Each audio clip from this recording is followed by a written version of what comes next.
On his 18th birthday, Chen was found by his biological father, the richest man in the city, only to be forced to take the blame for his younger brother and go to prison in his stead. He was thrown into the world's most terrifying hell, the Jiu Mingyu, 9 Nether Infernal Prison, and cast aside as a discarded son. 8 long years behind iron bars did not break him. Instead, he climbed step by step over the corpses of countless vicious criminals and ascended to the summit of the infernal prison, becoming its one and only king. On the day of his release, he dialed the only number tied to family affection, only to learn that his adoptive parents had been beaten to death by his biological parents, and his younger sister had been tortured until her face was ruined, hovering at the brink between life and death. The Yi family, very good, he murmured as he hung up his gaze, freezing into an ice field that had endured 10,000 years of winter.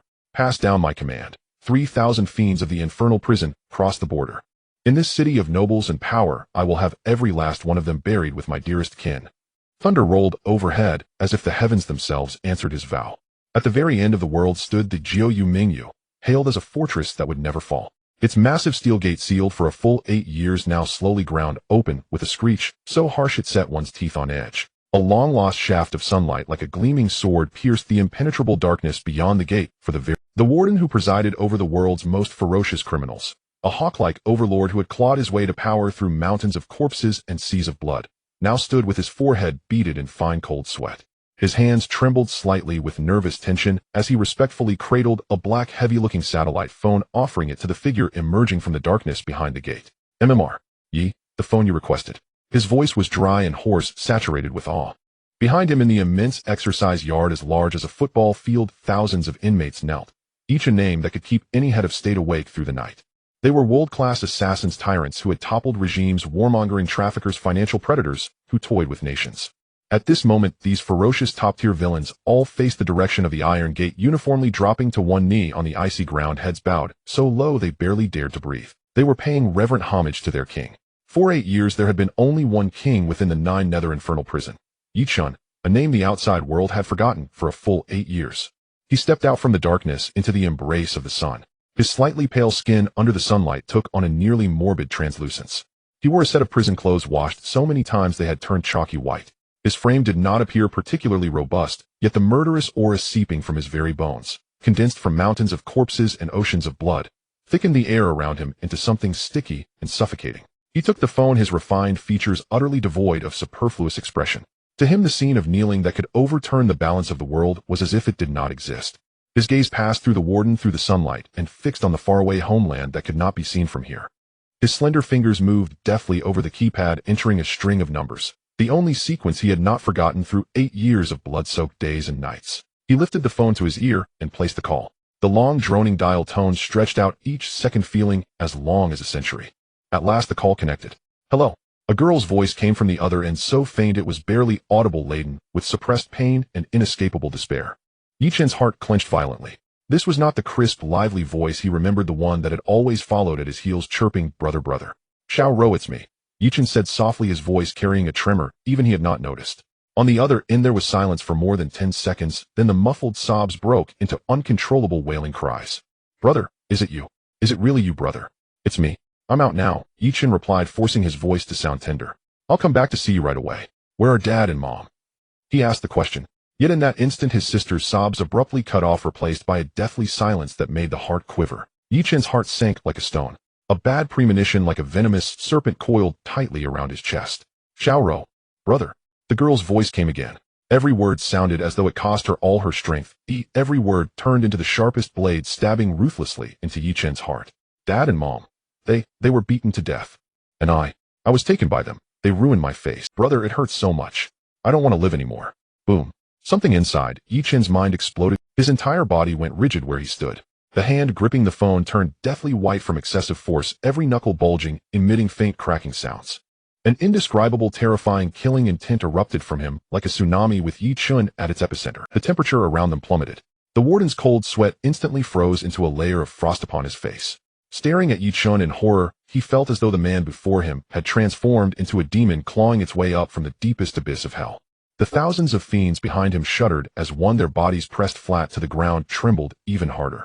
They knew better than anyone that this was the sign. Their king was truly enraged. "The Yi family, very good." Chen forced the words out between clenched teeth, each syllable piercing with bone-deep cold.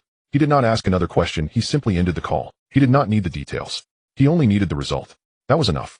He handed the satellite phone back to the warden, who took it with trembling hands, scarcely daring to breathe. Warden, where do you wish to go? I will arrange a special plane for you at once. Know your private jet ready to take off at any time. The warden stammered. Chen lifted his eyelids. The pair of eyes that had once been as calm as an ancient well had now transformed into a vast sea of blood. He uttered 2 words. Jiangcheng. His voice was very calm, revealing no emotion, yet that extreme calm made the battle-hardened warden feel as though an invisible hand had closed around his throat, making his very soul tremble. He knew that the eastern city he had once heard of only in passing was about to change forever. Not merely change, but be washed in blood. Chen stepped forward without looking back even once at the living hell he had ruled for so many years. The moment he crossed the threshold, the thousands of fiends behind him could no longer restrain themselves. They lifted their heads in unison and, summoning all their strength, let loose a sky-shaking roar. Respectfully seeing off the warden. Respectfully seeing off the warden. The roaring waves of sound crashed like mountains and seas, piercing the clouds and shaking the entire desert around them until it hummed. Jiangcheng. A black Gulfstream G650 without any markings tore through all air traffic control protocols and descended straight onto the dedicated runway at Jiangcheng's central airport with unmatched arrogance. The cabin door opened, and Chen's figure appeared at the top of the air stair. On the tarmac below, a black Rolls-Royce Phantom had already arrived and was waiting. Mr. Yi. A man in a black suit with a stern face respectfully opened the car door for him. First People's Hospital. The fastest speed. Chen slid into the car and gave the order in a cold voice. Yes. The Rolls-Royce let out a low growl and shot out of the airport like a black arrow loosed from the string. Every red light along the route turned eerily green before the car reached the intersections. In that instant, the entire traffic system of Jiangcheng was completely taken over by an invisible force. All of it solely to clear a path for him. Outside the intensive care unit of Building 3 at Jiangcheng First People's Hospital, the corridor was steeped in the mingled stench of disinfectant and despair. Chen strode in like a gust of winter wind, his steps long and forceful. Several nurses who had been whispering fell abruptly silent at the forbidding chill radiating from him, instinctively retreating to the side. He walked straight to the glass window of the intensive care unit, his gaze piercing the pane to fasten onto the bed inside, where a girl lay wrapped head to toe in bandages, only patches of swollen flesh exposed. A tangle of machines clung to her frail body, monitors tracing a feeble line that looked ready to drop to zero at any moment. At Chen's side, his fist clenched so tightly the knuckles blanched. This was his younger sister Yiro. 8 years ago, she had worn a ponytail, dimples blooming when she smiled as she trailed behind him like a little shadow that never left his heels. 8 years apart, and this was how they met again. A tearing agony mingled with a tidal fury rampage through his chest, nearly burning his sanity to ash. Are you the patient's family? An arrogant voice sounded beside him. Chen slowly turned and saw a middle-aged man in a white coat and gold-rimmed glasses, about 40-odd years old. The badge on his chest read Associate Chief Physician Wang Jiangwo. Wang Jiangwo held a medical report in his hand, raking Chen up and down with blatant impatience. When his eyes fell on Chen's cheap street stall clothes, the disdain in them deepened. There's no point looking. Prepare for the worst. Tapping the report with his pen like a judge passing sentence, he said coldly, multiple fractures all over the body, massive internal bleeding, severe intracranial damage. And that face, never mind that. When she was brought in, she had only one breath left in her. The fact she's lasted until now is already a miracle. We've done everything we can. Everything you can. Chen echoed hoarsely. Yes, everything, the man replied. Don't just stand here getting in the way, Wang Jiangwo snapped, flicking his hand as if shooing off a fly. Go settle the bill. ICU beds are in short supply. There are other patients waiting. With that, he turned to leave. Chen moved. He shoved open the heavy ICU door and strode straight inside. Hey, what do you think you're doing? Wang Jiangwo cried out, his face draining of color as he hurried after embarking. This is the intensive care unit. How dare you barge in here? Can you bear the consequences if something happens? Several nurses inside jumped in fright and rushed forward to stop him. Chen shut out everything around him. In his eyes, there was only his sister on the bed, a figure twisted beyond recognition by suffering. He could clearly feel Yiro's life slipping away at a speed almost visible to the naked eye, like a candle guttering in the wind, ready to go out at any moment. His heart was torn apart, the pain so intense he could hardly breathe. Killing intent surged, an uncontrollable urge to slaughter that nearly blasted through his skull. Security. Where's security? Drag this lunatic out of here. Wang Jiangwo, ignored and humiliated, flew into a rage and bellowed toward the door. 2 burly security guards rushed in at his shout and moved in from left and right to seize Chen's arms. Get out, Chen growled, not even bothering to turn his head, squeezing a single word from his throat. An invisible pressure exploded through the ward. The 2 guards felt a tremendous force crash into them. Their bodies lurched backward of their own accord, sprawling hard onto the floor, horror flooding their eyes. Even Wang Jiangwo staggered back a step under the weight of that aura, but emboldened by his title, he quickly masked his fear with bluster.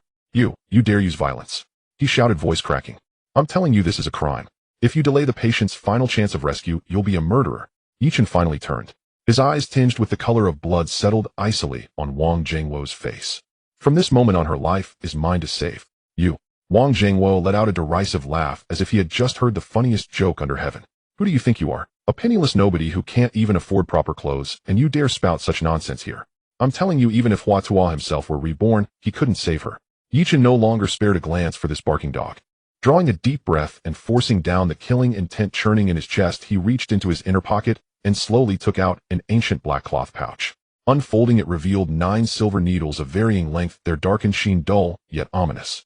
This set of needles had been forged from the life's blood and toil of the medical god, known as the Yin Wang Di, the foe of the king of hell, in the depths of the Juyo Mingyu, and passed down to Yi Chen as his sole disciple. The medical god had once said that when these needles appeared, they could wrest a soul from the grasp of the king of hell himself. "What are you doing? Stop at once." A senior head nurse, seeing clearly what he held, cried out in alarm, the color draining from her face. "You can't do this. The patient's body is already at its limit. She can't withstand any more torment." Yi Chen turned a deaf ear. He picked up the longest needle between his fingers, his gaze locking unerringly onto the Baihui acupoint at the crown of Yi Ro's head. Without the slightest hesitation, his wrist flicked, and the needle slid in steady and precise. Beep, beep. On the cardiac monitor beside the bed, the heartbeat line that had nearly flattened suddenly leapt sharply upward the instant the needle entered.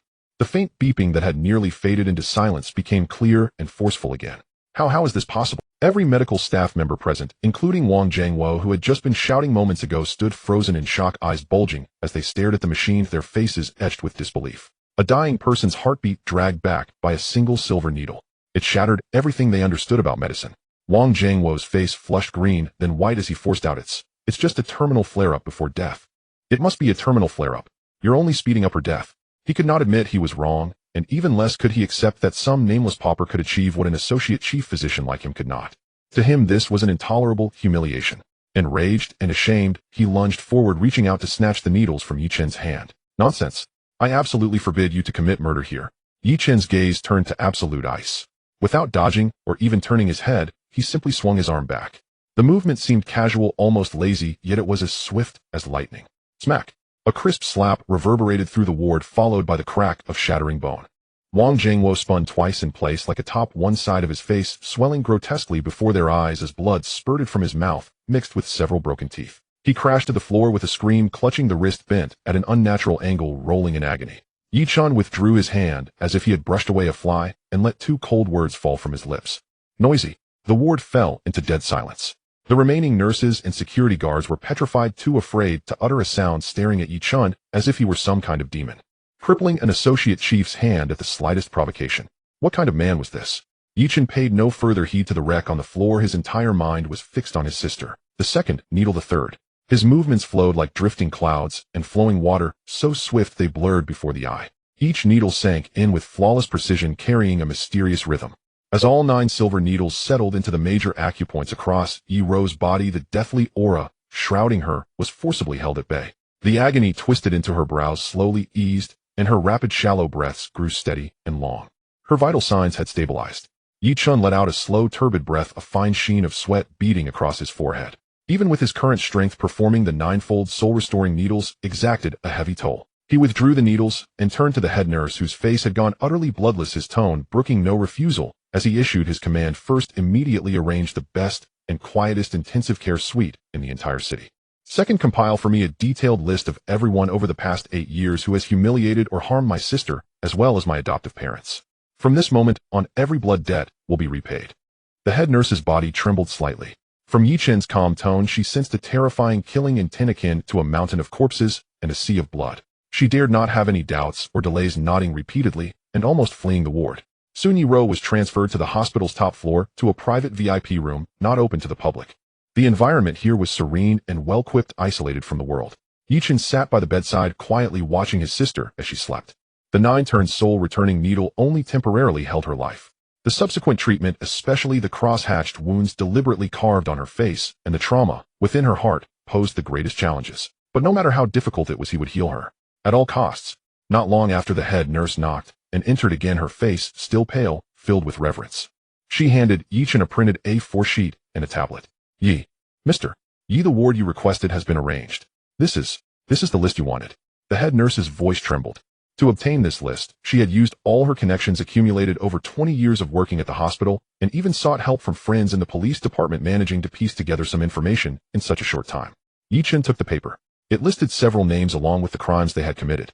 His gaze fell upon the first name, Zhang Hao, the only son of the Zhang family conglomerate in the east of the city, a notorious young scion. The records showed that it was this Zhang Hao who had led people to break his adoptive father's leg, causing him to miss the best treatment window and ultimately pass away in agony. It was also he who found Yi Ro when she had nowhere to hide personally, using a knife to mar her face. Zhang Hao. Yi Chen muttered the name, his eyes filled with a bloodlust so intense it seemed ready to spill. At that moment, a raucous commotion erupted outside the ward. Everyone get out of my way. Don't block the path. I heard that little bitch didn't die. She's quite resilient, huh? Today I want to see what kind of state she's in. The ward door was violently pushed open with a group of bodyguards in black made way for a flamboyantly dressed young man with multicolored hair and a defiant expression who swaggered in. Behind him followed several similarly dressed rich second-generation youths, each wearing a mocking smile. The newcomer was none other than Zhang Hao. He had heard that Yi Ro was brought to the hospital by ambulance and had not died on the spot, so he specially brought people to see the joke and to kick her while she was down. As soon as he entered, his gaze landed on the bed. Seeing that although Yi Ro was bandaged, her breathing was steady, and she seemed to be in relatively good condition, an unsatisfied expression crossed his face. A little bitch, you really are tough, huh? Zhang Hao approached the bedside with a look of disgust and said, your face is ruined like that. How can you still have the face to live in this world? If it were me, I would have hanged myself long ago. His followers immediately burst into laughter. What Brother Hao said is right, living is just polluting the air. Exactly, for such lowly people, death is the best outcome. The vulgar words were unbearable to hear. At this moment, Zhang Hao's gaze finally landed on Yi Chen, who sat quietly by the bedside. He sized up Yi Chen's plain clothing and naturally assumed he was a newly hired caregiver at the hospital. He pointed at Yi Chen with his chin and ordered, hey, you get out of here and don't disturb me while I admire this piece of art. Yi Chen slowly stood up. At over 6 feet tall, he towered over Zhang Hao, an invisible pressure instantly enveloping the space.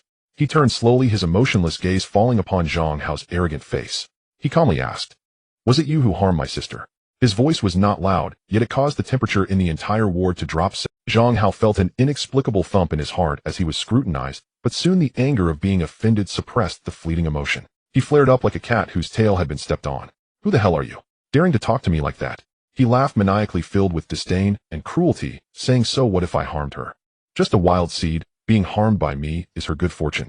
Not only her, but her old man's leg was also broken by me and my men. What a pity he couldn't hold on and died. It's really boring.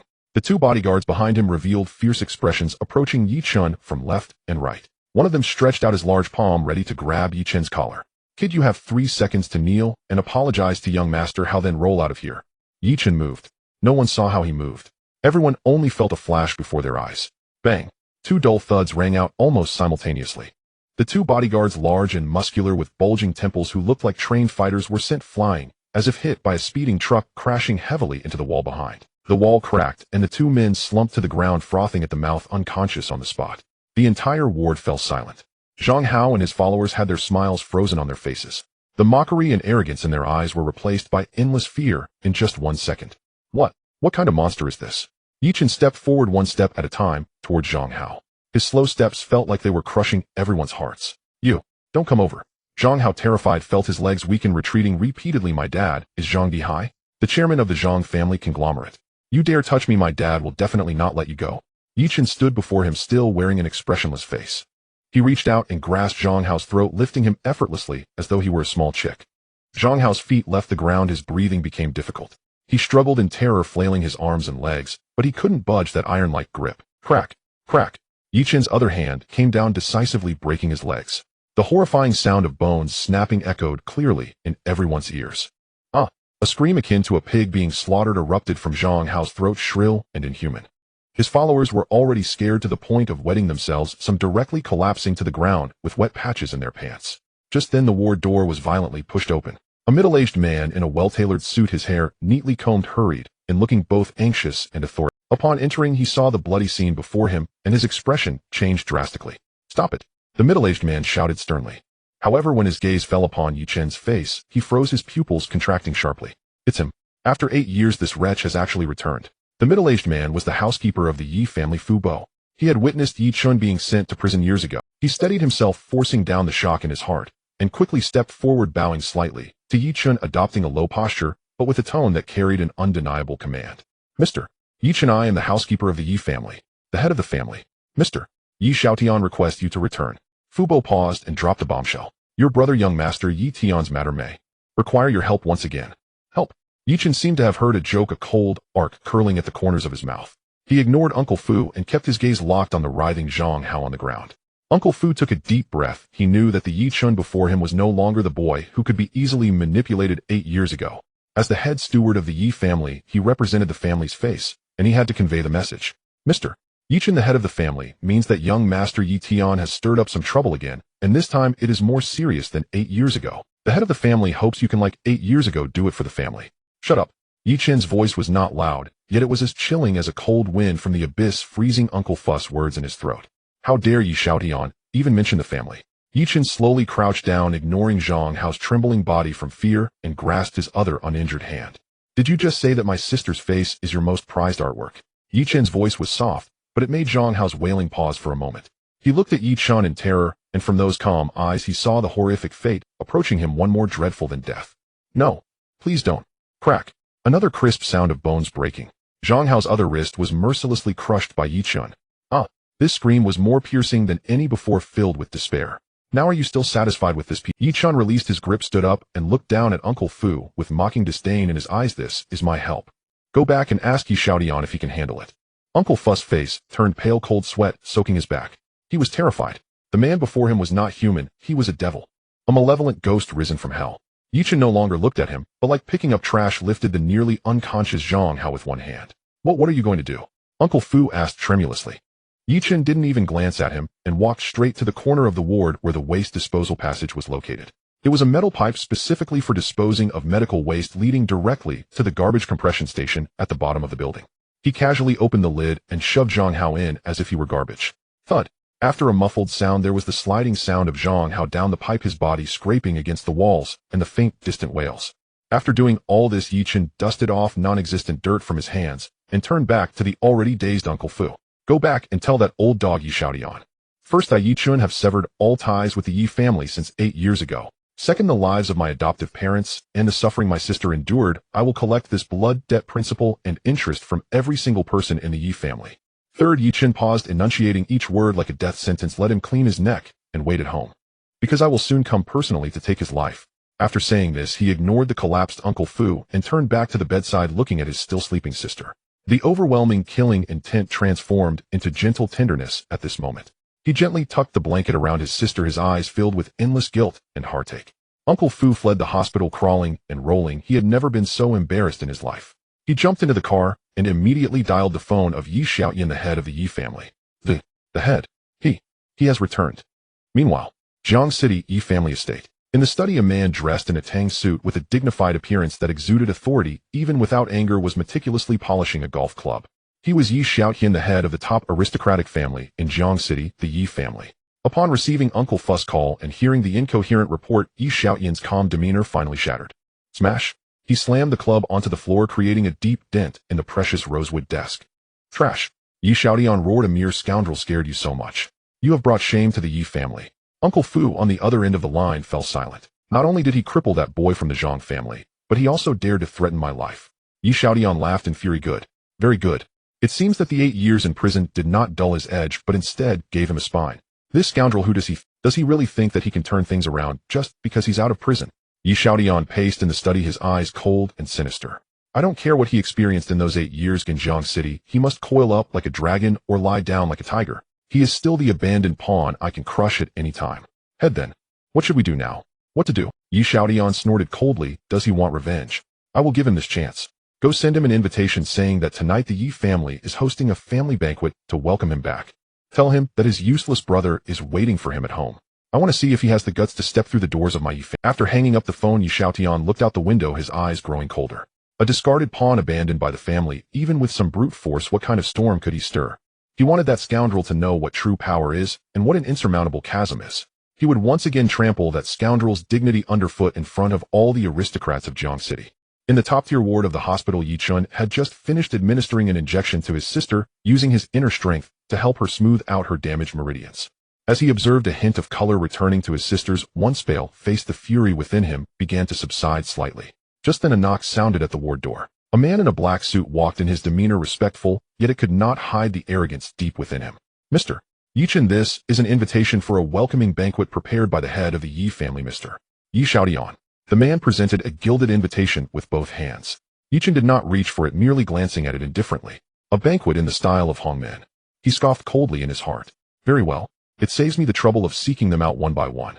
Tonight shall serve as the beginning of settling blood debts. Understood, I will attend. Chen spoke calmly. The man in black, taken aback by his prompt acceptance, quickly masked his surprise with, in his eyes, this abandoned son who had just been released from prison would ultimately not dare defy the head of the family. He was merely putting on a show. Then we shall await your arrival, Mr. Yi. The man in black bowed slightly before turning to leave. As night fell, the Yi family estate was ablaze with lights, luxury cars congregating. As one of the top families in Jiang City, the Yi family's banquet gathered more than half of the local elite. Guests mingled, dressed in finery, as laughter and conversation filled the air. Today, however, many attendees were more interested in watching the drama unfold than in the banquet itself. The Yi family's eldest son, who had been imprisoned for 8 years, had returned, and upon his return, he had crippled the young master of the Zhang family. This news had already spread like wildfire in high society. Everyone was eager to see how Yi Xiaodian would deal with this audacious bastard tonight. Do you think Chen will dare to? Of course he will. Otherwise, how could he be called reckless? But even if he comes, he only brings humiliation upon himself. Exactly, I heard he was just a useless waste back, then completely overshadowed by young Master Yi Tian, which led to his abandonment by the family. Now that he has just been released from 8 years in prison, does he think he can turn the tables? As the discussions continued, the doors to the banquet hall were pushed open. A young man dressed in cheap street vendor clothes stepped in, completely out of place among the opulence. It was Yi Chen. As soon as he appeared, the entire banquet hall fell silent. All eyes were focused on him, filled with scrutiny, mockery. Yi Chen ignored the stares. His gaze, like a radar, swiftly scanned the entire room, finally fixing on the man seated in the main position, clad in a Tang suit, with a stern demeanor. Yi Xiaodian, his biological father. After 8 years, the man's features had hardly changed, but the indifference and arrogance in his eyes were even more pronounced than 8 years ago. At this moment, Yi Xiaodian was also coldly observing him, his gaze as indifferent as that of one looking at an inconsequential object. Beside Yi Xiaodian, a young man dressed in designer clothes with an overly groomed appearance and a sickly pale face was embracing a popular female star, looking at Yi Chen with a face full of derision. He was Yi Chen's good younger brother Yi Tian, the instigator of all tragedies. Upon seeing Yi Chen, Yi Tian pushed aside the female star in his arms and approached with a provocative expression. Oh, isn't this my brother who spent 8 years in prison? Yi Tian circled around Yi Chen, exaggeratedly pinching his nose with a face full of disgust. After 8 years, how did you end up in such a pathetic state? Tisk tisk, do your clothes even add up to $200? It seems the sewing machines in prison weren't very good. His entourage of rich second-generation heirs burst into laughter. Yi Chen's expression showed no change. Looking at the twisted and smug face before him, he calmly replied, soon you'll get to experience the taste of prison food yourself. It's truly something else. Yi Tian's expression darkened instantly. You're looking for death.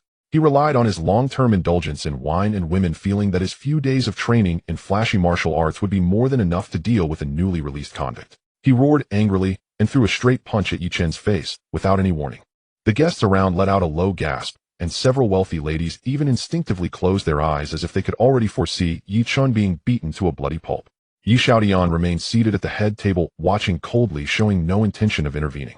In his view, allowing Yi Tian, the perfect heir, to personally teach this waste brother a lesson was a fine opening act. However, the next second, everyone's eyes were about to pop out. Yi Chen did not move or evade, not even shifting. He simply raised his hand casually.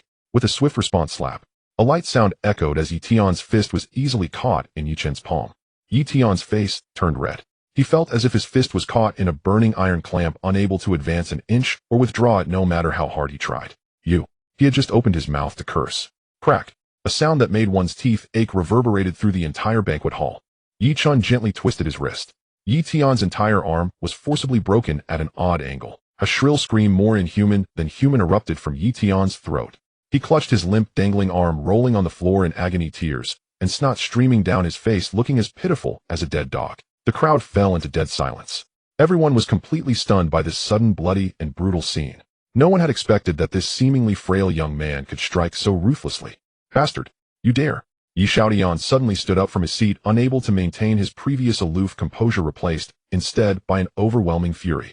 He pointed at Yi Chen and roared in rage. What do I have to be afraid of? Yi Chen slowly raised his head, scanning the entire room. His gaze was cold and indifferent, sweeping over each person's face. Anyone who made eye contact with him, regardless of their high status or prominence, felt as if they were being targeted by an ancient, ferocious beast, experiencing a shiver from the depths of their soul, and they all hurriedly lowered their heads, not daring to look further. Yi Chen released his grip, allowing Yi Tian's arm to droop helplessly, then slowly walked towards the main seat, his solitary figure exuding an aura of sovereign authority. 8 years ago you sent me to prison, ruining my life. 8 years later you killed my adoptive parents and harmed myself. Yi Xiaotian. Yi Chen came to a standstill before Yi Xiaotian, calmly calling out his name. Today, we shall begin to... I did not come here to attend any damn banquet. Yi Chen's lips curled into a bloodthirsty grin, his voice not loud, but clearly resonating throughout the banquet hall. I am here to annihilate your clan. Annihilate my family. Yi Xiaotian laughed in fury, as if he had heard the most ridiculous joke in the world. Do you think you can do that, you wretched child? A waste just released from prison. His laughter was filled with disdain and contempt, echoing through the silent banquet hall. Well. He repeated the word well 3 times, the killing intent in his eyes no longer concealed. Today I want to see how this ignorant wretch plans to annihilate the Yi family. Come here.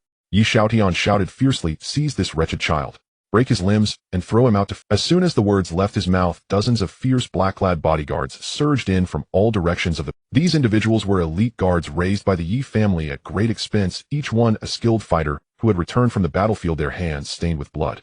The iron-blooded aura radiating from them made the surrounding guests feel a chill in their hearts, causing them to step back in fear of being affected. The dozen elite bodyguards surrounded Yi Chen, each looking at him as if he were a dead man. Go! With a command from the leader, they all moved simultaneously. They coordinated seamlessly, attacking Yi Chen from all angles, their punches and kicks slicing through the air, each strike a deadly move, with no mercy shown. The banquet hall was instantly thrown into chaos, with the guests' screams and the sound of overturned tables echoing throughout. Yet Yi Chen, trapped in the center, remained expressionless. He didn't even lift his eyelids. In the 9 nether hell, that human purgatory, he faced battles 100 times more brutal than this every day. These so-called elites were in his eyes merely a group of children swinging their fists. Just as the first bodyguard's fist was about to strike his face, Yi Chen moved. His figure flickered like a phantom, leaving a shadow behind. Bang!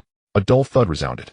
The bodyguard didn't even see what had happened. He only felt an irresistible force surge from his chest, sending him flying like a kite, with its string cut. He crashed through several tables before slamming against the wall, blood spurting from his mouth as he fainted on the spot. One strike. Just one strike. Everyone was stunned by this swift and decisive scene. But this was just the beginning. Yi Chen's figure danced through the crowd of bodyguards like a tiger among sheep. He used no flashy techniques, every move was the simplest, most direct method of killing. Elbow strikes, knee strikes, knife hands, throat locks. Each strike was accompanied by the sound of shattering bones and piercing screams. In less than a minute, when Yi Chen stood still again, the ground around him was strewn with bodies. The dozen elite bodyguards who had been so fierce just moments ago now lay on the ground, either dead or severely injured, with none left standing. And Yi Chen remained standing there, his clothes not even dusted with a speck of dirt. The entire banquet hall was silent. The sound of a pin dropping could be heard. All were left speechless by the bloody and shocking scene before them. They looked at the young man who resembled a demonic god, their eyes filled with fear and disbelief. Is this really the rumored waste? This is clearly a killing machine returned from hell. Yi Xiaoshan's face turned ashen. He never imagined that his proud elite guards would not even last a minute in front of this wretched child. What on earth did he experience in prison over the past 8 years? Arrogant. At that moment, an old man in a gray robe standing behind Yi Xiaotian, who had been meditating with eyes closed, suddenly opened his eyes. 2 terrifying beams of light flashed from his eyes. Elder Huang, cripple him. Upon seeing the old man open his eyes, Yi Xiaotian grasped at this last straw of hope, shouting hoarsely. Elder Huang was a guest elder invited by the Yi family at an exorbitant price from an ancient martial arts family. He was a true martial arts master, his strength unfathomable, and the real pillar of the Yi family. Kid, you have decent talent, but unfortunately you've strayed onto the wrong path. Elder Huang stepped forward, though it was just a normal step. The entire banquet hall seemed to tremble. A mighty aura, as overwhelming as a mountain, erupted from him, crushing towards Yi Chen. All the guests present felt a tightness in their chests and difficulty breathing, as if a mountain were pressing down on them. However, Yi Chen faced this pressure from the master with an unchanging expression, as calm as a gentle breeze. He looked at Elder Huang and slowly shook his head. You are not worthy to be my opponent. Upon hearing this, Elder Huang frowned. In his decades of fame, no one had ever dared to speak to him in such a manner. He felt deeply insulted. Seeking death. Elder Huang roared, no longer wasting words, and with a sudden stomp the marble floor cracked instantly. His figure transformed into a blur as he unleashed a fierce, mountain-splitting fist, accompanied by the sound of air being ripped apart, striking fiercely towards Yi Chen's chest. This punch was enough to shatter stone. Everyone believed that Yi Chun was surely doomed. Yet facing this earth-shattering punch, Yi Chun made an unexpected move. He actually did not dodge or evade. Instead, he leisurely pulled out that incredibly heavy black satellite phone from his pocket once more. Then, under everyone's gaze, he calmly pressed a few digits and dialed out. Mad? This guy is definitely insane. Facing death, he still had the mood to make a phone call. Elder Huang was stunned for a moment, then felt completely mocked, increasing the force of his punch. Die for me.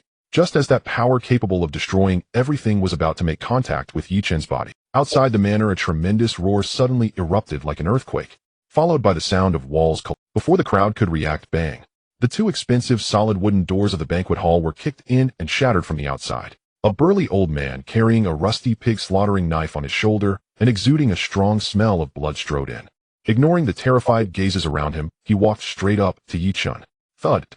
The old man knelt down 3 steps away from Yi Chun, thrusting the fearsome pig-slaughtering knife into the ground, lowering his proud head, his voice booming like a bell, shaking the entire banquet hall. The first butcher of the Nether Hell Blood Butcher at your service.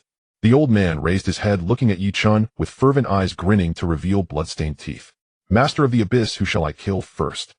This sudden kneel and the thunderous call of Master of the Prison struck like an invisible hammer, ruthlessly pounding the hearts of everyone in the banquet hall. The entire world seemed to have been pressed on the pause button. All eyes were vacantly shifting between Yi Chun, the Elder Huang, and the burly old man who exuded a strong scent of blood, as if from a slaughterhouse. Master of the Prison. The first butcher of the Underworld. Blood Butcher. These terms combined exuded an eerie and terrifying chill that sent shivers deep within. Elder Huang's fist, capable of splitting stone, was now halted less than 3 inches from Yi Chen's chest, unable to advance an inch further. It was not that he did not want to attack, but that he dared not. He could clearly sense a chilling, killing intent 100-fold more terrifying than his own aura firmly locking onto him. This killing intent did not come from the calm young man on the phone, but rather from the old man kneeling on the ground wielding a butcher's knife. Cold sweat the size of soybeans instantly seeped from Elder Huang's forehead. As a martial arts master, his perception was far beyond that of ordinary people. He could feel that the old man kneeling on the ground was like an ancient beast lying in wait. Though he was kneeling, the blood energy unconsciously emanating from him had become so dense that it was almost tangible. How many people must have been killed to gather such terrifying malevolence? Who are you to act so recklessly here, Huang? Elder Huang bellowed with a voice that tried to mask his inner horror with the authority of a master. However, the old man, known as Blood Butcher, didn't even lift his eyelids. His gaze was solely on Yi Chun. He awaited with fervor and respect, waiting for his only master to give the command. Yi Chun finally set down the black satellite phone. Without even glancing at the Elder Huang, he merely cast a casual glance at the kneeling Blood Butcher. The ground is cold, rise. His voice was calm. Thank you, Master of the Prison. Blood Butcher grinned, revealing teeth stained with blood, and slowly rose with the rusted butcher's knife. The moment he stood up, the terrifying pressure multiplied geometrically. He resembled a peak that rose from a mountain of corpses and a sea of blood. Merely standing there made all the guests present weak in the knees, nearly collapsing to the ground. I don't care if you are a master of the prison or a butcher. Elder Huang felt an unprecedented humiliation, as the other party had not even looked at him once. He had been famous for decades and had rampaged through the world. Never had he faced such a bizarre humiliation. Today both of you must die. The enraged master made the most erroneous decision of his life. He abandoned the attack on Yi Chun and instead unleashed the mountain-shattering fist that embodied his lifetime of power, violently launching it towards the Blood Butcher, who had just risen. You will die, old dog. Blood Butcher's eyes flashed with fierce light. Facing that earth-shattering punch, he did not dodge or evade, not even changing his stance. He merely performed a motion so simple that it could not be simpler. He raised the butcher's knife, resting on his shoulder. Then he brought it down. There were no flashy moves, no surge of inner energy. It was just like a butcher chopping pig bones in a market, simple, direct, and brutal. Swish. A flash of cold light, swift to the extreme, darted past the eyes of the crowd. Time seemed to slow down at that moment. Everyone could clearly see that Elder Huang's determined fist was still thrusting forward. His face still bore a fierce smile, and that seemingly rusted butcher's knife had already passed through his body from above his head. The next second, a strange sound echoed. Elder Huang's body was evenly split in half from head to toe. Blood and guts gushed out like a waterfall from the gap, splattering all over the ground. The two halves of his body maintained a standing posture, sliding several meters, before finally thudding down into the pool of blood. His wide-open eyes still held a trace of shock, confusion, and endless fear. A martial arts master hired at a tremendous cost by the Yi family was now killed in a single blow. Not even a scream escaped his lips. The entire banquet hall fell into a silence more complete than ever before, a dead silence. If Yi Chen's previous strike had been ruthless, then the scene before them was pure, unmasked, hellish terror. Ugh. Finally, a pampered noblewoman could no longer bear the bloody shock, and covered her mouth violently red. This seemed to be a signal. Ah, murderer. Devils. They are devils. The suppressed fear erupted in an instant. The entire banquet hall descended into chaos. Guests were like headless flies, screaming, crying, rushing towards the exit, trying to escape this scene of carnage. However, they soon despairingly discovered that the doors of the banquet hall had been blocked by a group of men in identical black, clothing their presence equally cold and terrifying. They were the demons of the underworld. Yi Xiaoshan's body trembled violently. He looked at the two pieces of still twitching corpses on the ground, at the blood butcher who was wielding the knife like a demon, and then at Yi Chen, who remained calm throughout. His complexion changed from iron blue to pale white, finally turning to ash. Fear. An unprecedented fear like cold seawater surged from his feet all the way to his head. He finally understood. He was wrong. Wrong to the extreme. What he had given up was not a waste. What he sent to hell 8 years ago was a true dragon. A dragon that could easily overturn all his perceptions and destroy all his pride. A peerless, ferocious dragon. And now this dragon has returned from hell. Filled with endless rage and resentment, it returned. To claim lives. Blood Butcher hoisted the still blood-dripping butcher's knife back onto his shoulder, the blood on the blade trickling down his shoulder, yet he seemed utterly unconcerned. He looked again at Yi Chen, his voice deep and resonant. Master, who shall I kill next? Yi Chen's gaze swept over the chaotic crowd, over the blood-soaked ground, landing on the man at the head table, who was already pale with fright. Yi Xiaotian, his biological father. Feeling Yi Chen's gaze, Yi Xiaotian trembled all over like a frog stared at by a venomous snake, not daring to move. However, Yi Chen slowly shook his head.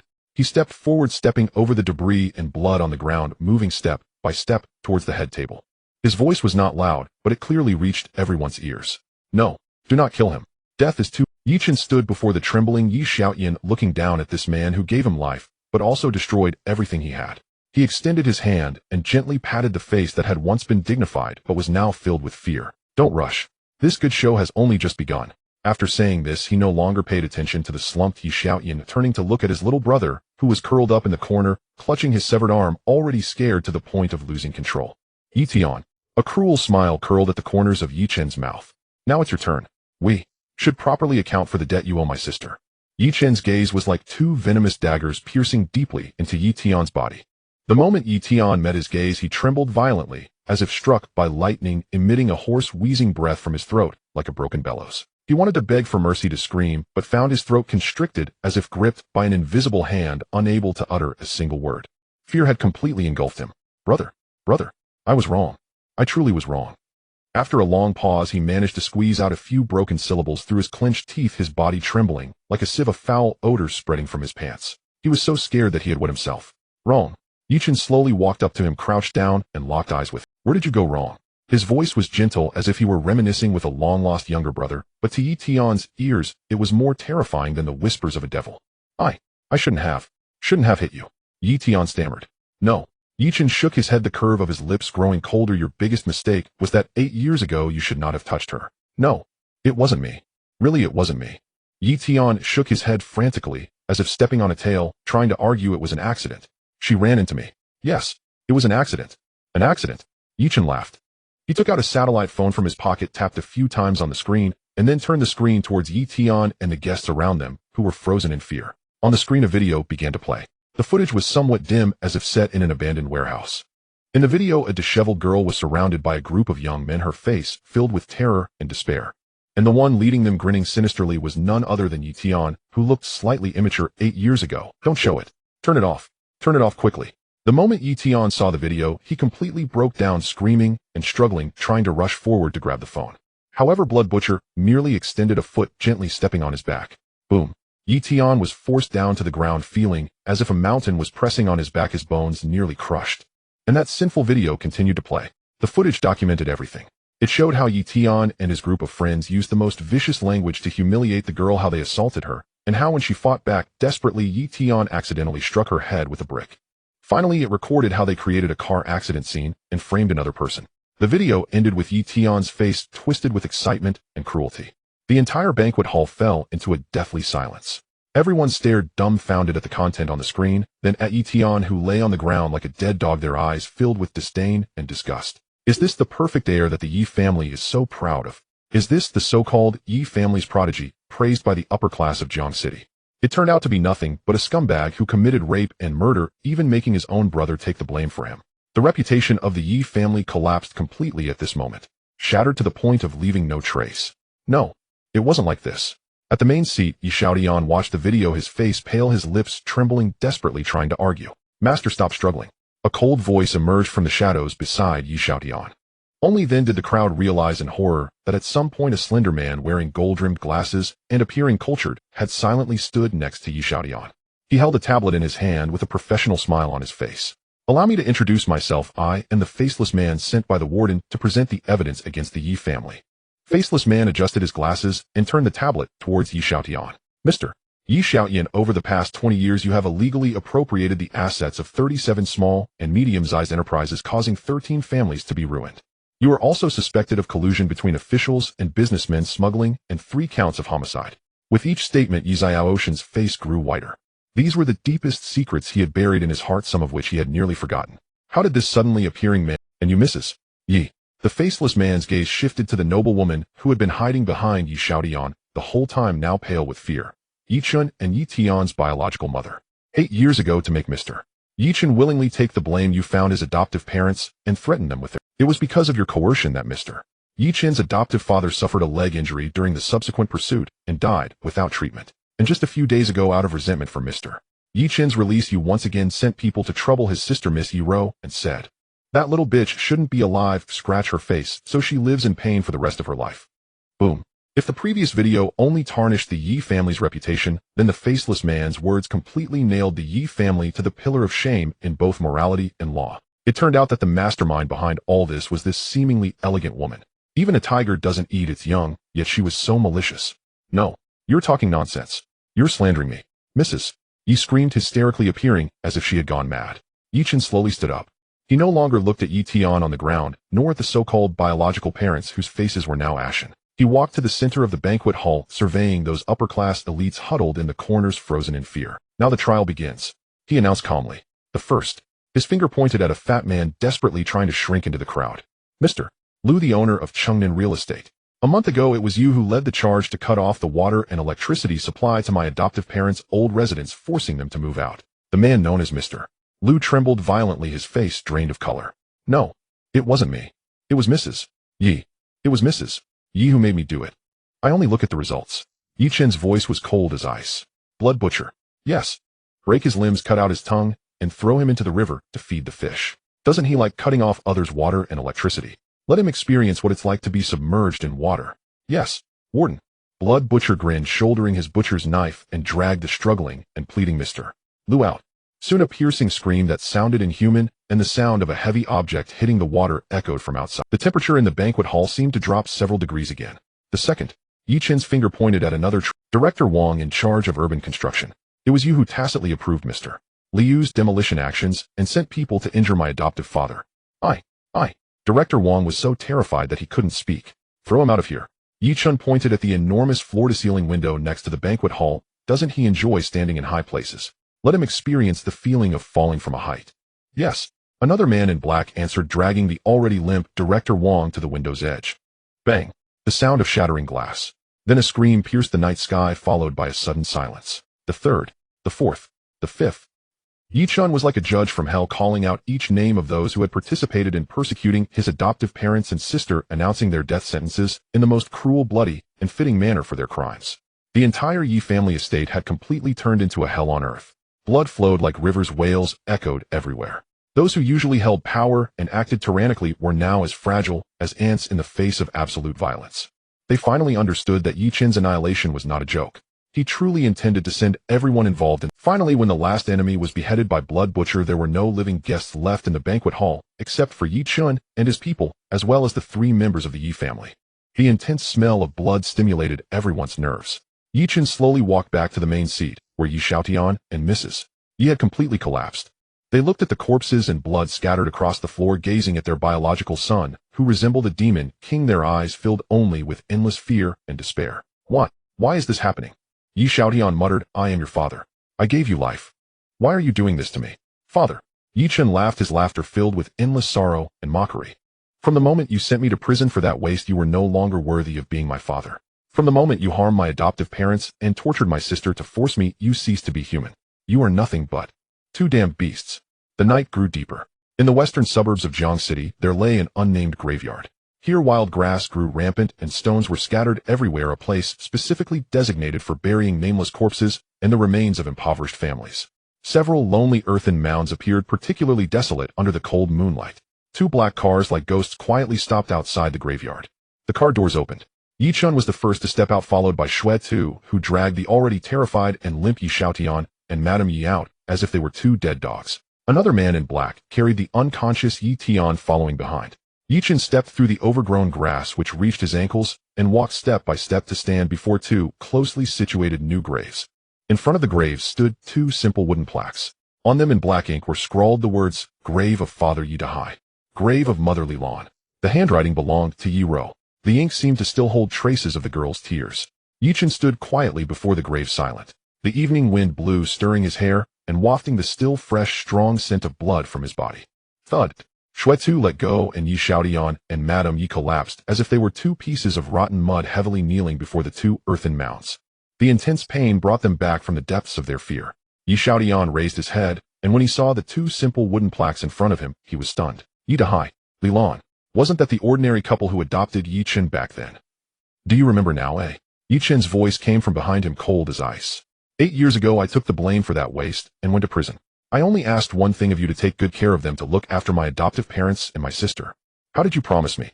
Yi Xiaotian, tell me how you promised me. Yi Chen suddenly turned around and ruthlessly kicked Yi Xiaosheng in the chest. Bang! Yi Xiaotian flew backward, crashing heavily into a tombstone, spitting out a mouthful of fresh blood. Cough, cough. He coughed violently, feeling as if his insides had shifted. I gave the Yi family 8 years of peace. I exchanged my 8 years of youth for your precious son, to. And what about you? Yi Chen stepped closer, his eyes filled with a murderous intent that seemed almost tangible. Is this how you repay me? You killed my beloved parents. You destroyed my precious sister. You beasts. Do you even deserve to be paid? Yi Chen's roar echoed like a wounded lone wolf in the silent night sky, filled with endless pain and anger. No, not me. Madame Yi, terrified, struck her head against the ground, wildly defending herself. It was them. They were ungrateful. I gave them $1 million to leave Jiang City, never to return. They refused. They even said you weren't a dog of the Yi family, you were their son. They would never leave you. So you killed them. Yi Chen's eyes turned red in an instant. He seized Madame Yi by the hair, pulling her up from the ground to force her to face him. Tell me, is that true? I just wanted to scare them. I didn't expect. I really didn't think it would turn out this way. Madame Yi cried out. Scare? Yi Chen laughed in anger. Good. A good scare. Slap. He delivered a sharp, resounding slap across Madame Yi's face. The tremendous force sent her flying, instantly swelling one side of her face, a few teeth mixed with blood flying. Now I want to scare you too. Yi Chen's voice was as cold as frozen ice. He turned to look at Yi Tian, who was still unconscious on the ground. Wake him up. Yes. A man in black stepped forward, producing a bottle of pungent potion and waving it under Yi Tian's nose. Aunt. Yi Tian jolted awake, and when he saw his surroundings and the two lonely graves, he nearly Brother. Spare me. I want dare again. Now you know to call me brother. Yi Chen stepped in front of him and stomped down on his broken arm. Crack. The bone that had just been reset was stomped on again. Yi Tian let out a scream, like, back then you used this hand to scar my sister's face, didn't you? Yi Chen slowly increased the pressure on his foot, crushing the broken bone. No. Still lying. Yi Chen applied more force once again. Yes. It was me. It was me who did it. Please, let me go. Yi Tian finally broke down, tears streaming down his face as he admitted. Let you go. Yi Chen lifted his foot and stomped down hard on his other uninjured leg. Crack. The sound of a leg bone breaking echoed sharply in the silent night. Did you spare my sister when you... Did you spare my adoptive parents when you drove them to their deaths? Yi Chen stomped down step by step, and in a short while Yi Tian's limbs were all crushed to pieces. No. Don't. Off to the side, Yi Xiaotian and Madame Yi watched their precious son being cruelly tortured, their hearts torn, yet they didn't dare to utter a word of plea. Finally, Yi Chen stopped. At this moment, Yi Tian had become a bloody mass, barely able to emit weak groans from his throat, indistinguishable from a corpse.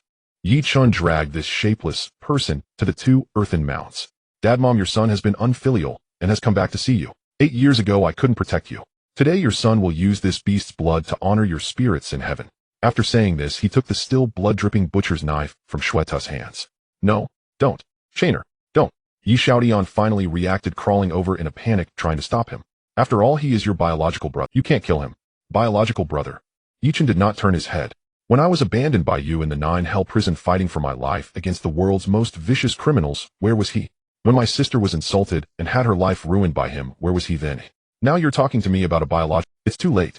Yi Chen raised the butcher's knife, without hesitation bringing it down. Yi Tian's terrified head flew into the air, tracing a bloody arc, before finally rolling to Yi's end. The pair of eyes that refused to close stared directly at him. Yi Xiaotian and Madame Yi simultaneously let out a desperate scream. Yi Chen tossed aside the butcher's knife and turned to face the utterly collapsed couple. Now it's your turn. Before you go, we'll give you a chance. Tell me everything about my mother.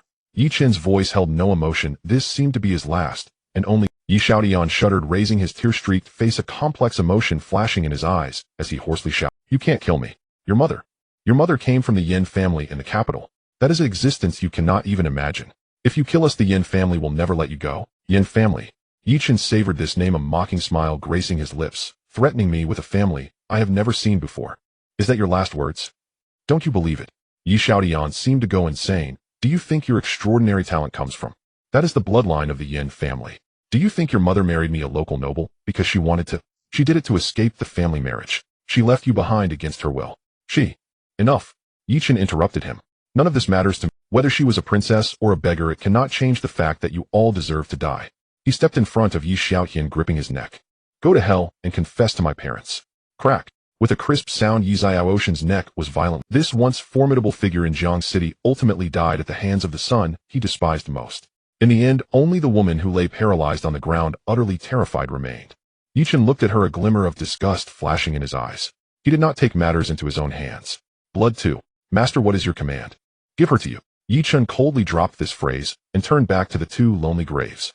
He took off the coat that was soaked in blood and gently wiped the two simple plaques with the clean lining, as if trying to remove all the dust from them. Behind him came the woman's final piercing and desperate scream, along with blood-tusked chilling and excited laughter. But all of this was no longer related to Yi Chen. He simply knelt before the graves, wiping them over and over. After a long time, he finally spoke softly, his voice hoarse and filled with endless guilt. "Dad, Mom, I'm sorry. Your son has come home late." A stream of clear tears finally slipped from his blood. Night lay like ink over the western suburb's nameless cemetery. The silence was so absolute one could hear the wind wail through the withered grass. The pungent scent of blood had at last been slightly diluted by the cold dawn dew. Yi Chen rose slowly. The three mangled corpses behind him had already grown cold. Xue Tu and the Mingyu contingent he had brought worked like the most efficient scavengers, silently erasing every trace from the scene. Their movements were professional, their expressions numb, as if they had not just dealt with the head of a foremost family, but merely a few ordinary sacks of refuse. Warden Kiamianren appeared behind Yi Chen without a sound and extended a warm, damp towel. "The Yi estate has been secured. All assets are being taken over by the Kiguos. In an estimated 3 hours, Yi Group will no longer exist in Jiangqing. All evidence against the implicated parties has been simultaneously forwarded to the highest disciplinary authorities in Jiangxing and even Zhonghai province. At dawn, there will be a seismic upheaval." Yi Chen accepted the towel and carefully wiped the blood from his hands and face. His movements were slow and gentle, as if performing some sacred rite. "Understood," he replied, coolly tossing the used towel to the ground and turning to stare at the two lonely graves. Vengeance had been exacted by the bloodiest and most direct means. Yet the hollowed-out heart remained heavy, filled with lead. He knew that his dead parents would not be brought back by the deaths of their enemies.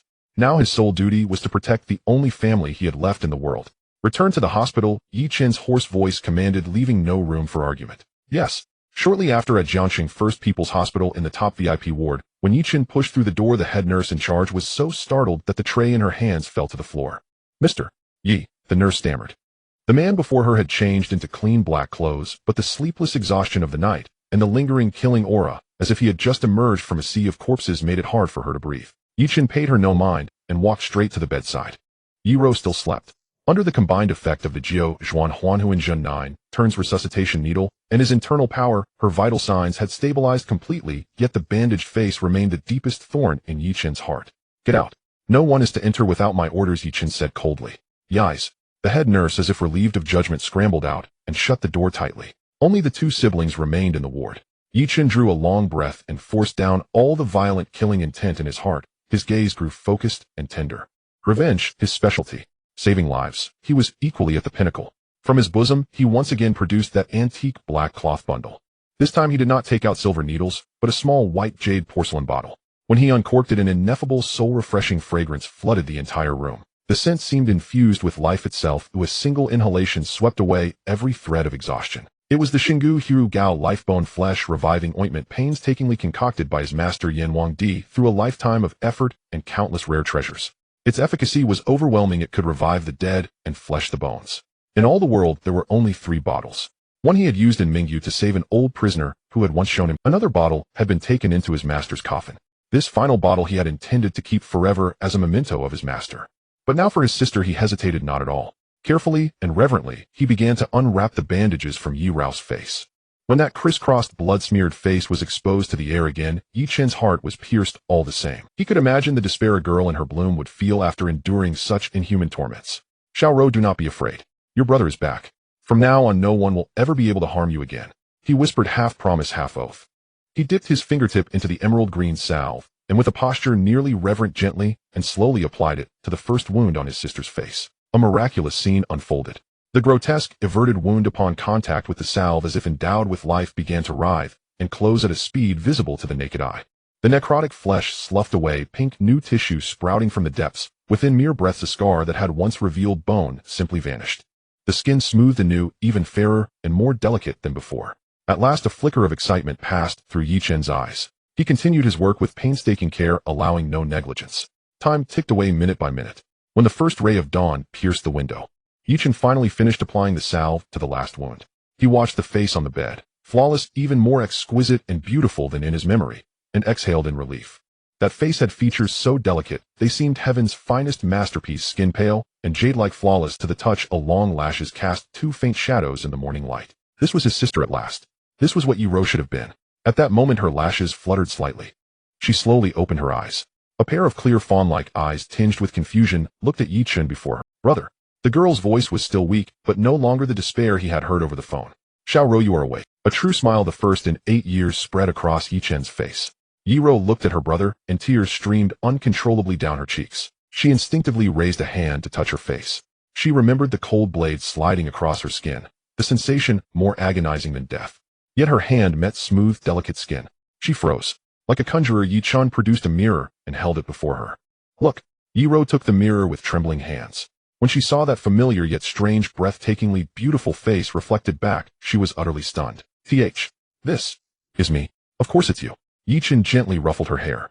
I told you you're... She could no longer hold back and flung herself into Yi Chen's arms, wailing. This time it was not despair or pain. It was joy at surviving the calamity and the rapture of a lost thing found. Yi Chen softly patted her back, letting her tears soak his coat. Light had finally returned to his world. Meanwhile, Jiangsheng had erupted in uproar. The city's premier family, the Yi family, had been annihilated overnight. Householder Yi Xiaotian, his wife, and the sole heir Yi Tian were all brutally killed. The banquet at the Yi estate became a slaughterhouse. Dozens of Jiangsheng's dignitaries who had attended met the same fate. Yi Group, the corporate titan that gripped Jiangsheng's economic lifeline, saw its stock collapse. At opening, countless assets were instantly liquidated and absorbed by mysterious forces.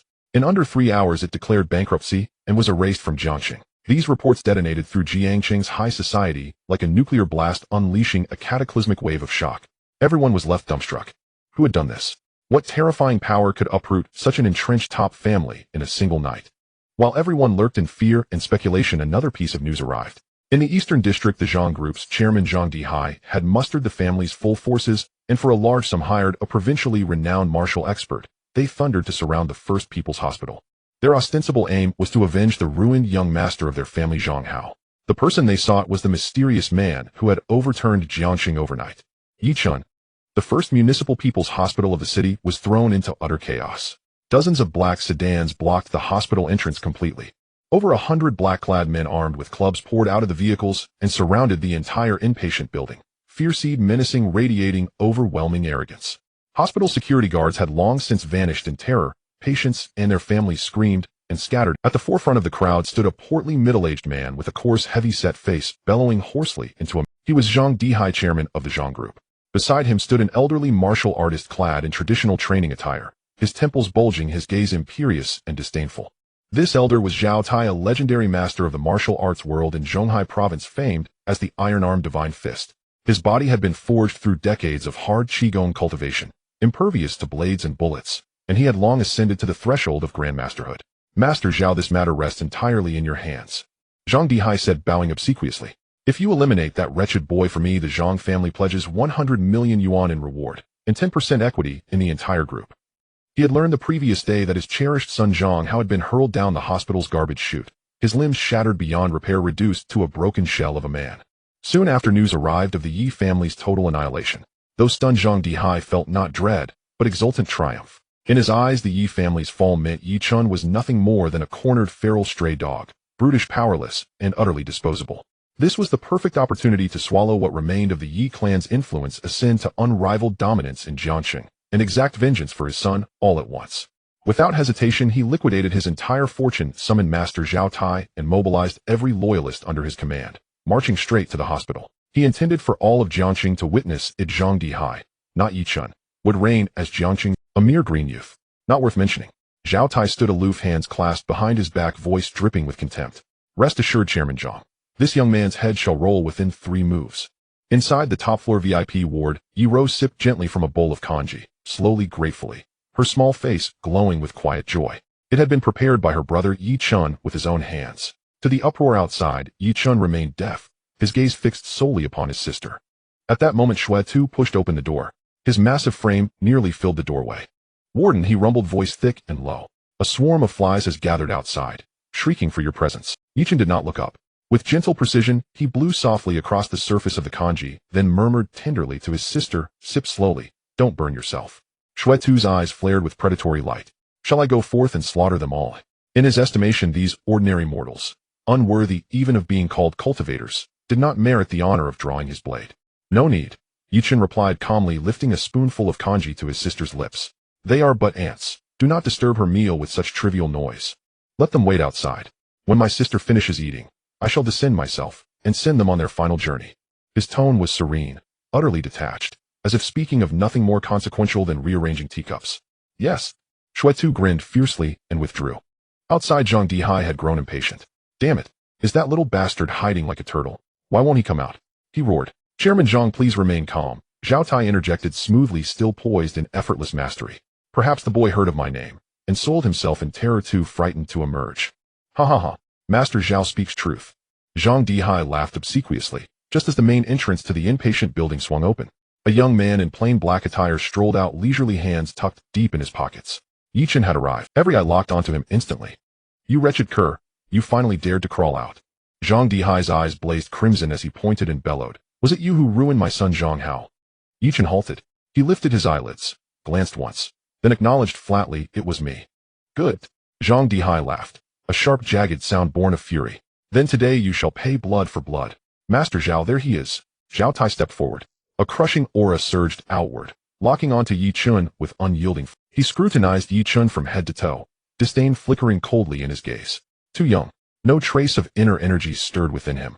How then had this ordinary youth brought down the mighty Yi family? Clearly the rumors were false. Some external power must have aided him. Boy, if you kneel now and sever your own limbs, I may grant you the mercy of an intact corpse. Zhao Tai spoke as though bestowing charity. Yi Chen regarded him, as one might regard a fool.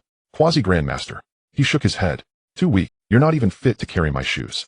What did you say? Zhao Tai erupted, outraged. Never in his storied career had he endured such insolent whelp. Your death awaits. With a thunderous roar, he stamped his foot. The concrete beneath him splintered violently, cracks racing outward like lightning.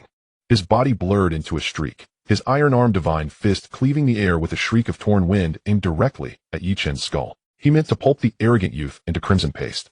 Around him the black-clad enforcers smirked cruelly, already envisioning brains and bones spraying, yet Yi Chen did not move. Not a muscle tensed. Not a hand emerged from his pockets. At the very instant that iron fist hovered inches from his brow, Yi Chen simply lifted his foot and kicked. The motion appeared effortless, devoid of visible force. Yet to Zhao Tai it was as if the heavens themselves collapsed inward. Speed. Blinding speed. Faster than thought, faster than reflex. A force beyond description, like a mountain shattering against his abdomen, slammed into him with cataclysmic impact. Thud. A muffled detonation. Zhao Tai's sneer froze mid-expression. His torso folded backward in a grotesque, impossible shape, snapped clean at the waist. His protective chi barrier, renowned across Zhonghai, shattered like brittle parchment. His vaunted iron-hard physique crumbled like rotten tofu. Ugh! A gout of blood thick with viscera erupted from his mouth, painting the air with a macabre crimson. He flew backward like a golf ball struck by a titan, smashing through 3 consecutive walls before embedding himself lifeless into the 4th load-bearing wall. His body slumped downward, limp, pulpy, utterly extinguished. One kick. Just one. Zhao Tai, The iron-armed divine fist a quasi-grandmaster feared across Zhonghai had been annihilated on the spot. Silence. Absolute suffocating silence. Zhang Dihai's triumphant grin locked rigid upon his face. The 100 black-clad thugs stood frozen, staring first at the human-shaped crater in the wall, then at the young man, who had calmly retracted his leg hands still buried in his pockets, as if he'd merely kicked aside a pebble. Their minds went blank. Now, it is your turn. Yi Chen's gaze swept slowly, deliberately over the 100 club-wielding men. Gulp. Someone swallowed audibly. Then, devil. He's a demon. Run, run. With a single cry, the entire mob shattered. Clubs clattered to the ground. Men wept, screamed, urinated, scrambling wildly toward their cars, trampling each other in blind animal terror. Loyalty, duty, orders, all dissolved before the raw, paralyzing scent of death. Yi Chen made no pursuit.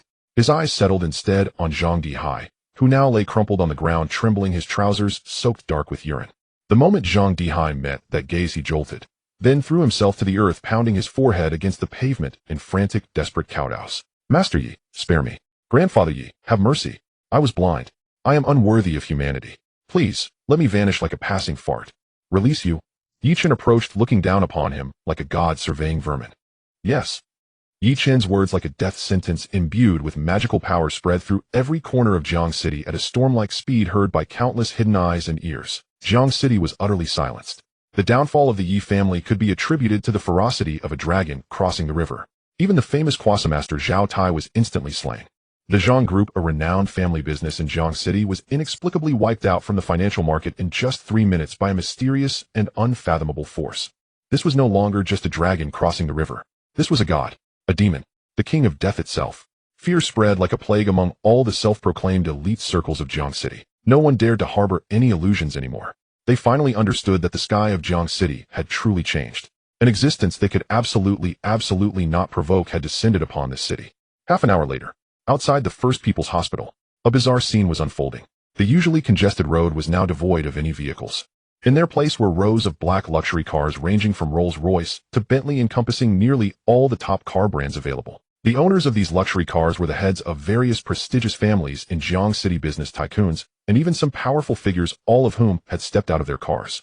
They straightened their attire, wearing expressions of utmost humility and even flattery, queuing up step by step towards the inpatient building. Their only goal was one: the VIP ward on the top floor. The first to arrive was the head of the Li family from the west of the city, a ruthless figure notorious in Jiang City. He reached the door of the ward, looking at the tightly shut door, lacking even the courage to knock. He took a deep breath, then amidst countless shocked gazes, with a thud, he knelt on both knees. The Li family of Jiang City, Li Wanshan, comes to pay respects to Mr. Yi. Willing to serve Mr. Yi as a master, I shall not hesitate to die 1,000 times. He buried his head deeply, lowering himself to the dust. This kneel seemed to topple a domino effect. The Chen family of Jiang City, Chen Donghai, pays respects to Mr. Yi. The Chen family is willing to offer all their possessions just to follow Mr. Yi. The Zhao family jewelry of Jiang City, Zhao Fulai, pays respects to Mr. Yi. The Jiang City, one after another. Those who usually commanded wind and rain in Jiang City, whose stomps could shake the ground, were now, like worshippers on a pilgrimage, uniformly kneeling throughout the entire corridor, from the door of the ward on the top floor, stretching all the way to the corner of the stairs. The spectacle was so grand and shocking that it could leave any Jiang City resident dumbfounded. On this day, all the elites of Jiang City bowed their heads.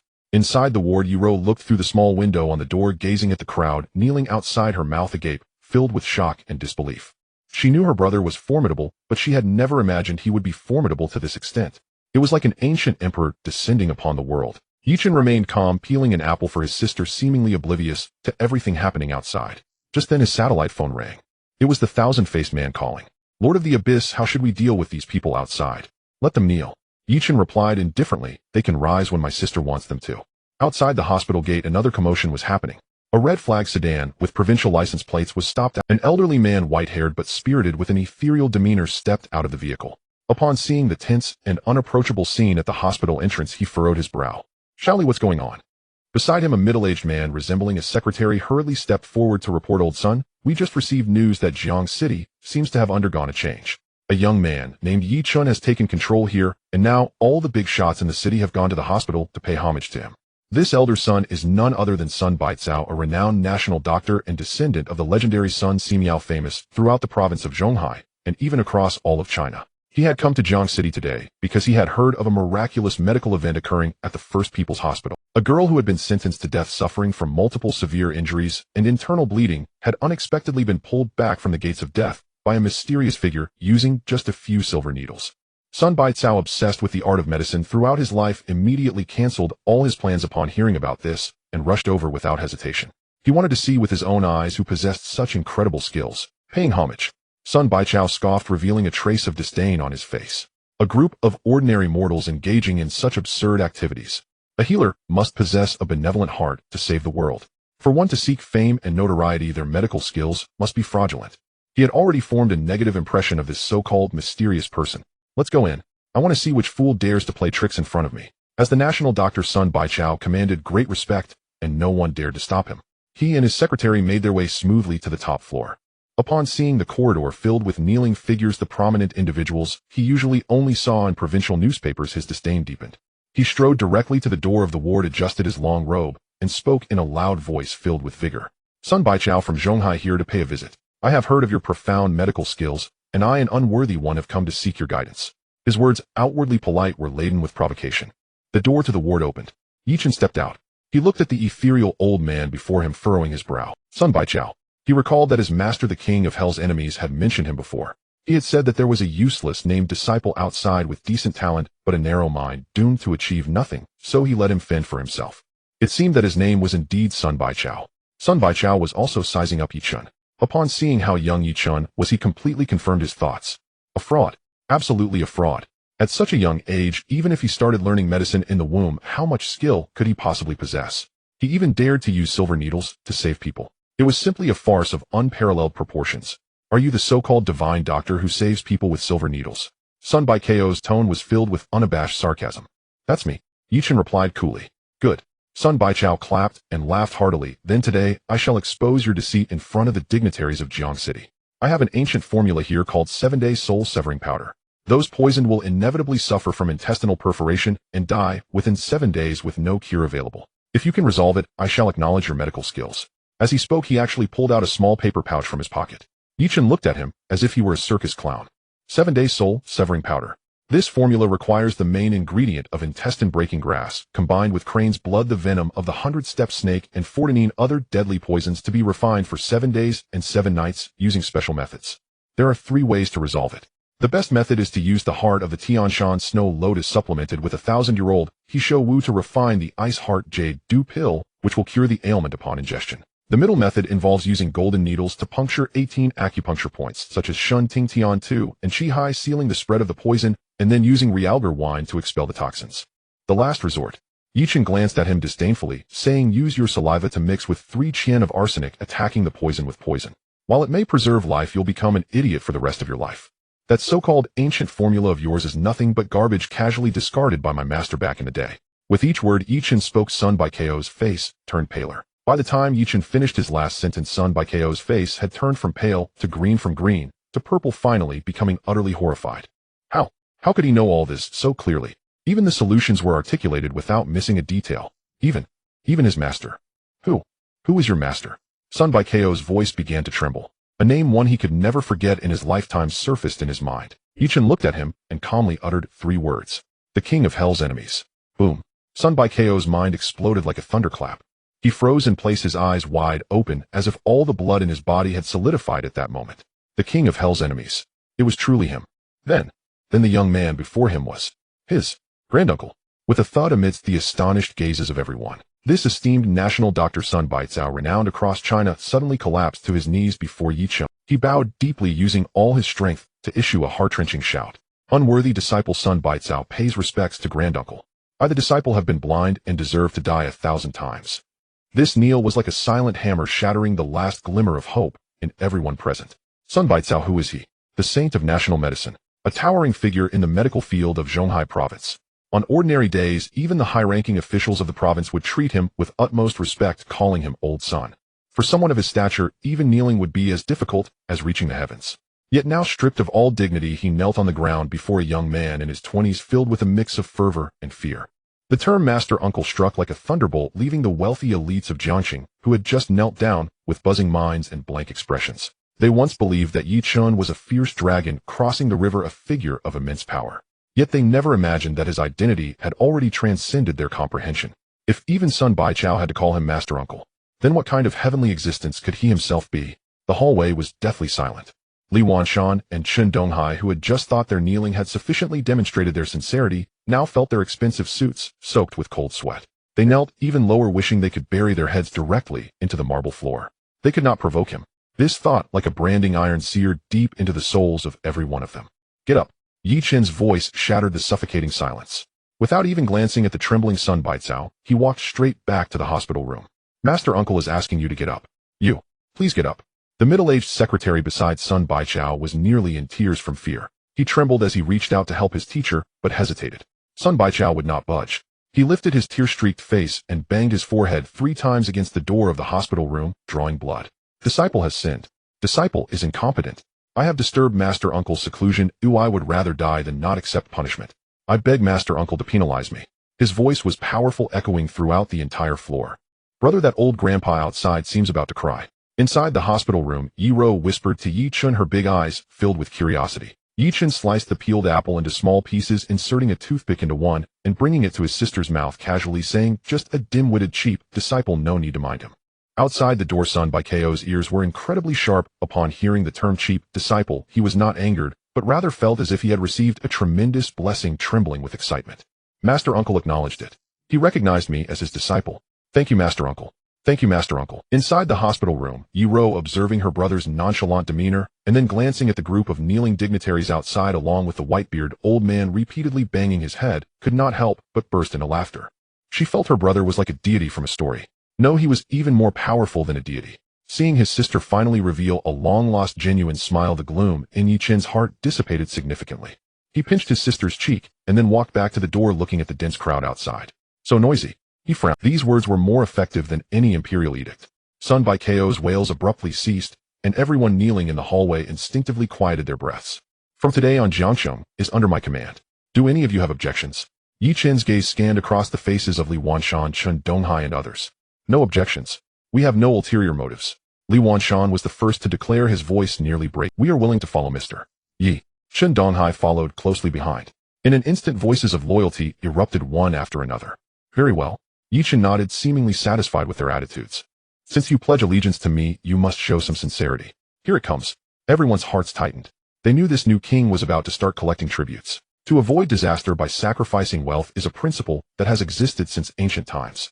They were all ready for significant expenditures. However, Yi Chen's next words left everyone dumbfounded. My adoptive parents Yi Dahai and Li Lan lived in poverty during their lives, and even in death, they lacked a proper coffin, buried in the chaotic graveyard of the western suburbs.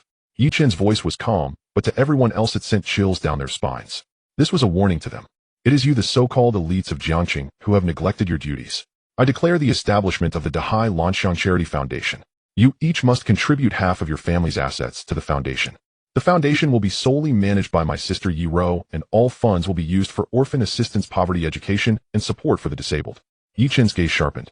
Remember, it is half of your family's total assets, including real estate, stocks, cash, antiques, and paintings. Everything that can be converted into cash. Mysterious man. He called out. Here. The shadowy figure appeared silently behind him, holding a tablet. Register each of them. Within 3 days I want to see the money transferred. Anyone who dares to play tricks, reporting even a cent less. Yi Chen did not finish speaking, but the chill in his eyes conveyed everything. Blood Butcher, you will help Mysterious Man as an accountant for the next few days. If anyone's accounts are incorrect, you will help them sort it out. Haha, as you command, Lord of the Prison. Blood Butcher, wielding a pig-killing knife, poked his head out from the stairway, revealing a bloodthirsty grin to the wealthy elites. He even licked the dried blood off the edge of the knife. The hallway was deathly silent. Everyone was bewildered by Yi Chen's maneuver. Half of their family fortunes. This was not merely cutting flesh, it was as if they were being halved. But, he was not taking a single cent for himself, dedicating it all to charity. What does this mean? Killing the hen to take the egg, and then giving all the eggs to beggars on the street. In an instant, the emotions of these fierce men became extremely complex. There was pain in their hearts, confusion, but more than that, a deep sense of awe. This new king did not play by the rules. His vision and thoughts had completely transcended their understanding.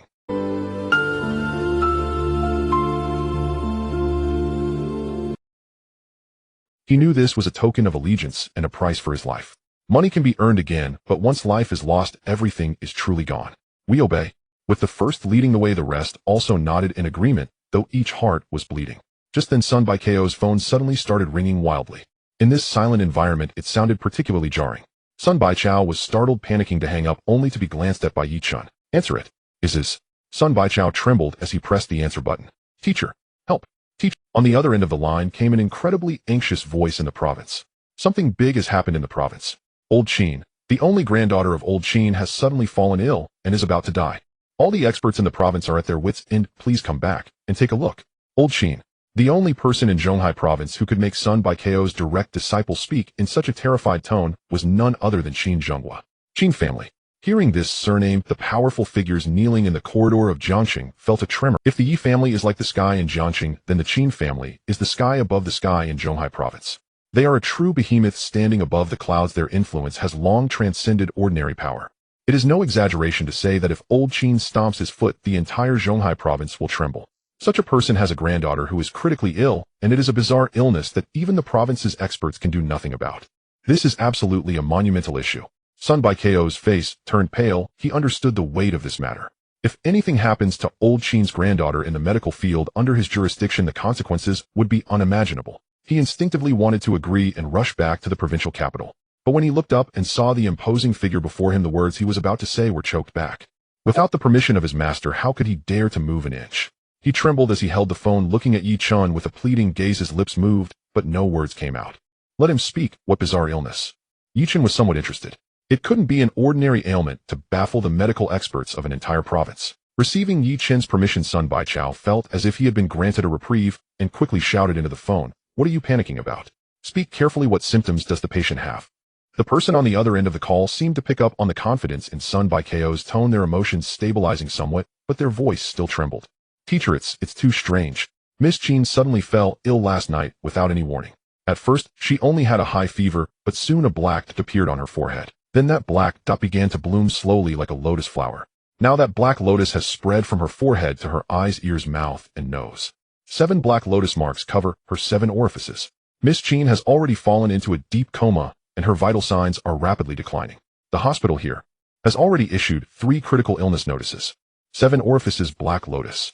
Upon hearing this, Sun Baichao gasped in shock, completely stunned. Having practiced medicine for a lifetime and scoured ancient texts, he had never heard of such a bizarre illness. This is not an illness. It is clearly the result of some sinister sorcery. This condition is unprecedented. I am also powerless to help." Sun Baichao muttered despairingly. "Useless." Yi Chen coldly spat out 2 words. Sun Baikyo's body stiffened, his face turning red, yet he dared not retort. In front of his master, his meager skills truly seemed no different from that of a useless person. "Brother, the 7 orifices black lotus sounds terrifying, like something from a novel." Yiro tugged at Yi Chen's sleeve and said softly, "It's nothing, just some underhanded means." Yi Chen consoled, patting her hand. "Lord of the Abyss, I think this illness isn't hard to treat." A deep voice spoke from the side. Everyone turned to look, only to see Shuetu had somehow come over, while carrying his blood-stained pig-killing knife, seriously offering his medical insights. "Oh." Yi Chen looked at him with interest. "What do you propose?" Shuetu grinned, revealing a mouthful of blood-stained teeth, shaking his pig knife, and said matter-of-factly, "Isn't this simple? If something unclean grows on the head, it means the head is broken. Since the head is broken, what's the use of keeping it? Just chop it off, and won't all the ailments be gone?" The room fell into a dead silence. Sun Baikyo's mouth twitched, and his eyelids twitched uncontrollably. The powerful figures kneeling in the corridor nearly popped their eyes out. "What the hell? Just chop it off. Is this treating illness? This is sending someone on their way." And yet the way he said it seems somewhat reasonable. What kind of people are these? Each one more outrageous than the last. Is this what you call treating illness? Sun Baichao finally couldn't hold back and retorted angrily, "This is called murder. Is there a difference?" Shuetu looked at him innocently. "If a person dies, the illness will naturally be cured. In the Underworld, I saw those brothers who had incurable diseases suffering greatly, all begging me to give them a quick death with a knife to be freed sooner. I call this. The Lord of the Abyss taught me a term. What was it? Yes, euthanasia." Sun Baichao was nearly choked with anger by his twisted reasoning. "Enough, stop embarrassing yourself here." Yi Chen interrupted their argument, turning to Shuetu. "Your methods only apply to the Underworld. People outside are fragile and can't handle your torment." I understand, Lord of the Abyss." Shuetu scratched his head and retreated to the side, carrying his knife. Yi Chen then turned his gaze back to Sun Baichao. "You now immediately return to the provincial capital." Sun Baichao was taken aback, then overjoyed. "Thank you, master. The disciple will."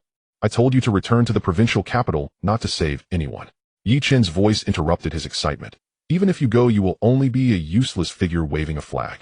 You go back and tell that Chen person, just say his granddaughter can only be saved by me. If he wants his granddaughter to live, he must come to Jiangxing personally and beg me. Yi Chen's tone was calm, yet filled with an undeniable dominance. For old Chen to personally come to Jiangxing and beg him. Hiss. A sound of collective gasps echoed through the corridor. Crazy. This person is truly insane. That is Qin Zhenghua. In the entire Zhonghai province, who would dare to ask him to personally beg someone? Even the current governor must respectfully call him old leader upon seeing him. Sun Baichao was also bewildered. He opened his mouth wanting to say something like how noble old Qin's identity is, whether this is a bit too. But when he met Yi Chen's calm gaze, all his words turned into a deep chill blocking in his throat. He suddenly realized that in the eyes of his master, what governor, what noble family perhaps really were no different from stray cats and dogs on the street. Disciple. Obeying orders. Sun Baichao ultimately chose to comply unconditionally. He knew he no longer had the qualification or courage to question any decision made by this master. He hung up the phone, bowed deeply to Yi Chen again, and then rushed down the stairs with his secretary, who was already scared. He was going to the provincial capital to convey this sacred edict that would shake the entire Zhonghai province.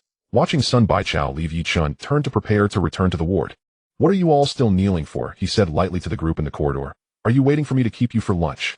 We will go raise funds right away. The crowd scrambled to their feet and rushed down, fearing that if they were slow, this lord might change his mind. Soon the entire floor returned to quiet. Brother, are you really going to make that old Chen come to beg you in person? Yiro asked with some concern. I heard them say he seems to be a very powerful person. No matter how powerful he is still just a person. Yi Chen ruffled her hair, his eyes flashing with a hint of hidden meaning. As long as he is human, he has weaknesses, and a granddaughter on the brink of death is currently his greatest weakness. The reason he agreed to intervene was not merely because he was somewhat interested in the so-called Seven Orifices Black Lotus. More importantly, he needed a person of sufficient influence to help him with a task that only someone of Qin Zhenghua's caliber could accomplish. To uncover the truth about his mother's background. Jingqing Yin family. This name, learned from Yi Xiaoyan, pierced his heart like a thorn. He needed power, a key capable of prying open the mysterious door of Jingqing. And Qin Zhenghua might just be the most suitable key he could find. Of course, to make him willingly become this key, he must first shatter all his pride and status thoroughly. Make him understand who the true dominant figure is in this transaction. Zhonghai province, provincial capital. Inside a heavily guarded sanatorium. The atmosphere was as oppressive as the sea before a storm. An elderly man with graying hair, yet still standing tall, exuding an aura of authority, without anger, stood with his hands behind his back outside the glass window of an intensive care unit, quietly watching the girl inside, whose body was filled with tubes, her face marked with strange black lotus patterns. He is Qin Zhenghua. Behind him stood a row of the top medical experts in Zhonghai province, but at this moment, these experts, usually so proud, were all with their heads bowed, not daring to breathe. At this moment, the director of the sanatorium came running over in a panic, his face filled with urgency. Old Qin, old son has returned. But Qin Zhenghua suddenly turned around, a glimmer of hope in his eyes. But what? Does he have a solution? No. The director wiped the cold sweat from his forehead, stammering. Old son said. He said he is also powerless, but he has brought someone who can save the young lady for you. Who? Qin Zhenghua asked eagerly. Old son said that person is his master. What a... Qin Zhenghua was stunned. That person also left a message. The director swallowed hard, his voice tiny as a mosquito's buzz. He said, he wants you to personally go to Jiangxing to beg him. Outrageous. Who dares utter such arrogance? Summon Master Qin to beg him. Does he fancy himself the Emperor of Heaven? This man was Master Qin Zhenghua's personal bodyguard. Having served him for decades, forged together in life and death combat, his martial cultivation long since perfected. He was a true imperial grandmaster. His fury alone seemed to lower the corridor's temperature several degrees. The surrounding experts and physicians stood frozen in terrified silence. Yet Qin Zhenghua raised a hand, calmly halting his bodyguard. His face bore none of the rage others expected, only profound shock and bewilderment. He knew Sun Baichao well, a peerless physician, yet prideful beyond measure. Few had ever earned his willing address of master. Now he referred to a young man as senior master granduncle, and delivered a message bordering on humiliation. Only two possibilities existed behind this. Either Sun Baichao had lost his mind, or this youth possessed transcendent, unfathomable abilities compelling even Sun Baichao to look up in awe. What else did he say? Qin Zhenghua asked the hospital director, his voice hoarse. The director, trembling from the earlier outburst, stammered, elder son. Also said the young man is the heir to the Yanhuangdi lineage. Yanhuangdi. Qin Zhenghua's pupils contracted sharply. The name was not unfamiliar to him. In his youth, while still serving in the military, he had undertaken a near-fatal covert mission, sustaining grievous wounds so severe that army surgeons declared him beyond saving. At the brink of death, a mysterious elder appeared, unassuming, wandering incognito, and with only a few silver needles pulled him back from the gates of oblivion. Before departing, that elder had called himself Yin Wangdi, the savior who granted Qin Zhenghua his second. Quick, prepare the car. To Jiangqing. Qin Zhenghua decided instantly, without hesitation. Sir, not advisable, his bodyguard urgently interjected. Jiangqing's situation remains unclear, the stranger's origins are suspicious. Rushing there recklessly risks grave danger. There is no risk, only certainty. Qin Zhenghua cut him off resolute. If he is Yin Wangdi's heir, then Xiao Shui can be saved. My very life was granted by his master. I would surrender my old life, without hesitation, not merely beg, but offer it freely. This veteran who had never bowed to any man throughout his storied life, now laid down all dignity and status, facing the dual imperatives of his savior's legacy and his sole granddaughter's survival. Jiangqing First People's Hospital. Yi Chen was recounting light-hearted tales from his time in the Jiuyou Mingyu. Naturally, he omitted all bloodshed and slaughter, choosing instead whimsical anecdotes, learning arithmetic from financial titans, mastering cuisine under a butcher, studying illusion arts from Qin Yinren. Even so, Yi Rou listened enraptured, her large eyes sparkling with adoration. Just then hurried footsteps echoed outside the ward. A moment later a sharp knock sounded at the door. Enter. It swung open. Qin Yinren stepped in, followed by a distinguished elder, white-haired, yet vigorous, bearing an aura of sovereign authority. It was Qin Zhenghua. The instant he entered, his gaze locked onto Yi Chen. Though mentally prepared, he still faltered slightly at the youth's unexpected youthfulness. The boy's features faintly echoed those of the elder who had saved his life decades ago. This humble elder Qin Zhenghua greets you, young friend, he said, and bowed deeply. That bow honored both his granddaughter's plea for healing and his own lifelong debt of gratitude. Yi Chen did not rise, merely glancing at him with detached calm. Sit. He gestured toward the sofa. Thank you, young friend, Qin Zhenghua replied, taking his seat, while his bodyguard stood like an iron sentinel behind him, eagle-eyed and unblinking upon Yi Chen. Brother, visitors have arrived, Yi Rou murmured, sitting up obediently from her bed. Rest easy, Yi Chen reassured her gently. Only then did he turn his full attention to Qin Zhenghua. You wish me to heal your granddaughter? Yes. Qin Zhenghua nodded earnest. I implore your aid. If Xiao Shui may be saved, I will sacrifice everything without reservation or regret. Sacrifice everything. Yi Chen smiled faintly. How much precisely is everything worth? Qin Zhenghua paused, unprepared for such bluntness. Name your terms, young friend. Speak freely. Very well, I shall be direct. Yi Chen raised 3 fingers. My fee consists of 3 items. First, 100 billion yuan, in cash. What a... Qin Zhenghua's bodyguard cried out again. 100 billion, in cash. This was no mere exorbitant demand. It was akin to devouring an elephant whole. Even the immensely powerful Qin family could scarcely mobilize such liquidity overnight. Qin Zhenghua's expression darkened.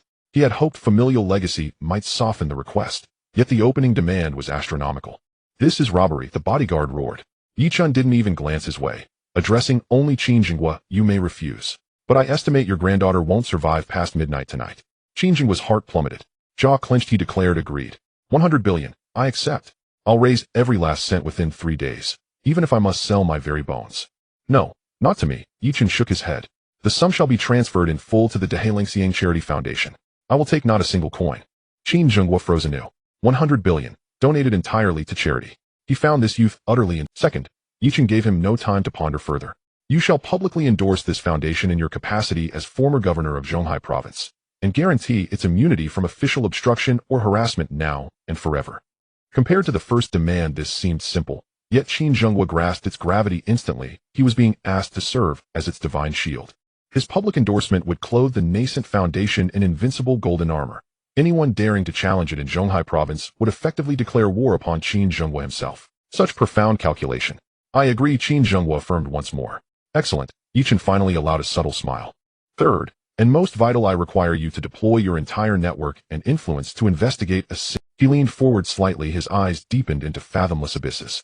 The Yin clan of Jingxing. The Yin clan of Jingxing.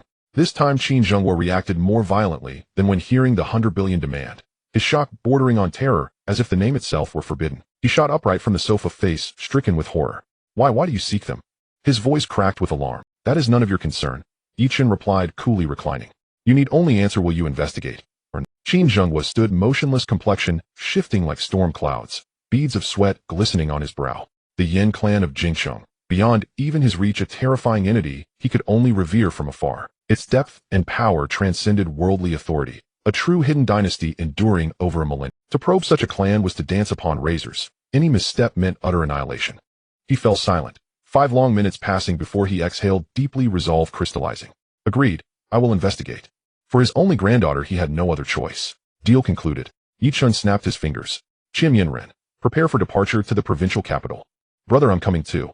Yi Ro pleaded immediately. Stay here, recover fully. Yi Chen refused firmly. He faced unknown perils, he could not but obey. Yi Ro, meeting her brother's unyielding gaze, reluctantly nodded. Shuetu, remain here to guard my sister. Should anyone dare harm even a hair on her head, you know what to do. Lord of the prison, rest assured. Any intruder, I'll cleave him into 18 pieces. Shuetu pounded his chest in solemn vow. Having settled all arrangements, Yi Chen rose and addressed Qin Jinghua. Let us go. Delay further, and you may begin preparing her funeral rites. 1 hour later at the provincial capital's convalescent center, Yi Chen entered the intensive care unit, guided personally by Qin Jinghua. Upon seeing the 7 black lotuses blooming across the girl's face, his brow barely furrowed. The situation proved marginally worse than anticipated. This is no poison. Yi Chen extended his hand, hovering 1 inch above her forehead. He distinctly sensed beneath those petals a chilling venomous force, alive, pulsing with malignant vitality. It is a goo, a living curse forged from human essence and resentment bound by arcane alchemy. His words sent chills cascading through the room. A goo? Qin Jinghua recoiled in disbelief. Does such a thing truly exist? The vast world holds infinite marvels. Yi Chen withdrew from his robe a black cloth bundle, revealing 9 dark-hued silver needles aligned in precise formation. Only a master of extraordinary cultivation could implant such a goo. What enemy has Xiao Shui possibly provoked? Qin Jinghua cried, both furious and aghast. Speculation is futile now. Yi Chen selected the longest needle, its tip shimmering with ethereal light. This goo anchors itself in the 7 orifices, feeding upon the host's life force. Once all 7 lotuses fully bloom, no celestial being could revive her. I begin now, everyone leave. Young friend, what is your chance of success? Qin Jinghua asked, voice taut with tension. 100%. Yi Chen's wrist flicked and 9 silver needles shot forth like 9 living streams of black light, instantly piercing into 9 critical acupoints of Qin Shui's body.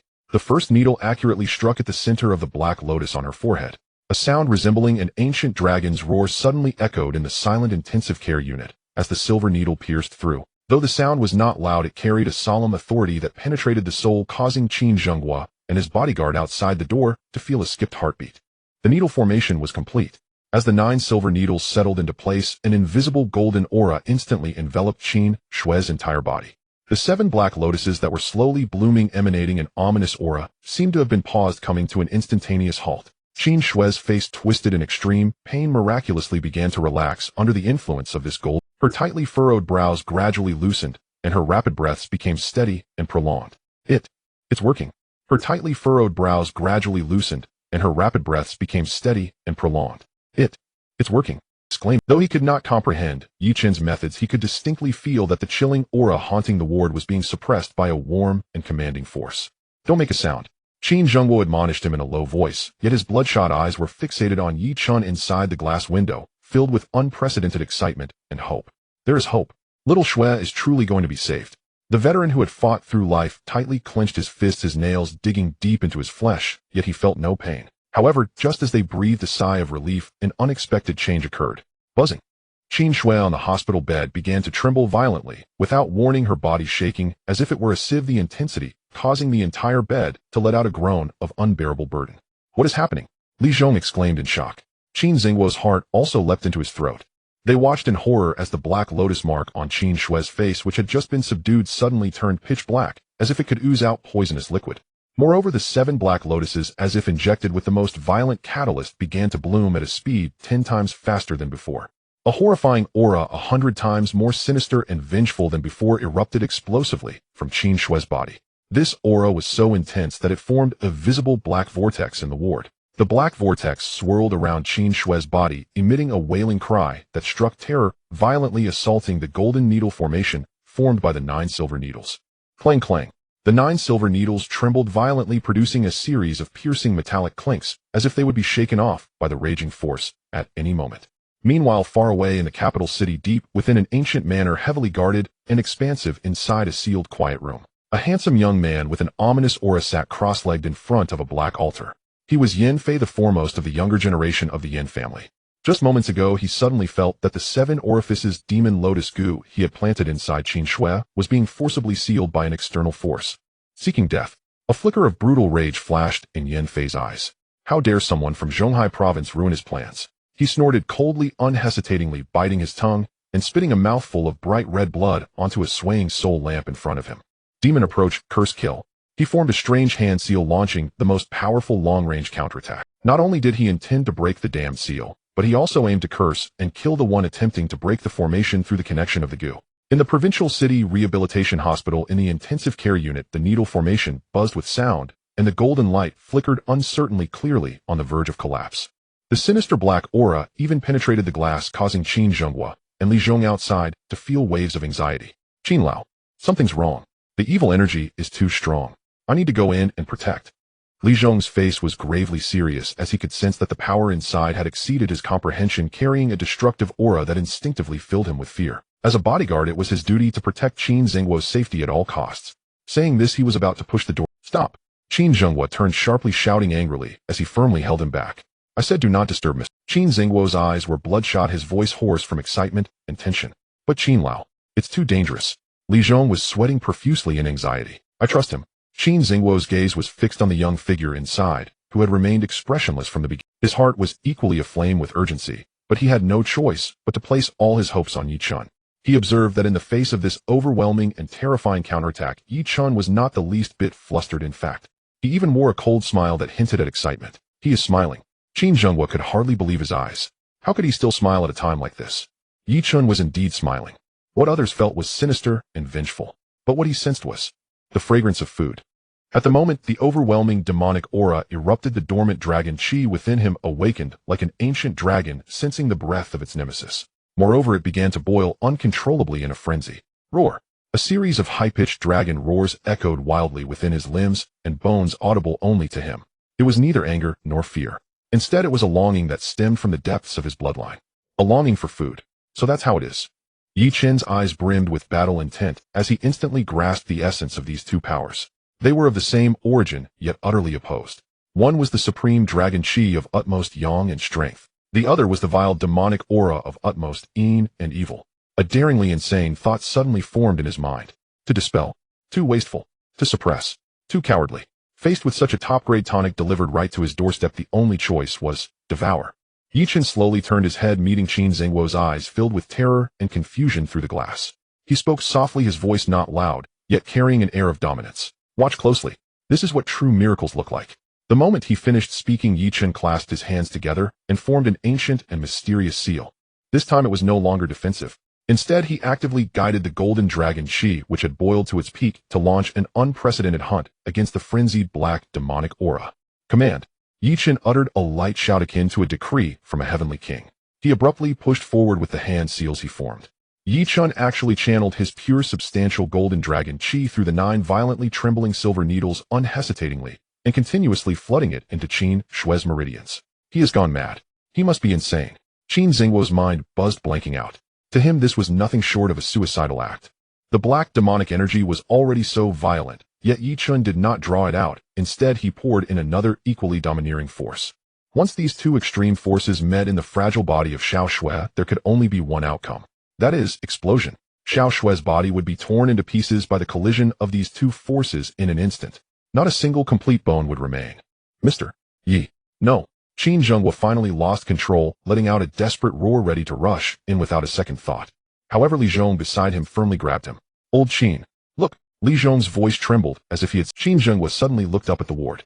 The horrific scene of blood and flesh expected did not occur. The ward remained quiet. He saw that after the golden dragon chi entered Qin Shui's body, it did not clash violently with the black demonic energy. Instead, it was as if a school of sharks had caught the scent of blood, emitting a silent yet immensely joyous roar. The golden dragon chi under Yi Chen's control instantaneously transformed into thousands of tiny golden threads akin to a disciplined army, precisely locking onto the encroaching black demonic energy. The thickest strand of golden dragon chi surged forward, actively pursuing the most rampant strand of black demonic energy. Then, under the dazed gazes of Qin Zhenghua and Li Zhong, it opened a mouth made of pure energy and swallowed that strand of black demonic energy. Down. Yes, it was indeed swallowed. The entire process was swift and decisive, without a hint of hesitation. At the moment the demonic energy was devoured, Qin Shui on the sickbed let out a painful groan, her brows instantly knitting together. Qin Zhenghua's heart tightened, but then an astonishing scene unfolded before him. Qin Shui's tightly furrowed brows gradually relaxed, and a hint of relief appeared on her face. At the same time, Yi Chun felt that the dragon qi which had devoured the demonic energy became even more refined than before after a brief period of refinement. Though it was merely a trivial enhancement, the feeling of power advancing was indeed tangible. Indeed, a tremendous supplement. Yi Chun felt a surge of joy within. He had guessed correctly. These two powers were like the positive and negative poles of a magnet, inherently attracting and restraining each other, and also devouring each other. For his dragon qi, this sinister demonic energy was the ultimate nourishment. In the capital, in the Yen family's secret room, Yen Fei, who was fully casting a spell, suddenly trembled violently. Without any warning, he opened his mouth and spat out a small mouthful of black blood, splattering it onto the altar before him. His handsome, yet sinister face was instantly filled with disbelief and horror. How is this possible? He screamed in shock. Just moments ago, he had distinctly felt a strand of his goo power vanish into thin air. It was neither dispersed nor extinguished, but rather devoured, as if it had been swallowed whole by some heavenly foe. This sensation was something he had never encountered before. This completely exceeded his understanding of goo techniques and power. Who exactly is it?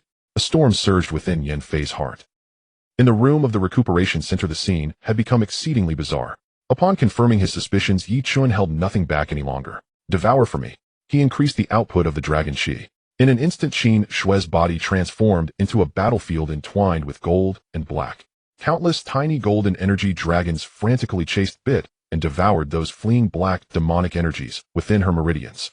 Those demonic energies, which had been so arrogant moments ago, now resembled mice encountering a cat, panicking and collapsing.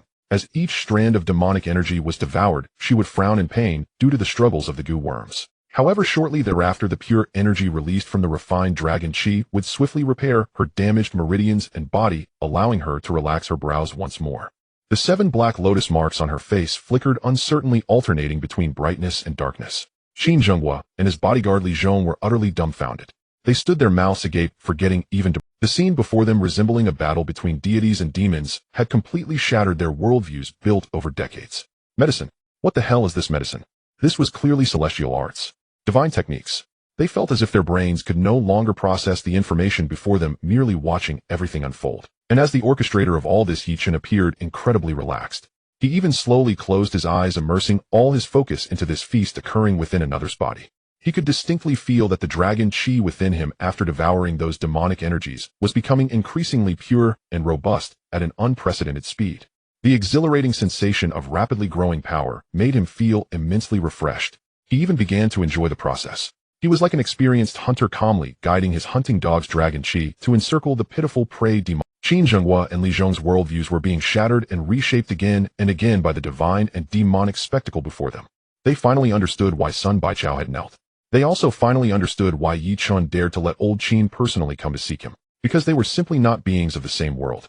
In the presence of such an existence, what power, what status, seemed so laughable, so insignificant.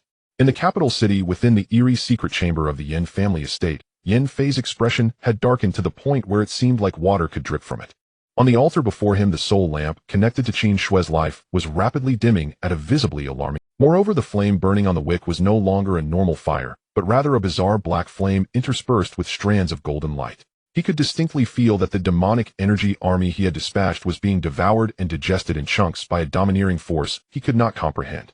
It felt as though a pack of ferocious wolves he had carefully nurtured had charged into an unfamiliar forest, only to discover that the forest was home to a hungry ancient dragon that had not fed for a millennium. Damn it! He roared in fury, his voice filled with unbearable humiliation. How dare someone in this tiny place of Zhonghai ruin my plans? He was the most outstanding genius among the younger generation of the Yin family. He practiced the supreme demonic arts that had been passed down for thousands of years. What he had sown was the 7 orifices demonic lotus goo that even grandmasters feared. How could he possibly stumble in such a small, obscure place? He refused to believe it, and he would never accept it. I want to see just what kind of being you are and how big your appetite can be. A glint of madness flashed in Yen Fei. He suddenly bit his tongue and spat out a mouthful of even darker heart blood. This time he had almost expended 30% of his vital essence. Not a drop was wasted. It completely splattered onto the soon-to-be extinguished soul lamp. With a boom, the flame of the soul lamp surged 3 feet high, and the golden light was temporarily suppressed by the black demonic flame. A wave of demonic energy several times stronger than before surged like a flood toward the Jiangxing hospital, propelled by the unseen connection. He could not believe that in a place lacking in spiritual energy, there could be anyone whose power rivaled the noble 1,000-year-old Yin family bloodline. He intended to use absolute strength to crush that unaware opponent along with the wretched Qin Shui into ashes. However, this gamble of desperation not only failed to turn the tide as he envisioned, but instead, it was as if an already satiated hungry beast was presented with a plate of exquisite dishes made from the rarest of heavenly materials. In the hospital room, Chen, who was enjoying a feast, with his eyes closed, suddenly opened them wide. There was no trace of seriousness in his gaze, only an unabashed mocking smile. "Oh, can't handle it anymore, starting to shake," he teased. "No, this is a personal appearance with added spice."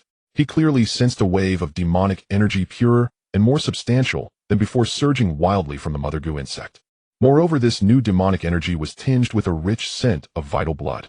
For his dragon energy, this was akin to an ordinary meal instantly upgraded to a lavish banquet. "You dare to deliver yourself to my door?" he sneered coldly. "Then don't blame me for taking it all." Not only did Chen not feel pressured by the opponent's enhanced power, but he was instead exhilarated. Devour it even faster. With a thought, he increased the output of his dragon energy. The golden little dragons, which had been methodically surrounding their targets, suddenly became wildly aggressive, as if they had received the order for a full-on assault. They seemed to have taken the strongest stimulant, each of them growing larger, becoming more ferocious and greedy. The overwhelming demonic energy infused with 30% of Yen Fei's vital essence that had just flowed into Qin Shui's body was instantly devoured by the countless golden rampaging dragons before it could even showcase its power. Not even a ripple was stirred. With a poof, 1,000 miles away in the capital's secret chamber, Yen Fei's body was struck as if by an invisible giant hammer, violently throwing him backward. He opened his mouth and spat out a mouthful of fresh blood. This time it was no longer the black poisonous blood, but bright red blood infused with the essence of his life. He felt as if his vital energy had been completely drained, collapsing in an instant, his face as pale as paper, devoid of color. This terrifying backlash had severely injured him internally. "No, it's impossible." Yen Fei collapsed before the altar, his eyes filled with endless horror and fear. The opponent could not only effortlessly devour his goo power, but could even reverse injure him, the caster, through the connection with the goo insect. What a terrifying method.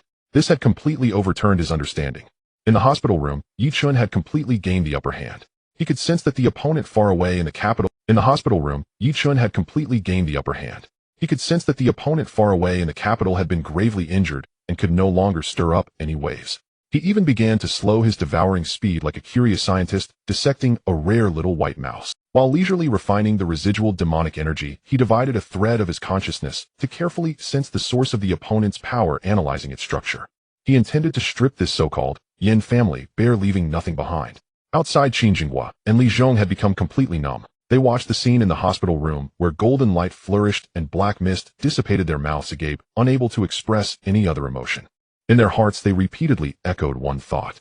Jiangxing, no, the entire Zhonghai province's sky from this day forward was truly going to change forever. Time passed moment by moment. The silent war in the hospital room had reached its conclusion. As more and more black demonic energy was consumed and refined by Yi Chen's dragon energy, he could distinctly feel the purity of the dragon energy within him increasing at a terrifying speed. The sensation was akin to forged steel being plunged into a divine furnace for a higher level of tempering. What originally would have taken him months of arduous training to achieve could now be effortlessly accomplished in just a few. This sinister and toxic demonic energy was a deadly poison to others. But for him, it was the world's most extraordinary and unique super supplement. He even faintly sensed that the long stagnant barrier of cultivation deep within his dantian had begun to show signs of cracks. As long as he could consume the mother bug that was dwelling in Qin Shui's heart along with its purest source of demonic energy. Yi Chen was absolutely confident that he could shatter the shackles on the spot and elevate his cultivation to a new level. This is truly a great gift. Yi Chen felt immensely satisfied. While he reveled in the nourishment, Qin Shui as the battlefield also reaped tremendous benefits.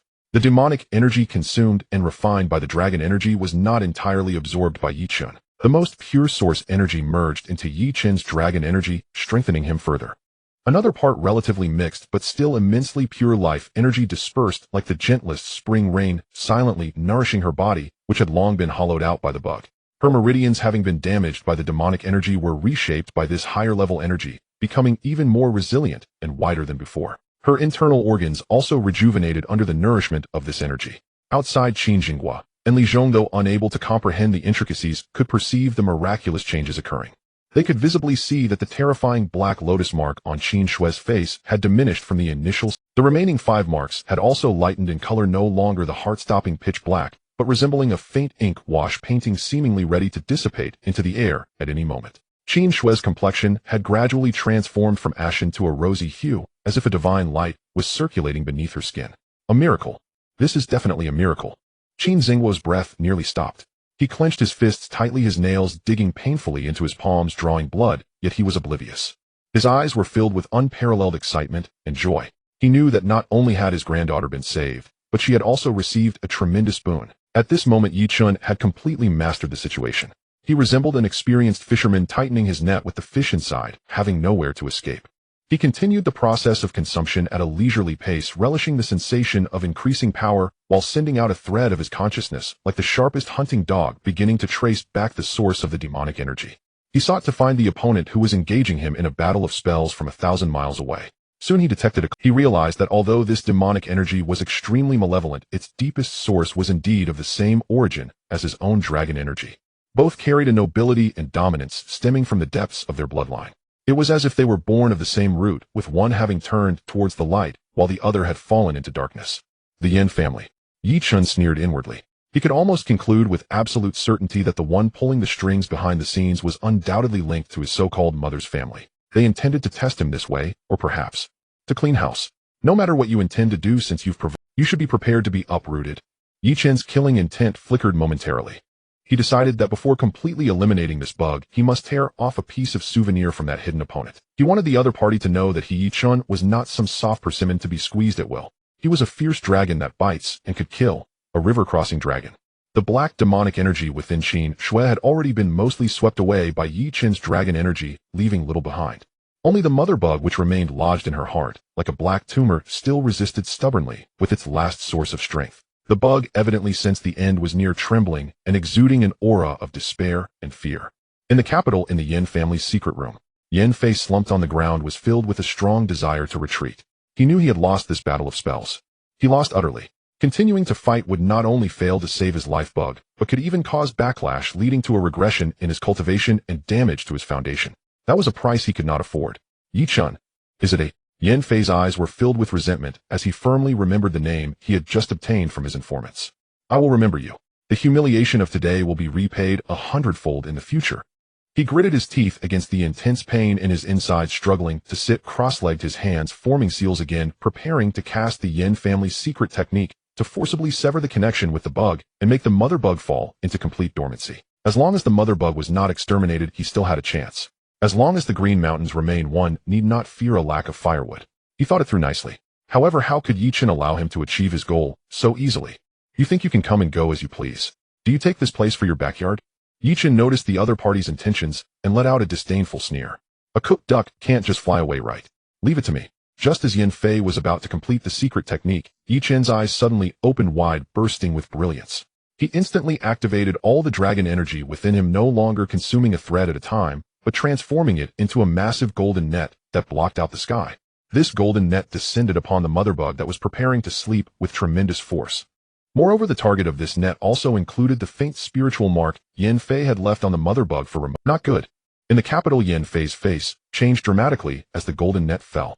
He felt that the connection between him and his life bug was being forcibly severed by an overpowering force. What horrified him even more was that the target was actually his spiritual mark.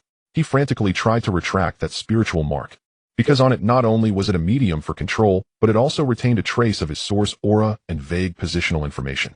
If intercepted by the opponent, it would mean exposing all his secrets to the enemy. Now you want to run. It's too late. Yi Chen's voice seemed to resonate directly in Yin Fei's mind, filled with endless mockery and coldness. With a thought, the golden net tightened violently.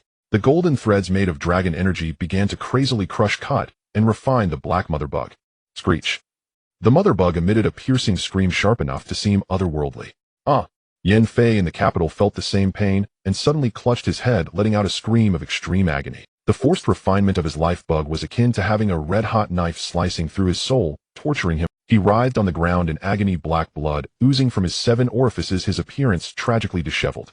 Just before the mother bug was completely refined into nothingness by the dragon energy. Yi Chen's dragon energy, like a top surgeon wielding a high-precision scalpel, skillfully detached and captured the trace of spiritual mark left by Yin Fei from the mother bug intact and unharmed.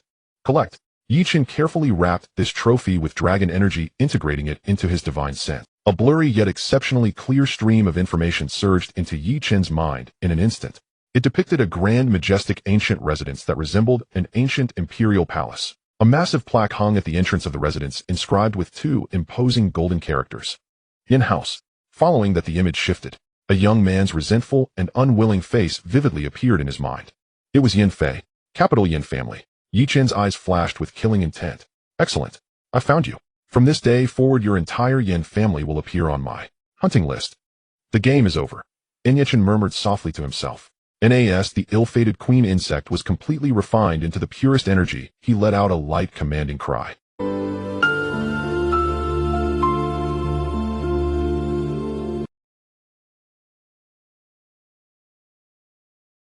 Instantly, the 9 needles transformed into 9 streaks of light, too swift for the naked eye to trace, and shot from Qin Shue's body with a soft whoosh, returning in perfect unison to Ye Chen's outstretched palm. And the instant the needles withdrew, a miraculous sight unfolded, one that would forever sear itself into the memories of Qin Zhenghua and Li Zhong waiting outside the door. Before their very eyes, the faint black lotus marks lingering upon Qin Shue's face dissolved at astonishing speed, like frost vanishing beneath the scorching noon sun as the needles were pulled free. In less than a single breath, all traces of the black markings vanished without a whisper. No shadow, no scar, no remnant remained. Qin Shue's face had regained its flawless smoothness, yet this was only the beginning. Nourished and purified by the dragon qi, her already fair skin now shimmered like the finest Yangji white jade, luminous, translucent, tender, and supple, as if it might yield to the gentlest touch. Even beneath the hospital's fluorescent lights, a soft, ethereal halo glowed faintly across her skin, like a celestial gemstone long veiled in dust, now revealing its sacred radiance. Her entire aura had been transformed, and if before she had been a refined noblewoman, graceful, elegant, sheltered within ancestral halls, then now she appeared as an immortal fairy descended from the jade pond, untouched by mortal dust, newly alighted upon the earthly realm. An otherworldly vitality suffused her being, a pristine purity emanated from deep within, so profound, so sacred that even a single glance felt like sacrilege. Outside the door, Qin Zhenghua and his bodyguard Li Zhong stood frozen, eyes wide, mouths agape, jaws slackened as if they might drop to the floor. What they witnessed had shattered the boundaries of imagination. And this was no longer medicine. It was divine alchemy, turning base matter into gold, reshaping flesh and spirit, transcending mortality itself. It was true transmutation, and ultimate miracle, transforming decay into wonder. And inside the room, Ye Chen retracted the 9 silver needles and exhaled a long, heavy breath of turbid air. Upon closer inspection, that expelled breath carried the faintest wisp of black, residual demonic energy, purified and driven forth from his body by the dragon qi. He sensed the dragon qi within him, now 30% purer and more potent than before. Nan felt the fissures spreading across the barrier confining his cultivation, trembling on the verge of shattering. This intervention had been more than worthwhile. It was sheer unadulterated gain, resolving a latent threat, advancing his own cultivation, and, most crucially, identifying a definitive enemy. A single stroke, 3 victories. And satisfied, he strode to the bedside, gazed upon her sleeping visage, ethereally beautiful beyond mortal measure, and gave a quiet nod. My handiwork looks rather splendid. After such exertion, it was time to claim his due. In the 3 conditions, Qin family, you shall honor them. Ye Chen turned, preparing to step out the door, when behind him the girl upon the hospital bed, serene as a slumbering fairy, trembled ever so slightly, her long lashes fluttering. She was awakening. And upon the bed, Qin Shue's delicate butterfly wing-like lashes quivered once more, and then slowly, gently, her eyes opened, eyes that had remained closed for far too long. 2 eyes emerged, clear, pristine, like the purest highland lake. Their gaze first clouded with the dazed emptiness of one just roused from nightmare. She remembered a long, endless dream. Boundless darkness, bone-deep cold, and unseen swarms of ants gnawing relentlessly at her face, her flesh, her very soul. A torment more excruciating than death itself had driven her to despair, to wish for oblivion. Yet swiftly that haze lifted, replaced by the lucid clarity of deliverance. Instinctively she raised her hand, trembling with both fear and hesitation, to touch her own face. And she still vividly recalled the searing knife-like agony inflicted by that strange affliction. But when her slender fingertips brushed her cheek, Kinthi met not pain, but an unfamiliar smoothness, a silken. She froze. Is this my face? And her gaze shifted, focus sharpening at last. Nan settled upon the man standing beside her bed, tall, poised, his eyes calm as unfathomable deep waters. The man who had appeared before her like a celestial warrior descending from heaven just as consciousness slipped into darkness. And who are you? Her voice rang out, light crystalline like mountain spring water chime, and cleansing the soul with every note. In Xiao Shui, you're awake. And outside, Qin Zhenghua, who had watched intently through the doorway, and could no longer contain his elation the moment he saw his granddaughter's eyes open. He burst through the door in a single stride, his body trembling with emotion. In tears, hot, heavy, and unbidden, streamed down his weathered cheeks. "Grandfather." Chen Shui smiled weakly but serenely at the elder rushing to her bedside, her pale face blooming with quiet reassurance. Yet moments later her gaze drifted back, none wavering, to the man who had remained perfectly still throughout. Within those beautiful obsidian black eyes now burned boundless gratitude, deep curiosity, and a subtle unconscious devotion, and something akin to adoration. And it was this man who had pulled her from the abyss of eternal torment. "Mr. Yi." Chen Zhenghua reached the bedside, gazed upon his granddaughter's face, more flawless than ever, and choked on his own overwhelming emotion. He whirled around to face Yechen, Ni's composure utterly shattered. Thump. This veteran general, powerful, unbending, never kneeling before any man, began lowering himself to his knees before Yechen. "Mr. Yi, words cannot repay such grace. Please accept this humble bow." And this bow came from the marrow of his bones and from the core of his being. And to him Yechen had not merely saved his granddaughter's life, he had granted the Chen family rebirth itself. Yet before his knees could meet the cold floor, a gentle, irresistible force emanated from Yechen, lifting him, holding him upright, refusing his surrender. "Elder Chen, there is no need for ceremony," Yechen said calmly. This was a transaction. You paid, I healed. No debts remain." Supported by that unseen power, Chen Zhenghua straightened slowly. Ni's gaze upon Yechen had undergone a complete metamorphosis, no longer that of a patron viewing a gifted physician, nor of a grateful savior's beneficiary. Now it was the gaze of a devout worshipper, and beholding the sole deity enshrined in his heart, fervent, awestruck, and edged with reverent awe. "For you, sir, it was a transaction. But for my family, it was salvation incarnate." Chen Zhenghua drew a deep, solemn breath, and spoke each word with unwavering gravity. "Your Grace, Mr. Yi, we the Chen family shall remember it for all eternity. I, Chen Zhenghua, will fulfill the 3 conditions set by you, sir." Chen Zhenghua looked at Yi Chun, his expression grave to the extreme.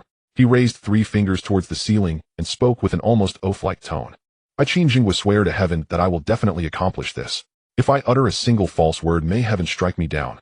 After saying this, he showed no hesitation and immediately took out his encrypted red phone. He dialed the number of his chief steward. As soon as the call connected, he commanded in a tone that brooked no argument with a steely authority. "Old Joe, I don't care what methods you use. Whether it's selling shares or mortgaging properties, within 3 days, I must see 1 billion in cash deposited into the account I will give you later. Remember, at any cost." On the other end of the line, the chief steward, who had followed Chen Zhenghua for decades, was so shocked by the terrifying figure that he nearly dropped his phone. 1 billion. Still cash. Even if he emptied all the liquid assets that the Chen family could mobilize, it would still be far from enough. "Lord, is this too much?"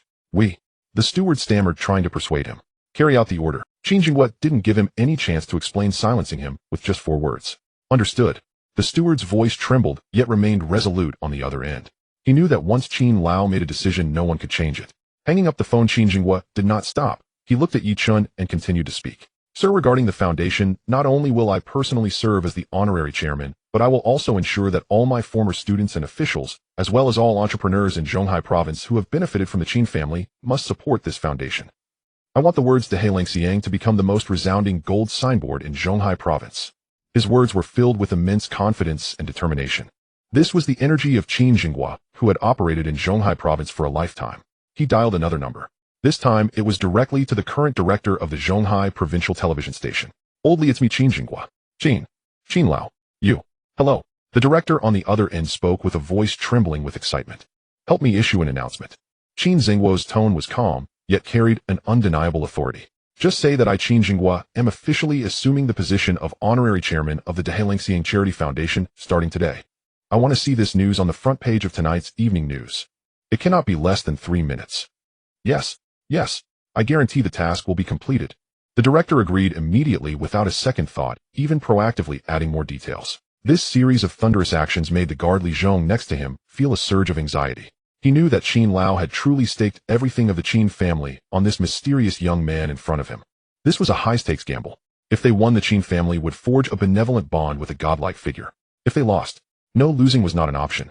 Li Zhong looked at the calm and collected Yi Chun, feeling an unwavering certainty in his heart.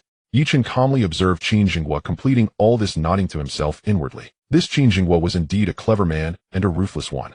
He was harsh on himself and equally harsh on others. Such a pawn was more useful than he had imagined. That night during the prime time of the Zhonghai provincial news broadcast, a major announcement disrupted the usual breaking news from our station. Our province's revered elder leader Mr. Qin Jinghua announced today that he will officially serve as the honorary chairman of the Dehailing Charity Foundation and calls on the entire society to pay attention to charitable causes. The beautiful female host reported this news in her most standard and melodious voice. The footage even included Qin Zhengguo's imposing official photo. The entire news segment lasted exactly 3 minutes. This announcement detonated like a nuclear bomb with a million-ton yield in the upper echelons of Zhonghai province. Everyone who was watching the news or received calls immediately afterward from the major families, corporate giants, and powerful figures were all stunned. Qin Lao, the figure who had been retired for many years, almost completely detached from worldly affairs, yet whose influence still overshadowed the entire Zhonghai province. He actually personally endorsed an obscure charity foundation. Dehailing Charity Foundation. What is this? Where did it come from? Who stands behind it? In an instant, countless calls flooded in. Everyone was frantically using their connections to inquire about this foundation and about the mysterious Mr. Yi, who existed only in whispers among a select few. The elite circles of Zhonghai province were completely sleepless because of this name. Its momentum even overshadowed several major projects worth hundreds of billions that were being prepared at the provincial level. The next morning, countless heads of major families and corporate chairpersons eager to curry favor with Qin Lao or that mysterious Mr. Yi who could summon him actively contacted the foundation. They had only one goal: donations. And unconditional large donations. Hello, is this the Dehailing? I am from Tian Phone Group, and our group has decided to donate 50 million to your foundation for charitable causes. Hello, I am from Hongfa Real Estate, and we will donate 80 million. 100 million. We Zhonghai Bank will donate 100 million. May I have the contact information for direct? In a regular hospital ward in Jiangqing, Yuro held her old phone, feeling as if she were in a dreamlike state. Since morning, her phone had not stopped ringing, one call after another from the prominent figures in Zhonghai province she had only seen on TV and in newspapers. What they said made Yuro feel like she was dreaming. 50 million. 100 million. Such astronomical figures to her were casually mentioned over the phone and then transformed into the endless zeros in her mobile banking app. She looked at the foundation's account balance, which had skyrocketed from the initial 10 million transferred by Yi Chen to 1 billion, 2 billion, 5 billion. Moreover, this number was continuously growing at an alarming speed. Yiro, a common girl who was worrying about medical expenses just yesterday, unexpectedly transformed today into the chairwoman of a foundation managing tens of billions, even hundreds of billions. She knew that all this was thanks to her omnipotent brother. It was her brother who gave her a new life and also the ability to change countless destinies. In Jiangqing at the Li family home, the head of the family, Li Wanshan, broke out in a cold sweat after seeing the news. He felt fortunate. Incredibly fortunate that he had knelt early, timely, and earnestly in the hospital corridor that day. Quick, get all the movable funds of our Li family, and those antiques and properties, sell whatever can be sold immediately. Li Wanshan shouted frantically at his son. If we can't gather half of our fortune, then we will gather more. I want Mr. Yi to see that our Li family is the first and most sincere one. He knew that this was no longer a simple declaration of loyalty. It was the only opportunity for families like theirs in Jiangsheng to grasp the true dragon's leg. A similar scene played out in the Chun family, the Zhao family. In all the families in Jiangsheng that had knelt in the corridor, they frantically gathered money, fearing they would fall behind and incur the displeasure of that Mr. Yi. The news that Qin Jinghua himself had emerged from seclusion to endorse the Dehailing Charity Foundation sent shockwaves through Zhonghai province's elite circles. Not merely a tidal wave, but an unprecedented cataclysmic tsunami. In a heavily guarded top-tier club in the provincial capital, a gathering of business titans. Men whose mere footsteps could shake regional economies and who habitually regarded themselves as above reproach, stood assembled. Their faces bore none of their usual composure. Instead, profound awe flickered across them, mingled with an almost imperceptible undercurrent of dread. Have you all seen the news? Elder Qin has personally endorsed a foundation no one had ever heard of. A portly real estate magnate wearing gold-rimmed spectacles spoke in a dry, rasping voice. It's not just endorsement. He placed the call himself. His tone brooked no refusal. He even displaced the evening news lead story for 3 full minutes. Another tycoon, head of an energy conglomerate, downed a gulp of fiery liquor, but felt no burn. Dehailing. That name rings a faint bell. Isn't it tied to Jiangqing? Don't say sounds like it is Jiangqing. Just days ago, Li Wanshan, the wily old fox, frantically liquidated assets and auctioned antiques. I thought his cash flow had collapsed and nearly moved in to acquire his holdings at a discount. Turns out he wasn't collapsing. He was paying tribute, groveling for patronage. Li Wanshan. He's nothing. I've heard it's not him, but someone behind the foundation, a certain Mr. Yi, who even compelled Elder Qin to bow his head. The moment those 3 words, Mr. Yi, left his lips, the air in the private room thickened heavy with silence, as if time itself had congealed. That name had become a taboo among Zhonghai province's highest echelons. No one dared utter it aloud, yet all knew it signified a force so transcendent, so godlike, it could upend reality itself. He kicked to death Zhao Tai, a near grandmaster. He forced every warlord and dignitary in Jiangxing to kneel in hospital corridors for an entire day, like dogs. Sun Baicao, the nation's most revered physician, prostrated himself before him and cried, "Senior Master." Now even Qin Zhenghua, the unshakable pillar who'd long withdrawn from public life and granted favors to no one, willingly served as his vanguard. This was no mere dragon crossing rivers. It was the descent of a true celestial dragon. Investigate. Spare no cost. Uncover everything about Mr. Ye's preferences. What he loves we deliver. What he loathes we obliterate. Investigate. Look at what Elder Qin did. Donate to the Foundation. That's the swiftest, most unequivocal gesture of allegiance. Yes, donate. Call finance immediately. By dawn tomorrow, I want our group's maximum allowable contribution wired to the Daihai Lanxiang Charity Foundation's account. In an instant, Zhonghai province's uppermost stratum descended into collective frenzy, all over a single. Meanwhile, at the storm's epicenter, the Daihai Lanxiang Charity Foundation, the balance in its bank account surged at a velocity defying comprehension even by financial expert standards. At Jiangxing First People's Hospital, Yi Rose sat motionless on her hospital bed, clutching an old, overheating mobile phone. Staring at the banking app, she counted the digits again and again, yet still couldn't grasp their magnitude. She felt weightless adrift in clouds untethered from Earth. 100 billion. An entire 100 billion. Just 3 days earlier, she'd been a helpless girl begging for tens of thousands to cover her medical bills, humiliated at every turn. Now, in less than 72 hours, she stood as director of a charity foundation commanding 100 billion yuan fortune, all thanks to her omnipotent elder brother. Brother. Tears glistened in Yi Rose's eyes as she dialed Yi Chen's number. What is it? His voice came through, calm, warm, steady. The money, it's too much. I'm afraid. Her voice trembled. Afraid of what? Yi Chen chuckled softly. From this moment on, it's yours. Yours to command. Do what you wish, and what mother and father wished for. Yi Rose's heart clenched, pierced by her brother's words. She recalled her adoptive parents' lifelong dream to found a small orphanage, to give homeless children like herself a warm, loving home. Brother, I know exactly what to do. Her gaze, once clouded with uncertainty, now blazed with unwavering resolve. Hanging up, she immediately sought out Qin Yinren, the masked man standing guard outside her door. Brother Qin Yinren, I wish to launch our foundation's inaugural project. Director, please instruct. He bowed slightly, his demeanor reverent. I want to save 100 orphans, children born with congenital heart disease, just as I once was. Light shimmered in Yi Rose's eyes, fierce and radiant. A noble endeavor. Qin Yinren adjusted his gold-rimmed spectacles, a glint of admiration in his eyes. I have already compiled a list of all qualifying orphans across Zhonghai province, and assembled China's foremost cardiac surgery specialists. The first batch of surgeries requires a prepayment of 300 million yuan. Excellent. Transfer the funds immediately. Yi Rose declared without hesitation. Guided by Qin Yinren, she used her own phone to issue the foundation's first disbursement, a 300 million yuan charitable transfer, to Huaxia Cross-Provincial Bank, Zhonghai province's largest financial institution. She waited, hopeful, yearning for those children, mirrors of her own suffering, to be reborn. Yet minutes later, a notification flashed on her screen, plunging her into icy despair. Instruction rejected. Your account has been temporarily frozen by our system due to suspected large-scale illicit money laundering. Please contact relevant authorities for resolution. Frozen. Yi Rose's face drained of color. How could this happen? Frantic, she reached for her phone to call her brother, then paused. If she couldn't handle this trivial matter, how could she possibly serve as director? How could she honor his trust? Taking a deep breath, she summoned her courage and dialed the bank's customer service number listed on the alert. Hello, Huaxia Cross-Provincial Bank. A lethargic, impatient male voice answered. Hello, I'm Yi Rose, director of the Daihai Lanxiang Charity Foundation. May I ask why our account has been frozen? She kept her tone measured, controlled. Daihai Lanxiang. Never heard of it. He scoffed. You frauds are getting bolder these days, cooking up foundations to sound legitimate. 100 billion. Why don't you just rob a vault? We're not frauds. Our foundation is backed by Elder Qin. Yi Rose began, but was brusquely cut off. Enough. Spare me the nonsense. Frozen means frozen. If you've got clout, send your big shot patrons to speak with our president. If not, get lost. Don't clog the line. Beep, beep, beep. The line went dead, abruptly, contemptuously severed. Yi Rose stood, frozen phone suspended in trembling hands. Humiliation, fury, helplessness surging within her, tears welling uncontrollably.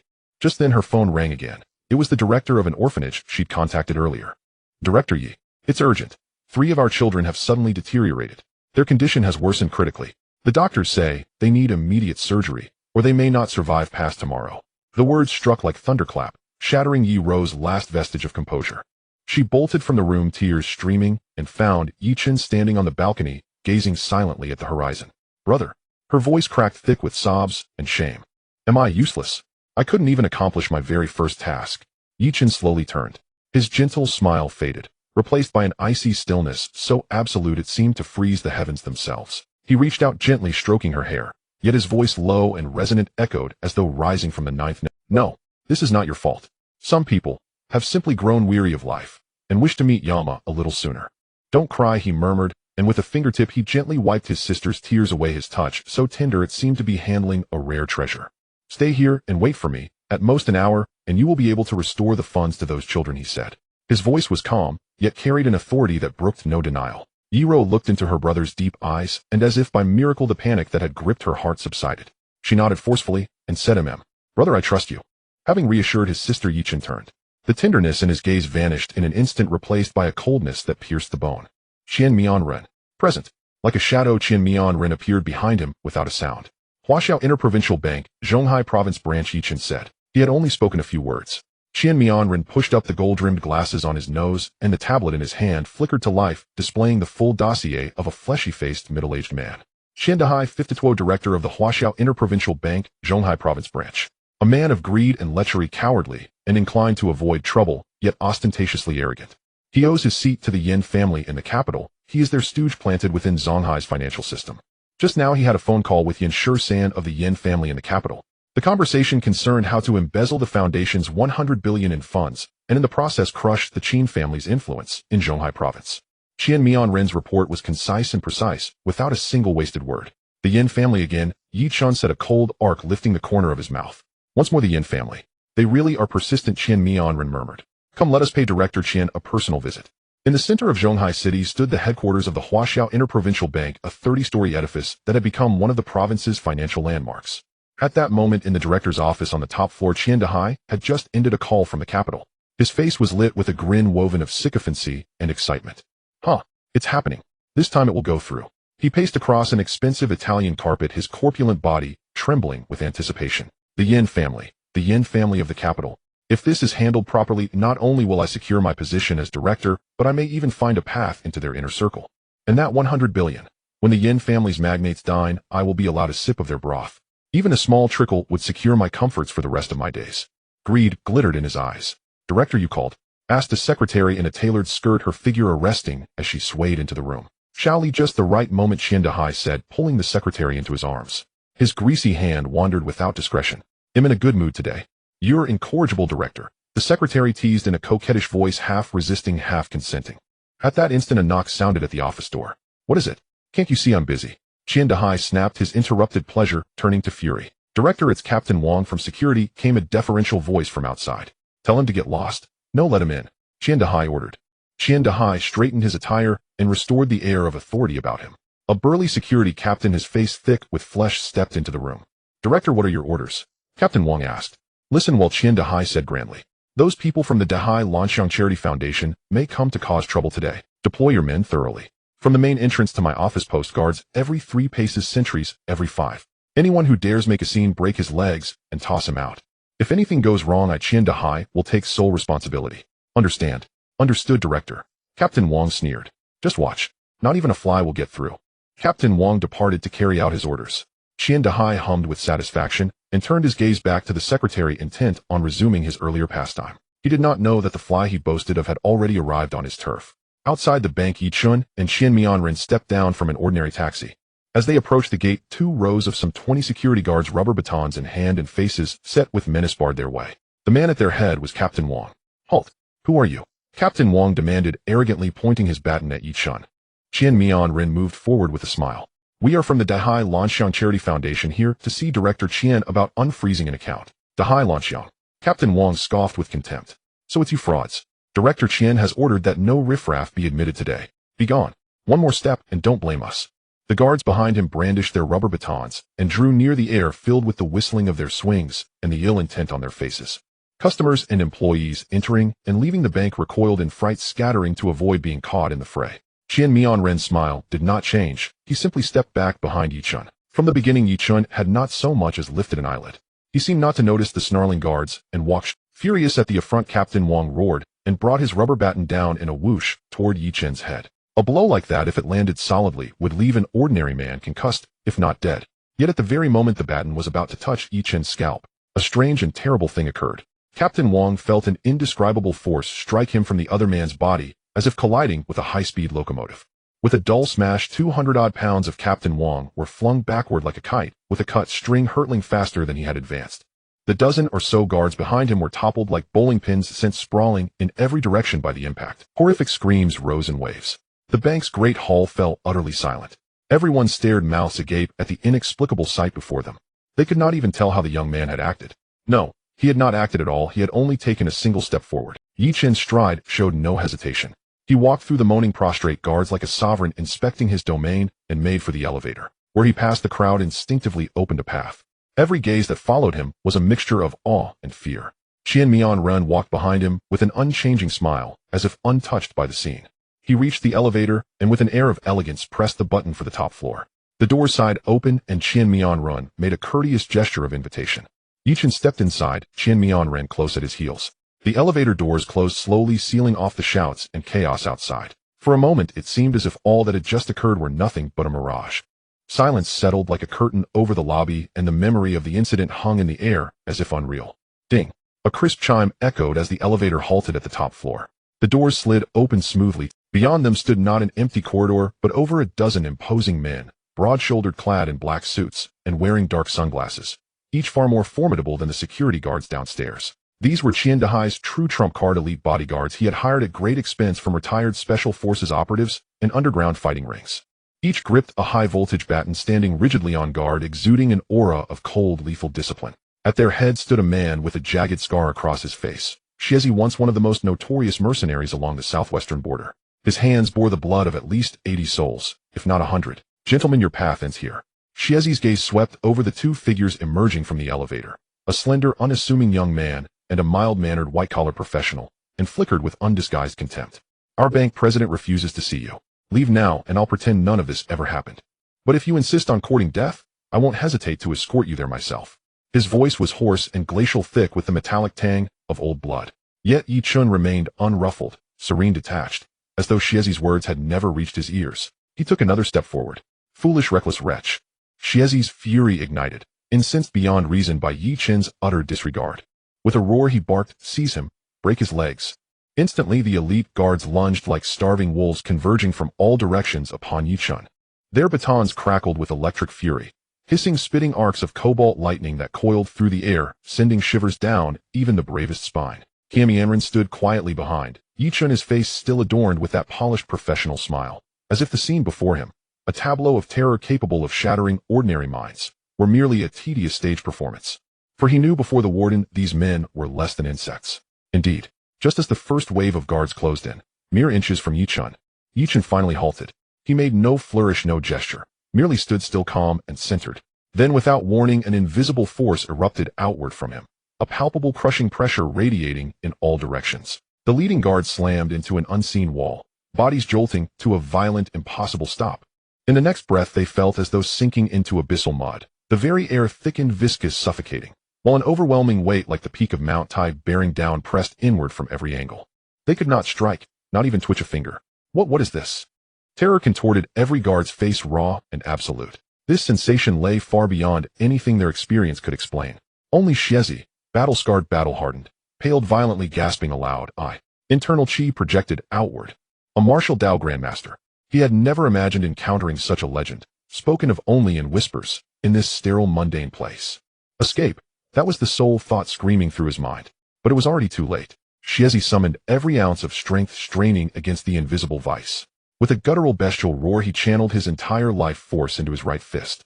He would fight to the death. That fist, capable of felling a bull, surged forward with desperate final resolve, inch by agonizing inch, toward Yi Chen's face. A dying man's last gasp. Yi Chen spoke 4 quiet words. Then at last he raised his hand. No 2 fingers. Before Xiezi's widening, despairing eyes, Yi Chen casually, effortlessly, caught the thunderous blow between his index and middle fingers. Time itself seemed to freeze. Xiezi felt his fist locked in an unbreakable vice, forged not of iron, but of millennia-old black steel, immovable, absolute. His legendary strength, the force that could shatter stone and splinter marble, proved laughably feeble here, no stronger than a toddler's punch. Crack. A sickening teeth-grinding snap tore through the silent corridor. Yi Chen's fingers tightened, just Xiezi's iron-hard fist, and the bones of his wrist shattered into dust. A shriek inhuman and raw ripped from Xiezi's throat. Agony twisted his features into grotesque masks, sweat cascaded down his temples like a torrential downpour. Yi Chen didn't glance at him, not even a flicker of acknowledgement, as if swatting away a gnat. Then lifting his foot, he delivered a single casual kick toward the heavy custom-crafted mahogany door at the corridor's end, the bank president's office. Boom. A deafening detonation. The bullet-resistant door exploded inward, as though struck heat by a siege ram, splintering into a storm of jagged timber shards that blasted deep into the office. Inside the office, Qian Dehai had just pinned his sultry secretary onto the desk, poised to enact his sordid little drama, when the explosion sent him into convulsive spasms, nearly robbing him of his composure entirely. Who the hell? His furious curse died mid-breath as he beheld a tall, upright young man stepping calmly across the wreckage, with chips crunching beneath his boots. What are you? Seeing his million-yuan bespoke door reduced to kindling, Qian Dehai erupted, face-purpling, jowls trembling with apoplectic rage. How dare you barge into my office? You've got a death wish. Guards. Xiezi, where are you? Get in here. Break that brat limb from limb. He bellowed with venomous authority, trying desperately to drown out the tremor of dread rising within him. Yet outside, only muffled groans of agony answered him. No commands obeyed, no footsteps rushed to his aid. The entire top floor fell into a silence so profound it rang with menace. Yi Chen ignored the ranting. His gaze, two unsheathed blades, locked unflinchingly onto Qian Dehai.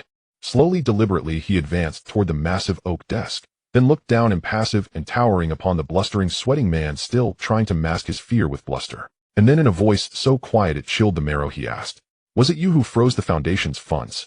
Yi Chen's voice was not loud, yet it struck like a heavy hammer, fiercely hitting Qian Dehai's heart. He looked at the eerily calm young man before him, then glanced at the elite bodyguards lying on the ground outside the corridor, their fates unknown. A chill uncontrollably surged from his feet to the top of his head. Who on earth is he? How could a single person silently break through the two layers of defenses he had? Qian Dehai had mingled in the realms of politics and business for decades, encountering all kinds of people, but someone with such a terrifying aura as Yi Chen was a first for him. However, after a brief moment of panic, he forced himself to calm down. This was his territory, the headquarters of the Huaxia Cross Province Bank in Zhonghai. In broad daylight, he couldn't believe the other party would dare to kill here. Right. That's right. It was I who froze it. Qian Dehai slammed the table, standing up from his chair, trying to assert dominance with his height. He puffed out his hefty beer belly, pointing a finger at Yi Chen's nose, and yelled in a fierce yet cowardly manner, "Kid, I don't care who you are or how strong you are, but this is a bank, a place where laws matter. Your mysterious foundation suddenly has 100 billion in its account, suspected of massive money laundering. As the president, it is reasonable and lawful for me to freeze your account.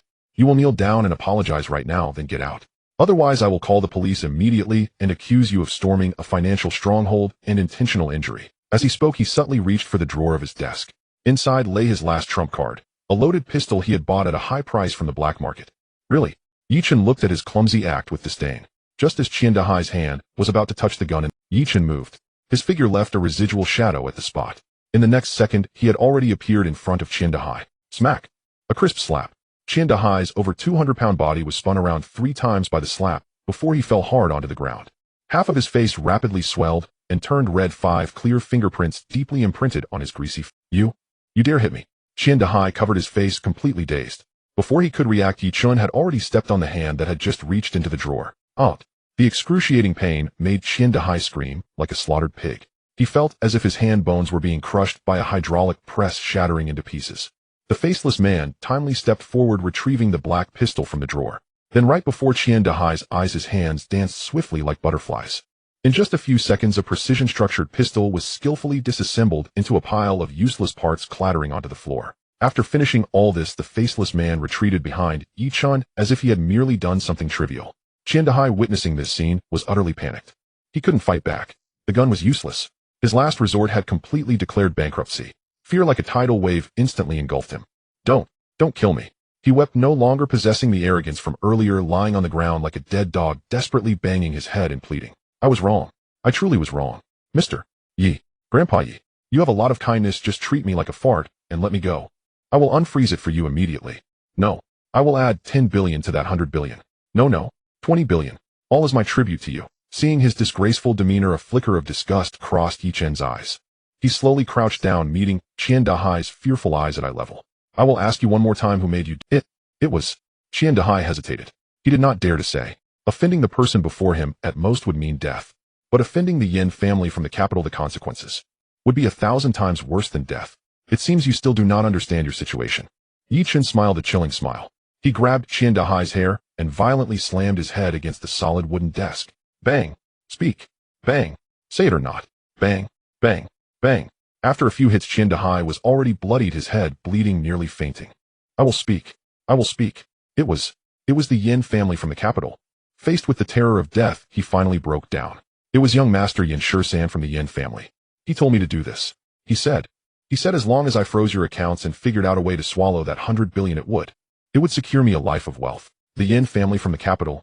Yi Chen, upon hearing this name, not only did not show the fear Qian Dahai imagined, but instead smiled. Good, very good.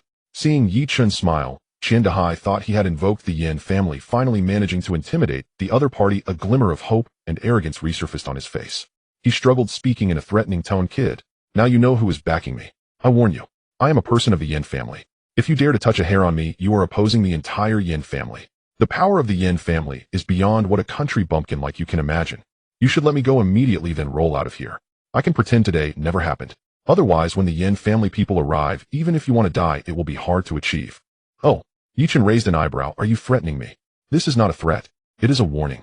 Qian Dahai thought Yi Chen was afraid, and his arrogance grew even more. Smack. Another resounding slap. This time it directly knocked out several of Qian Dahai's teeth. You? Qian Dahai was utterly stunned. He could not understand why, even after invoking the Yin family from the capital as his shield, the other party not only was not afraid, but dared to strike first. Could it be that he is a madman? Does he not know what the Yin family represents? Yi Chen slowly stood up, looking down at him with pity in his eyes, as if he were gazing at a pathetic clown. The Yin family from the capital? Is it that impressive, eh? To tell you the truth, I came back from the Underworld to Zhonghai this time, just to kill them. You think the Yin family is your protective talisman? Yi Chen's voice, like a devil from the depths of hell, resonated chillingly in Qian Dahai's ears. No, that is not your protective talisman. That is your death warrant. No, it's impossible. You're just bragging. Qian Dahai's first reaction upon hearing Yi Chen's words was disbelief. Kill members of the Yin family. What kind of international joke is this? That is the Yin family of Beijing. A hidden giant that has stood at the pinnacle of Huaxiao for over 1,000 years. Its terrifying influence has long transcended the mundane realm.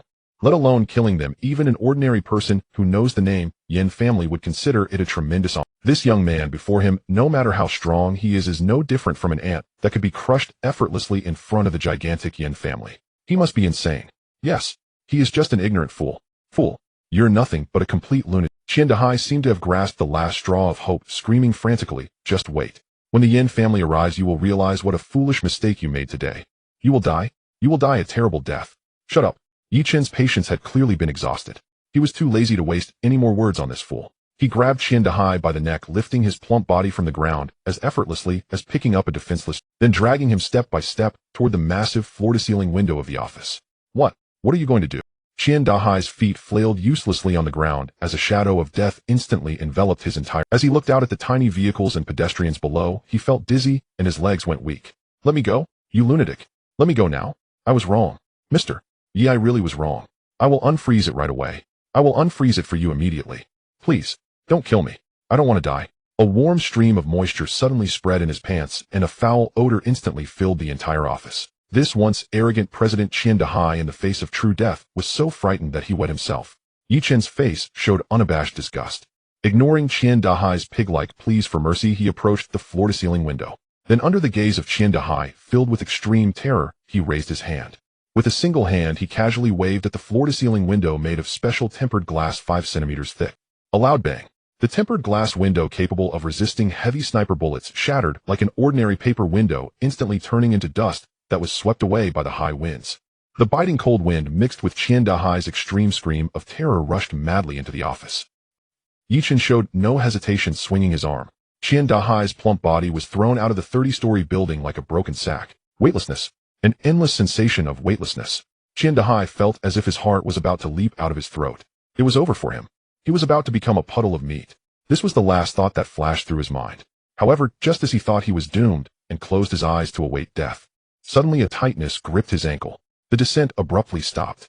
He felt as if he was hanging upside down in midair like a salted fish drying in the wind, swaying back and forth with the strong gusts. Trembling, he opened one eye. He saw the young man resembling a demon god calmly holding his ankle with one hand standing at the shattered window. Below him was a 100-meter drop. In the square below, a vast crowd had gathered. All of them were looking up, pointing at him, their faces filled with shock and horror. Countless phones lit up like stars aimed at him, recording this horrifying scene. Chen Dahai, the president of the Huaxia Cross-Province Bank's coastal branch, was currently being humiliatingly hung outside his office building for the entire city to observe. Now you have 1 minute. Yi Chen's icy voice like a spell clearly entered his ears. Call and unfreeze the funds. I will call. I will call immediately. Chen Dahai, realizing he couldn't afford to waste even a moment, cried out, pulling out the phone that was already soaked with cold sweat from his pocket. Trembling with fear, his hands shook like he had Parkinson's, and it took several tries just to unlock the phone successfully. With all his strength, he dialed the internal bank system number. It's me, Chen Dahai. I command you right now, immediately. Unfreeze the account called Dahai Lanshan Charity Foundation for me. Yes, immediately. Transfer that 300 million funds for me. Who the hell dares to ask why I'll peel their skin off when I return? He shouted the unfreezing order in a voice that was almost a roar filled with sobs. In the office, the phone of Chen Dahai's assistant gently vibrated. He glanced at the screen, then nodded at Yi Chen. Master, the funds have been unfrozen, and the 300 million charity funds have been successfully transferred to the designated hospital account. Yi Chen nodded, preparing to pull this pitiful creature back up. Suddenly, his gaze sharpened, piercing through 100 meters to the street below the bank building. He saw a convoy consisting of several fully black armored vehicles adorned with fierce beast patterns. They were blaring their sirens like black steel beasts racing towards the bank building. At the front of the convoy was a long version of a Rolls-Royce Phantom. This display certainly indicated that the visitors were not friendly. The screeching sound of brakes shattered the commotion above the bank plaza. A terrifying convoy of black armored vehicles executed a graceful drift, coming to a precise halt at the entrance of the bank building, completely blocking all entrances and exits. The doors of the vehicles swung open almost simultaneously. 30 armed guards dressed in black tactical uniforms, wearing combat helmets, and wielding the latest assault rifles leapt from the vehicles like a legion of demons emerging from hell, moving in perfect unison. As soon as they disembarked, they quickly spread out in a combat formation, their guns aimed at all the onlookers in the vicinity, the bloodthirsty aura they exuded causing the temperature in the plaza to drop several degrees. Evacuate immediately. This area is now under our control. A cold, emotionless voice echoed through the plaza via loudspeakers. The citizens who had been taking photos and watching the scene had never encountered such a display. The pitch-black muzzles and the palpable murderous intent terrified them, sending them fleeing in all directions, screaming and scrambling in a panic, fearing that if they were too slow they would be shot on the spot. In just a matter of seconds, the once crowded plaza became deserted, with only the 30 armed guards remaining standing still like statues. Their professionalism and overwhelming presence were incomparable to the so-called elite bodyguards of Chen Dahai. This was a true killing machine tempered through blood and fire. Once the area was cleared, a guard respectfully opened the door of a stretched Rolls-Royce Phantom from the outside. A pair of polished, expensive Italian handmade leather shoes stepped out of the vehicle first. Next, a young man dressed in a pure white Armani-tailored suit adorned with gold-rimmed glasses descended from the car, looking refined, yet exuding a coldness akin to that of a venomous snake. He appeared to be in his late 20s, handsome in features, yet the eyes hidden behind his glasses glimmered with a ferocity and malevolence that belied his age. After exiting the vehicle, he did not rush into the building, but instead looked up at Chen Dahai, who was still dangling from the 30-story building like a flickering candle in the wind. A trace of undisguised contempt and disgust curled at the corners of his mouth. Waste. He nonchalantly uttered those two words, then adjusted his perfectly pressed collar, as if merely looking at the embarrassing figure would tarnish his eyes. He was Yin Shursan, a special envoy of the Yin family from the capital, responsible for handling all the dirty work in the secular world. Although he ranked 13th among the younger generation of the Yin family, and his status was far inferior to that of core talents like Yin Fei, he represented the face of the entire Yin family in public. He was the emperor of the Yin family in the secular world. You two come in with me.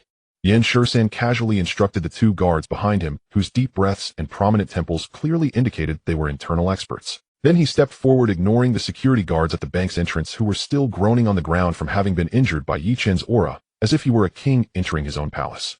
On the 30th floor in the bank manager's office, Yi Chen casually tossed the unconscious Chen Dahai onto the floor like a piece of trash. He noticed the commotion downstairs. The Yin family's people are quite quick to act. A hint of interest appeared on his face instead of any anxiety. He was curious to see what kind of person the so-called Yin family from the capital would send. The elevator doors opened again. Yin Shursan emerged slowly with the two guards whose presence was as deep as the ocean. When he saw the several elite bodyguards sprawled on the ground, and the scorpion whose wrist had been crushed, and was now unconscious from pain. A flash of barely perceptible surprise crossed his eyes. It was impressive for a single person to take down the Scorpion and his team in such a short amount of time. It seemed this Mr. Yi, who appeared from nowhere, indeed had some raw strength. However, that was about it. In the face of a true powerhouse like the Yen family, this meager display of force was nothing more than child's play, utterly laughable. His gaze shifted to the young man standing at the office door, whose expression was indifferent. Then he surprisingly smiled and began to clap gently. Bravo, bravo. Good methods, good courage. Yen Shursan's voice carried a condescending approval, as if he were an elder commenting on a younger generation's commendable performance. Daring to stir up trouble in our territory and hang our Yen family's dog outside for display, you are the first. His tone shifted, his eyes instantly turning icy. You have messed with the wrong people. As his words fell, the two guards behind him stepped forward forcefully. With a thunderous roar, two overwhelming auras erupted. It was not the aura of an ordinary martial artist. It was a tangible killing intent honed from mountains of corpses and seas of blood. Under the pressure of this aura, the air on the entire floor felt as if it had been siphoned away, inducing waves of suffocation. A master of external training. Moreover, there were two of them. Qian Mianren standing behind. Yi Chen for the first time felt a difficulty in breathing. Though he was also a master, his expertise lay in intelligence and assassination, and he was absolutely no match for these two in a direct confrontation.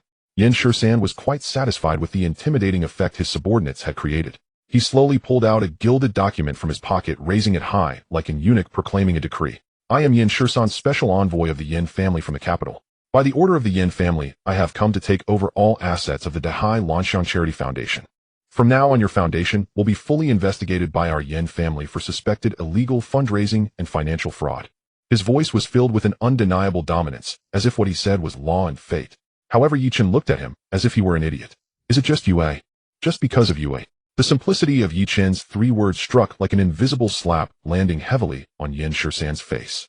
The smile on Yen Shursan's face instantly froze.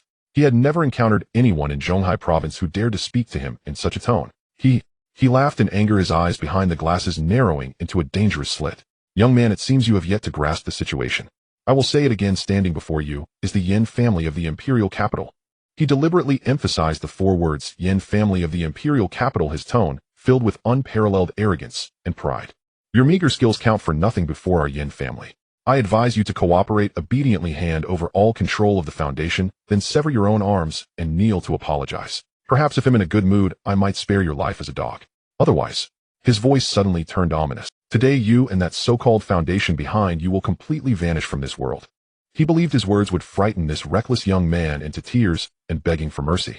After all, in the secular world, no force dared to challenge the Yen family's authority. However, Yi Chen's response once again caught him off guard. Yi Chen not only showed no fear, but instead looked at him with the gaze of one observing a corpse.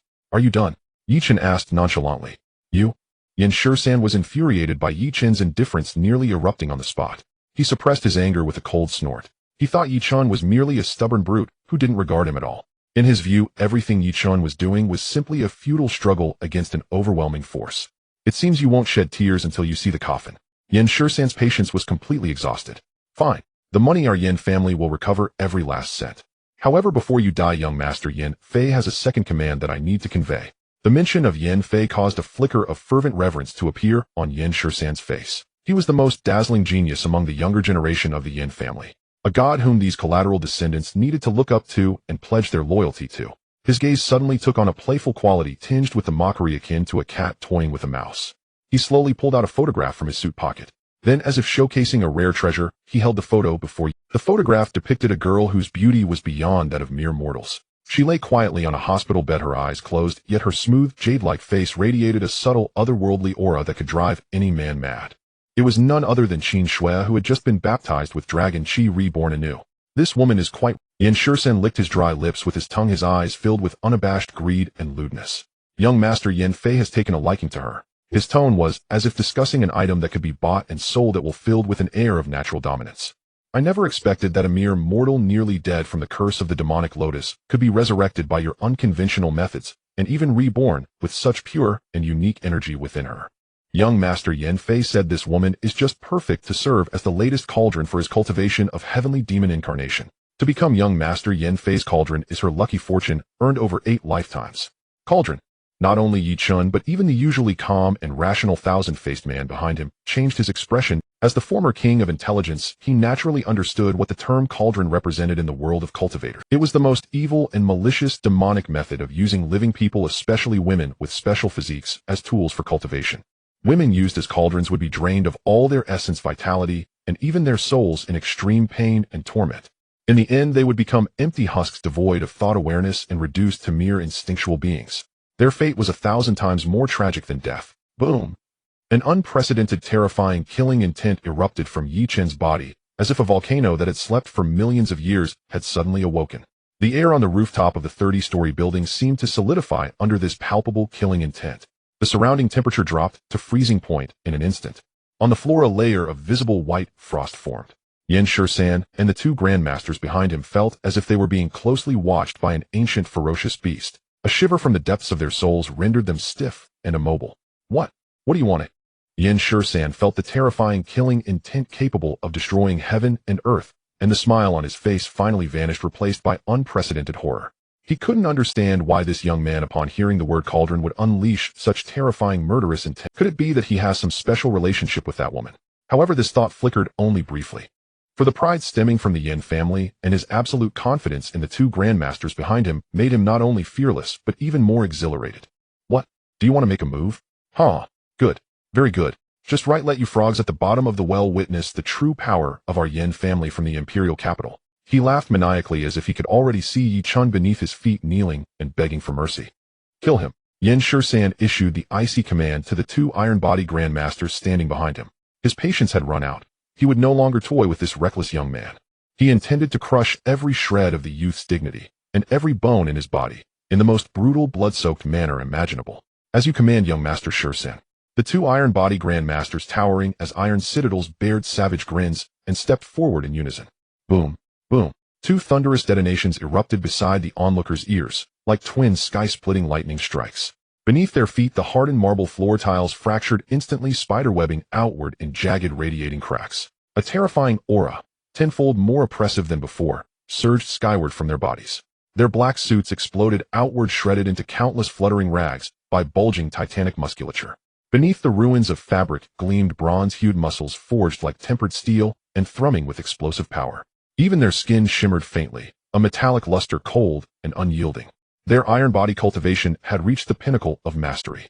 The sheer weight of their pressure made the entire floor tremble, on the verge of collapse. Qin Yinren, standing behind Yi Chun, felt as though two colossal mountains had slammed down upon his shoulders. His breath seized, his face drained of color in an instant. He stared in horror. These two were far more terrifying than he had ever imagined.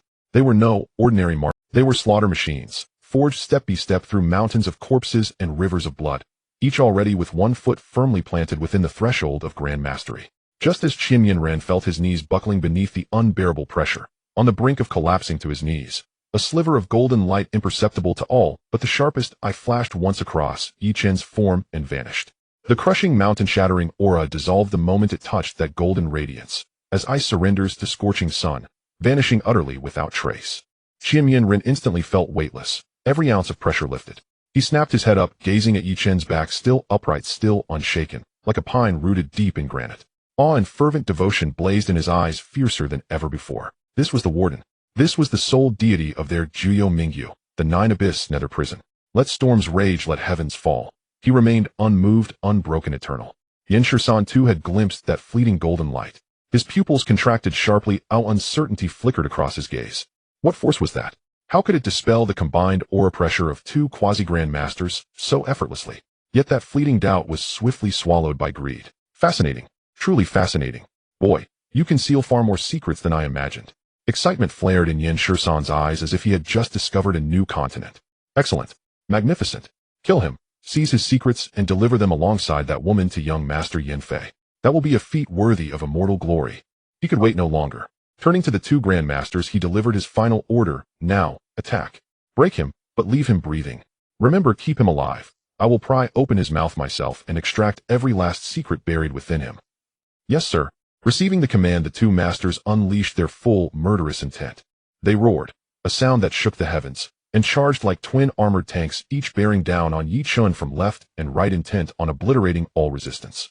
One struck high, a devastating fist descending like Mount Tai itself aimed straight at Yi Chen's face.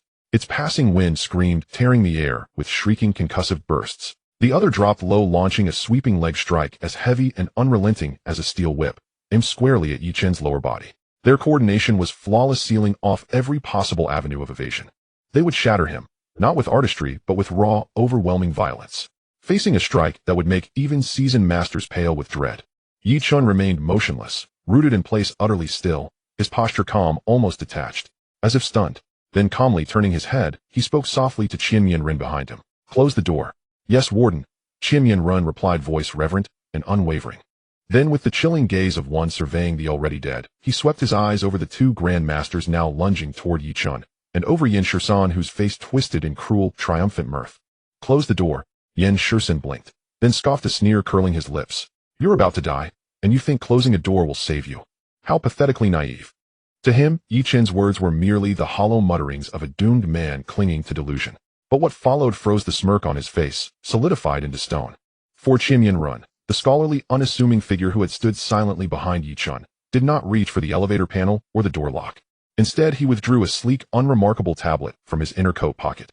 His fingers danced across its surface, lightning quick, precise, elegant, as if conducting an invisible symphony. In the next instant, rumble, crunch. A deafening chorus of grinding metal echoed from every corner. The bank tower's central security system surrendered, completely, irrevocably, to Chen Yen's control. Every operating elevator halted mid-motion with a jolt. All emergency exit doors along both corridors slammed shut. Heavy-duty fire shutters, crafted from special alloy 10 centimeters thick, plummeted from the ceiling with crushing, unstoppable force. Within mere heartbeats, the entire top floor of the bank tower transformed into an airtight, impenetrable steel prison, sealed from the world beyond. "What is happening?" Yen Shursan's expression darkened. Instinctively, he pulled out his phone, only to find the signal bar completely blank. All communications severed. For the first time, a chill of foreboding crept up his spine. And yet, those two Grandmasters' attacks were already upon Yi Chen. That fist, capable of pulverizing an automobile, and that leg strike, powerful enough to snap reinforced steel, were now mere inches from Yi Chen's body. They already envisioned his shattered bones, his ruptured flesh, his grotesque, broken ruin beneath their synchronized assault. Yet, at the very instant their blows were about to land, Yi Chen moved. Not swiftly. Indeed, his motion was deliberate. He simply raised his right hand, slowly, and extended two fingers, index and middle. Before the Grandmaster's widening, disbelieving eyes, Yi Chen used those slender, elegant fingers to casually, effortlessly, clamp down upon the man's earth-shaking, stone-shattering fist. Time itself seemed to freeze. The Grandmaster's face remained locked in a snarl, but his eyes were now flooded with pure, bottomless terror. His fist felt as though gripped by a 10th Santon hydraulic press, immovable, unbreakable. He could not advance a millimeter, not even pull free. His vaunted strength, the power that had felled armies, vanished without a trace, swallowed whole by those two fragile-looking fingers like dust dissolving into the sea. Iron body cultivation. As the Grandmaster's mind reeled, his worldview crumbling, Yi Chen's voice cut through the silence, cold, indifferent, laced with quiet contempt. "Is this truly the extent of your art?" Before the words fully settled, Yi Chen's fingers tightened ever so. Crack! A bone-shattering snap echoed across the steel chamber, 10 times sharper, 10 times more horrifying than the earlier fracture of the Scorpion's wrist. The Grandmaster's legendary fist, harder than tempered steel, and the entire radius of his arm bone, crumbled into fine, lifeless powder beneath Yi Chen's two fingertips. A scream tore from his throat, raw, inhuman, a sound ripped from the depths of agony and despair. The searing pain robbed him of all strength. He collapsed, limp, broken, a heap of ruined flesh, just as the second Grandmaster's steel-shattering sweep struck at Yi Chen's ankles. But it went no further. Yi Chen's foot stood rooted, unshaken, immovable, as if anchored to the bedrock of the earth itself. Instead, a counterforce, vast, inexorable, rebounded up the attacker's leg, threatening to splinter bone and tear sinew apart. One move, just one. In a single stroke, two elite masters, each teetering on the cusp of grand mastery, were undone, one reduced to a maimed wreck, the other repelled, nearly crippled by the recoil. No, it's impossible. The master, who had lost his entire arm, clutched his mangled right limb and let out a howl that was more beast than man. He could not accept it. He had trained for 30 years in the horizontal practice of the diamond body, capable of withstanding bullets and impervious to blades. How could it be that someone could so casually break him with just two fingers? This had completely overturned his understanding of martial arts. Meanwhile, another master, witnessing his companion's tragic state, was not deterred, but rather provoked to unleash the ferocity within him. "I will kill you." He let out a beastly roar, abandoning his attack on Yi Chen, converting his leg into a fist, and launched a more ferocious punch aimed directly at Yi Chen's vital spot. He refused to believe that this young man's body could be anything but ironclad. However, facing the surprise attack from behind, Chen didn't even bother to turn his head. He simply shot out a hand casually. His motion appeared light and devoid of any sense of urgency. Yet this seemingly casual strike arrived first. Before the second master's fist could touch his back, it landed squarely on the opponent's chest. Bang! A muffled sound like a drum reverberated. The bronze protective aura surrounding the master shattered instantly upon contact with Chen's palm, as if it were mere paper. Immediately after, his chest visibly caved in at an arc. A mouthful of blood mixed with internal fragments gushed from his mouth. His robust body was sent flying backward as if struck by a high-speed train. Boom! His heavy form crashed violently against the just-fallen fire door made of special alloy, producing a deafening. The alloy door was dented inward significantly from the impact. Then he slumped to the ground like a puddle of mud, leaving behind a terrifying imprint of a palm on his chest. There was no sign of life. One palm strike, a fatal blow. A top-tier master of horizontal practice who was merely half a step into the master realm was thus violently killed by Chen. The entire top floor fell into a dead silence in an instant. Only the master with the severed arm remained, letting out suppressed whimpers of extreme fear and pain. The smile on Yen Shisan's face had long since frozen. He stared blankly at his subordinate lying in a pool of blood, eyes wide open in death, and then looked at the young man who had remained calm throughout, as if he had merely swatted a fly. For the first time, fear appeared in his eyes. He finally realized what a foolish and deadly mistake he had made. What he had brought was not a killing machine capable of sweeping everything before it. Instead, it was two lambs waiting to be slaughtered, and he himself was the foolish shepherd who had delivered the lambs straight into the mouth of the demon. The young man before him was no mere brute with some strength. He was a true demon from hell. Run! We must escape immediately. This thought sprouted wildly in his mind like wild grass. The master with the crushed arm clearly realized this as well. He gritted his teeth against the excruciating pain, using his remaining left hand to support himself, crawling towards the elevator. However, he had only crawled a couple of steps. A foot came crashing down from above, forcefully stepping on his back. Crack! The crisp sound of his spine. He didn't even have time to let out a scream before he collapsed completely, becoming a thoroughly incapacitated person. Chen slowly withdrew his foot. Then he directed his cold and emotionless gaze towards Yen Shisan, who was already so frightened that his legs trembled uncontrollably. He walked slowly towards Yen Shisan, step by step. Each step felt like a heavy hammer striking forcefully at Yen Shisan's heart. Now it's your turn. Yi Chen's voice echoed in the dead silence of the steel cage. Tell me, how do you want to die? Now it's your turn. Yi Chen's voice, cold and devoid of any emotion, echoed like a death curse from the depths of hell within the silent steel cage. He stepped towards Yen Shisan, who was pale with fright and trembling like a sieve. Don't come any closer. Yen Shisan felt the terrifying killing intent bearing down on him like a tangible force. He could no longer maintain the pride of the Yen family from the capital, and he retreated step by step, screaming in panic. I warn you, I am a special envoy of the Yen family. I represent the Yen family from the capital. If you dare to touch me, you will be against the entire Yen family. The Yen family will not let you go? Absolutely not. He tried to use the name of the Yen family as his last line of defense to frighten the demon before him. However, a hint of undisguised mockery appeared on Yi Chen's face. The Yen family. He scoffed, his laughter brimming with endless disdain and scorn. I'm waiting. As soon as the words fell, Yi Chen's figure suddenly vanished from the spot.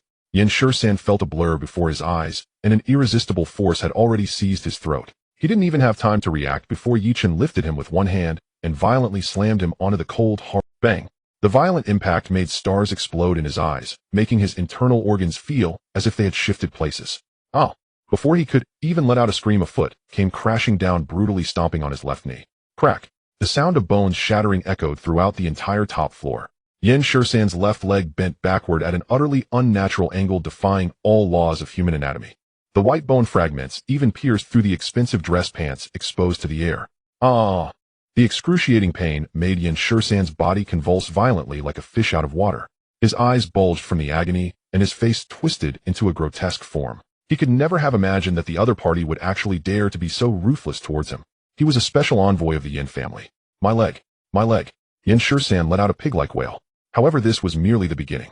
Yi Chen, expressionless, lifted his foot and stomped down hard on his right knee. Crack! Another crisp sound of bones breaking.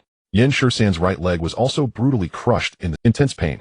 Boundless pain surged like a tide, crashing against his nerves with wave after wave. He wanted to faint, but Yi Chen controlled the force and angle of his strikes so perfectly that he inflicted maximum suffering while keeping him fully aware.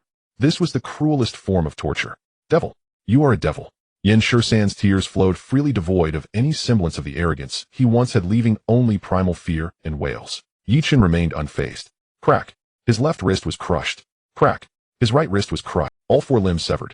Just a moment ago, the seemingly invincible special envoy of the Yin family now lay on the ground like a dog stripped of all its bones, reduced to a mere wretch, writhing and howling in pain. And no. The Grandmaster, whose right arm had been crippled under Yi Chen's foot, watched Yin Shisan's tragic state, his eyes nearly bursting with rage. He knew he would be next. I'll fight you to the end. A trace of desperate madness flashed in his eyes as he forced out the last remnants of strength from his dantian, intending to explode himself and take Yi Chen down with him.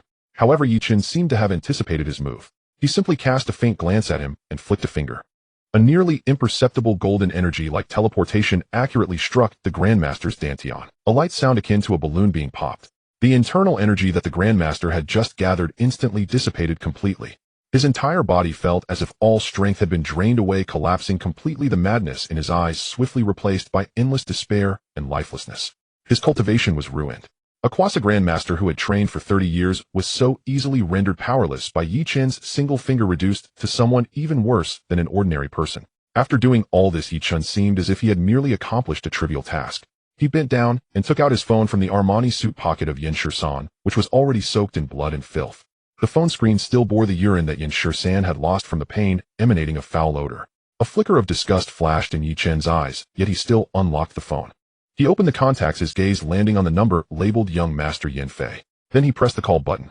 After a few rings, the call connected. A voice came through the receiver, weak, yet filled with venom and brutality. How is the situation? That bastard, is he dead? Clearly Yin Fei on the other end of the line was unaware that the killing squad he had dispatched had been completely wiped out. Yi Chen said nothing. He simply placed the phone slowly next to Yin Shisan, who was lying on the ground howling like, "Oh, my leg, my hand, kill me, please kill me. Devil, you are a devil." Yin Shisan's wails, filled with endless pain and fear, resonated through the phone receiver, reaching Yin Fei in the hidden chamber of the Yin family in the capital with crystal clarity. In Jiang City, at the First People's Hospital, the night had grown deep. The corridor of the VIP ward was silent, with only a dim yellow light still glowing at the end near the nurse's station. Shuetu leaned against the wall outside Yi Rao's room, hoisting his signature oversized butcher's knife as solid as an iron tower. He had maintained this posture for a long time. His heavy snoring echoed through the silent corridor like the sound of... He was tasked by the prison master to guard here, protecting Miss Yi Rao's safety. To him, this was the most boring job, not to mention this small Jiang City, even if it were the entire Zhonghai province or all of Huaxia, who would dare come here to seek death. However, he did not know. Just as he was snoring thunderously, 5 ghostly black figures had quietly slipped in through the window at the end. Their movements were as light as that of a raccoon in the night, landing silently, without disturbing anyone. All 5 were dressed in tight black night gear, wearing masks that revealed only their eyes, emanating a chilling and bone-piercing killing intent. They were the most elite members of the assassination team, trained by the Yin family. Leading them was a man of medium height who had deliberately restrained his aura, yet his exposed eyes were as sharp as those of a hawk, with his temples bulging. He was indeed a genuine martial arts master, and the 4 behind him were all skilled fighters at the Quasi-Master level. To kill an unarmed, ordinary girl, the Yin family had actually dispatched such a luxurious lineup. This showed just how frenzied their hatred for Yi Chen had become. The leading master glanced at the sleeping Shuetu leaning against the wall like a dead pig, with a trace of undisguised contempt in his eyes.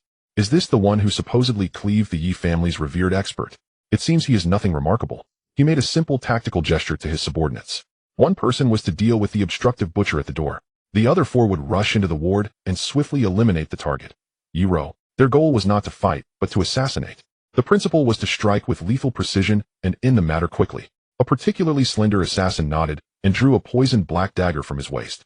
His body seemed to blend into the shadows of the corridor, quietly approaching the asleep Shuetu. Step.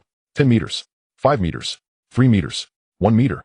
The assassin raised the dagger high, aiming for the unguarded vital spot on Shuetu's back. A cruel smile flickered in his eyes. Die, you fool. The dagger in his hand turned into a streak of black lightning, silently stabbing towards Shuetu's heart.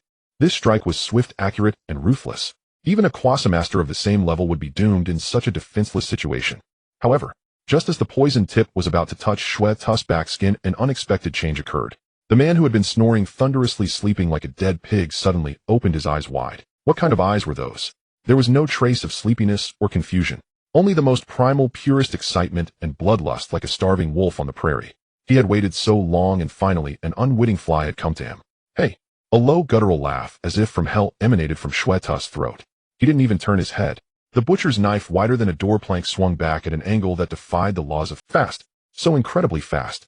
The assassin responsible for the sneak attack's pupils constricted sharply.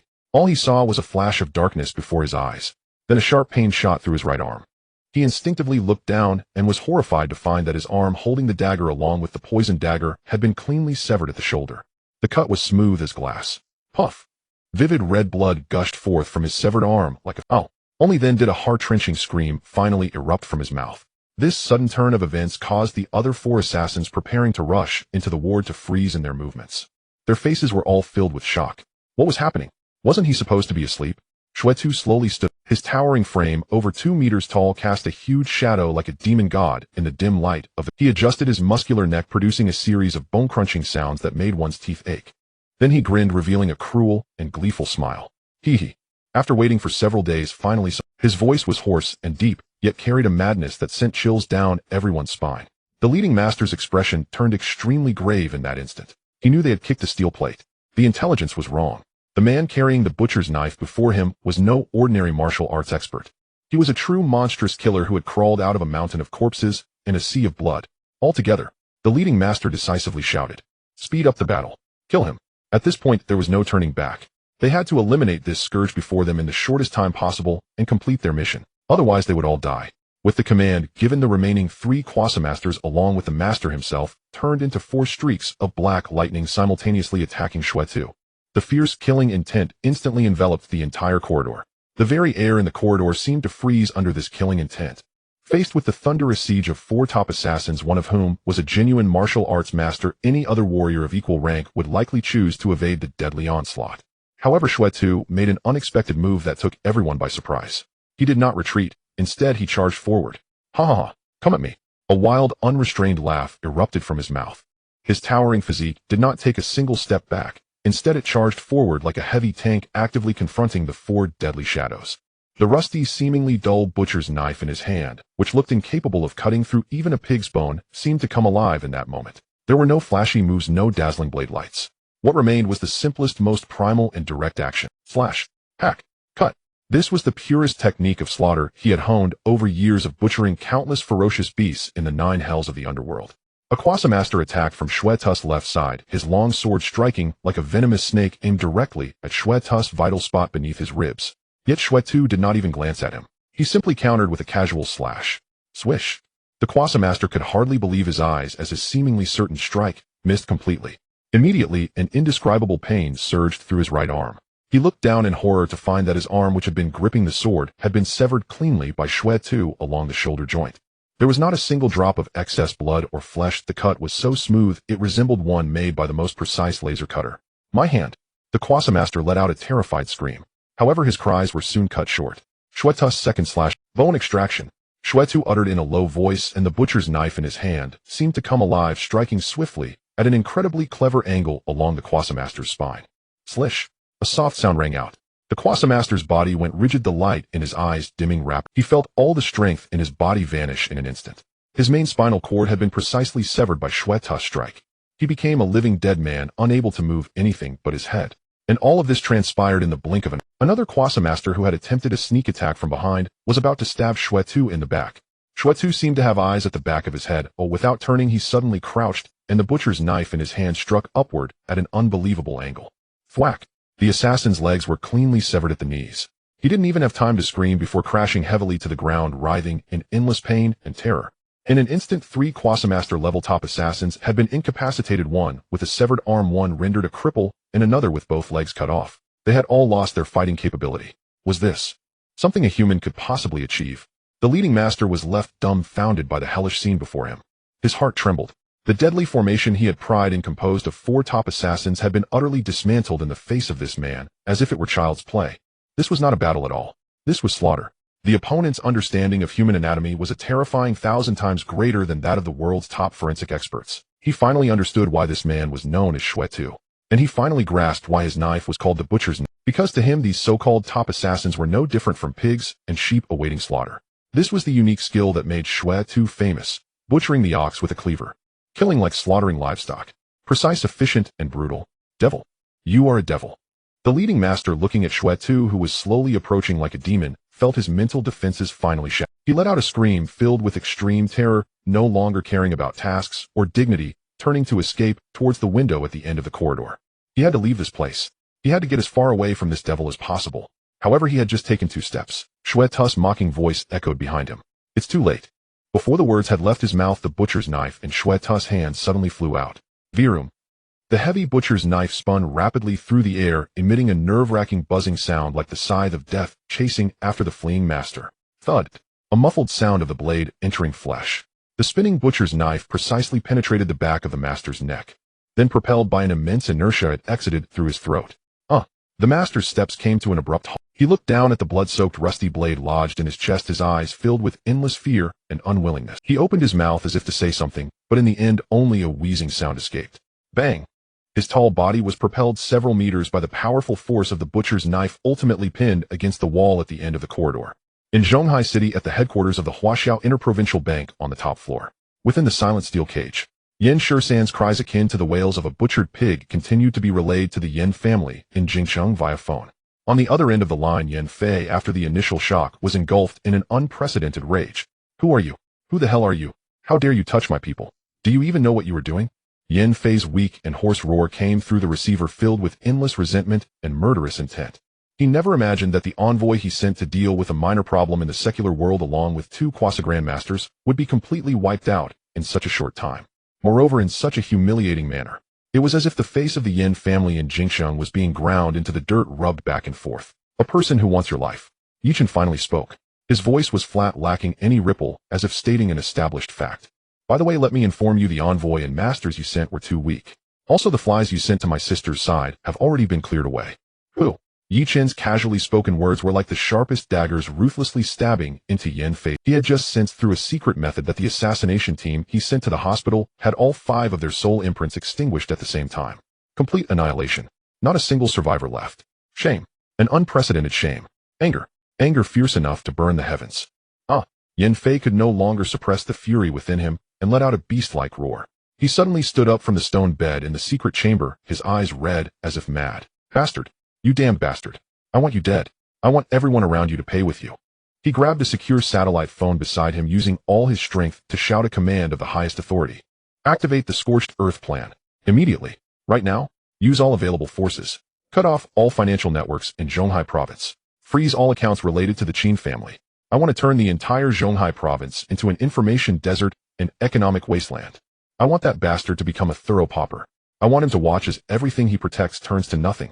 With this mad command given, an invisible financial storm sweeping across Zhonghai Province unfurled in an instant. In just a few minutes, all banking systems, ATMs, online payment platforms, stock trading systems in Zhonghai Province were paralyzed. Countless businesses engaged in transactions saw their cash flow suddenly severed. Countless citizens withdrawing money or transferring funds, faced with the glaring system error message on their screens, fell into great panic. An unprecedented massive financial panic spread throughout Zhonghai Province like a plague. At the top of the bank, the expression of the thousand-faced man turned serious for the first time. All the data streams on the tablet in his hand had turned into incomprehensible gibberish. Lord of the Abyss, the situation is dire. He adjusted his gold-rimmed glasses and reported in a deep voice, the opponent has deployed a national-level financial weapon, directly severing all financial data exchanges between Zhonghai Province and the outside world at a physical level. Now the entire Zhonghai Province has become a financial island. Let alone our foundation's 10 billion funds, even the Chen family cannot mobilize a single penny right now. However, upon hearing his report, Chen's face showed no sign of panic. Instead, a glimmer of approval flashed in his eyes. Interesting. It seems that this Yan family is not entirely useless. Relying solely on brute force is indeed insufficient. He hung up on Yan Fei's call, who was still angrily raving, and casually threw the filthy phone to the ground. Then he took out his own phone from his pocket. He opened the contacts and dialed another number he had saved as usurper. This number had never been dialed since he saved it in his phone, because the force it represented was too terrifying. Once activated, it would surely stir a wave powerful enough to overturn the global financial landscape. But now, since the Yan family sought their own demise, he had no reason to hold back. The call connected. A trembling, excited, and elderly voice came from the receiver. God, my God. You finally contacted me. Chen did not waste words with him, but rather spoke in an undeniable tone, stating one simple command. Play with them. I want the Yan family bankrupt. Deep within the distant Pacific Ocean lies a private island, heavily guarded and absent from any maps. At the center of the island stands a building that resembles futuristic technology, where a silver-haired, yet spirited Western elder, with eyes glimmering like a hawk, holds a satellite phone, trembling with excitement. His face is filled with fervent adoration and awe akin to that of a devotee encountering a deity. At your command, my God, your will is the sole purpose of my existence. The elder finished his statement in a tone reminiscent of a hymn, then respectfully hung up the phone. He is none other than the legendary mogul known as the God of Finance, the nation stealer who once single-handedly disrupted the financial order of several countries, causing countless heads of state to tremble at his name. He is also the demon lord who governs wealth and capital within the 9 Nether Hell. After hanging up, the fervor on the elder's face was instantly replaced by a greedy and frenzied gleam. He turned and gazed at the massive trading hall behind him, as large as a football field. Inside, hundreds of the world's top financial traders, mathematicians, and hackers sat at their computers poised for action. They constitute the financial legion that the nation stealer constructed over a lifetime, capable of purchasing half the world. Gentlemen, the nation stealer's voice echoed throughout the trading hall via the intercom. Our God has awakened. He has issued the first divine oracle in 8 years. Activate the Twilight of the Gods protocol. Target, Huaxiajing City Yin family. The deity will ensure their bankruptcy, and what we must do is to swallow them whole, bones and all. Roar. The entire trading hall erupted with a primal roar of excitement. The eyes of everyone shimmered with a bloodthirsty light. They had waited far too long for this day. Execute. At the nation stealer's command. In an instant, trillions of international hot money lying in ambush across major global capital markets surged through countless prearranged secretive channels that even the CIA could not trace. Like an immense, invisible web woven from data, it silently descended upon every industry owned by the Yin family worldwide. In Huaxiajing City, at the Yin family's ancestral home, a large ancient command center was suddenly pierced by blaring alarms. Alert! Alert! Large-scale, unidentified capital invasion detected. The first layer of the firewall has been breached. The second layer has been breached. The third layer has been torn apart. My God, the opponent took only 3 minutes. An elder responsible for monitoring the Yin family's financial system screamed in horror as he watched the data on the screen collapse like snowflakes. The financial firewall that the Yin family prided themselves on having invested hundreds of billions and hired the world's top teams to build could not withstand even 3 minutes against the opponent's overwhelming assault. It was as fragile as a thin sheet of paper that could be easily pierced. Quick, counterattack. Hold your ground. Another elder in charge of command shouted hoarsely, pale-faced. However, it was all in vain. The opponent's attack was on a level they could not comprehend. As soon as the core data node used by the Yin family to control the financial network of Zhonghai province was breached, the opponent launched a reverse invasion and seized the highest authority. Not good. Head of the family. We have lost control of the Zhonghai province financial system. The opponent. They are using our channels to repair the network in Zhonghai province. In less than 10 minutes, the Zhonghai province financial network, which had been paralyzed, was miraculously restored to normal under the skillful operations of the nation stealer's team. Meanwhile, the Yin family's own financial system fell into unprecedented chaos and paralysis due to the loss of the core node. But that was not the most terrifying part. The most terrifying part was that all the stocks of the companies listed by the Yin family on global exchanges were simultaneously subjected to an unprecedented frenzied short selling. On the screen, the green line representing the Yin family's market value plummeted like a roller coaster, dropping at a rate of billions, even hundreds of billions per second. Evaporating. The vast wealth accumulated by the Yin family over centuries was disappearing at a speed visible to the naked eye. Head of the family. Look, they are not attacking us. A young trader pointed at a large data analysis screen, nervously uttering words that sent chills through everyone. They are devouring us. For every second we resist, a portion of our assets will be consumed by them. Our losses will expand further. The financial elders of the Yin family stared at the terrifying data model on the screen and finally understood. This was not merely a financial war. This was a complete and utter feast from the apex predators. And the Yin family was like the succulent lamb being slaughtered on the chopping block. In Zhonghai City, on the top floor of a bank, the chaotic data stream on the tablet screen, held by the thousand-faced man, was restored to clarity and fluidity in just 10 minutes. Lines of dazzling data were refreshing wildly. The thousand-faced man gazed at the final results displayed on the screen, and even with his usual calmness, he couldn't help but feel his hands tremble with excitement. Lord of the prison. He lifted his head, looking at Chen with eyes filled with fervor and admiration, reporting the financial network of Zhonghai province has fully returned to normal. Not only has our foundation's 10 billion in funds been completely unfrozen, but the usurper has also exploited the system vulnerabilities used to block the network to lock down at least 5 billion of their reserves. Now this money has stealthily transferred into our foundation's reserve account. Without bloodshed. No, it can even be said to be a masterful trick. Not only did they resolve the opponent's financial blockade, but they also extracted 50 billion from the opponent's pocket. This is the true power of the usurper. This is the real terror of those devils from the 9 Nether Hell. Chen was not the least bit surprised by this result. He simply nodded lightly as if all of this were completely natural. His gaze fell upon the Grandmaster, who had been rendered powerless by his finger collapsed on the ground like a dead dog. The financial might of the Yin family was already restrained by the usurper. Now it was time to extract some more interesting information from these people's minds. He slowly walked up to the Grandmaster, crouched down, and pointed a finger at the center of the other's brow. Soul search.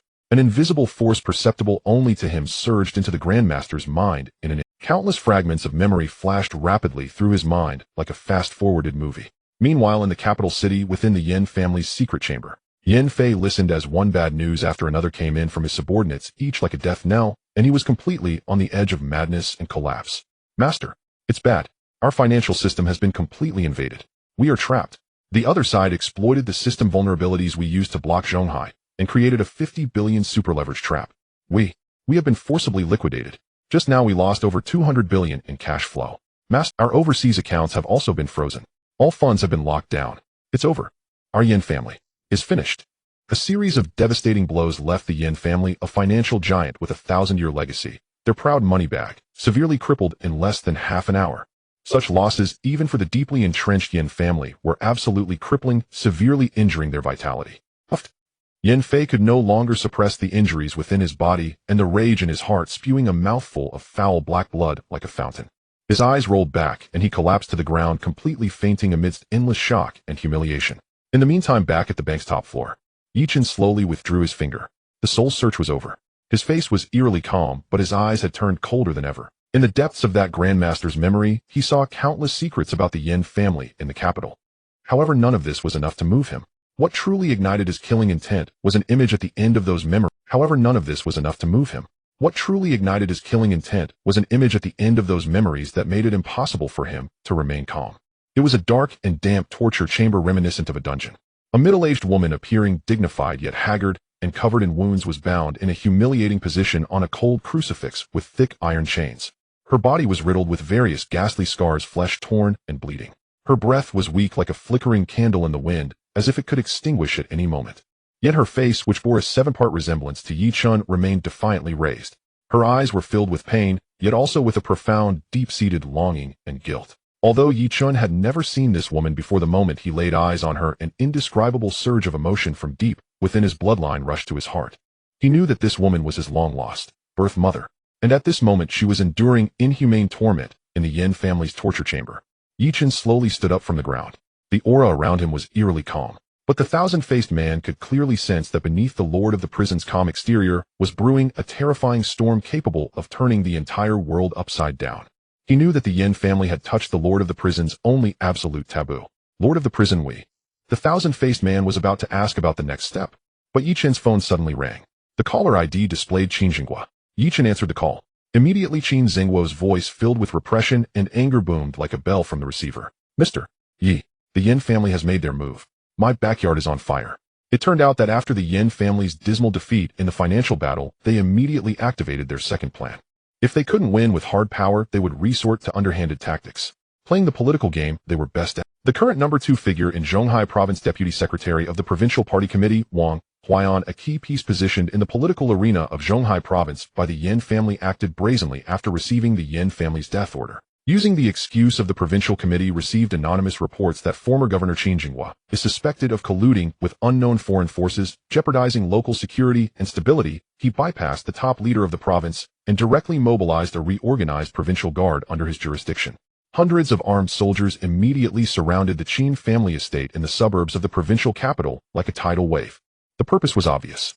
They aimed to forcibly detain Chen Xinghua and eliminate Chen's strongest secular support in Zhonghai Province. At this moment, within the Chen family estate in the study, the atmosphere was tense and heavy.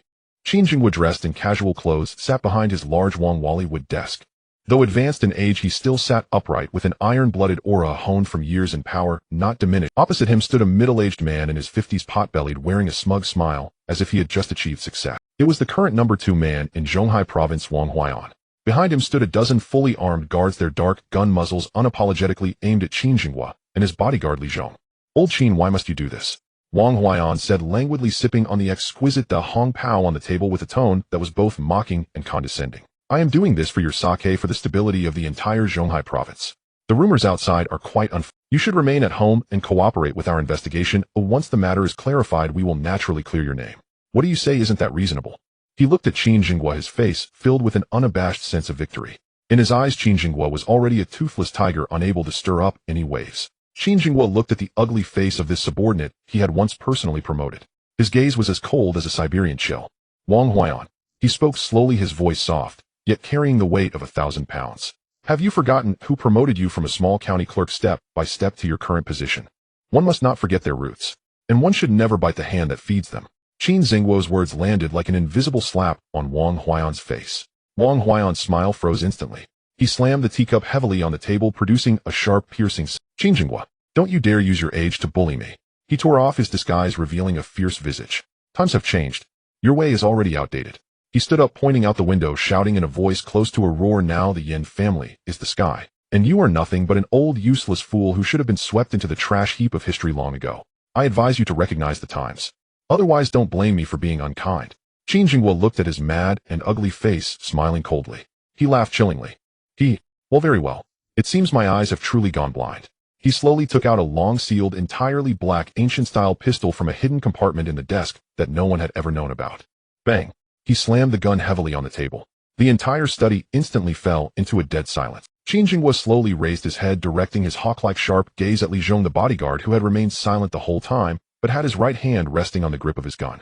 Upon hearing the calm, yet imposing question from Qin Jinghua, the guard Li Zhong, who had been standing by, suddenly his body stood straight as an arrow. He saluted Qin Jinghua with an impeccably standard military salute. His voice was loud and clear, resonating powerfully. Report, Commander. According to Article 7 of Clause 3 of the Internal Security Regulations of the Combat Zone, the Qin family courtyard is classified as a special military protection unit equivalent to a wartime command center. Anyone who enters without permission, armed and with ill intent, will be regarded as a traitor. They can be killed on the spot, no need to report. Li Zhong's voice thundered through the silent study. Wang Huaiyan's expression changed instantly. He did not expect that Qin Jinghua, who had been retired for so many years, would still dare to be so firm. He never imagined that Qin Jinghua would dare to draw a gun in front of him. What did he intend to do? Insurrection. A broken gun, and you think you can intimidate people? A cold smile of disdain appeared on the face of a burly head of the security team, standing next to Wang Huaiyan, clearly a master of martial arts. Old man, I see you're truly tired of living. In his eyes, Qin Jinghua was merely bluffing. In the face of absolute force, what could a gun possibly mean? Before his words fell, the master guard suddenly stepped forward, reaching for the gun on the table. However, at the moment he moved, Li Zhong moved too. His figure was swift as a phantom. Everyone present felt a blur in front of their eyes, and Li Zhong's tall silhouette had already appeared before the master guard, as if he had teleported. Quick. Too quick. The master guard's pupils shrank suddenly, and alarms rang in his heart. He wanted to change his stance for defense, but it was already too late. Li Zhong's strike had no fancy moves, it was only the simplest, most direct, and most lethal killing technique in the military. Chokehold. A hand like an iron claw swiftly seized the master guard's throat with pinpoint accuracy. Crack. A crisp sound of bones cracking echoed.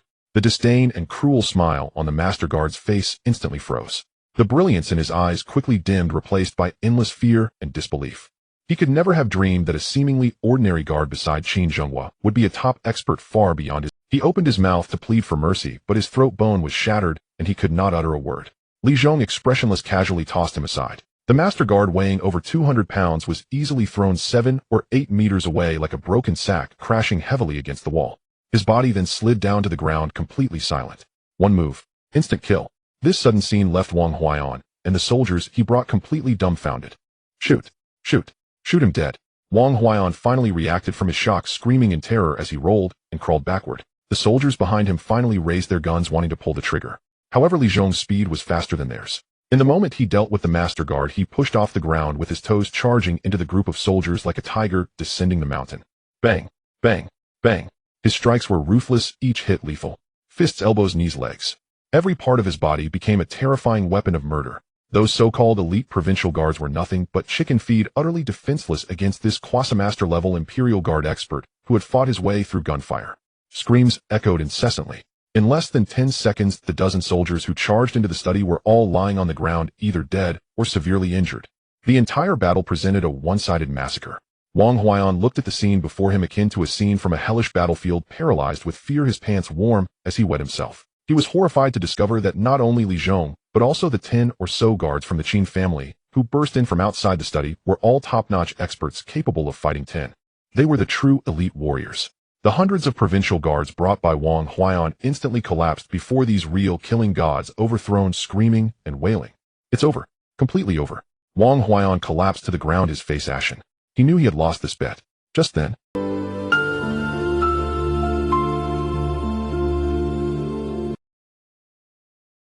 he glanced at the mess on the floor, then looked at the now white-haired but still glaring Qin Jinghua, whose imposing presence had not diminished over the years.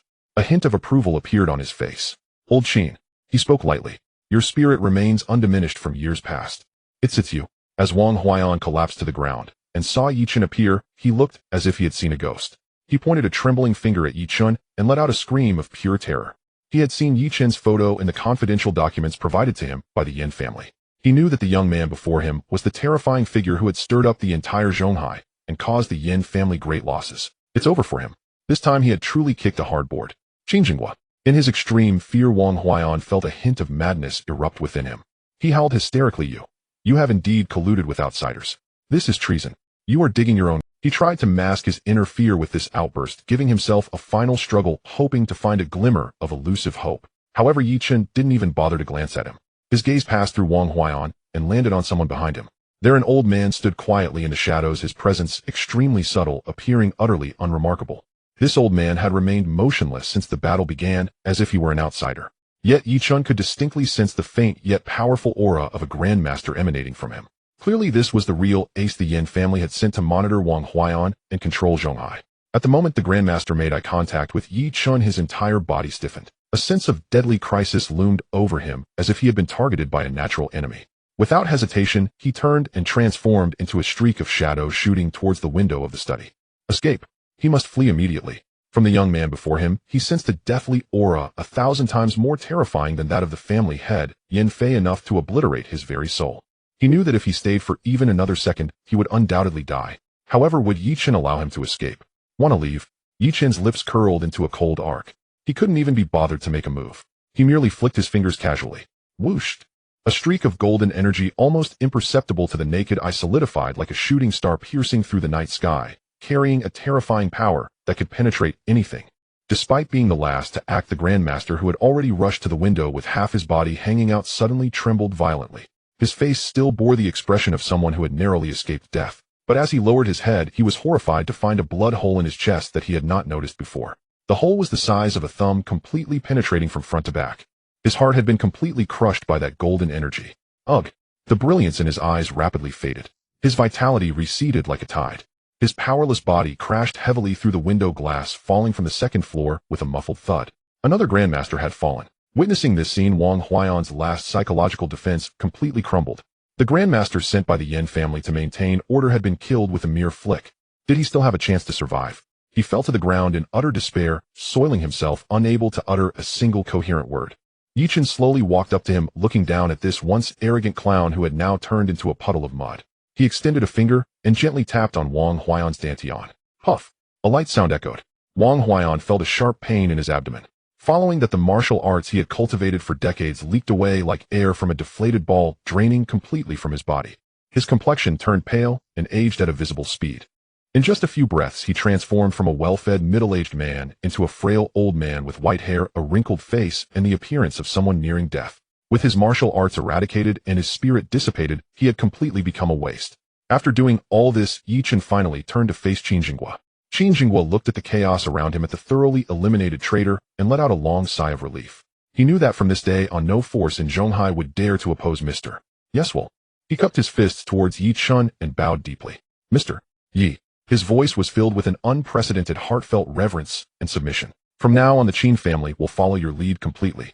Having been stripped of his lifelong cultivation and having witnessed Yi Chen's godlike abilities, Wang Huaiyan's spirit had utterly collapsed. To save his life, he was like a dog wagging its tail in submission. He knelt on the ground, tears streaming down his face, revealing everything he knew as if pouring out from a bamboo tube. Mr. Yi, please spare my life. Please, Mr. Qin. I was wrong. I truly was wrong. I was momentarily confused and deceived by the Yin family. I will confess everything. I will provide you with a list of all officials who have sided with the Yin family.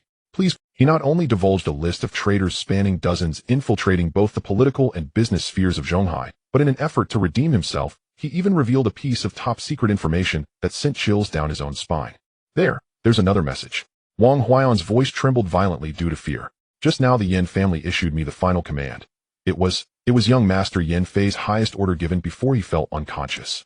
He said to impose the soul refinement blood sacrifice punishment on your mother who is still with the Yin family.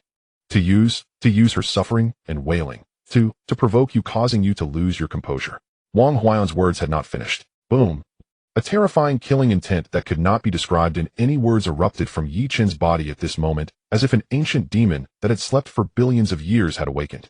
All the glass in the Chen family courtyard shattered into dust with a single bang under the impact of this tangible killing intent.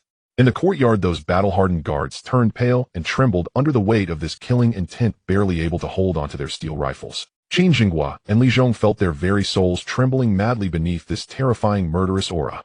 Before them scenes of mountains of corpses and seas of blood with the sun and moon obscured, and all things withering appeared like a hellish vision. Cold. Bone-chilling cold. The temperature in the entire courtyard seemed to drop to several tens of degrees below freezing in an instant. Yi Chen's pupils shrank to the size of the most dangerous needle tip. Soul refinement blood sacrifice. This is one of the most malicious and cruel punishments recorded in the demonic scriptures of the 9 Nether Hell. This punishment would use specially crafted implements to slowly peel away the flesh and blood of the condemned, while using secret methods to burn their soul. The condemned would wail in excruciating pain for 7 days and nights before slowly succumbing to death. At this moment, spurred by this overwhelming killing intent, he could faintly feel a weak and painful call coming from deep within his bloodline. Through that nearly imperceptible connection, at this moment spurred by this overwhelming killing intent, he could faintly feel a weak and painful call coming from deep within his bloodline. Through that nearly imperceptible connection of divine sense. Though the feeling was as faint as a flickering candle in the wind, it was incredibly real. That was the silent lament of his biological mother enduring immense torment. Yi Chen slowly closed his eyes. When he opened them again, his profound gaze had turned a blood red reminiscent of a mountain of corpses and a sea of blood. Beijing City. Yin family. He squeezed out these 4 words through gritted teeth. Qin Jinghua took the list, and with just a glance his expression instantly turned ashen. His hands even began to tremble slightly. The list was densely packed with dozens of names. From key departments in the province to high-ranking officials in the cities and counties below, there were even a few whom he had once trusted deeply and personally promoted. These people had all betrayed him and aligned themselves with the Yin family in the capital. A chilling sensation surged from the soles of Qin Zingguo's feet straight to the crown of his head. His clothes on the back were instantly soaked with cold sweat. He couldn't imagine what would have awaited the Qin family if Mr. Yi had not appeared today, and if Wang Huayan, that vile man, had succeeded in his schemes. The Yin family strategy had been too grand and too profound. Their infiltration into Zhonghai province had reached an alarming extent. These people were like ticking time bombs buried next to the Qin family, ready to explode at any moment and shatter the Qin family into pieces. Mr. Yi. Qin Jinghua held the list, his voice slightly choked. I am guilty. It is my failure to recognize their true nature and to raise tigers at my doorstep, allowing these pests to occupy Zhonghai for so long, almost leading to a catastrophe. He bowed deeply to Yi Chen, his face filled with guilt and fear. Yi Chen simply looked at him calmly and said, "It's too late to say that now. What I want to see is not your repentance, but your actions." Qin Jinghua trembled all over, instantly understanding Yi Chen's meaning. He abruptly raised his head, his eyes now devoid of hesitation, replaced instead by unprecedented determination and resolve. "I understand, Mr. Yi." He nodded vigorously. Then in front of Yi Chen, he walked to his desk and picked up the red confidential phone representing the highest authority. He would use the most thunderous and bloody means to prove his worth to Mr. Yi, to show that the Qin family was beep, beep. The call was connected. Qin Jinghua took a deep breath, his voice becoming exceedingly authoritative like the rumbling thunder from the heavens. "This is Qin Jinghua." A flattering and respectful voice came from the other end of the line. "Governor, why are you personally calling me? What is your instruction?" Qin Jinghua didn't waste any words and directly issued a cold command. "Provincial Government Office, Zhang Mingyuan. Immediately, right now, take him into custody. I don't care what reason or means you use. Within 10 minutes, I want to see him in the disciplinary committee's interrogation room." The person on the other end of the line was clearly taken aback. Zhang Mingyuan. That was the most capable aide to Deputy Secretary Wang Huayan, a hotshot in the provincial government. What is going on, Governor? Is there some misunderstanding here?" "There is no misunderstanding." Qin Zingguo's voice suddenly rose, filled with unquestionable dominance. "Execute the order. If anything goes wrong, Qin Jinghua will take full responsibility. Yes, I guarantee to complete the task." The person on the other end felt the overwhelming fury of Qin Jinghua and dared not hesitate any longer, immediately responding. After hanging up the first call, Qin Jinghua did not pause for a moment and immediately dialed the second number. "Old Lu, This is Chen Zhenghua. You need to take people right now and go to the provincial finance department. Yes, don't ask why. Once there, go directly to the director's office and take him down. If he dares to resist, or if his secretary or guard dares to obstruct, I authorize you to use all necessary means. Remember, this is an order. One after another calls were made from Chen Zhenghua's study. Each call was like a life-threatening talisman. Each order stirred up a 10-point earthquake in the political arena. Hello? Is this Director Zhou from the City Bureau? Immediately take a squad to seal off the Golden Splendor Club in the south of the city. No one inside is allowed to leave. Old son, your deputy is a person from the Yin family. Don't let... And you immediately go to the airport and high-speed train station to control all exits. Every person on the list one by one must be detained. An unprecedented massive cleansing storm swept across Zhonghai province that night. Countless high-ranking officials still asleep were dragged out of their beds. Countless wealthy merchants still toasting at the dining table were pressed to the ground by armed guards. Countless families were utterly shattered that night. The entire political and business landscape of Zhonghai province was thoroughly stirred by Chen Zhenghua's few phone calls. Everyone was bewildered by this sudden thunderous action. They did not know what had happened, only that the retired governor, almost forgotten by many, seemed to have returned to the pinnacle of power that night. He was still the king of Zhonghai, capable of deciding life and death with a word and shaking the entire province with a single anger. Li Zhong had long led the remaining elite of the Qin family, holding the highest order personally issued by Chen Zhenghua, like a sword in the night, rushing to key departments across the province. They assisted in the arrests, suppressing all forces of resistance. The entire scene was comparable to a small-scale coup d'etat. Meanwhile, Yi Chun remained calmly seated on the sofa, savoring the fragrant tea that Li Zhong had just brewed. He looked at Chen Zhenghua, who despite his white hair still commanded orders over the phone with decisiveness, and a hint of subtle approval flashed in his eyes. This was a qualified ally. This was a knife sharp enough. Half an hour later, Chen Zhenghua finally put down the phone. He let out a long sigh as if he had drained all his strength, yet his eyes became brighter than ever. He knew that after this night's cleansing, all the intricate forces belonging to the Yin family in Zhonghai province had been uprooted. From now on, Zhonghai would truly become the ironclad territory of the Qin family. No, to be precise, it would be the ironclad territory of Mr. Yi. He adjusted his attire and walked in front of Yi Chun, bowing deeply once again. This time his demeanor was more respectful and humble than ever before. Mr. Yi, the rear is stable. Next, all the forces of the Qin family in Zhonghai, including my old subordinates in the battle zones, will all be at your disposal. We will march to the capital together and flatten the Yin family. To the capital city together. Yi Chun put down his teacup, lifted his eyelids, and glanced indifferently at Chen. His tone was very calm, devoid of any emotion, yet Chen Zhenghua felt an inexplicable immense pressure. Old Chen, I understand your intentions, but it seems you have misunderstood something. Killing a member of the Yin family is no need for such a grand display. Yi Chun slowly stood up, his voice low, yet containing an aura of dominance that looked down upon the world. To kill them, I alone am enough. These words plunged the entire study into a sudden silence. Chen Zhenghua and Li Zhong were both stunned in place. One person, to challenge the Yin family, which has a legacy spanning 1,000 years and is akin to a colossal beast. This is a level of arrogance beyond measure. No, this was beyond arrogance. This was an overwhelming dominance born of absolute confidence in one's own strength. Chen Zhenghua opened his mouth, wanting to persuade him further.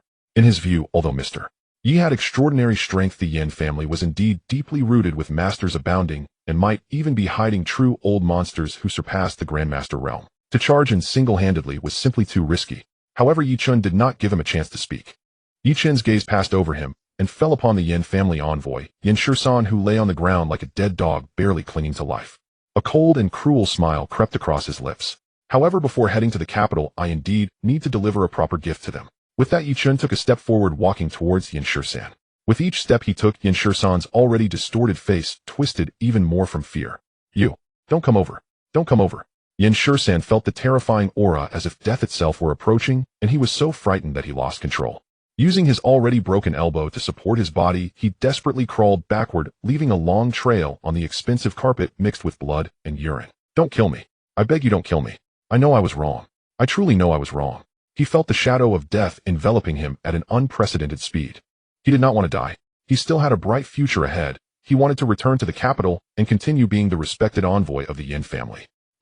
I know more secrets of the Yin family than that useless master does. I know the location of the Yin family treasury, I know where their hidden ancestors are in seclusion, and I also know the greatest weakness of young Master Yin Fei. In a desperate bid for his life, Yin Shisan completely abandoned all dignity, like a dog wagging its tail, in submission, frantically throwing out his value. He thought these top-secret stakes would be enough to exchange for his life. However, Yi Chun did not pause his steps in the slightest. His face showed not a hint of emotion. Annoying. Chen stood before him looking down at him with cold eyes, as if observing a lifeless object. Secrets. Once I kill all the Yin family members and search their souls, what secrets would I not know? Chen was too lazy to waste more words with him grabbing the back of Yin Shisan's neck with one hand, as if lifting a chick. Yin Shisan's 150 to 60-pound body felt weightless in Chen's grasp. Under the astonished gazes of Qin Zhonghua and Li Zhong, Chen carried him out of the study and into the center of the courtyard. Thud. He casually threw Yin Shisan's body, as if it were a sack of garbage, crashing heavily onto the cold stone ground. Prison Master. A towering figure had appeared by Chen's side at some point. It was Blood Butcher. He grinned, exposing a mouthful of stark white teeth, and respectfully presented his rusted, oversized cleaver. He knew that the prison master intended to use this knife to announce the beginning of a bloody feast. Chen took the heavy cleaver.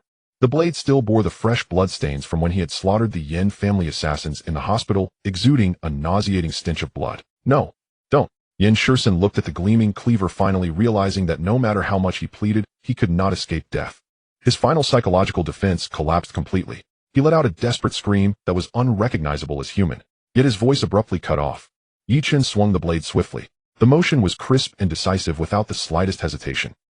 A muffled sound of the blade slicing through flesh echoed. Yin Shisan's head, still wearing an expression of terror and unwillingness, shot up into the sky, tracing a bloody parabolic arc. Then it rolled down to lie at Qin Zhonghua's feet. His bulging eyes stared fixedly at Qin Zhonghua, as if silently questioning why. Why did you dare? From the neck of the headless corpse, hot blood spewed forth like a fountain, staining the entire courtyard red. This bloody and brutal scene made all the guards of the Qin family feel nauseated, and their eyes toward Chen were filled with unprecedented awe and fear. Mr. Yi was not only immensely powerful, but his methods were also incredibly ruthless. He was like a killing god risen from the depths of hell. However, what made them feel even more horrified was yet to come. Chen discarded the cleaver and slowly walked to the still twitching headless corpse. He extended his right index finger and lightly dipped it in the continuously gushing hot blood at the neck. Then he used his finger as a brush with blood as ink. On a piece of snow-white silk cloth that the thousand-faced man had somehow produced, he wrote 8 blood-curdling murderous characters in a flamboyant style. Within 7 days, the Yin family will be exterminated. Each character seemed to contain endless mountains of corpses and seas of blood. Each stroke revealed a killing intent capable of freezing souls. After writing, Chen didn't even glance at the bloody cloth. The thousand-faced man had already understood, bringing forth a millennium-cold jade box, exuding a chilling aura. Inside the box, runes faintly flickered, clearly inscribed with some formation that could preserve its contents. Chen placed the unblinking head along with the blood-written death notice into the jade box. Click. The box lid was slowly closed. It was as if closing the coffin lid for the entire Yin family. Find the fastest courier service. Chen turned around, speaking in a tone devoid of any emotion. Express air transport delivered to the Yin family in the capital. Tell them to clean their necks and wait for me to arrive at their door. Yes, Warden. Mianren adjusted his gold-rimmed spectacles and replied with quiet deference. He never questioned any order from the Warden, only executed it with flawless efficiency and absolute precision. He retrieved his tablet, and his fingers danced across the screen, preparing to contact Jiao Mingyu's most elite global covert logistics network. Yet barely 10 seconds passed before his fingers froze mid-motion. For the first time in memory, on that ageless mask-like face, his brow furrowed ever so slightly. Moi. Chen noticed the shift and asked coolly, something amiss. Mianren lifted his gaze. A flicker of gravity flashed within his eyes. Warden, the situation has shifted. He rotated the tablet toward Chen. On its screen glowed an expansive digital map, covering all of Huaxia. Centered upon Zhonghai province, every major artery leading beyond its borders, land routes, air corridors, even maritime passages, had been marked with pulsing crimson dots. Dense, interlocking, truly a celestial net cast from heaven itself. Just moments ago, the Yin clan of Beijing activated their outermost tier intelligence network, Tianluo. Mianren's voice lowered, thick with gravity. Every airport, high-speed rail station, highway, toll plaza, even remote provincial roads within Zhonghai province are now saturated with Yin clan informants and their mercenary martial artists. Any suspicious individual or unapproved package will be intercepted the instant it appears. They intend to transform Zhonghai province into an isolated island, cut off entirely from the world. Upon hearing this, Qin Jing's face darkened instantly.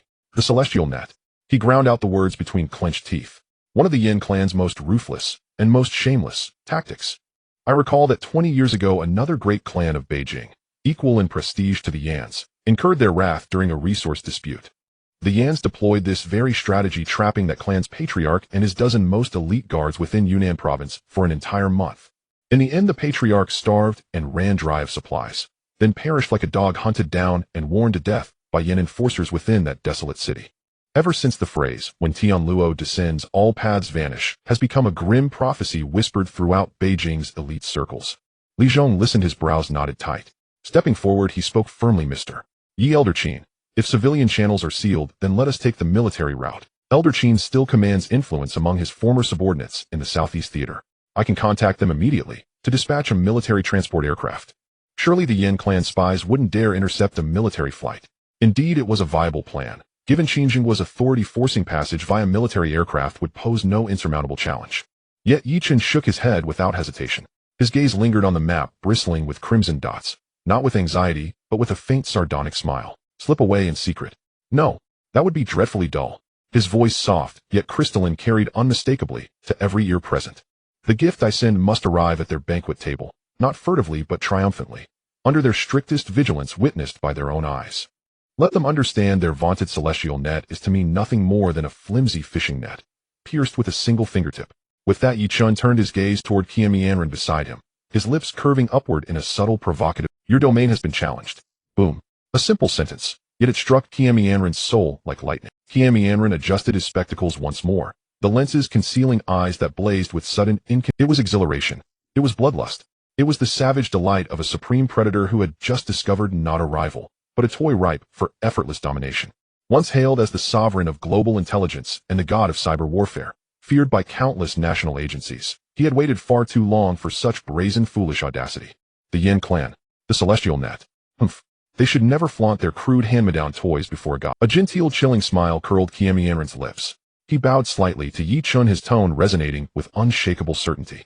Warden, grant me 10 minutes. In 10 minutes this so-called celestial net shall become our scarlet carpet, unfurling straight into Beijing's heart. The moment the words fell silent, Qianmianren spoke no further.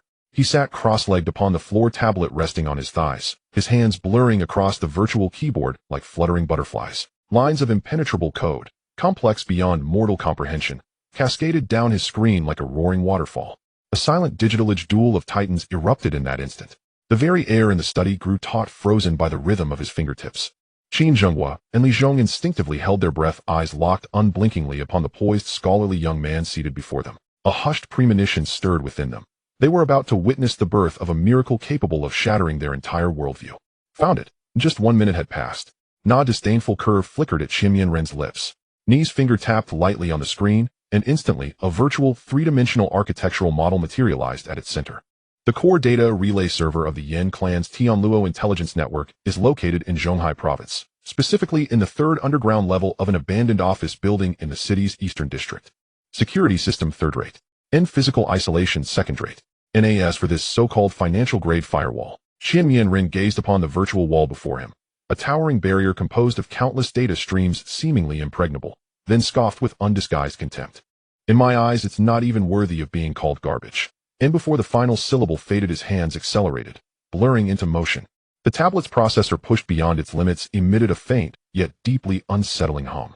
Though Qin Zhenghua and Li Zhong could not decipher the dizzying cascade of code scrolling across the screen, they clearly saw the virtual wall, symbolizing the Yin clan's firewall, shudder violently under Qianmianren's tempestuous assault. Cracks and fine fissures raced across the wall's surface with terrifying speed. And yet, just as the firewall teetered on the brink of collapse, Qianmianren abruptly ceased his attack. To force a breach. And no, in such crude, technically barren methods were beneath him. And for a true elite hacker, the highest art of intrusion lies in making the target's own system serve you unawares. Let's play a little. And Qianmianren smiled faintly, tracing an elegant arc across the screen with his fingertip. The next instant, tens of thousands of virtual probes, disguised as ordinary data packets, swarmed silently past the crumbling firewall like a locust horde, flooding into the core database of the Yin clan's Tianluo intelligence network. Meanwhile, in Beijing, the ancestral residence of the Yin clan, within the command center, a piercing alarm shrieked through the entire hall. Alert! Alert! Massive unidentified data intrusion detected. And wait, no, it's not an intrusion. It's intelligence feedback. Yin clan disciple, monitoring the data stream, stared blankly at his screen, utterly dumbfounded. Before his eyes, red suspicious target alerts erupted like blizzards, pouring in from every corner of China. Report. Target spotted at the southern Yunnan border, attempting illegal exit. In report. Target sighted in the northern frontier snowfields, engaged in armed conflict with our personnel. Report. Target detected in the East China Sea's international waters. Aboard a submarine, signal lost. And report. Target located in Beijing's Sanlitun district. He's drinking at a bar. None absurd fabricated intelligence report after another, crafted by Chen Ren's reprogrammed probes, flooded the Yin clan's analysis system like a tidal wave. The entire command center descended into unprecedented chaos. And what's happening? What in heaven's name is? A senior Yin clan elder overseeing operations stared at the screen, where thousands of targets flared up simultaneously and nearly spat blood in fury. Isn't the target in Zhonghai? How can it possibly appear everywhere across the nation at once? In Analysis Division. What are you doing? Immediately verify and isolate the authentic intelligence. Yet faced with this oceanic deluge of data, entirely engineered by Chen Ren, their vaunted analysis system overloaded and collapsed within seconds. The screen dissolved into static snow. At that very moment, the Tianluo intelligence network became utterly blind, deaf, and mute. Nan Chen Ren, its architect of ruin, remained utterly indifferent. Paralyzing the enemy's systems was merely the first step. Ni's fingers danced once more across the keyboard. And done. He breached the Public Security Bureau's Tianwang surveillance network in Zhonghai province, effortlessly securing top-tier administrative privileges. He selected a critical stretch of highway leading out of the city near the Chen family compound, then set its surveillance feed to loop continuously for 10 minutes. An absolute blind spot, perfect undetectable, was thus conjured into existence without a whisper. And next his focus shifted to Global Express, the world's largest courier company, backed by military-grade infrastructure. Its back-end system boasted defenses rivaling those of the Pentagon. Yet before Chen Ren, it stood as hollow as mist. Within 3 minutes, he had forged an impeccable, unassailable identity for the jade casket containing Yenshur's item name high-activity biological sample class SN origin, Bern Institute of Biological Virology. Destination Military Medical Academy of Sciences, Beijing, China. Shipping priority highest diplomatic immunity. And having completed every step, Chen Ren closed his tablet with quiet satisfaction. From initiation to conclusion, the entire operation lasted precisely 9 minutes and 30 seconds. 30 seconds faster than his own estimate. And he rose, seamlessly reverting to the image of a refined, harmless gentleman. With a gentle smile toward Yi Chun, he bowed slightly and said, Lord Warden, the postal carriage to hell stands ready. In the Yin clan's Tianluo Wang, once their ultimate net, is now our most loyal guide. Beside him, Qin Zhonghua and Li Zhong stared, first at the calm young man before them, then at the unassuming tablet resting in his hand. In that instant, their entire worldview shattered, and their mouths hung agape, unable to close for what felt like an eternity. And that was it. It was over. Had the legendary, supposedly unsolvable Tianluo Wang, a web that had ensnared an entire Beijing aristocratic clan, just been toyed with, manipulated, dismantled in under 10 minutes. And worse, turned against its creators. And for the first time, they grasped the sheer, awe-inspiring power of modern technology. And for the first time, they truly understood the weight behind Yi Chen's words. In modern warfare, killing no longer requires a blade. In the underground garage of the Chen family estate, a white cold chain transport vehicle, which appeared no different from an ordinary logistics truck, slowly started its engine. Yi Chen personally handed over a Millennium Jade box, exuding a chilling aura, to a middle-aged man of average build and appearance, someone who would not attract any attention in a crowd. This man was one of the top messengers in the 9 Nether Hell.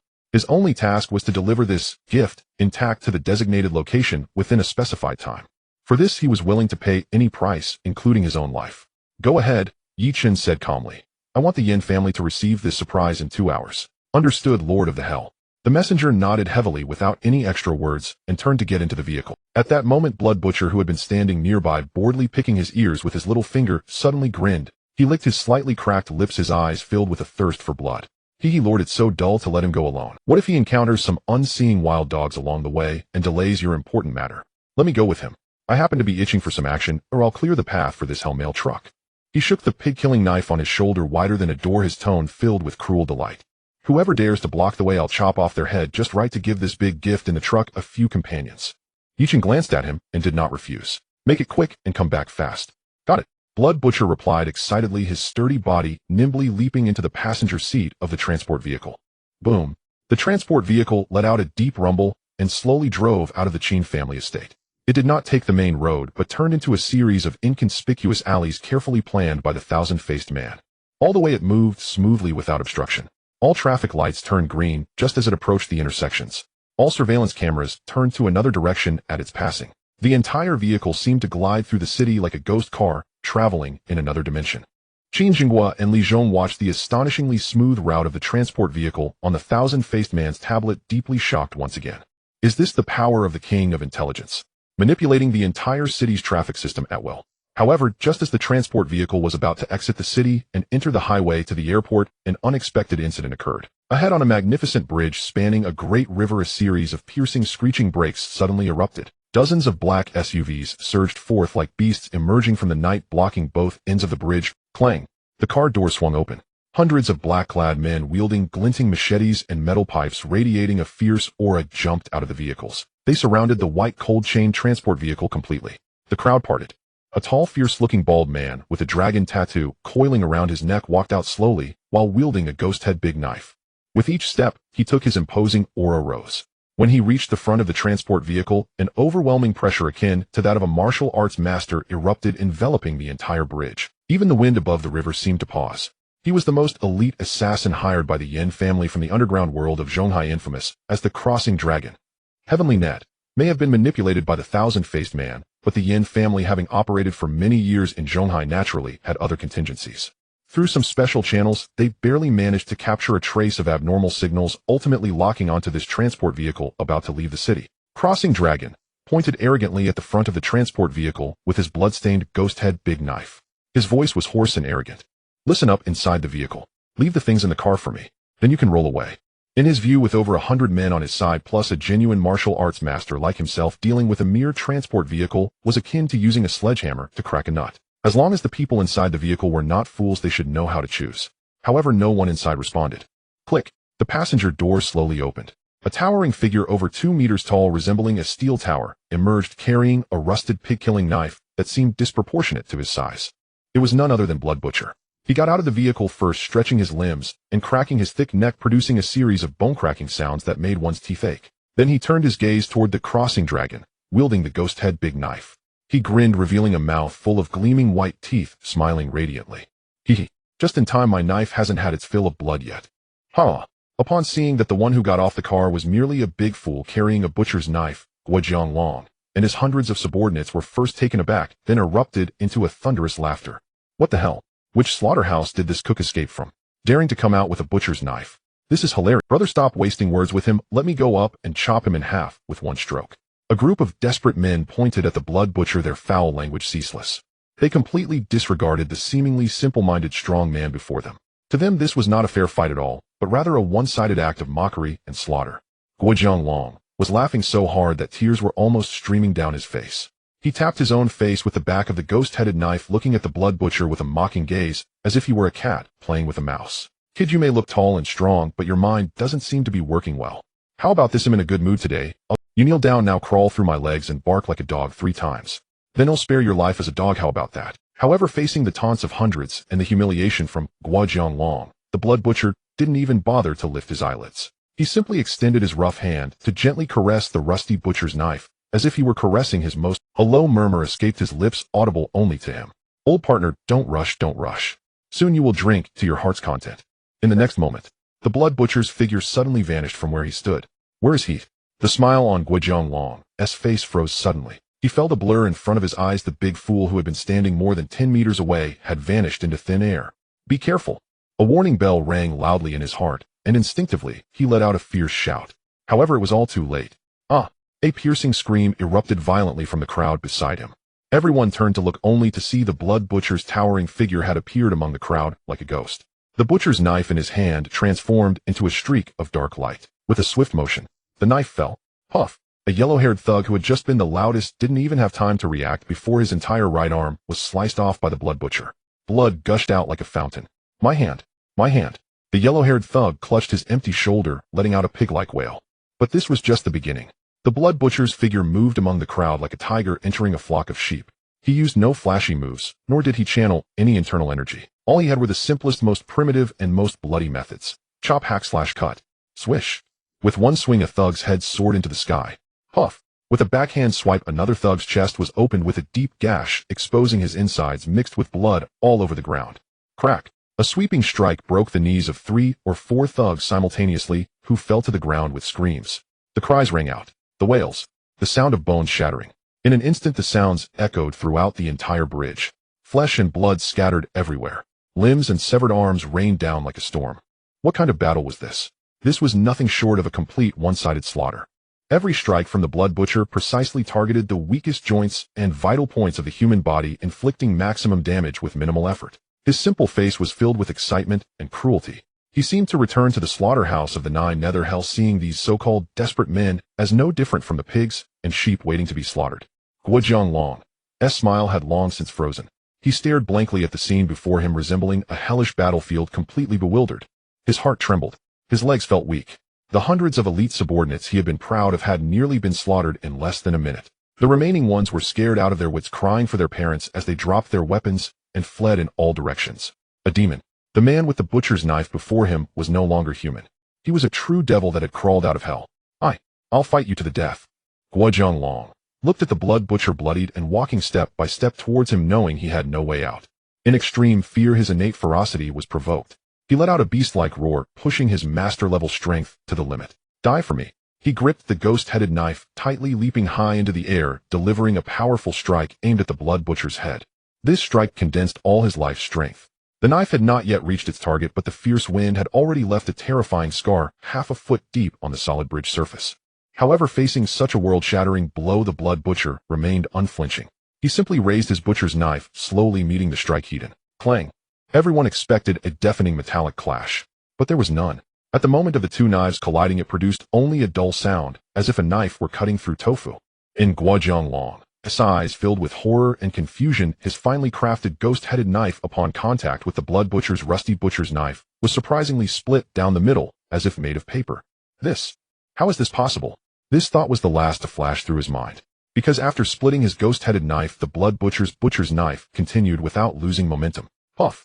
A muffled sound of a blade entering flesh. The rusty butcher's knife, carrying an unmatched terrifying force, drove from Guojianglong's crown downwards. Forehead, nose, mouth, throat, chest. Finally, it pierced through from his groin. The Blood Butcher slowly thud, with Guojianglong's 2 halves crashing heavily to the ground. The remaining dozens of surviving thugs completely broke down psychologically. They dropped their weapons, each one scrambling to kneel on the ground. They bowed frantically to the Blood Butcher, who stood like a demon amidst a mountain of corpses and a sea of blood, begging for mercy. Hero, spare my life. Please spare my life. We were wrong. We did not recognize the great mountain. Please let us go. Treat us like farts. We won't dare again. We won't dare again. The cries and pleas for mercy filled the air. These people had just been arrogant and overbearing. Now they were scared stiff, even lacking the courage to stand up. However, the Blood Butcher didn't even bother to glance at them. In his eyes, these insignificant creatures, unworthy of even making him draw a second knife, were no different from ants on the roadside. Killing them would only dirty his knife. He hoisted the still dripping butcher's knife and turned back to the passenger seat of the transport vehicle. In the driver's seat, the member of the 9 nether hell, codenamed Messenger, had not changed his expression throughout, as if the bloody slaughter just now was merely a boring play. He skillfully shifted gears and pressed the accelerator. The white cold chain transport vehicle slowly started rolling over the ground littered with corpses and blood, without pausing, continuing smoothly towards the airport expressway, leaving behind the hellish bridge and the group of survivors kneeling on the ground who might live their whole lives. And 10 minutes later, at an abandoned freight dock on the other side of the city, the transport vehicle came to a steady stop beside a Gulfstream private cargo plane. The cargo plane bore no outward markings, but had a special diplomatic immunity license on its body. The jade box was successfully transferred. No extra words were exchanged. In the Chen family courtyard, the thousand-faced man looked at the small green dot representing the cargo plane on the tablet, which had successfully entered the stratosphere, before finally lifting his head to report to Chen. Lord of the Hell, the gift has already set off. The Yin family's heavenly net has been completely taken over by us. It will provide full escort for our express delivery. It is expected that this great gift will arrive at the Yin family manor in the capital city in 1 hour and 50 minutes. Chen nodded slowly. His gaze seemed to pierce through the endless night sky, looking towards the distant capital city.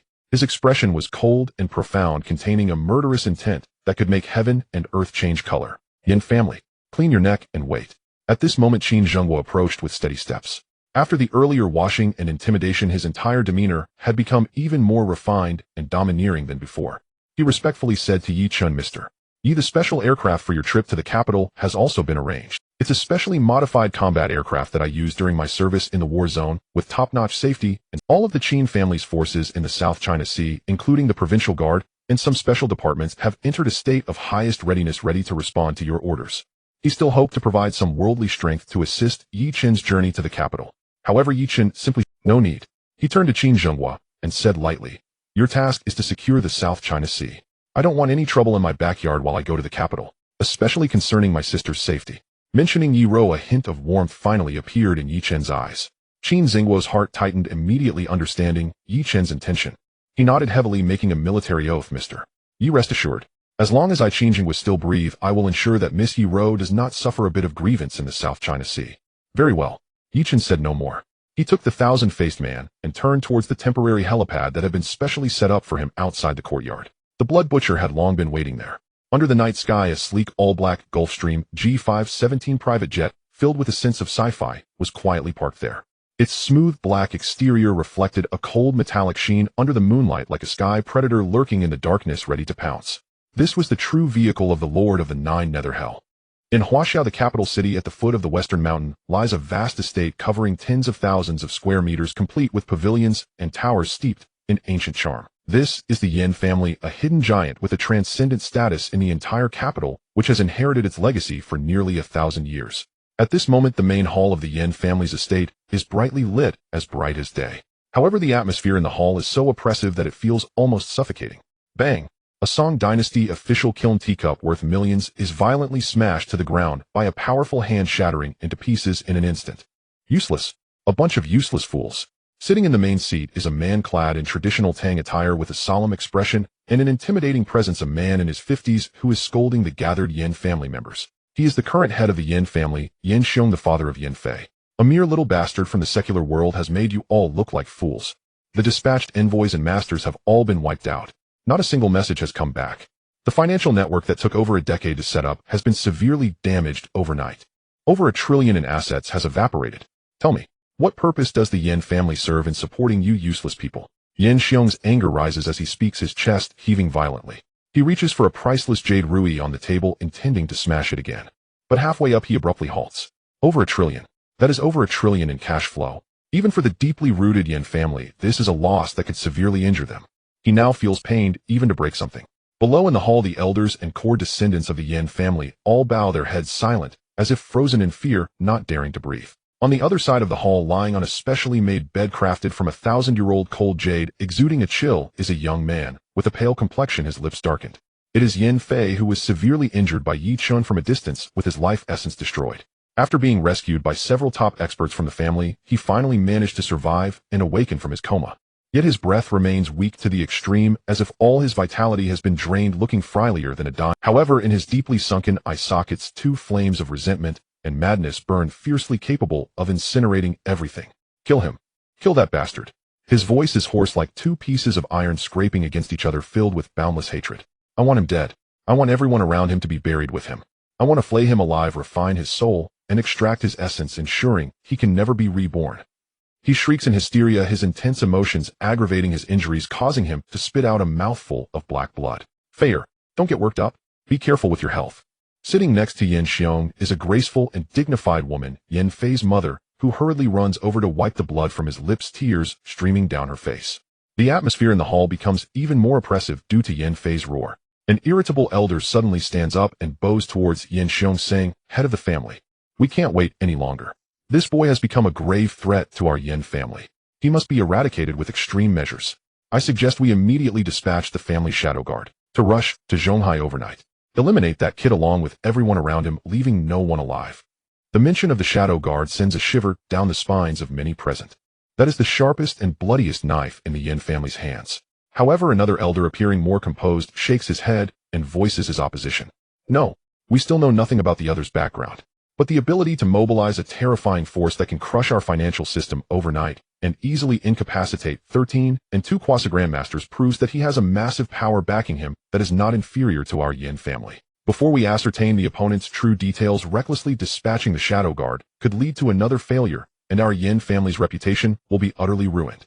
I suggest we deliberate further and send someone to investigate his background first. Investigate?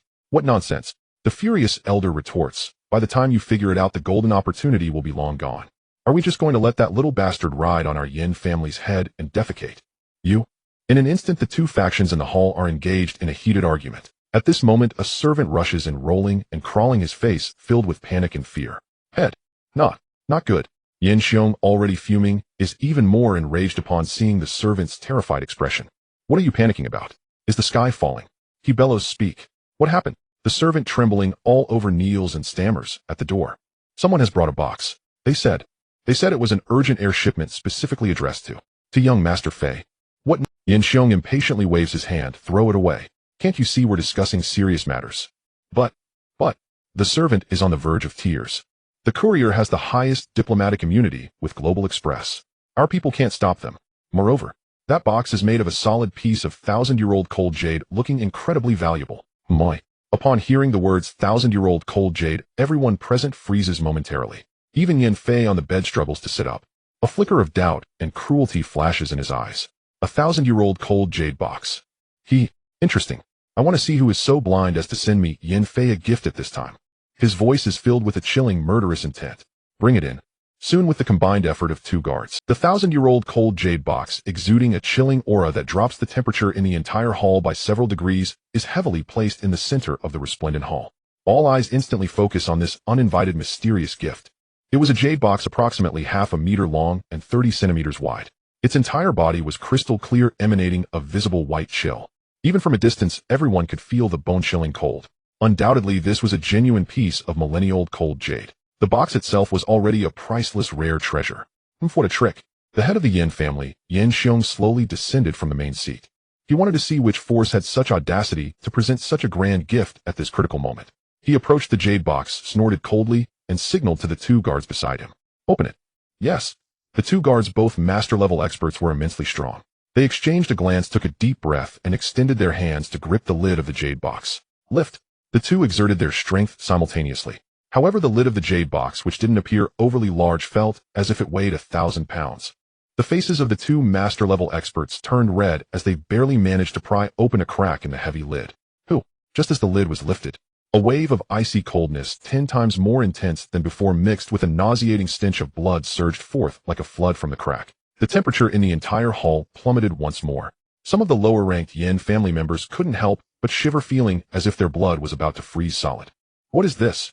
Yin Xiong's pupils contracted sharply, and an extremely ominous premonition surged within him. Use more force. Open it completely. He barked sternly. Yes. The 2 master guards unleashed their full power once again. Boom. The heavy lid of the jade box was finally lifted completely and crashed heavily to the ground. The contents of the box were finally revealed to everyone. In that instant, time seemed to have been paused. The once noisy hall fell into an eerie silence. Everyone's eyes were fixed on the open jade box. Their faces were filled with unprecedented horror and disbelief. Inside the jade box, surrounded by a chilling aura, lay a bloody head quietly resting there. It still bore the expression of extreme fear and resentment from before its death.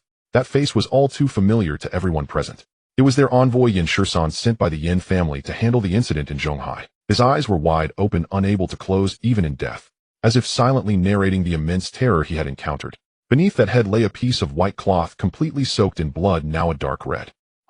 A piercing scream more chilling than any human sound suddenly shattered the deathly silence. It was Yin Fei's mother. The elegant matriarch of the Yin family, upon seeing the head in the box, felt as if all her bones had been extracted. Her eyes rolled back, her body went limp, and she fainted on the spot from sheer fright. Her scream acted like a switch. The entire hall erupted in chaos. It's Shursan. It's really Yin Shursan's head. Oh my God. Who did this? Who has the audacity to kill our envoy? Crazy. Absolutely insane. This is an outright declaration of war against our Yin family. The clamor rose. Fearful cries. Furious roars. They echoed throughout the hall. The entire Yin family was thrown into complete disarray.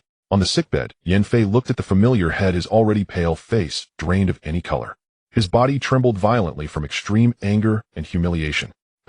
He could no longer suppress it, and spat out a mouthful of reverse blood, staining the cold jade sickbed before him. And Yin Xiong, the family head, was shaking with rage, his dignified face twisted beyond recognition from fury. Shame.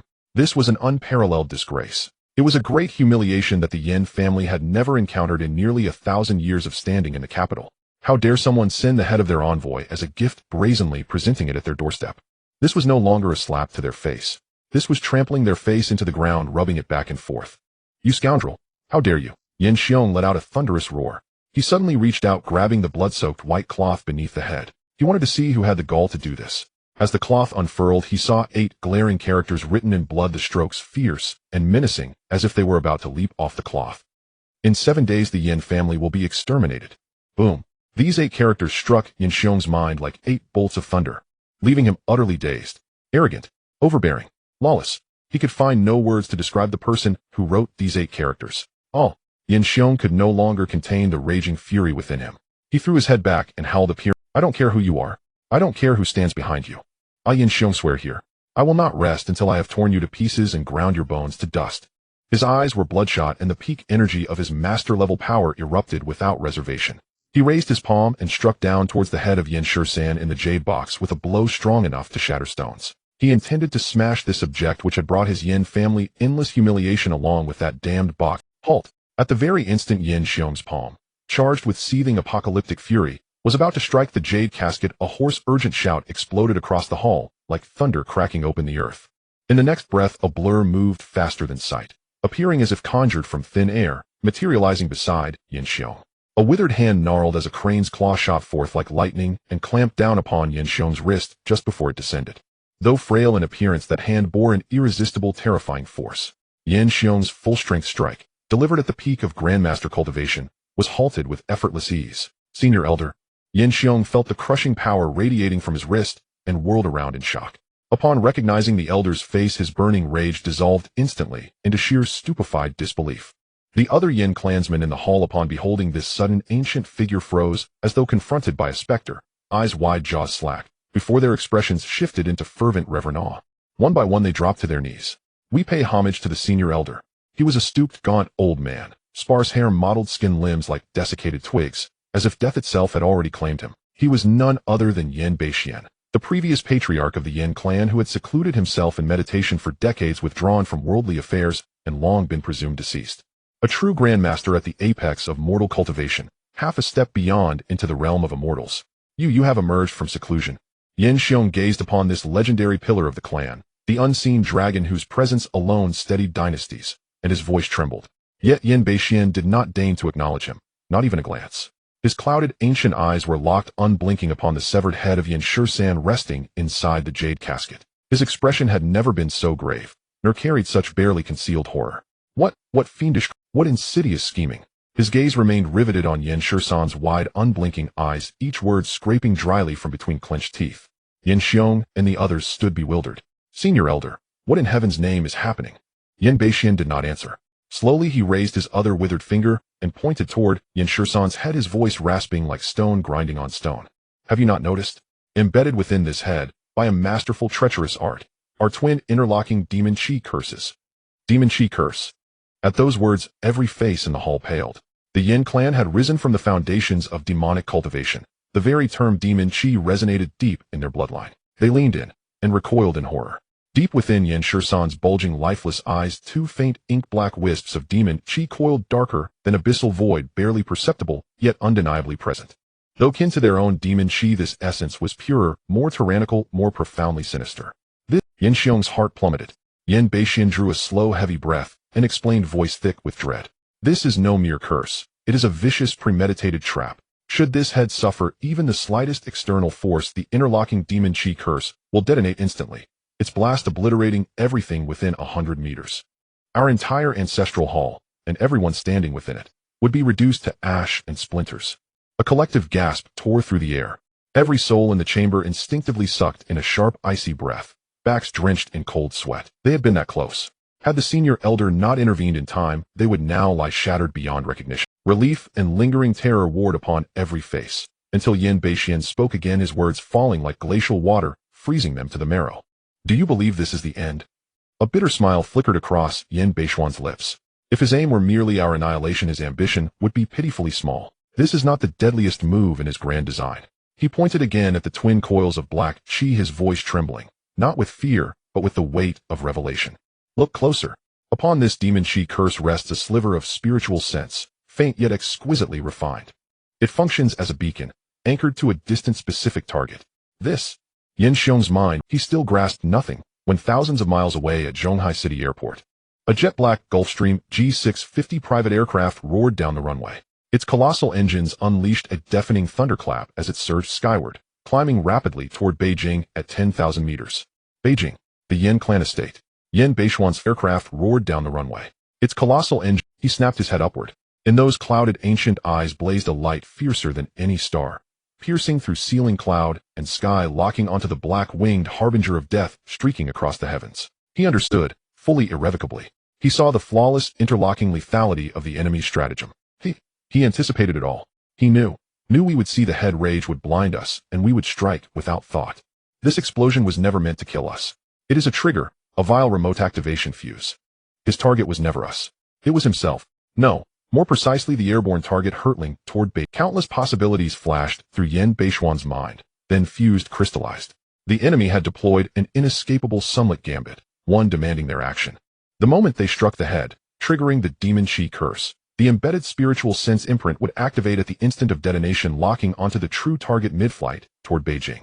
Then, harnessing the terrifying sympathetic resonance of identical demon Qi, it would launch a fatal long-range curse across 1,000 li. Brutal, poisonous, a perfect, seamless assassination, executed across the void. Now, hurry. Understanding flooded Yan Beishuan's being, replacing calm with raw primal terror and frantic urgency. He jabbed his finger at the jade casket, screaming at the petrified Yan Xiong with every shred of his failing strength. Act. Detonate it. Now, immediately, before he senses our intent. Kill him, in the sky.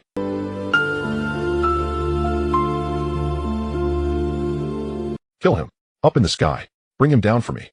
Yan Xiong was completely dumbfounded. Just a moment ago, the elder was desperately trying to stop him from attacking the jade box, warning that it would trigger a trap, leaving everyone dead. How did it turn into urging him, no, commanding him to immediately trigger this terrifying trap? What is happening? Has the elder lost his mind? This is a chain murder scheme, an open conspiracy. The enemy predicted we would rage, predicted we would attack the head. This explosion isn't aimed at us at all. We are merely the trigger, the tool to ignite the fuse. We are now racing against his speed. We must detonate this trap before he realizes our intent. Otherwise, once he lands, we will have no chance left. Everyone was completely stunned by this flawless and vicious scheme. The enemy never intended to kill them from the very beginning. Their target from start to finish was none other than him, who was rushing towards the capital, using the Yin family's hands, using the Yin family's power to complete a suicide against himself. What a mad calculation. What a contemptuous humiliation. Oh. Realizing all this, Yan Xiong's eyes instantly turned blood red. A surge of humiliation and anger 100 times more intense than before erupted from his chest. He no longer hesitated. Little beast, I want you dead. With a roar like a beast, Yan Xiong unleashed the raging demonic energy within him, forming a strange seal with his hands pointing at the head in the jade box. Demon summon, celestial curse, explode. With his shout, an invisible wave shot from his fingertips, piercing into the unblinking eyes of Yin Shisan. In the next second, the two previously faint black demonic energy bursts forth like a gasoline barrel ignited. A terrifying aura filled with destruction, wrath, and resentment surged from the jade box. The floor of the Yin family hall trembled violently, cracking under this power. Yet this terrifying energy, capable of leveling the entire estate, did not spread an inch.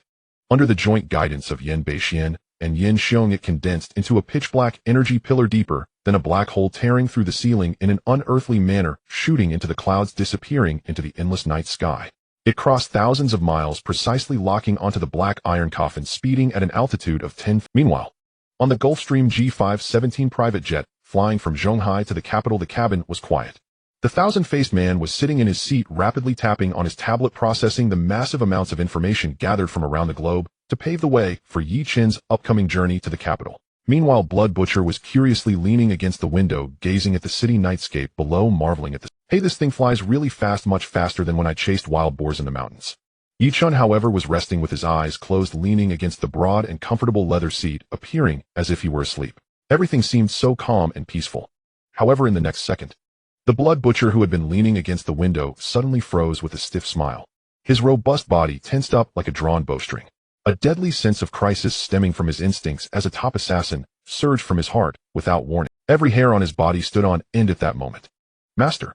Blood Butcher turned abruptly, his previously simple eyes now filled with unprecedented vigilance, and "There is danger." Almost simultaneously with his words, "Warden." Qin Yanren stared at Yi Chen's serene, unruffled back, his composure utterly shattered. "This is no joke. My data model indicates the instantaneous explosive yield of this curse force rivals that of a tactical nuclear weapon. We must evacuate, immediately." Evacuate? To where? Trapped in this soul-locked curse, 10,000 meters above ground, had become an inescapable death sentence. Shuetu's face was grim. He gripped his rusted pig-slaughtering cleaver with both hands, his massive frame standing like an iron tower before Yi Chen, his voice low and thunderous. Warden, I'll hold the line. Even if I die, I shall die before you. Yet Chen merely waved his hand. In a blur of motion, he slipped past Shui and strode calmly to the aircraft's window. Outside, the heavens convulsed. The night sky churned as though gripped by an invisible titan's fist, the dense clouds coalescing into a vast, slowly rotating vortex of absolute blackness. At its center, a pinpoint of pure darkness expanded with terrifying speed. The death parcel, delivered across 1,000 li by 2 Yin clan cultivators who had burned their own lifeblood. Chen's lips curled into a smirk of utter, unshakable arrogance as he gazed upon that annihilating energy. Resist? Why resist at all? This was a gift from the Yin clan's supreme elder, a half-step cultivator of the Taoist realm, who had sacrificed a decade of his lifespan to send it. Such exquisitely refined energy, if merely deflected, would be an unforgivable waste. The next instant, Chen's action sent chills racing down Ren's and Shuetu's spines. He deliberately dispersed every trace of protective qi surrounding his body, and stood utterly still, exposing himself defenselessly beneath the curse force apocalyptic lock. It was akin to an ordinary man opening his arms to embrace an onrushing artillery shell, not confidence, but suicide. Warden, no! Ren screamed in despair, only to be pinned immovably into his seat by an invisible crushing force. Jingqing, the ancestral residents of the Yin clan, Yin Beixian and Yin Xiong, were pale as parchment, drenched in cold sweat. To unleash this curse-killing technique, they had paid a terrible price. Especially Yin Beixian, who felt with chilling clarity that 10 years had been severed from his lifespan. Yet his face twisted into a grotesque, triumphant grin. His spiritual sense, anchored to the demonic energy, confirmed that the target had abandoned all resistance. Ha ha ha. Yin Beixian's laugh echoed like a night owl's shriek. Hoarse, grating, unnatural. Arrogant. Unfathomably arrogant, this brat. Who does he think he is, some god? Daring to withstand my heaven demon self-destruction curse with bare flesh. He courts nothing but annihilation. A final blaze of madness flared in his eyes. Squeezing out the last dregs of his vital essence, he roared. Die. Turn to ash for me. 10,000 meters above ground. Empowered by that final surge, the demonic energy erupted violently, coalescing midair into a monstrous, sky-obscuring phantom visage, its maw gaping wide enough to swallow heaven and earth, lunging toward the plummeting aircraft. Ren shut his eyes in utter despair. Shuetu bellowed in furious, futile defiance. All was over. At the very instant the phantom face neared the fuselage, Chen moved. He did not retreat. He did not evade. He simply raised his right hand, slowly, deliberately. Boom! A golden aura blazed forth, brighter than the sun, purer than divine metal, as if a slumbering celestial dragon had awakened within him, erupting skyward. That golden dragon energy did not manifest as blade or spear to meet the assault. Instead, it spiraled around Chen at impossible velocity, once, twice. And then, coalescing around his form, it forged a towering, ornate, ancient-looking cauldron, 3 meters high, sculpted entirely from solidified luminous qi, glowing with resplendent gold. His body, the foundation. His dragon energy, the cauldron. He would refine this curse force, this cataclysmic nuclear-grade demonic energy, on the spot. How utterly mad. How overwhelmingly sovereign. Chen's lips parted softly. His fingers formed a mystic seal, and he uttered one word, calm, commanding, absolute. Refine. With a thunderous resonance, the golden cauldron stabilized instantly. Across its radiant surface, countless golden dragon threads hardened into divine chains, woven into a celestial net that bound the demonic energy tight. Roar. The curse force howled in defiance, yet was utterly subdued by the dragon energy's supreme yang potency and indomitable will. SSSSS. The golden chains constricted mercilessly, like sacred meat grinders, crushing, vaporizing, and purifying every trace of malevolence, resentment, and fury within the curse. In an instant, lethal toxins were stripped away, leaving only the primal, most refined core of that immense energy. Yet Chen's smile grew wilder still. Absorption. Too mundane. This aircraft's speed. Far too sluggish. Since the Yin clan had delivered fuel, why not honor their gift? The next moment, Chen's divine sense stirred. The purified golden torrent, now docile as a tamed beast, flowed with surgical precision into the 2 dead jet engines at the aircraft's tail. Boom! Boom! These masterpieces of human engineering groaned under unbearable strain the instant the divine fuel flooded in. From their nozzles erupted not scorching exhaust, but twin beams of golden flame, each 100 meters long, piercing the velvet night. The aircraft, moments ago plunging nose first, jolted to an abrupt, gravity-defying halt. Then, under the pilot's stupefied gaze, it reared upward with impossible force, tilting nearly 90 degrees vertical, defying every law of aerodynamics. SSSSSS. It became a golden lightning bolt tearing through the night sky, breaking the sound barrier once, twice, thrice, its velocity still surging wildly. Inside the cabin, Shuetu, Chen, and the others were crushed into their seats by crushing forces, their organs shifting, their breath stolen. The reinforced seat beneath Shui Tu groaned under the strain. Xian Mianren's gold-rimmed spectacles had vanished. His famed face, the one that calculated everything, now wore only one expression: the collapse of faith. With every fiber of strength, they fixed their gaze upon the far end of the cabin, the figure wreathed in soft golden radiance. To them he was no longer mortal. He was divinity incarnate. Is this even human? Is he seriously ascending amidst thunderous tribulation? Inside a jet plane, in the capital city at the Yin family estate within the main hall, all core members of the Yin family held their breath. One by one they stretched their necks, their faces etched with a mix of tension and anticipation, fixated on the Grand Elder, Yin Beishuan, who was seated cross-legged at the center of the hall. They were all waiting for the exhilarating news to arrive, waiting for the audacious little beast who dared to provoke the Yin family's authority to be obliterated along with his aircraft by the Grand Elder's supreme spell. Yin Xiong's fists cracked ominously as his face twisted with malicious delight. He seemed to envision the black aircraft exploding into a magnificent firework in the sky. He could almost hear the desperate wails of that little beast before death. Die. You must die. The consequence of offending the Yin family is nothing but death. Meanwhile, the focus of the room, Yin Beishuan still wore that sinister grin on his face. Through a thread of divine sense, he could clearly see that his heavenly demon disintegration curse had transformed into a face of doom ready to devour the aircraft entirely. It succeeded. Everything was over. This audacious brat would ultimately pay the price of his arrogance with his life. However, just as that sense of triumph blossomed in his heart, an unexpected change occurred. Yin Baixuan's smile abruptly froze. His murky old eyes widened in shock, filled with bloodshot horror. What did he see?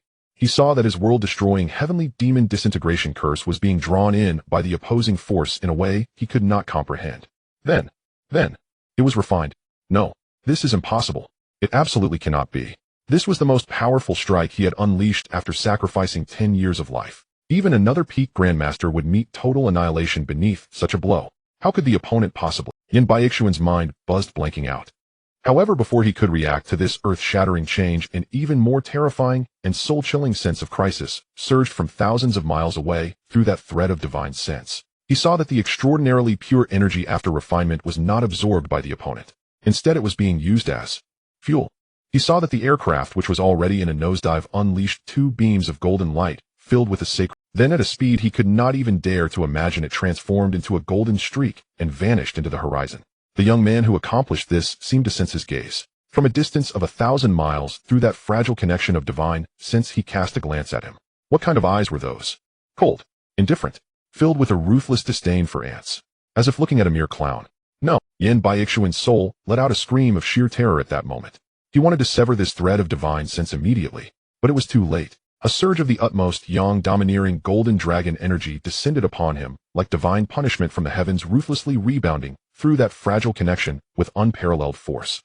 Puff! Yin Beishuan, seated cross-legged, was jolted violently. He tilted his head back as if struck by a heavy hammer, spewing out a mouthful of crimson blood mixed with shattered internal organs.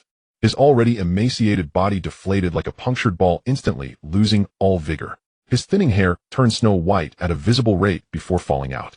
His already emaciated body deflated like a punctured ball, instantly losing all vigor. His thinning hair turned snow. His life essence was violently scattered by the opponent's overwhelmingly powerful dragon energy from 1,000 miles away.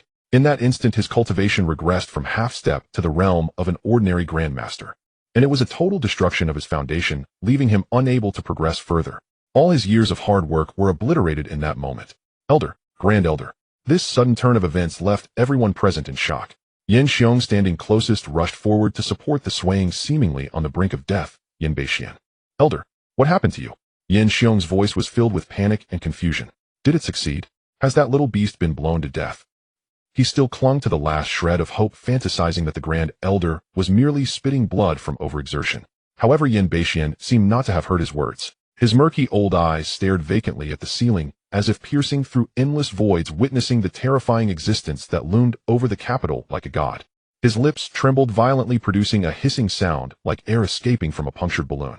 Fear, an endless soul-deep terror, engulfed him completely. He had lived for over 100 years, never fearing as much as he did today. That person is not human. He. Yin Beixian trembled, pointing a finger dry as a chicken's claw toward the sky, using the last vestige of his strength to utter a sentence that plunged the entire Yin family into an abyss of despair. He is not human. He is a god. He has taken our killing move and turned it into fuel. As his words fell, Yin Baixuan's head tilted sharply, his eyes rolled back as he collapsed from a surge of rage and anxiety, falling unconscious. The entire Yin family hall fell into a silence as dead as the grave upon hearing his words. The sound of a falling needle could be heard.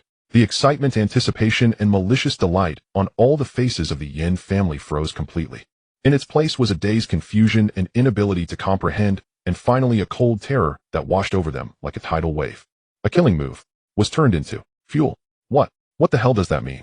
They could not understand, but they could see the tragic fate of the Grand Elder. They could feel the endless despair contained in that sentence, enough to freeze their very souls. Huff. Lying on the cold jade bed, Yin Fei's resentful eyes widened in shock upon hearing those words. He felt a sweetness in his throat, and another mouthful of black blood spewed out. This time he could no longer hold on, his head tilted as he fell into unconsciousness. At that moment, the entire Yin family seemed to have all their spirit and vitality drained. An unprecedented cloud of fear engulfed the entire Yin family estate. They seemed to have provoked a god. In less than an hour, a sleek black Gulfstream G5-17 private jet, leaving a faint golden trail behind, appeared over the skies of the capital city. Maximum alert. Unidentified flying object has entered the no-fly zone over the capital. Speed. Heavens. Its speed exceeds 3 Mach and is still decelerating. Radar cannot lock on. All electromagnetic signal jamming is ineffective. The command center of the capital's air traffic control was thrown into chaos. Countless uniformed personnel stared at the enormous red dot on the radar screen. It disregarded all rules, forcing its way in and rapidly approaching the capital's international airport. Everyone's faces were filled with horror. What on earth is that? An alien UFO. Quick! Order all civil aviation aircraft in the airspace to immediately evade. Evacuate immediately. Emergency launch. Order the Sword Flight Squadron stationed at the western suburbs airport of the capital to take off and intercept immediately. Authorized to use all necessary means. A flurry of urgent commands was swiftly issued. In an instant, several J-20 fighter jets representing the pinnacle of Waxia's technology took off urgently from a secret military base, creating a deafening sonic boom as they raced towards the unidentified flying object at full speed. But before the fighter jets could get close, the dot on the radar in a more outrageous manner smoothly decelerated from supersonic speed to a normal subsonic cruising state within mere seconds.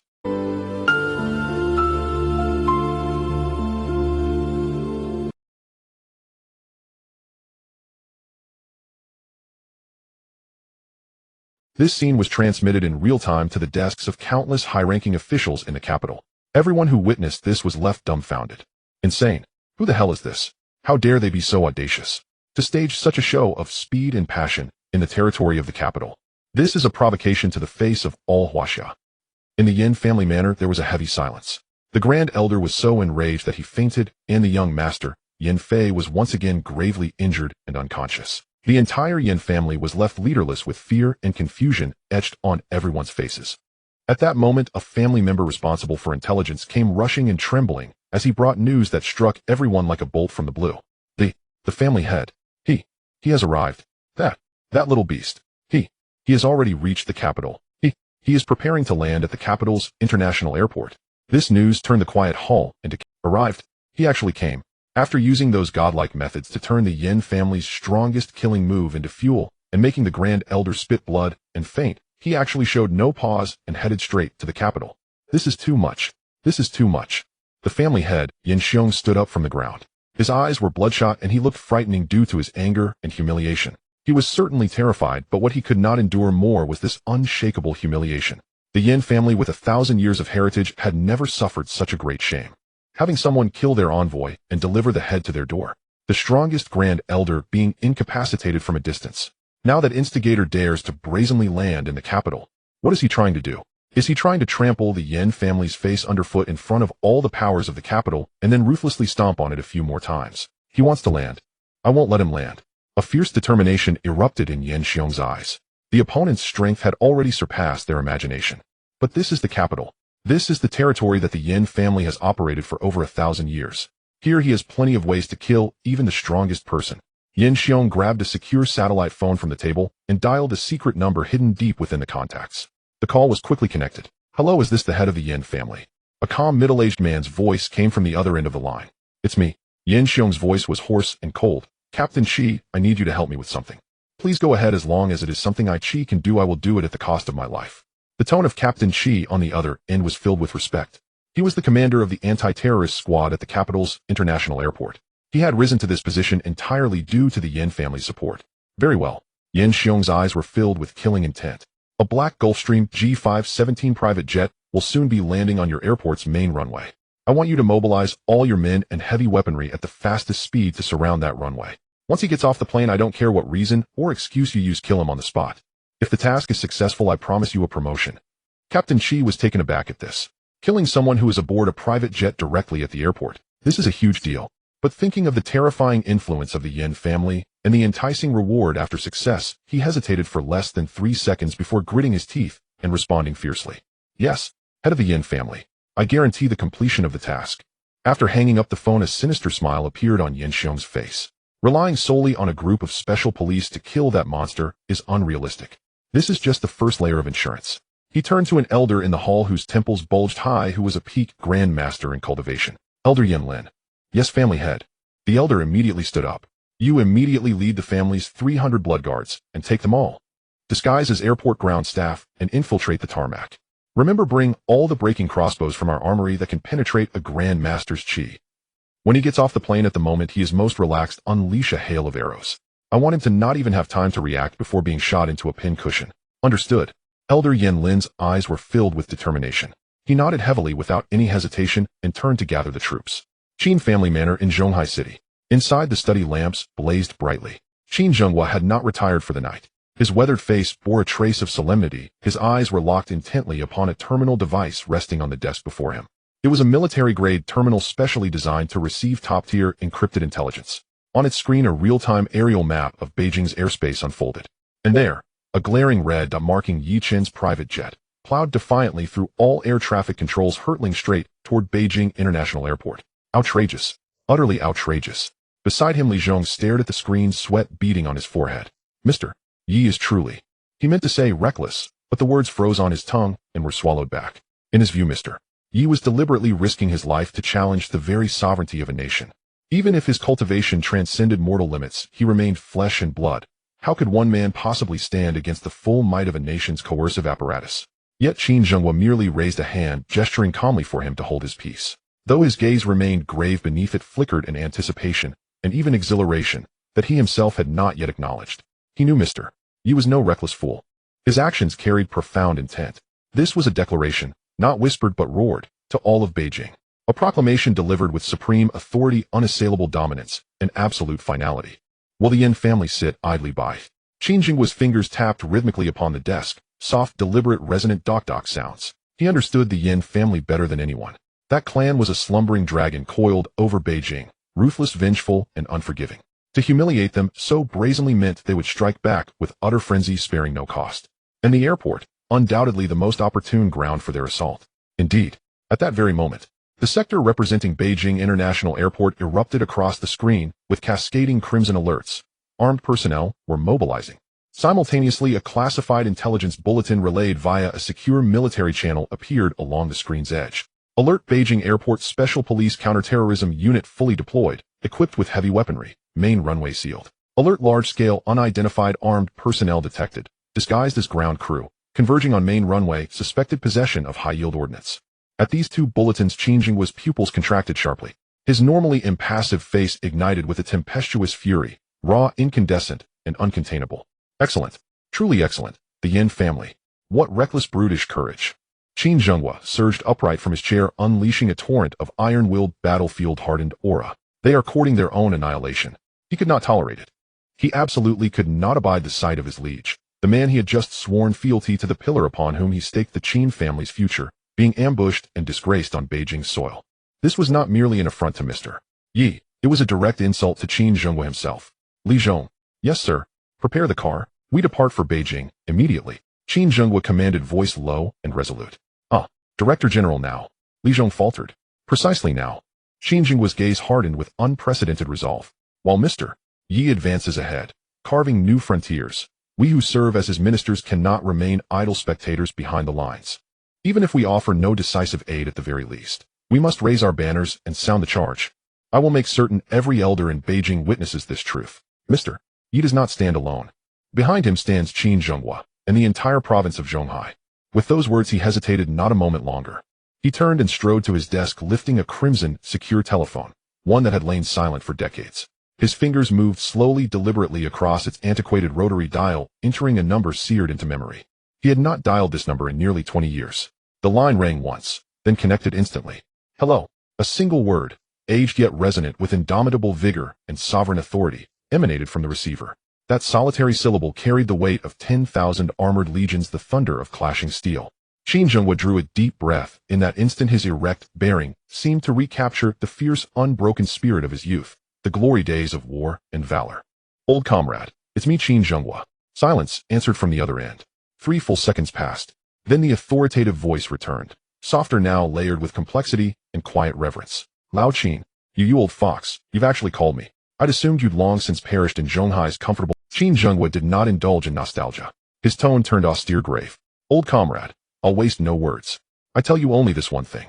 He spoke each word with crystalline clarity, his voice ringing with unshakable authority. The heir of Yin Huangdi, my savior, is now at Beijing International Airport. The Yin family intends to lay an assassination trap there. You decide what to do. With that, Chen prepared. He knew those few words were more than sufficient. Decades ago, in the crucible of gunfire and shrapnel, they had all owed their lives to Yin Huangdi. That debt towered higher than heaven itself. Indeed, the commanding voice on the line, still tinged with wry amusement moments before, shifted instantly upon hearing the 6 words, Yin Huangdi's heir. A palpable wave of murderous intent surged across the wire, so fierce it sent a tremor through Chen. What did you say? Has elder Yin Huangdi left behind an heir? Yes. Excellent. Excellent. Excellent. The titan of the military establishment repeated the word 3 times, his voice trembling with unrestrained elation. Lao Chen, you have my word. I care not who he is, or whom he has crossed. If he bears Yin Huangdi's legacy, then he is the benefactor of us all. The authoritative voice rose sharp and ironclad, brimming with absolute, uncompromising command. 3 minutes. Within 3 minutes, no living thing, not even a fly, shall enter or exit a 10-mile radius around Beijing International Airport. Let us see which blind fool dares lift a finger against my benefactor, on my own turf.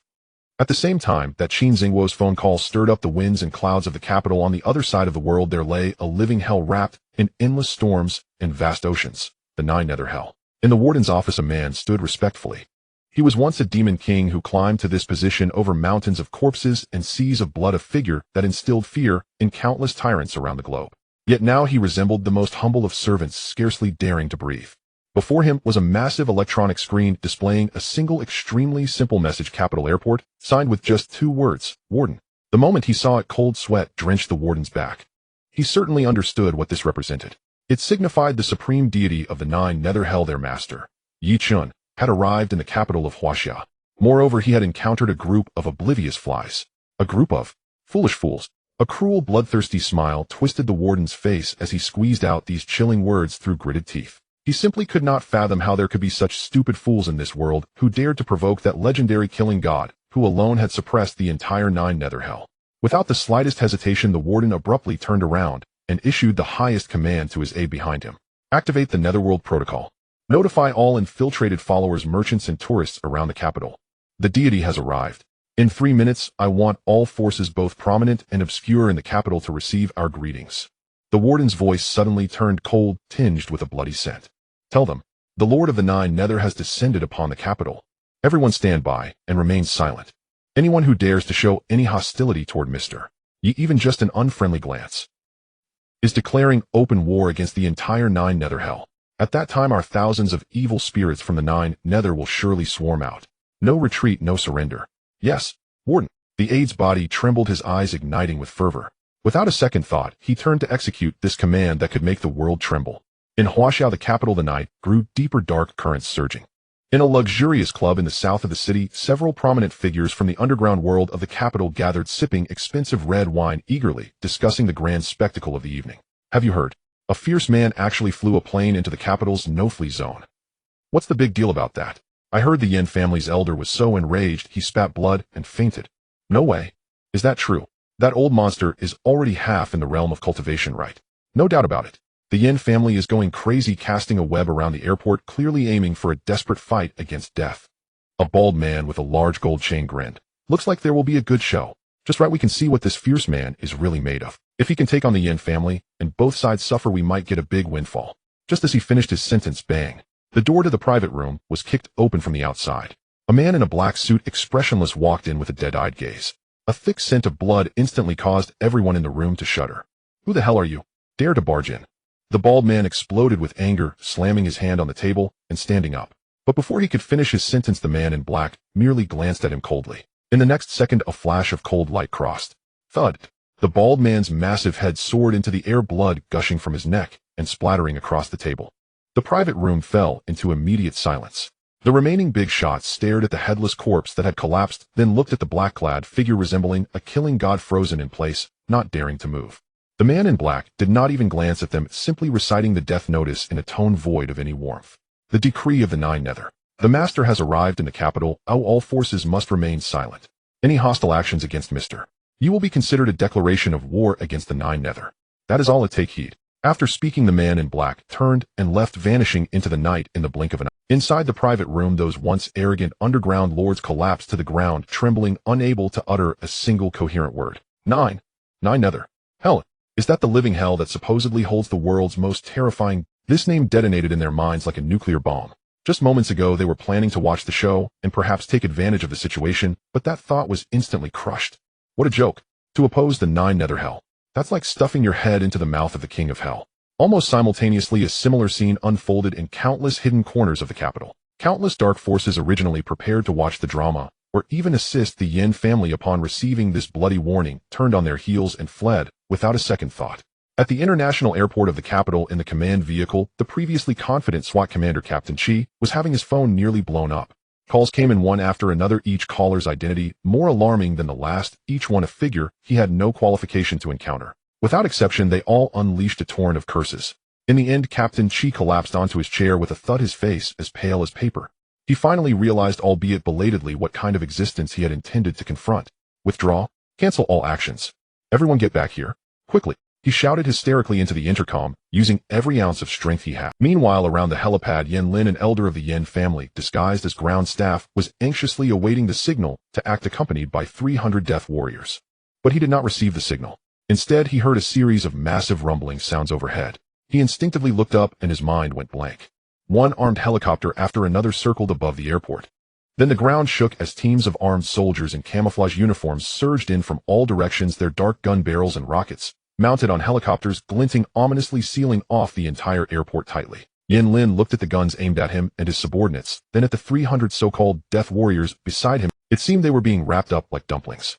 Under the dual pressure of the military and the Nine Nether, the carefully laid traps set by the Yin family had shattered into pieces before even making a sound.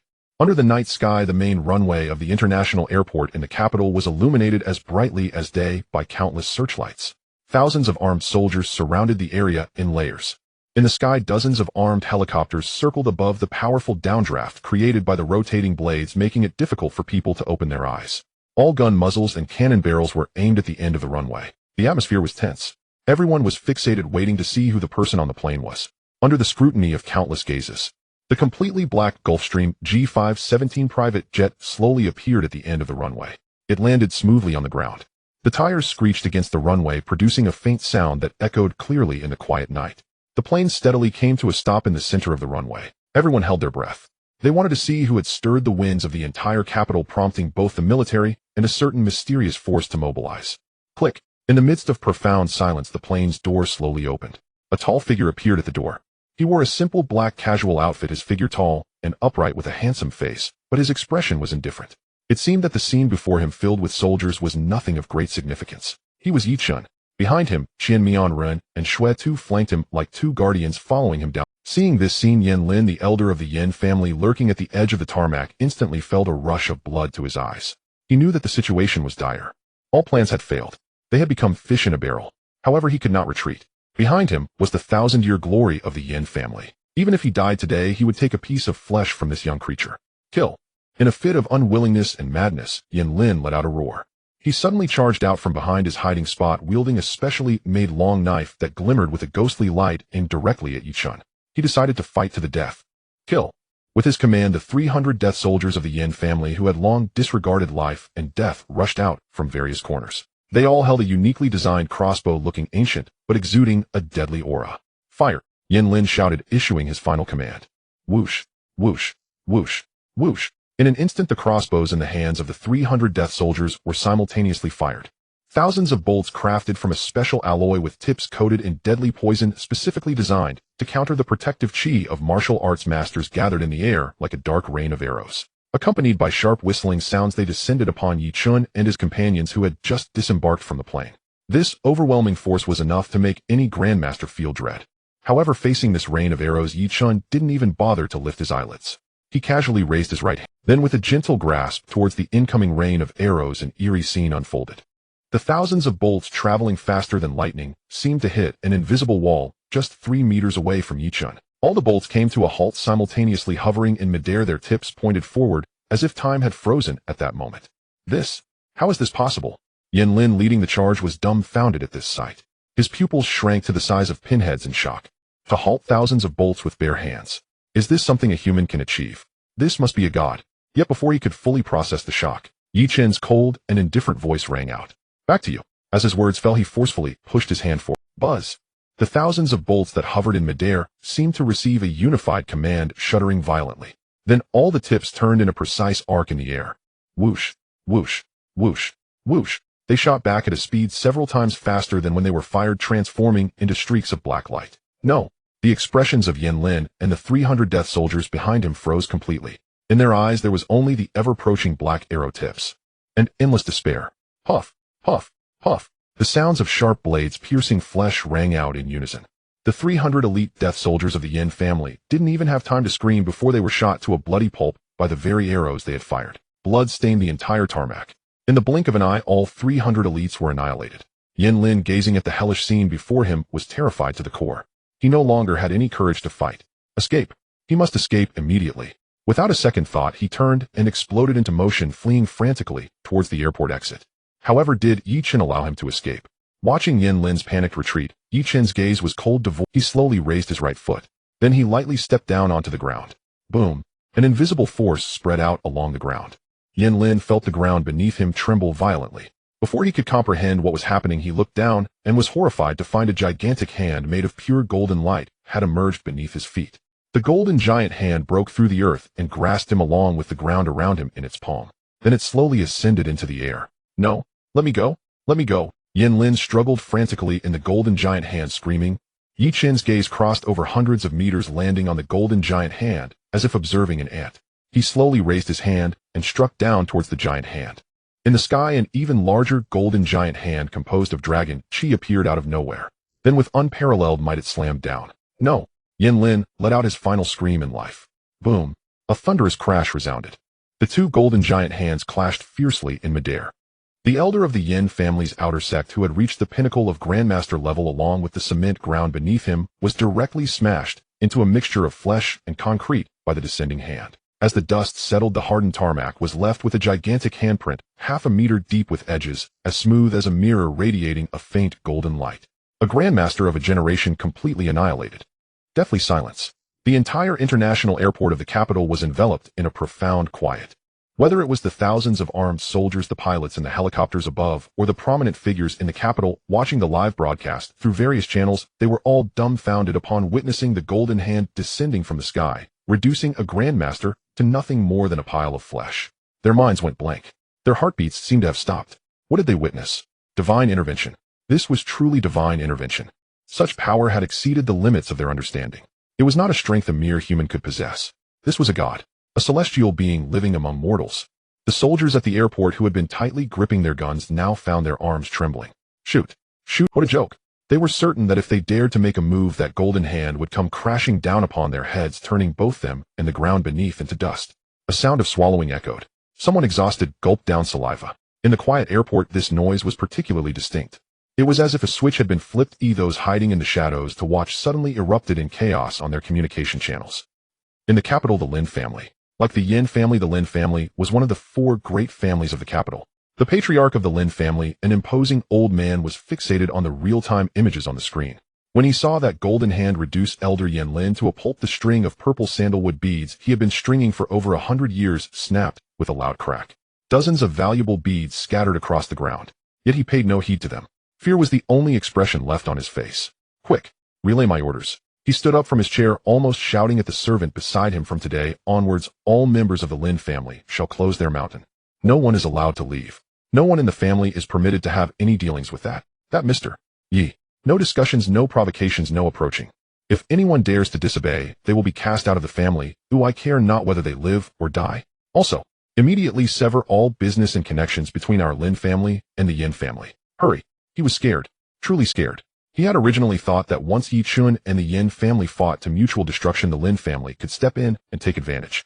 But now it seemed, what was this?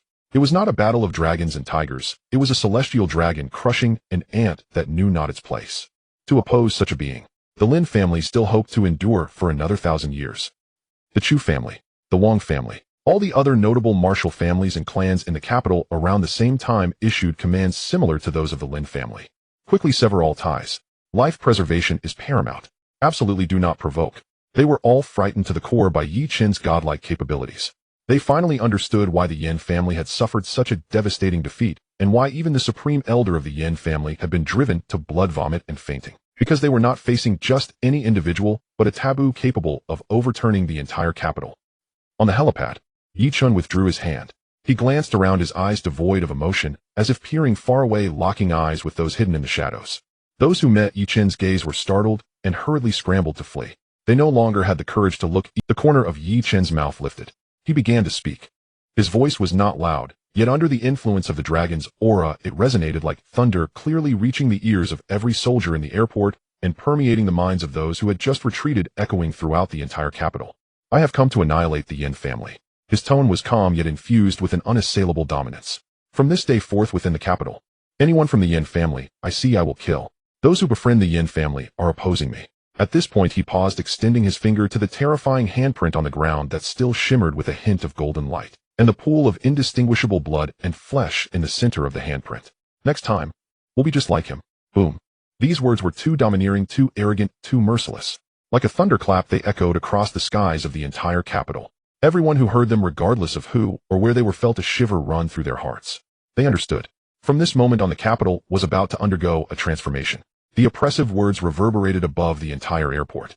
After finishing, Yi Chun paid no mind to those around him, who were completely paralyzed with fear. It was as if he had merely accomplished a trivial task. He turned, walking towards the airport exit with his companions Qian Mianren and Xue Tu, as if taking a leisurely stroll. Wherever he passed, the soldiers and special police who had initially surrounded the area instinctively stepped aside, creating a wide passage. Their faces were filled with reverence. Their eyes were filled with fear. The guns in their hands had at some unknown time already drooped down. No one dared to block his path.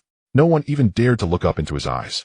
Above, the dozen or so armed helicopters continued to circle, but they no longer appeared to be a threat. Instead, it seemed they were escorting the king who had descended upon the capital. The entire scene was extremely bizarre. A man accompanied by two subordinates stepped out of this recently blood-soaked place under the escort of thousands of elite soldiers and dozens of armed helicopters. Outside the VIP passage of the airport, a row of 10 black Hongqi cars with special plates awaited in silence. By the car stood a middle-aged man in a suit exuding a competent aura. He was one of the primary representatives of the Qin family in the capital. After receiving the urgent orders from Qin Jinghua, he rushed over as quickly as possible. Upon seeing Yi Chun emerge from the passage, he was taken aback. Although Elder Qin had informed him that this Mr. Yi was quite young, he was still mentally prepared. However, witnessing it firsthand, the shock in his heart was indescribable. Too young. Undeniably too young. Was it this youthful-looking individual in his early 20s who made the renowned king of Zhonghai bow his head? Was it he who made the legendary supreme elder of the Yin family suffer losses? Was it he who just caused such a... The middle-aged man dared not think further. He quickly collected his thoughts and hurriedly approached, respectfully opening the car door for Yi Chun in front of the main Hongqi L9 vehicle. His demeanor was very humble. Mr. Yi. His voice carried a tremor he was unaware of. Elder Qin has already arranged accommodations for you in the capital. Yi Chun nodded slightly, said no more, and bent down to enter the car. Qian Mianren and Xue Tu followed suit. Drive. The middle-aged man respectfully acknowledged and personally closed the car door before quickly taking his seat in the passenger's seat. The convoy began to move slowly. Under the gaze of countless complex eyes, they smoothly drove out of the airport and merged into the bustling traffic of the capital. From this moment on, the landscape of the capital was destined to be completely transformed. The convoy traversed through the night, entering a secluded alley. Deep within the alley stood a crimson-red gate flanked by 2 stone lions. This was a private property acquired by Qin Jinghua in his early years in the capital city, a standard 3-entry courtyard house. The one responsible for the reception was a middle-aged man named Chen Feng, a trusted aide of the Chen family. He respectfully opened the car door for Yi Chen. Mr. Yi, this place is very secure. The security system is military grade, so you can rest assured. Yi Chen exited the car and surveyed his surroundings. The courtyard was adorned with pavilions and towers, artificial hills, and flowing water, all quite charming under the moonlight. The air carried the fragrance of sandalwood, a scent unique to old residences. You are very thoughtful, Yi Chen remarked. Chen Feng bowed slightly and said, I dare not take credit. This is all instructed by old Chen. It is an honor for the Chen family to serve you, Mr. Yi. Blood Butcher followed behind, looking around. This place is much larger than my straw hut in the mountains. I just wonder if it's sturdy enough to withstand a punch from me. The faceless man shot him a look and whispered, Shut up, this is the capital city, not a place for you to destroy. Once inside the main house, the servants had already prepared tea. Yi Chen sat at the main seat, while the faceless man opened a tablet and retrieved the latest intelligence. Lord of the prison, the Yin family has already begun to act. The faceless man's voice was somewhat heavy. As soon as you arrived in the capital, the Yin family sent invitations to all forces aligned with them, hosting a hero gathering tonight at the Kowloon Mountain Villa in the western suburbs. Based on our intercepted intelligence analysis, this so-called hero gathering is nothing more than a trap. The Yin family intends to summon all available forces to set a trap and eliminate you. The faceless man paused for a moment, then continued, the Yin family has operated in the capital for 1,000 years with deep roots. There are no less than 100 martial arts families and forces from the Jianghu aligned with them, both large and small. Among them are not a few masters, even grandmasters. They plan to push all their forces into this banquet tonight. After hearing this, Yi Chen's expression remained largely unchanged. He picked up his teacup and blew away the steam. To him, a hero gathering or a trap made little difference. What concerned him more was another matter. Have you found any leads on my mother's whereabouts? This was the primary reason for his trip to the capital.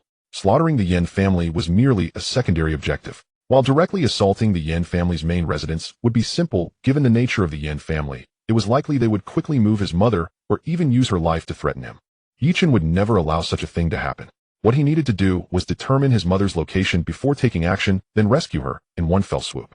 The faceless man looked somewhat troubled upon hearing this. Lord of the prison, the core area of the Yin family is heavily guarded, and our intelligence network cannot penetrate it at the moment. The main residence of the Yin family is filled with various formations and restrictions. Once our electronic devices or personnel approach, they will be detected. To find the specific location where your mother is being held without alarming them, we need an internal breakthrough point. An internal breakthrough. Yi Chen's fingers tapped on the table. He thought of someone, a high-ranking figure in China's medical community well-connected in the capital, who could serve as a chess piece to pry open the situation. Yi Chen had an idea. He took out a secure satellite phone and dialed a number. The owner of this number was Sun Baichao, a revered doctor in China, and also his convenient disciple. He did not need Sun Baichao to provide him with intelligence on the Yin family directly. He only needed to enter the upper echelons of the medical circle in the capital through Sun Baichao. Once he was in that circle with his means, uncovering any secrets would be easy.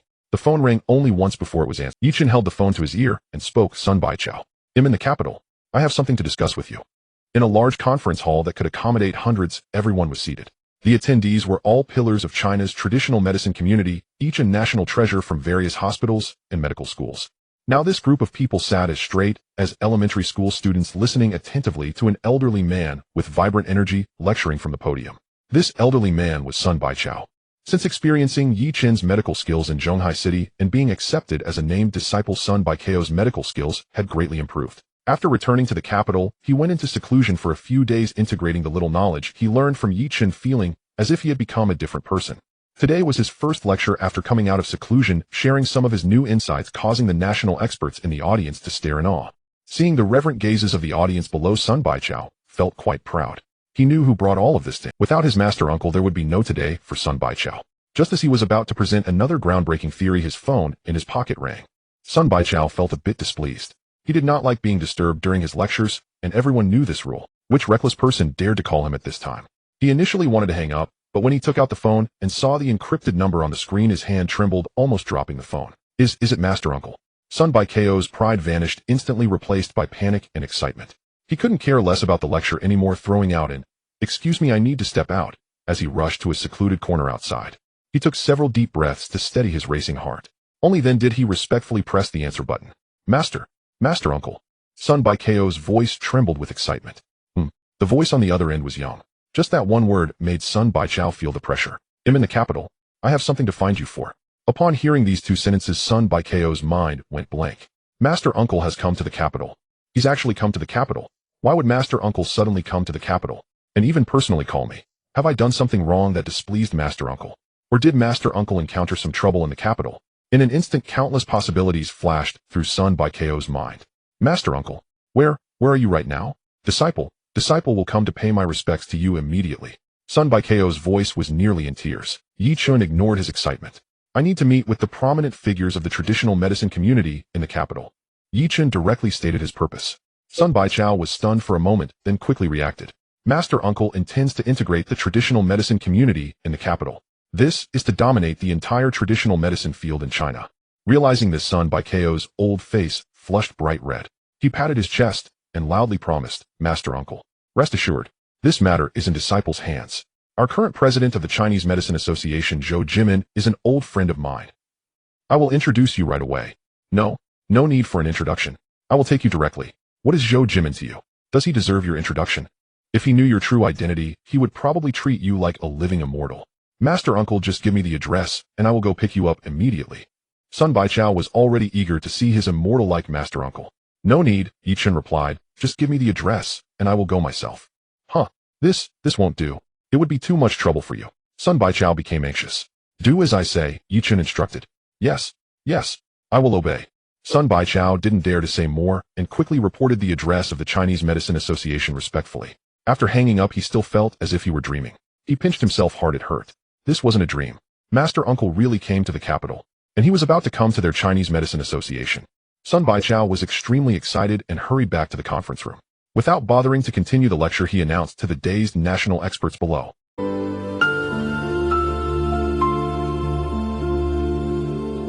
Everyone be on high alert. Prepare to welcome them with the highest standards of etiquette. If anyone dares to show any neglect and offend our guest, don't blame me, Sun Baichao, for being unforgiving. After saying this, he hurriedly ran off to arrange the reception, leaving the room full of national experts looking at each other, their faces filled with curiosity and shock. What kind of person could make Sun Lao act so uncharacteristically, using terms like great esteemed guest? Could it be those old monsters who had been in seclusion for decades were finally coming out? Everyone grew curious. Half an hour later, a black, inconspicuous Hongqi sedan slowly came to a stop in front of the grand, ancient-style building of the Huaxia Traditional Medicine Association. The car door opened, and Yi Chen stepped out accompanied by Qin Mianren and Xuetu. Xuetu looked up at the quaint building with the plaque reading Huaxia Traditional Medicine Association and curled his lips. This place is permeated with the scent of medicinal herbs, which makes my head ache just by smelling it. He said in a deep voice, the smell of blood is much more refreshing and invigorating. Qin Mianren stood beside him, and upon hearing this, the corner of his eyes subtly twitched beneath his glasses. Does this battle maniac have nothing else in his mind apart from fighting and killing? At that moment, a figure rushed out of the association's main entrance in a hurry. It was Sun Baichao, who had been waiting anxiously at the door for quite some time.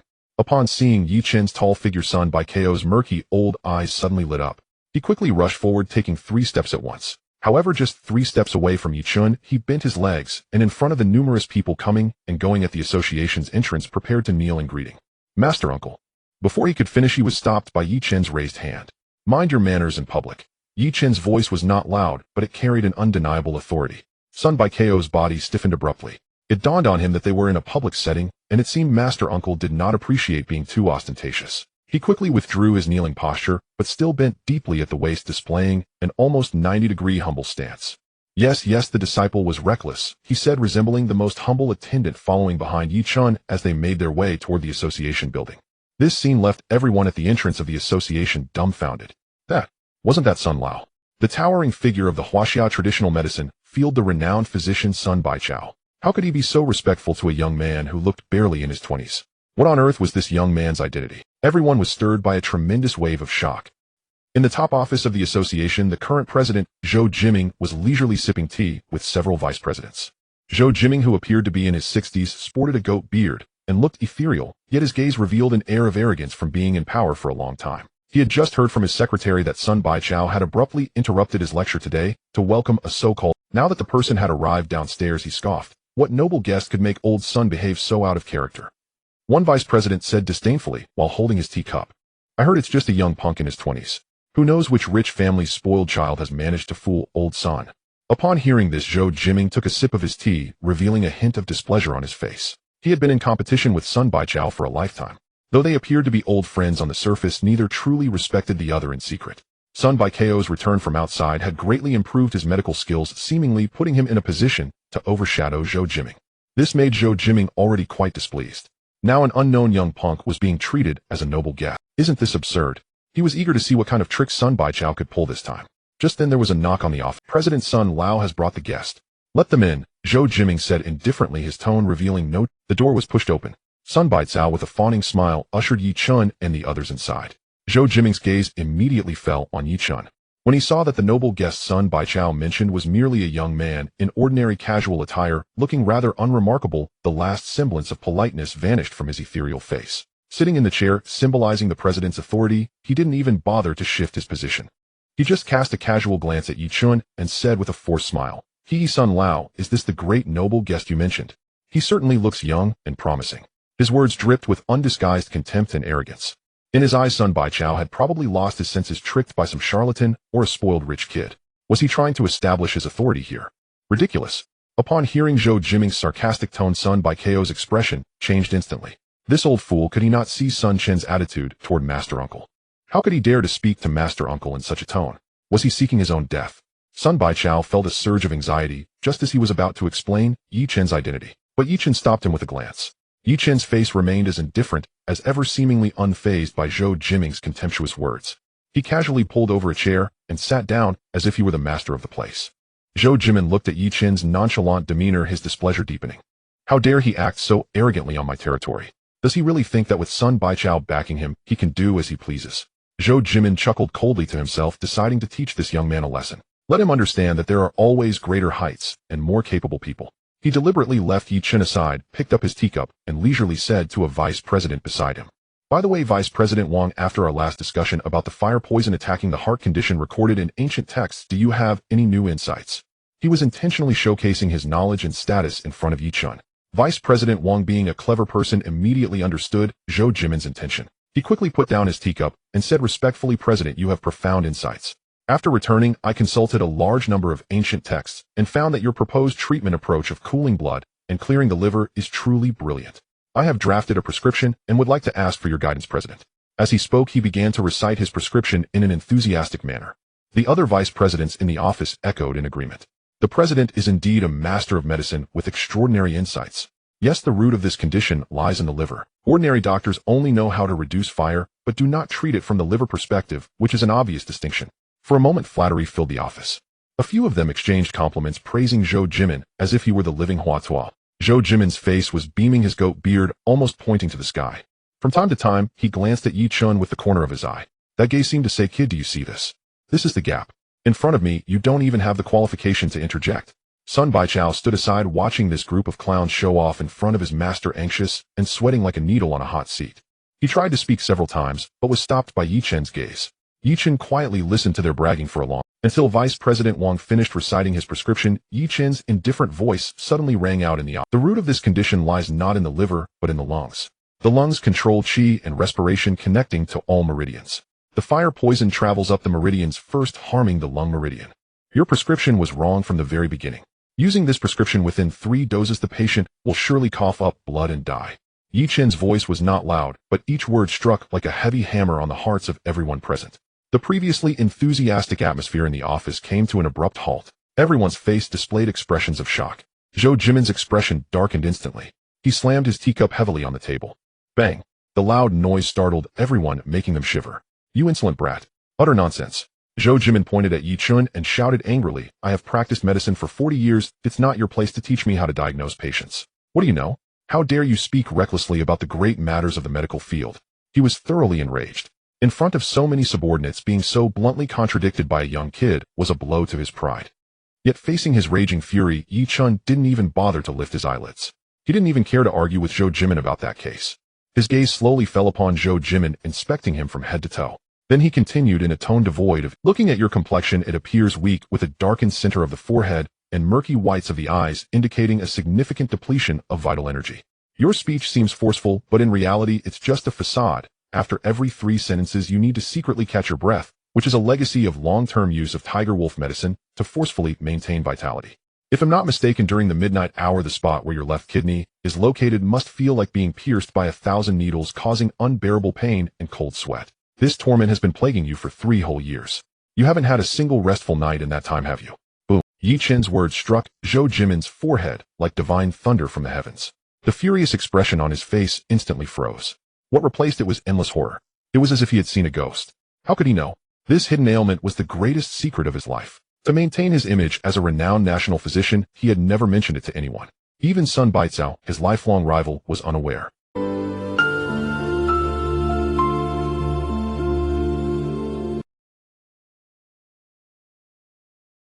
This matter was the deepest pain in his heart.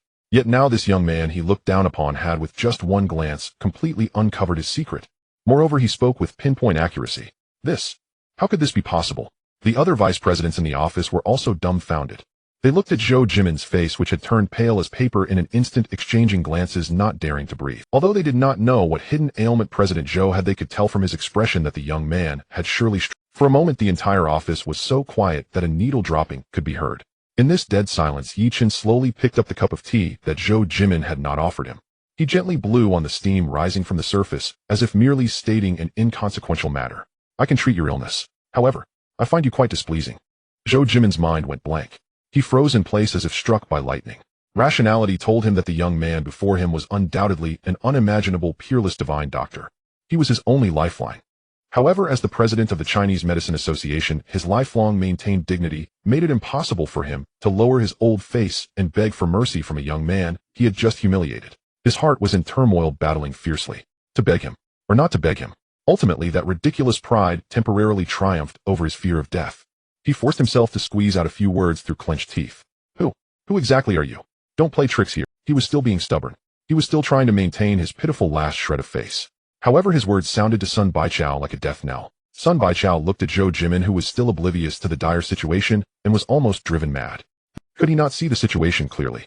He was dragging himself down with him. Sun Baizhao had witnessed the temper of that was someone who would dare to kick a quasi-master of Zhonghai province to death over a mere disagreement.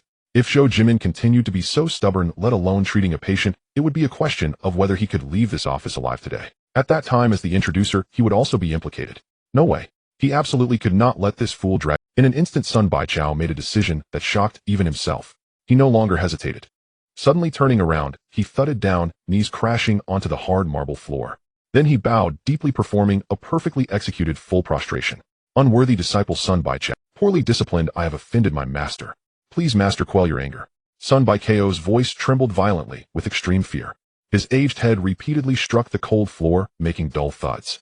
Master. When those three words were shouted from Sun Baichao's mouth, the entire office seemed to be detonated by a silent nuke. Zhou Jimin was stunned. The vice presidents were all dumbfounded. They rubbed their eyes and ears, completely unable to believe what they just heard and saw. Sun Baichao, the renowned national medical sage in China, celebrated worldwide. He held a revered status in the Chinese medicine community akin to a deity. The very Sun Baizhao who only nodded without bowing even before the highest leaders of the nation actually knelt down before a young man in his 20s. Moreover, he prostrated himself and acknowledged his mistakes. He even referred to himself as unworthy disciple. He called the young man as master. Boom. Zhou Jimin's legs could no longer support his hefty body. With a thud, he slid off the authoritative master's chair and fell to the ground. He finally understood the nature of the person he had just looked down upon as someone of such extraordinary power that even Sun Baichao willingly knelt and called him master. What level of medical skill did he possess to warrant such reverence? How frighteningly high must his status be? And he had the audacity to show off in front of such a living deity, to insult and ridicule him. Thinking of this, Zhou Jimin's insides twisted with regret. A bone-chilling fear rising from the depths of his soul engulfed him instantly. He could no longer care about his dignity and pride as president. Crawling and scrambling, he got up from the ground. He too knelt before Yi Chen. That proud head which had held its pride for a lifetime hammered down against the ground like crazy. Divine doctor above, spare my life. It is the fault of a small man who cannot recognize the mountain. It is the fault of a small man who looks down on others. I beg the divine doctor to have mercy and spare me this once. I have bowed down to you. Bang, bang, bang. Facing the comical scene of kneeling and banging their heads like pounding garlic, Yi Chen's face remained indifferent and calm, as if all of this was within his expectations.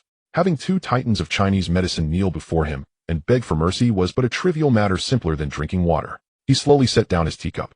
The crisp sound of porcelain clashing with the table rang out clearly in the silence. It was like a death decree, causing Zhou Jimin and Sun Baizhao, who were on their knees, to tremble violently.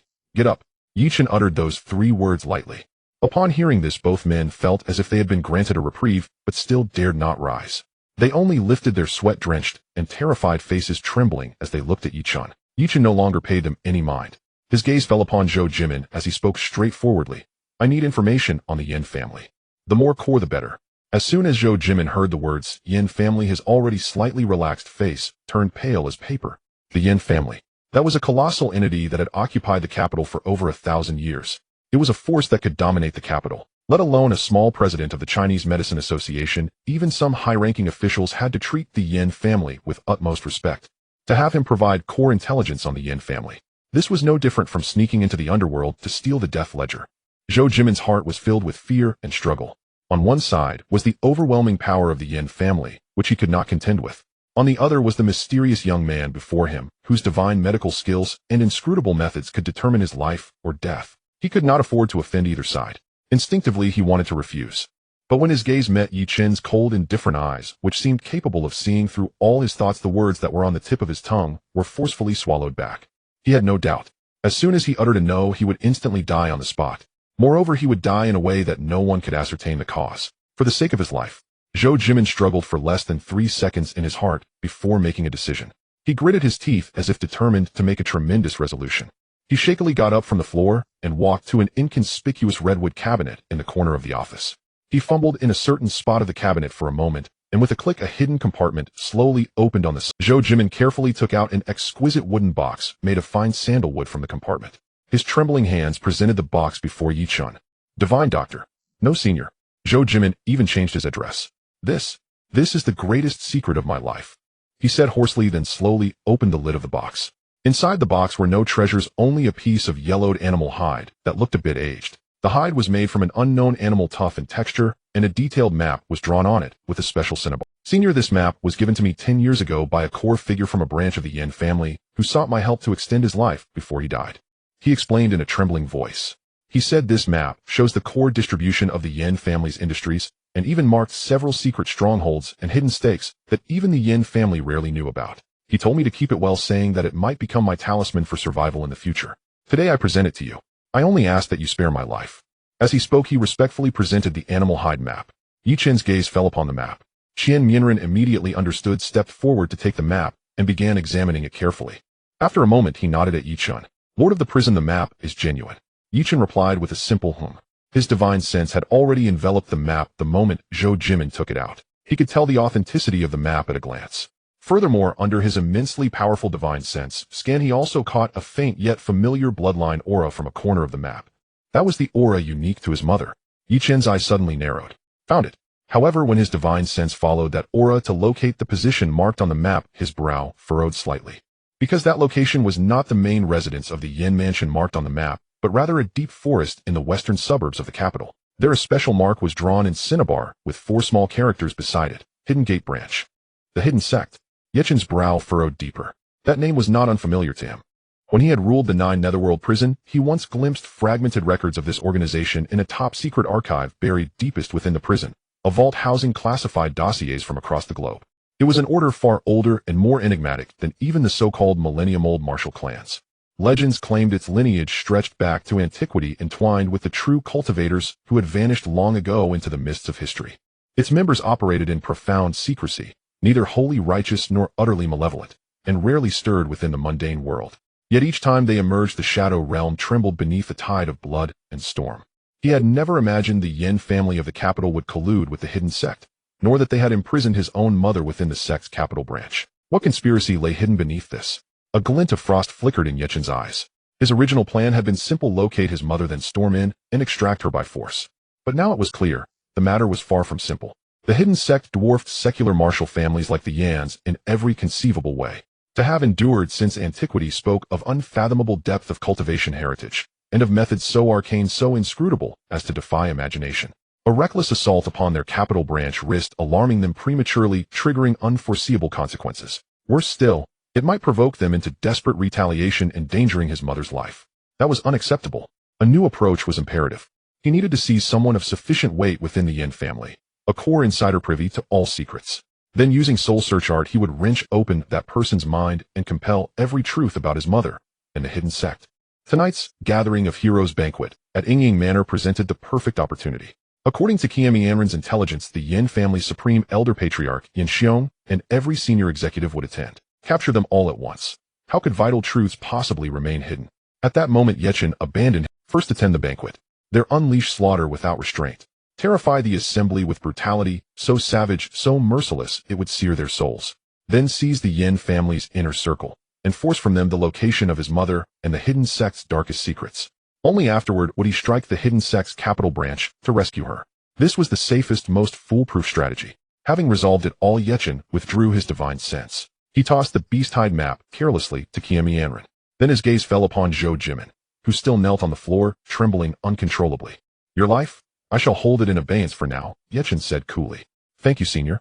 Thank you for sparing my life. Zhou Jimin cried, bowing his head again and again. Just then, bang, bang, bang. The office door was hammered urgently. Enter.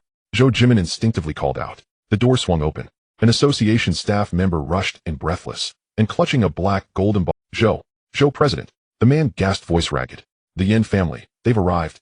They delivered this invitation, addressed expressly to Master Yi. With that he extended the envelope reverently. Every eye in the office locked onto the black invitation. Pitch dark, crafted from an unknown material, chillingly cold to the touch. Upon its cover a massive character, Yin, shimmered in golden thread. Before anyone could react, another arrogant voice sliced through the doorway. Who among you is Yi Chen? All turned. A young Yin scion leaned against the doorframe, arms crossed, clad in the family's distinctive attire. He tilted his chin toward the room, his expression naked with disdain. His gaze swept over the assembled masters of Chinese medicine, not as peers, but as insignificant insects.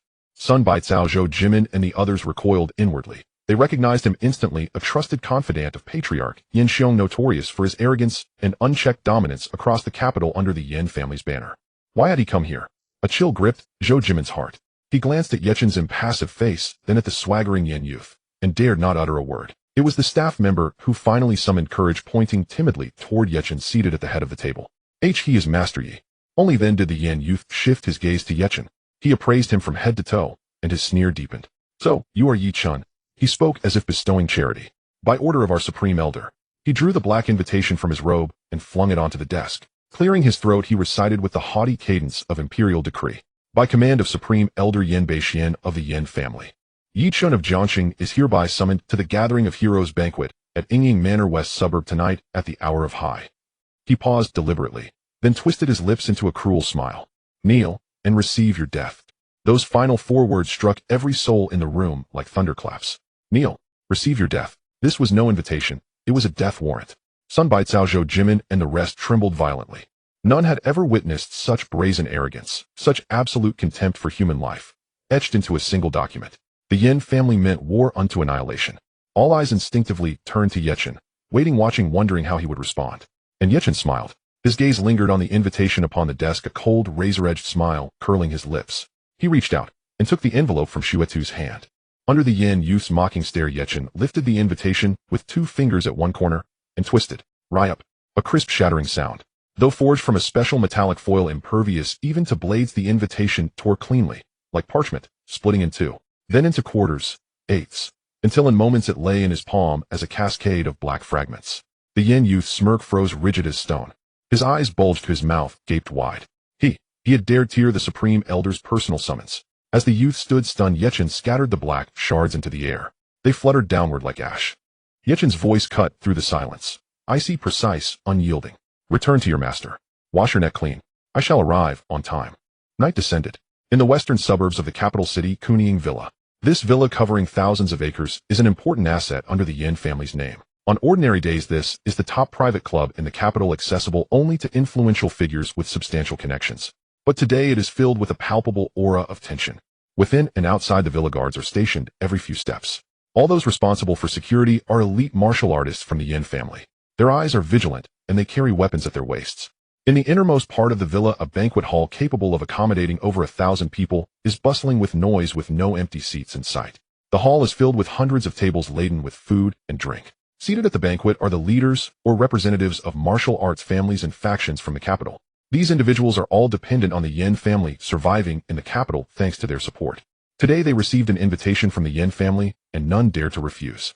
At the head of the hall sits Yin Xiong, the head of the Yin family. His expression is dark and sullen. Beside him sits an old man hunched and pale with a sinister gleam in his eyes. This is Yin Beishuan the Elder, who was severely injured by Yi Chun and had his cultivation level regress, barely clinging to life, with the help of the Yin family's rare treasures. A young member of the Yin family who was sent to deliver an invitation to the Chinese Medicine Association has rushed back in a panic. He reported in detail how Yi Chun had torn up the invitation and issued a fierce warning. The banquet hall fell silent for a moment before erupting into uproarious laughter. Huh, that's hilarious. That kid named Yi Chun must have lost his mind. He actually dared to tear up the elder's invitation. And he even said we should clean our necks. Truly, he won't shed tears until he sees the coffin. Who does he think he is? A celestial being descended to earth. A country bumpkin from a small place like Jiang City dares to act recklessly in our Yin family's territory in the capital. It's simply ignorant of life and death. The nearly 100 leaders of martial arts factions present exchanged barbs, their faces filled with mockery and disdain. To them, Yi Chen's actions are both laughable and tragic. At the head table, Yin Beixian listened to his subordinates report a sinister and ruthless smile creeping across his face covered with age spots. Good. Very good. So arrogant. So audacious. I like young people like this. His voice was hoarse, sending shivers down the spines of those who heard it. Because only such young people, when I crush their bones inch by inch, will the sound they make be loud enough, melodious enough. Yin Beixuan's words sent chills down the spines of everyone present. But what he said next made everyone's eyes turn green with envy. He stood up from his seat. Surveying the entire hall, he announced loudly, "Ladies and gentlemen, tonight if that little beast named Yi Chun dares to step into my Kuning villa for even a moment, I will offer a great reward. Whoever can personally take his head, my Yin family will reward them with 100 billion in cash. And additionally, I will teach them a secret Earth-level technique from my Yin family's collection." 100 billion in cash. Earth-level technique. These two phrases left everyone stunned. All their breaths became heavy and their eyes glowed with greed. For those in the martial world who walk on the edge of danger, money and techniques are their lifelong pursuits. Now these two things are laid out before them. By killing that kid named Yi Chun, they could rise to the top. In an instant, greedy thoughts began to stir in everyone's hearts. They rubbed their fists in anticipation, wishing Yi Chun would appear right before them. They wanted to use Yi Chun's head to exchange for unimaginable wealth. Little do they know the prey in their eyes is far from ordinary. Outside the villa, 18 semi-master level martial artists have formed the 18 Arhats killing formation, radiating an air of menace. Inside the villa, dozens of grandmasters have already completed the practice of the heavenly and earthly killing formation, just waiting for the prey to fall into their trap. A massive net woven by nearly half of the martial forces in the capital has been cast. The night grows deeper. An inconspicuous black car drives towards Kuning Villa. The villa is brightly lit, yet it is filled with hidden dangers. A black car stopped 1 kilometer away from the villa, which was brightly lit. The night wind was a bit chilly. Yi Chun got out of the car, calmly gazing at the distant Kuning Villa. The thousand-faced man and blood butcher followed closely behind. "Yardmaster, do we really not need to go in with you?" The thousand-faced man adjusted his golden-rimmed glasses, his tone somewhat heavy. Although he had no martial skills, his instincts for danger, honed from gathering intelligence, were far sharper than those of ordinary people. To him, that villa now appeared as a vast energy field heavy with murderous intent, like a trap waiting to devour its prey. Blood Butcher said nothing, merely tightening his grip on the black cloth-wrapped butcher knife, his eyes brimming with excitement for a fight. Yi Chun turned to face the two, his tone flat, as he issued his command. "You two stay outside. Seal off all the exits of this villa. I do not wish to see a single fly escape tonight." The thousand-faced man and blood butcher exchanged a glance, both understanding Yi Chun's intent. The yardmaster was preparing to close the door and slaughter, not merely to catch. Blood Butcher grinned widely, licking his cracked lips, and promised in a deep voice, "Yardmaster, you can rest assured. It's been a long time since this knife has tasted blood. Today I guarantee it will have a feast. Don't say flies, and not even a ghost will slip past my blade." The thousand-faced man was even more direct, pushing up his glasses, the lenses reflecting a cold light. "The data link has been established. I will take over the surveillance network and all communication signals in the villa as you enter. I guarantee that no distress signal will be transmitted from within this villa." Yi Chun nodded. Killing a swarm of ants, why would he need help? Alone with just a punch it would suffice. He said no more, slipped his hands into his pockets, and turned to walk step by step toward the brightly lit Kuning Villa. That place looked lively, but in reality, it was filled with murderous intent. He walked slowly, but each step was steady. The night wind blew at the corners of his clothing, and under the villa's lights his shadow was stretched long. That figure appeared somewhat lonely. Yet in the eyes of the influential figures in the capital who were watching through various channels, this solitary figure emanated a pressure more terrifying than the night. It did not resemble a person, but rather a god of death emerging from hell. At the entrance of Kuning Villa, dozens of top experts from the Yin family had long been waiting, each looking quite formidable. They saw Yi Chun leisurely walking alone, their faces filled with mockery. "Look, that reckless fool really is he eager to die? Haha, look at him, hands in his pockets, as if he's strolling in a park. He must know he's bound to die, simply giving up resistance and preparing to kneel. Is he eager to die? Haha, look at him, hands in his pockets, as if he's strolling in a park. He must know he's bound to die, simply giving up resistance and preparing to kneel and beg for mercy, right? What a pitiful and tragic fool, he has no idea what he's about to face. To these comments Chen acted, as his eyes showed no fluctuations. His pace neither slowed nor quickened. He continued to walk step by step up the 99 white jade steps. Then amidst dozens of gazes that looked like they were staring at a dead man, he slowly extended his hand. He pushed open the grand door, made of golden silk nanmu, and stepped inside.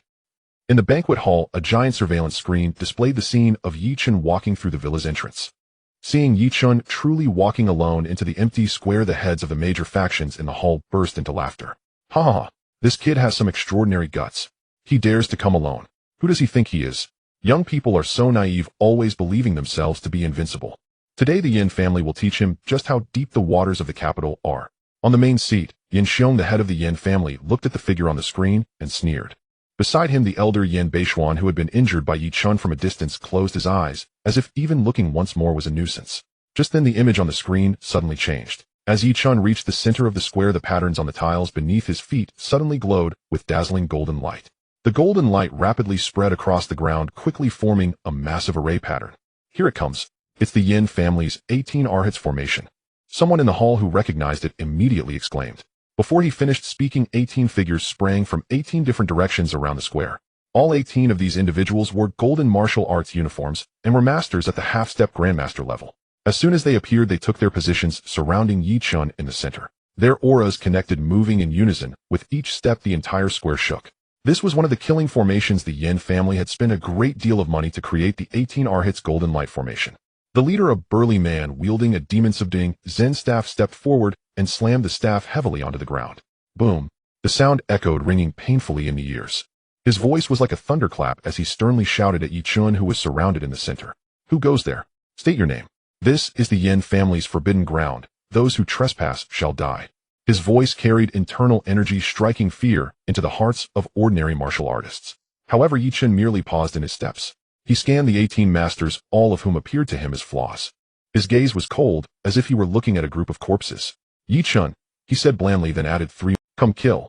The burly man wielding the Zen staff felt a chill in his heart from Chen's gaze, which only ignited his anger further. What an arrogant brat, to be facing death and still so arrogant. Arrogant, he roared, raising the staff high. Form the array. Let him taste the might of the Yin family's Arhat Golden Light formation. With his command, the other 17 also called out in unison. They channeled all their internal energy. Golden chi erupted from the heads of the 18 individuals. The 18 streams of golden chi merged in the air, forming a massive golden light shield. Like an inverted bowl, it trapped Chen inside. The light shield shimmered with flowing golden light covered in many runes. Eventually, all the runes converged into a large golden character meaning suppress. A heavy pressure emanated from the suppress character, bearing down on Chen within the light shield. In the hall, the guests witnessing this scene erupted in excitement. Good. Now let's see how he remains arrogant. This 18 Arhats Golden Light formation is said to have once trapped and killed a Grandmaster level expert who came to provoke the Yin family 30 years ago. That kid, no matter how strong, can he be stronger than a Grandmaster? He's doomed. This time he's definitely finished. All the onlookers wore expressions of glee. In their eyes, this matter was already settled.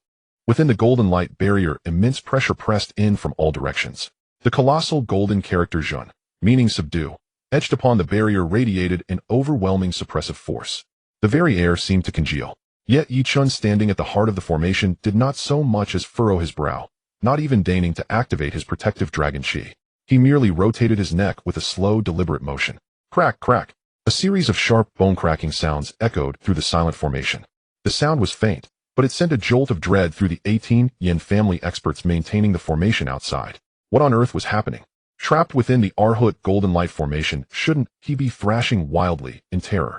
How could he stand there so calmly, stretching his limbs as if utterly untroubled? What did he intend to do?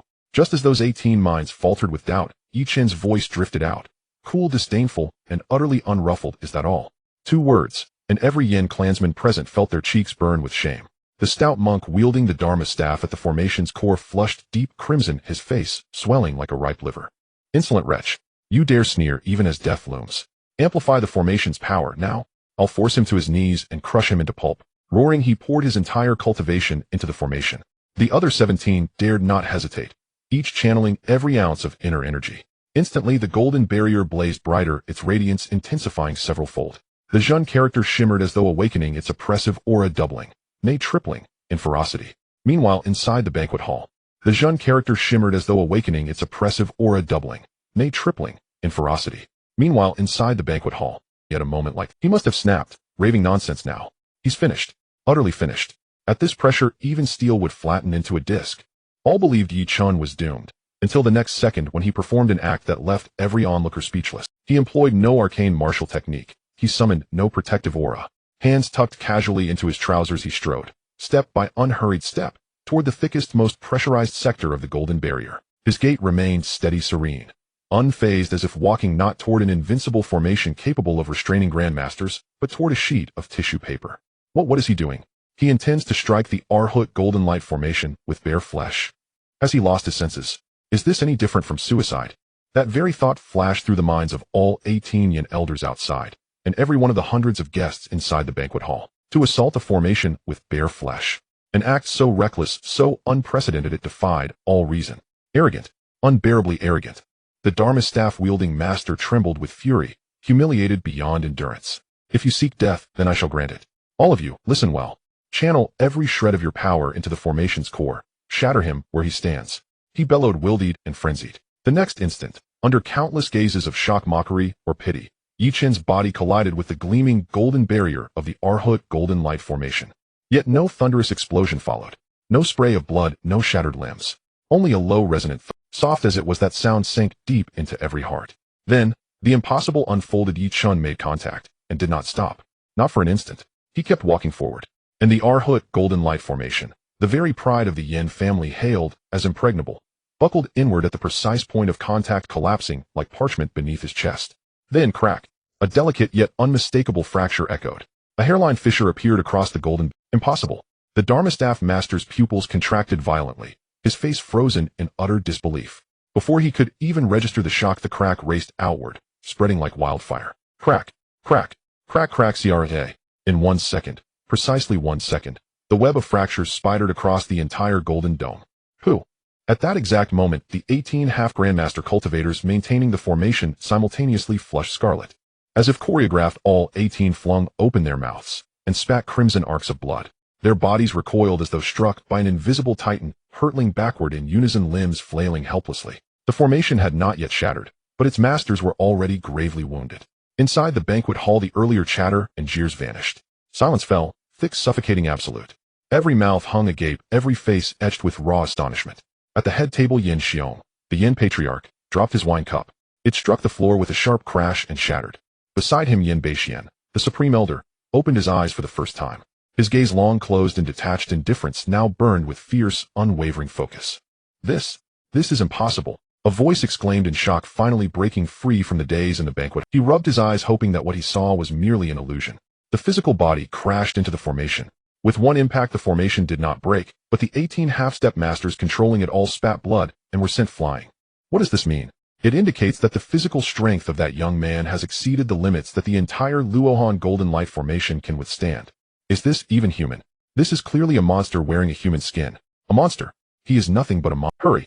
Look at the screen. The formation is about to shatter. With another gasp, everyone's gaze returned to the large screen. On the screen, the golden shield, now covered in cracks, was on the verge of collapsing under Yi Chen's impact. Meanwhile, Yi Chen at the center of the formation did not stop walking for even a moment. He didn't even bother to take his hand out of his pocket. He simply pressed against the nearly shattered shield, step by step, continuing to move forward. Finally, he appeared to grow a bit impatient. Yi Chen halted his steps, and that emotionless voice echoed once more. Shatter. One word. As soon as the word left his mouth, the cracked golden shield could no longer hold its form. With a deafening roar, the Luohan golden light formation, said to have trapped and killed grandmasters, completely exploded before everyone's eyes, turning into countless golden specks of light. The formation was forcibly broken, and the violent energy recoiled, all rebounding onto the 18 Yin family experts, who had just climbed to their feet, still catching their breath. No. The leading burly man facing the incoming golden energy was filled with despair and fear. He wanted to escape. But there was no time. The raging energy engulfed the 18 of them. They didn't even have time to let out a scream. Their bodies, in a strange manner, instantly expanded, then expanded further. Then, bang, bang, bang, bang, bang. A series of muffled explosions echoed across the empty white jade. In just that brief second, the 18 elite, half-step masters of the Yin family transformed into 18 clouds of blood mist simultaneously. Blood and chunks of flesh mingled together, falling like a red rain from the sky, dyeing the originally pristine plaza a deep crimson. The air was thick with the heavy stench of blood, and Chen simply walked out from the area still showering with blood rain. He still wore that simple black casual outfit. The rain of blood and chunks of flesh automatically slid aside when it got within 3 feet of him. Not a drop of blood stained his body.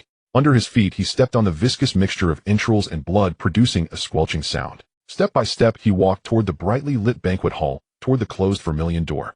His expression remained unchanged throughout, as if he hadn't just brutally killed 18 half-step masters, but merely crushed 18 ants underfoot. Inside the banquet hall, silence reigned. The large screen continued to display the hellish scene vividly.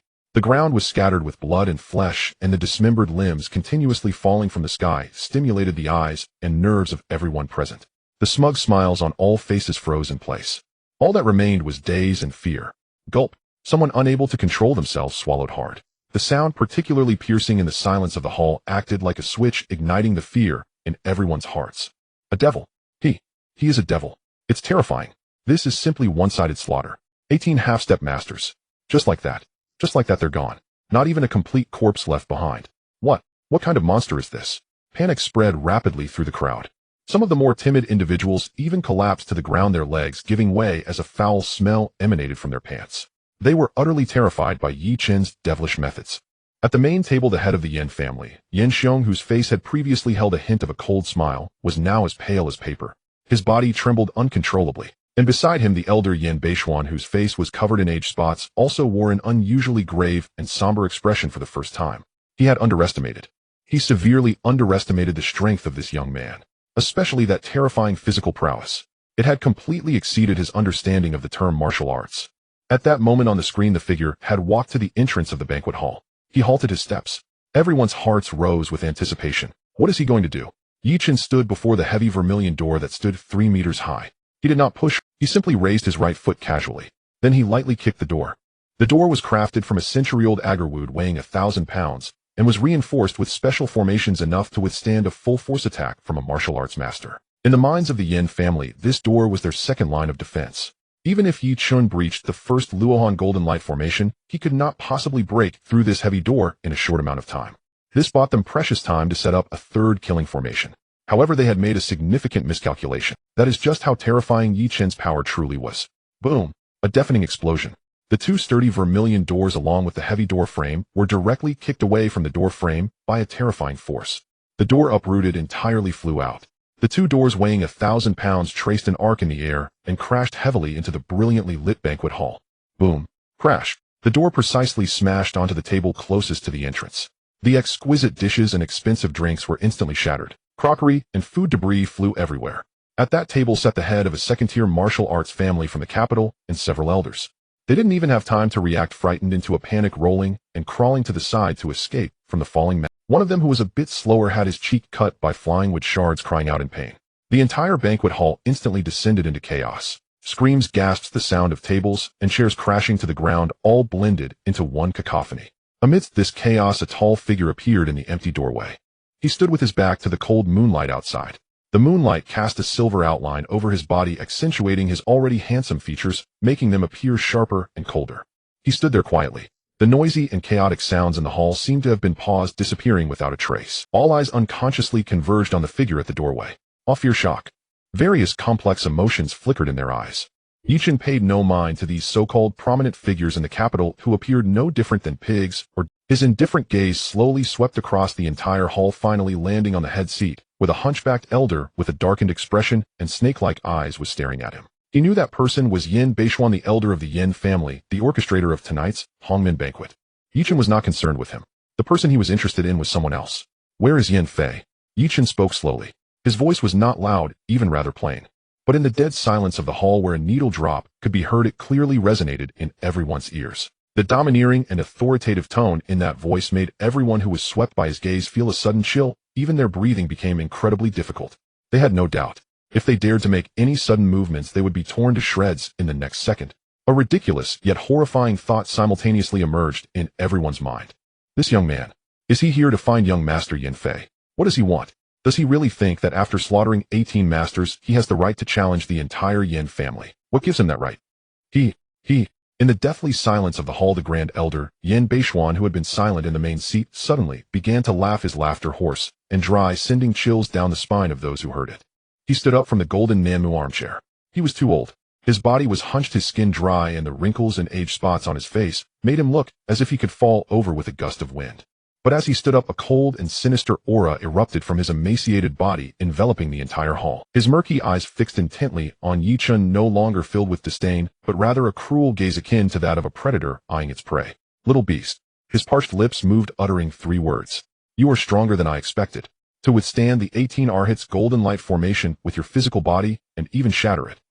Your physical body must be comparable to that of a magical artifact. In the entire martial arts community of Huaxia, you are the first among the younger generation. Yin Baixuan's voice was not loud, but everyone heard it clearly. The guests in the hall felt a great wave surge within them upon hearing this. Comparable to a magical artifact's physical body. What kind of evaluation is this? No wonder he was able to easily break the 18 Arhats formation. But Yin Baixuan's tone shifted. However, this is where it ends. He did not answer Yi Chen's question about Yin Fei's whereabouts, instead letting out a disdainful sneer. Young Master Yin Fei is of noble birth. How could a lowly insect like you crawling out from the mud have the privilege to meet him? Martial arts are ultimately a trivial path. In the face of true cultivation power, your prideful physical body is merely a sturdier sandbag. As he spoke, he grasped the black banner that stood beside him. He raised the black banner high, pointing it at Yi Chen, shouting at the guests who were too frightened to make a sound. Ladies and gentlemen, this villain is vicious by nature with cruel methods, and is the common enemy of our martial arts community in Jingxing. Who can capture this villain for my Yin family? The 100 billion cash and earth-grade cultivation methods I promised earlier. Doubled. The word doubled exploded in the minds of all the guests. The fear that had originally filled some people's eyes was overshadowed by an even wilder greed. 200 billion cash. 2 earth-grade cultivation methods. This was unimaginable wealth. As long as they killed him, they could soar to great heights. However, this time, even though everyone was tempted, no one dared to act. With great rewards must come brave men, but one must also have the life to claim them. They could not forget the scene of Yi Chen breaking the formation with his bare hands and kicking the door open. Go up to die. Yin Beixian looked at the group of allies below, whose eyes were filled with greed, yet their bodies were quite honest and contemptuously cursed. A bunch of useless trash.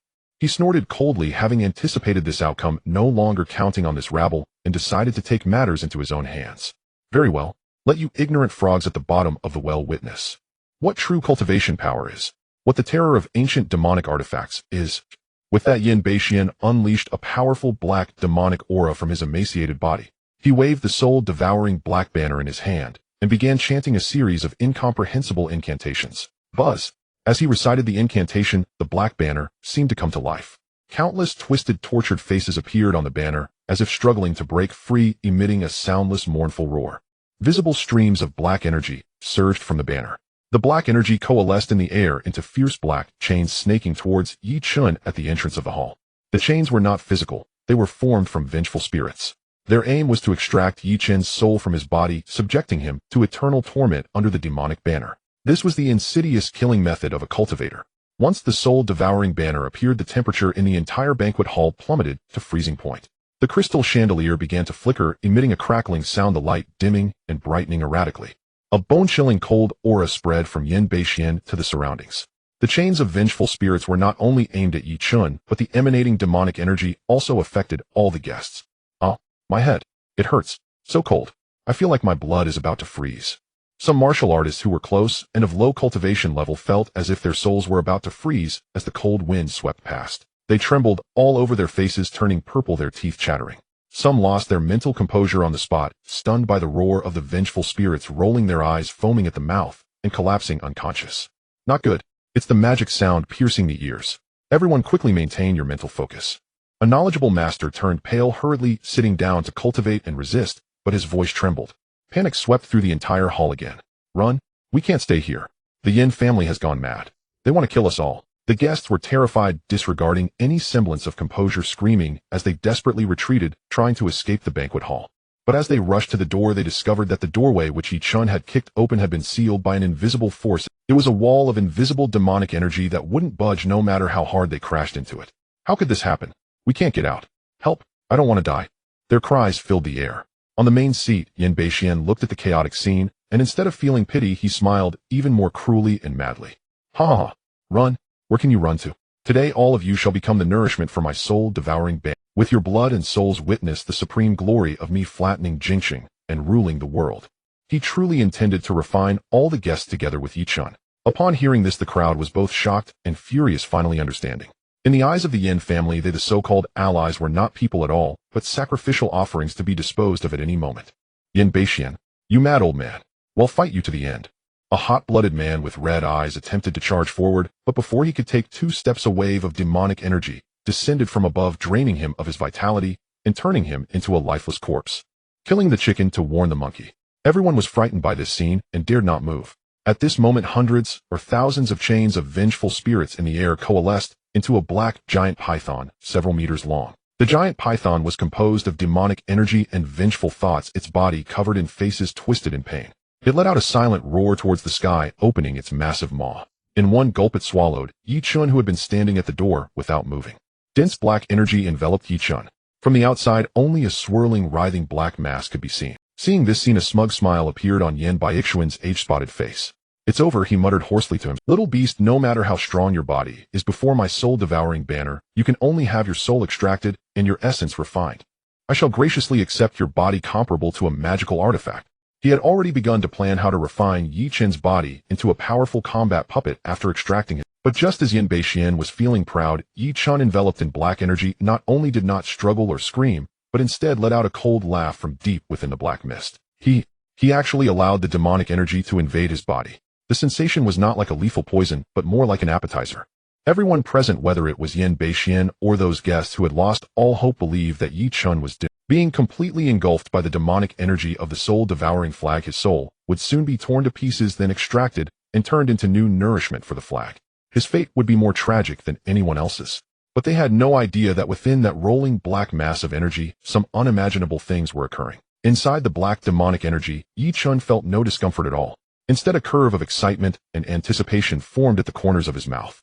Finally here, he could sense that the cold and malicious demonic energy was desperately trying to burrow into his body through his hands and feet. It aimed to damage his meridians, contaminate his dantian, and devour his soul. For any cultivator, this was however, for Yi Chen, this pure demonic energy carrying the resentment of countless souls was like another feast delivered to him after the poison he had encountered within Qin Shui. He not only did not resist, but actively opened his dantian. Roar! Just as those black energies found an opening and surged into Yi Chen's dantian. The supreme dragon energy in his dantian, which had remained dormant, suddenly released a joyful and dominant roar, like a shark sensing blood. What was once merely the size of a thumb-sized amount of golden dragon energy suddenly expanded into a massive golden vortex. The vortex spun rapidly. It generated an unimaginable suction force. The black demonic energy that had just surged into Yi Chen's body, still so arrogant, had no idea what was happening. It was forcibly drawn into that golden vortex, and then shattered, devoured, and refined by the dominant dragon energy. It felt as if a pack of barking mutts had charged into the territory of a sleeping Tyrannosaurus. As a result, that Tyrannosaurus awoke. And it was hungry. What? What is happening? At the head of the banquet hall, Yin Baixian's smug expression froze instantly. His murky old eyes widened in disbelief. Because he was horrified to discover that the bond of the heart and mind he shared with the soul-devouring flag was he could clearly feel that the countless resentful souls he had nurtured for over 100 years within the flag were not only unable to extract Yi Chen's soul, but rather it was as if they had encountered a natural enemy. They were emitting waves of fearful and desperate wails. They were being frantically devoured by a terrifyingly powerful force. Refined. No, this is impossible. This absolutely cannot be happening. Yin Beixian let out a scream of disbelief. How could you possibly refine my demonic energy of 10,000 souls? That is something I spent 100 years crafting from 100,000 souls, an object of utmost darkness and evil. Even a true immortal would not dare allow it to enter their body. What kind of monster are you? He was utterly panicked. He had lived for so long without ever witnessing something so bizarre, so beyond his understanding. Just as he felt both fear and shock in his heart. The massive black energy mass enveloping Yi Chen also began to change at a speed visible to the naked eye. It was shrinking. It was shrinking and fading at a terrifying rate, as if an invisible black hole was madly consuming it from his. Then a faint yet extraordinarily bright golden light emerged. It was like the first light of dawn piercing through the darkness. As more and more strands of golden light, brighter and more dominating, emerged from that thick black mist. The golden light was warm, sacred, and tyrannical. It was the complete opposite of the cold and evil. It was like a sun rising from endless darkness, seeking to purify all the filth and evil in the world with its unbeatable brilliance. Golden light. Blinding golden light. When that first strand of golden light pierced through the black mist, the entire process could not be stopped. Hiss, hiss. Thousands of even brighter and more tyrannical golden rays shot out like countless sharp swords from within the black energy mass. They pierced the black giant serpent formed by the demonic energy, leaving it riddled with holes. Roar. A cry filled with unwillingness and pain echoed from deep within the black mist. That voice was no longer arrogant and fierce as before. Instead, it was filled with fear and despair. The next second, boom, the golden light exploded. Like a nuclear bomb detonating in the deep sea. A wave of supreme tyrannical golden energy burst forth, scattering and purifying all the remaining resisting black demonic energy, evaporating it completely. The entire banquet hall was illuminated by this sudden dazzling golden light, making it look like daytime. Everyone instinctively closed their eyes, not daring to look directly at the divine radiance, as if the heavens were unleashing their wrath. When the light slowly dissipated, and everyone opened their eyes again, Chen's figure reappeared before them, still standing at the entrance where he had been kicked open. His posture was exactly the same as before, with both hands still in his pockets, as if he had not moved at all. However, everyone knew he was no longer the same. Completely different. At this moment, Chen no longer bore that restrained indifference from before. A faint visible golden halo flowed around him. The golden light was not glaring, instead it was gentle and sacred. Yet beneath that sanctity lay an aura of majesty that made everything submit. In his eyes it was as if two living golden dragons were slowly swimming. Majestic, dominant, looking down upon the world. In this moment he was no longer just a young man from Jiang City, but a divine youthful king descending to the mortal realm. Having devoured the pure demonic energy accumulated over 100 years within the soul-devouring flag, Chen not only remained unscathed. Instead, he could clearly feel that the supreme dragon energy in his body, which had once reached a bottleneck, was boiling and becoming stronger once again. The wall of cultivation that had troubled him for a long time had loosened. He was just one last step away from a true breakthrough. This was simply a windfall from the heavens. On the other side, in stark contrast to Chen's exuberance, was Yin Baixuan's embarrassment and despair. Puff. His emaciated body suddenly trembled. He spat out a mouthful of black, foul-smelling old blood. The ancient magic weapon in his hand, the soul-devouring flag, had long lost its previous arrogance and evil. The flag, which was as black as ink, now appeared dull and tattered, with several small holes appearing on it. It looked like a piece of ragged cloth one could see lying by the roadside. The flag was trembling slightly, emitting low cries like a wounded beast. This ancient magic weapon, forged from 100,000 souls, had lost 99% of its core resentful souls in that brief encounter with Chen's supreme dragon energy. Its intelligence was greatly diminished. Its power was reduced to almost nothing. It was practically rendered useless. Yin Baixuan, connected to the magic weapon with his mind, felt as if he had been struck by lightning. He felt as though a piece of his soul had been forcibly torn away. The excruciating pain nearly caused him to faint. He staggered back several steps, barely managing to support his faltering body with the already useless black flag. He raised his head, fixing a terrified gaze upon the young man bathed in golden light, as if he had seen a ghost. His lips trembled violently.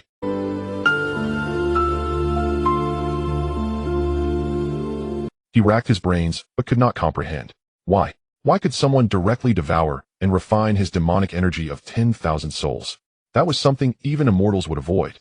Could it be that this young man's body harbored something even more sinister and terrifying than the soul-devouring flag? However, Chen had no intention of answering such a foolish question. He stepped forward, slowly approaching the utterly powerless Yin Baixuan. Each step felt like treading upon Yin Baixuan's heart, making his breathing laborious. Chen's voice, cold as a blade and devoid of emotion, echoed slowly in the eerily silent hall. I said I am here to kill. Now, it's your turn. Ah! Yin Baixuan let out a feral inhuman roar. He knew his fate was sealed. Before this youth, who stood like a god or demon incarnate, there was no hope of escape. Beg for mercy. An absurd farce. If death was inevitable, then let it be mutual. Wretched brat. Even if I perish, I shall drag you down to the abyss with me. His eyes wild with madness, blood vessels bulging crimson across his sclerae. He bit deep into his own tongue, channeling his last drop of lifeblood, mingled with corrosive demonic energy, into the tattered soul-devouring banner clutched in his hand. Starved of vitality, the banner's dull surface flared anew with an ominous obsidian light. Hundreds of tormented souls still clinging to its tattered fabric unleashed one final guttural shriek. He had turned his own soul-bound demonic artifact, the very weapon that had served him for over a century, into a disposable suicide device. With his last ounce of strength, he raised the black-bannered staff ablaze with hellish flame above his head, and hurled it with murderous intent at Chen, who advanced step by deliberate step. This strike carried the full might of a grandmaster at the apex of cultivation, and every ounce of his seething hatred for Chen. It moved with blinding speed and crushing force. The black staff carved through the air, its passage humming with violent resonance. Guests in the grand hall stood paralyzed, eyes instinctively squeezed shut, some even covering their heads, too terrified to witness what came next. To them, this blow could flatten a small mountain, let alone a mortal man. That youth was doomed. No matter how formidable, he seemed, flesh and bone could never withstand such power. Yet, just as all believed Chen would be pulped beneath the impact, he lifted his right hand, pale slender fingers long and sharply defined. Then before every stunned gaze he extended his index and middle fingers, and caught the onrushing black banner midair, pinching its blazing momentum-charged shaft between them. Ding! A crystalline chime rang out. The colossal kinetic force halted instantly at Chen's fingertips. Yan Beishuan's final life-sacrificing assault had been absorbed, not resisted, not deflected, but effortlessly contained. No, no, no. Madness froze upon Yan Beishuan's face, replaced by vacant hollow stupor. Staring at the youth who had arrested his ultimate strike with nothing but 2 fingers, he murmured the same syllable again and again, unconscious, unmoored. His mind shattered utterly. His spirit, his will, the indomitable pride of a legendary tyrant. All were trampled into dust in that instant by Chen's most direct, most brutal act of domination. But Chen's humiliation had not yet ended. With a subtle twist of the 2 fingers still gripping the staff. Snap! A clean, brittle fracture echoed. The ancient cold iron staff snapped cleanly in 2. Chen casually discarded the broken half. Then, closing his palm, he seized the trembling banner's fabric and crushed it inward with crushing force. Boom! A muffled detonation reverberated. That ancient demonic artifact, feared across generations, Yan Beishuan's greatest source of power, crumbled into black ash within Chen's grasp. Fine particles sifted silently through his fingers. The artifact was destroyed, his last hope extinguished. In Yan Beishuan's clouded, aged eyes, the final glimmer of awareness flickered and died. Despair consumed him utterly. He knew no hidden stratagem remained. Before this youth whose strength defied humanity itself, he was no more than an ant awaiting casual annihilation. He had lost. Utterly. Absolutely. But, even in death, he would never let this wretched brat, who had shattered his world, go unscathed. Ah! A surge of absolute resolve erupted from Yan Beishuan's core. His eyes flooded crimson. At the precipice of doom, he reversed the demonic cultivation art he had honed for over a century, preparing to detonate his Dantian, unleashing the full cataclysmic force of his grandmaster-level cultivation in a final suicidal conflagration with Chen. Danger! He's self-destructing. Run! A grandmaster's detonation will level the entire manor. The dazed guests in the hall, jolted awake by the surging aura, turned bone-white with terror. They abandoned all thought of the sealed gates, dashing blindly in every direction, shrieking, scrambling for any crevice to hide. Chaos erupted once more throughout the banquet hall. Yet amid the pandemonium, Chen's expression remained unchanged, calm, detached, unshaken. He gazed upon Yan Beishuan's swelling balloon-like form with icy disdain. You wish to die, eh? Did you ask my permission? The moment the words left his lips, Chen vanished from his place. His speed surpassed perception. Neither cultivators nor masters present could trace his movement. When he reappeared, he stood directly before Yan Beishuan. You? A flicker of shock crossed Yan Beishuan's grotesquely distended face. Before he could utter another syllable, Chen moved. Fingers pressed together, golden light blazing at their tips. He struck 9 precise points across Yan Beishuan's engorged body. Shoo, shoo, shoo, shoo, shoo, shoo, shoo, shoo, shoo. 9 golden dragonki needles pierced his 9 vital acupoints. This was the 9-needle dragon seal, a ruthless sealing technique from the 9 nether medical Tao. Once activated, it sealed every meridian in a cultivator's body, severing all connection between the Dantian and inner force, leaving one mighty in power, yet utterly powerless to wield it. Yan Beishuan's body locked rigid. His Dantian, on the verge of catastrophic detonation, deflated like a punctured balloon. The volatile energy dissipated, erased without a trace. He could not even die now. No. What would have you done to me? He realized. He could no longer sense his Dant. He had become utterly crippled. Chen ignored his cries entirely. Lifting his right foot, he brought it down, hard, upon Yan Beishuan's right knee. Snap! Bone splintered. Yan Beishuan's leg twisted at a grotesque, unnatural angle. Agony tore from his throat in a raw scream. His body collapsing forward, crashing to his knees before Chen with a thunderous boom. Dust billowed from the marble floor. It was not over. Chen lifted his foot once more, this time aiming for Yan Beishuan's lower abdomen where the Dantian resided, and stamped down, mercilessly. Pooh! A sickening wet thud, like a watermelon bursting underfoot. Chen's heel had obliterated Yan Beishuan's Dantian outright. Ah! Another scream tore from Yan Beishuan's throat. He felt it, The decades of arduous cultivation leaking away like floodwater from a breached dam, draining rapidly from his shattered dantian. The once unassailable senior elder of the Yin clan. The Grandmaster whose mere footsteps once shook the capital city, now lay broken, spineless, lifeless, as a dog kicked aside, crushed beneath Yi Chen's foot, neither able to live nor permitted to die. Crack! Another crisp sound of bones breaking echoed.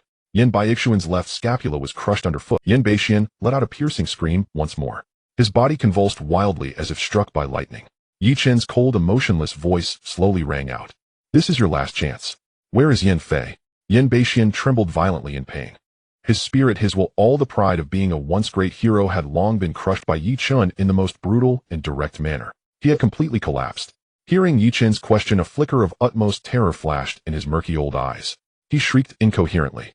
He is not here. He is not at the villa. He was sent to the forbidden area by the family. The family head said he would use that woman's blood to remake his foundation. Please, spare me. He'll tell you everything. Please. Forbidden area. Yi Chen's brow furrowed slightly. It seemed the Yin family still harbored secrets unknown to him. However, it did not matter. Once this was resolved, he could level the so-called forbidden area. There was no rush. The hundreds of guests in the hall, upon hearing Yin Baixuan's nearly pleading screams, felt the last shred of respect for the Yin family shatter completely. It's over. The Yin family is finished. Even the Supreme Elder has become a whimpering dog. What could they, the so-called allies dependent on the Yin family, be worth? Today none of them would escape. Fear. An endless tide of fear surged like a cold wave, instantly drowning every heart. They had no doubt that once the demonic young man finished with Yin Baixuan, they would be next. What to do? Kneel and beg for mercy. Just look at Yin Baixuan's fate. Is begging useful? Run. That would be the greatest joke. If even the Yin family's Supreme Elder couldn't escape, where could they flee? In an instant, all hearts were filled with endless despair. However, amidst this dead silence of despair, in the crowd, several peak masters who also reached the Grandmaster realm exchanged glances quietly. In their eyes, after experiencing extreme terror, not only were they not engulfed by despair, but rather ignited a madness of desperate resistance. They were the leaders of their respective factions' local overlords. They did not want to die. Even less did they want to kneel in humiliation like Yin Baixuan, having their dignity trampled like a dog. Since death was inevitable, they might as well fight back.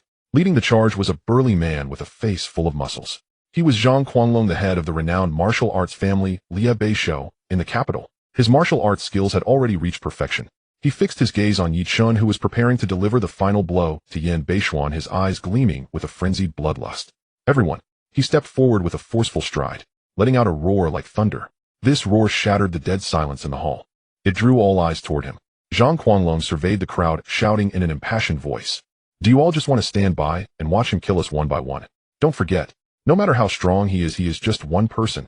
He just withstood the 18 Arhats formation and fought to the death with that old demon Yin Baixian. Do you truly believe he has no exhaustion at all? Right now he must be at his last gasp. He is just pretending to be calm. We have dozens of grandmasters here, hundreds of martial artists. Let's all attack together. Even if we have to expend lives, even if we have to exhaust our inner strength, we can definitely wear him down to death right here. Zhang Kowloon's words struck like a shot of adrenaline into everyone's hearts. That's right. No matter how strong he is just one person. After fighting 2 battles, how could he possibly have no exhaustion? He must be bluffing. If we all strike together, we might not lack the strength to fight. In an instant, their thirst for life and their greed for the immense wealth promised by the Yin family instantly overcame their fear of Yi Chen. Exactly. Zhang family head is right. He must be strong on the outside but weak on the inside. Let's all attack. Kill him. That 2 billion cash and 2 sets of Earth-level martial arts will be ours. Kill him. Kill. As a wave of frenzied cries erupted, over 30 grandmasters with equally powerful auras suddenly stood out from the crowd. They surrounded Yi Chen. Their auras erupted without reservation. Powerful energies intertwined and converged in the air, forming a killing formation even larger and more terrifying than the previous 18 Arhats formation. Yi Chen slowly raised his head. He glanced at those so-called grandmasters whom he perceived as nothing more than clowns.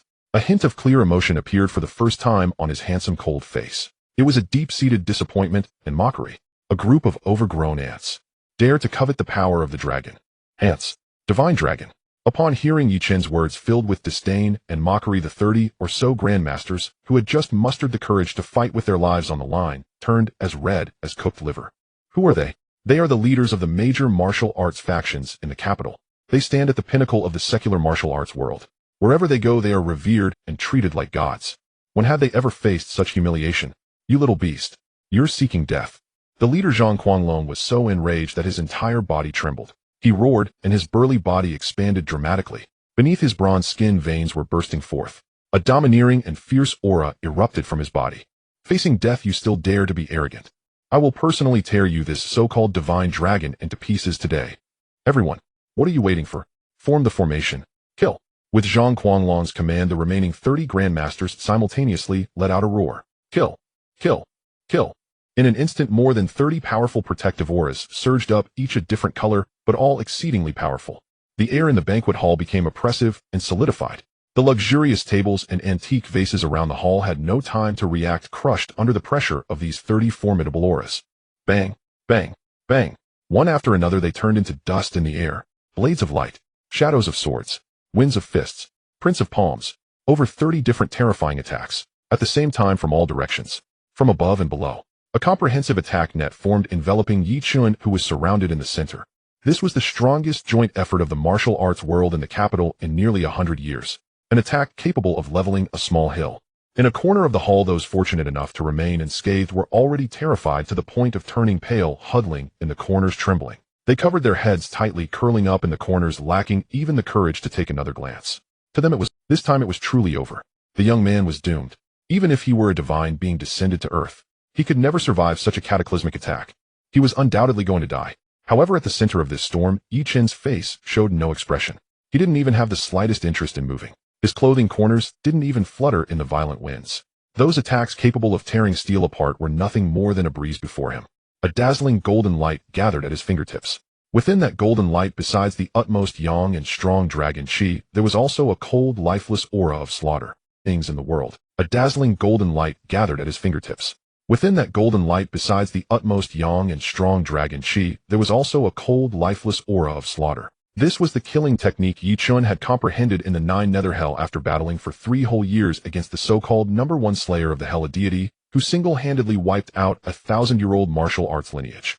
It was the art of slaughter derived from the pig-killing technique that had already fused into his bones.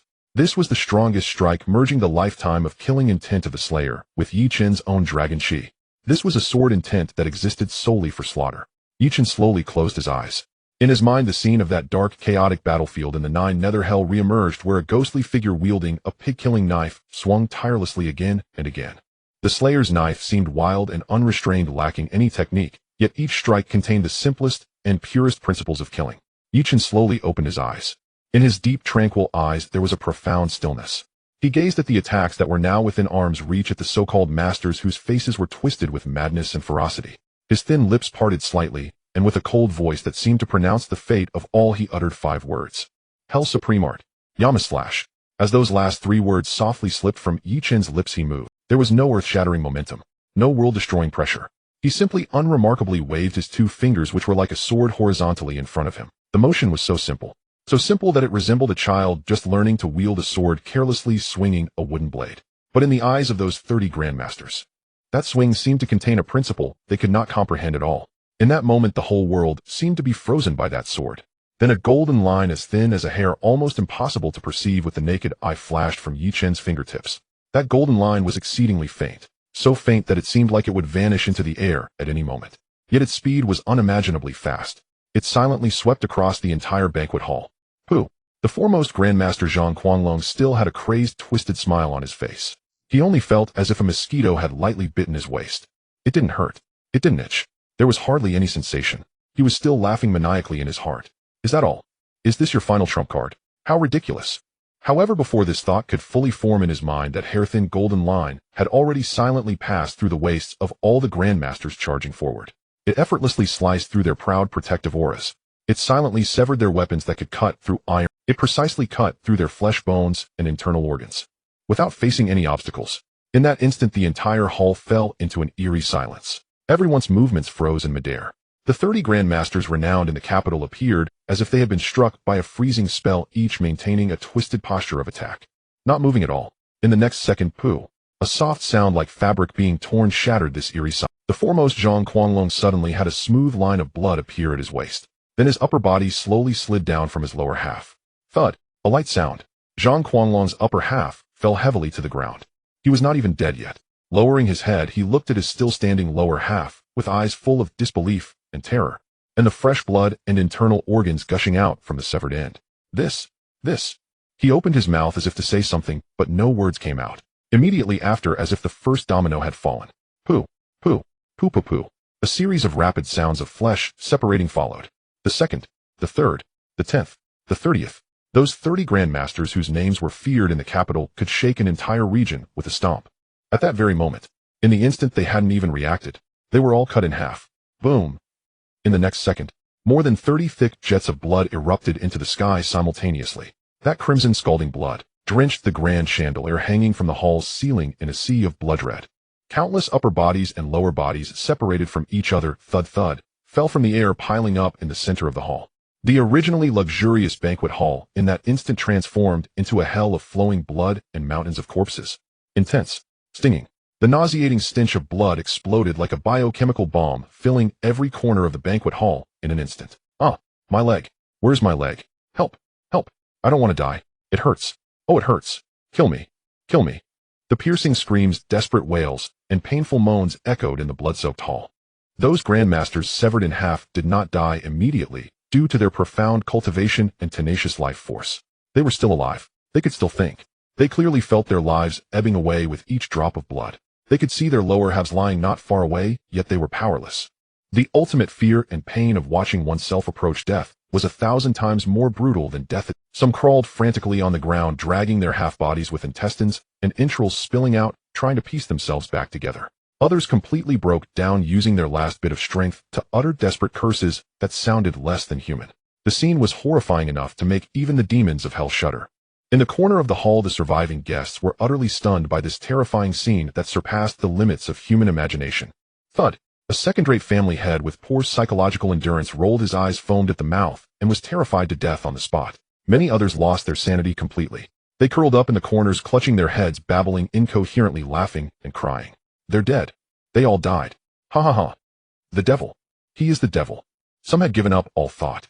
They slumped on the ground, shaking violently like chaff with warmth and a foul smell in their pants.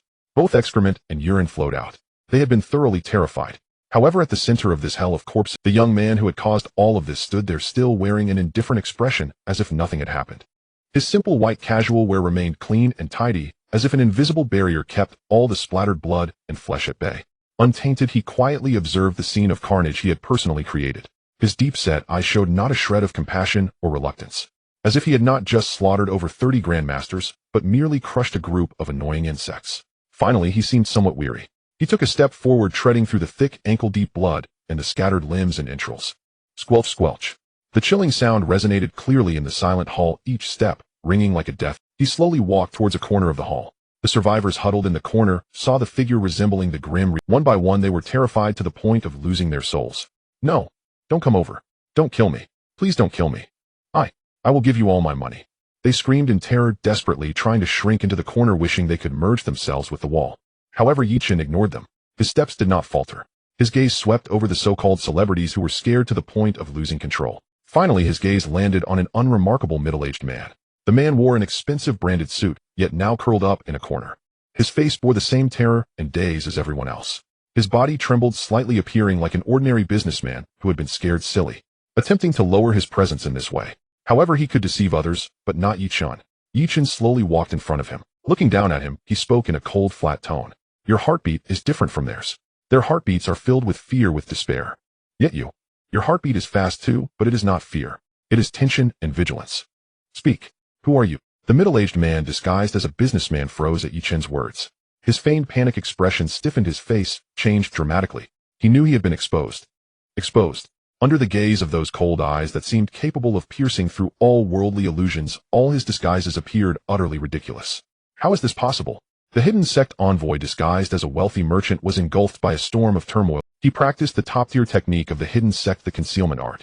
Once unleashed, even a martial arts master or anyone of higher cultivation within his sect would be unable to detect his abnormalities unless they intentionally searched for them. Moreover, how could one discern the authenticity of emotions merely by hearing a heartbeat? Just how powerful is this kid's divine sense? Is he even human? However, there was no time for him to think further. Since there was no way to resolve this peacefully, he could only fight for his life.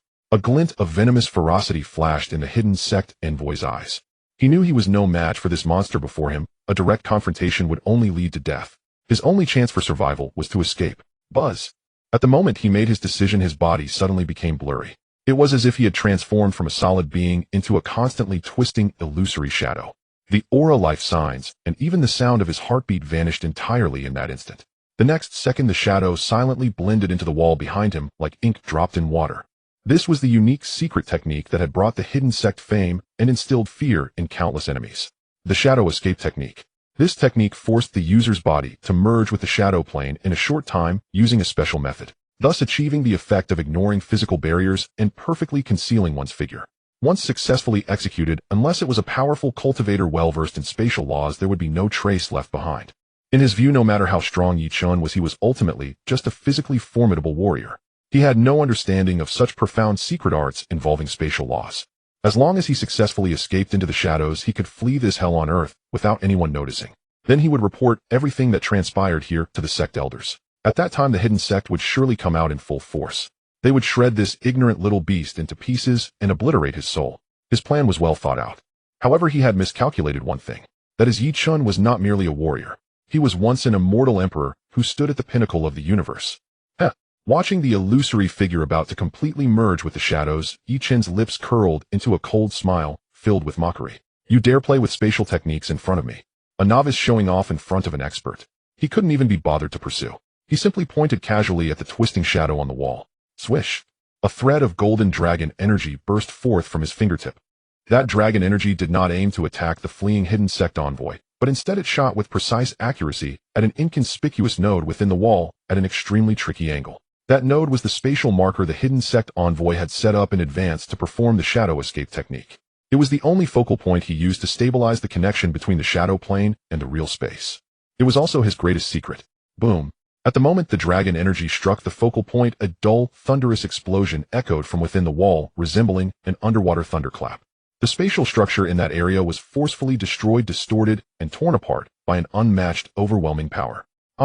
A blood-curdling scream erupted from that void of shadow. The hidden sect envoy who had just entered the shadows for less than half a second was like a fish that had been forcefully flushed out of a toilet, brutally squeezed out from the void by the violent spatial turbulence. Thud.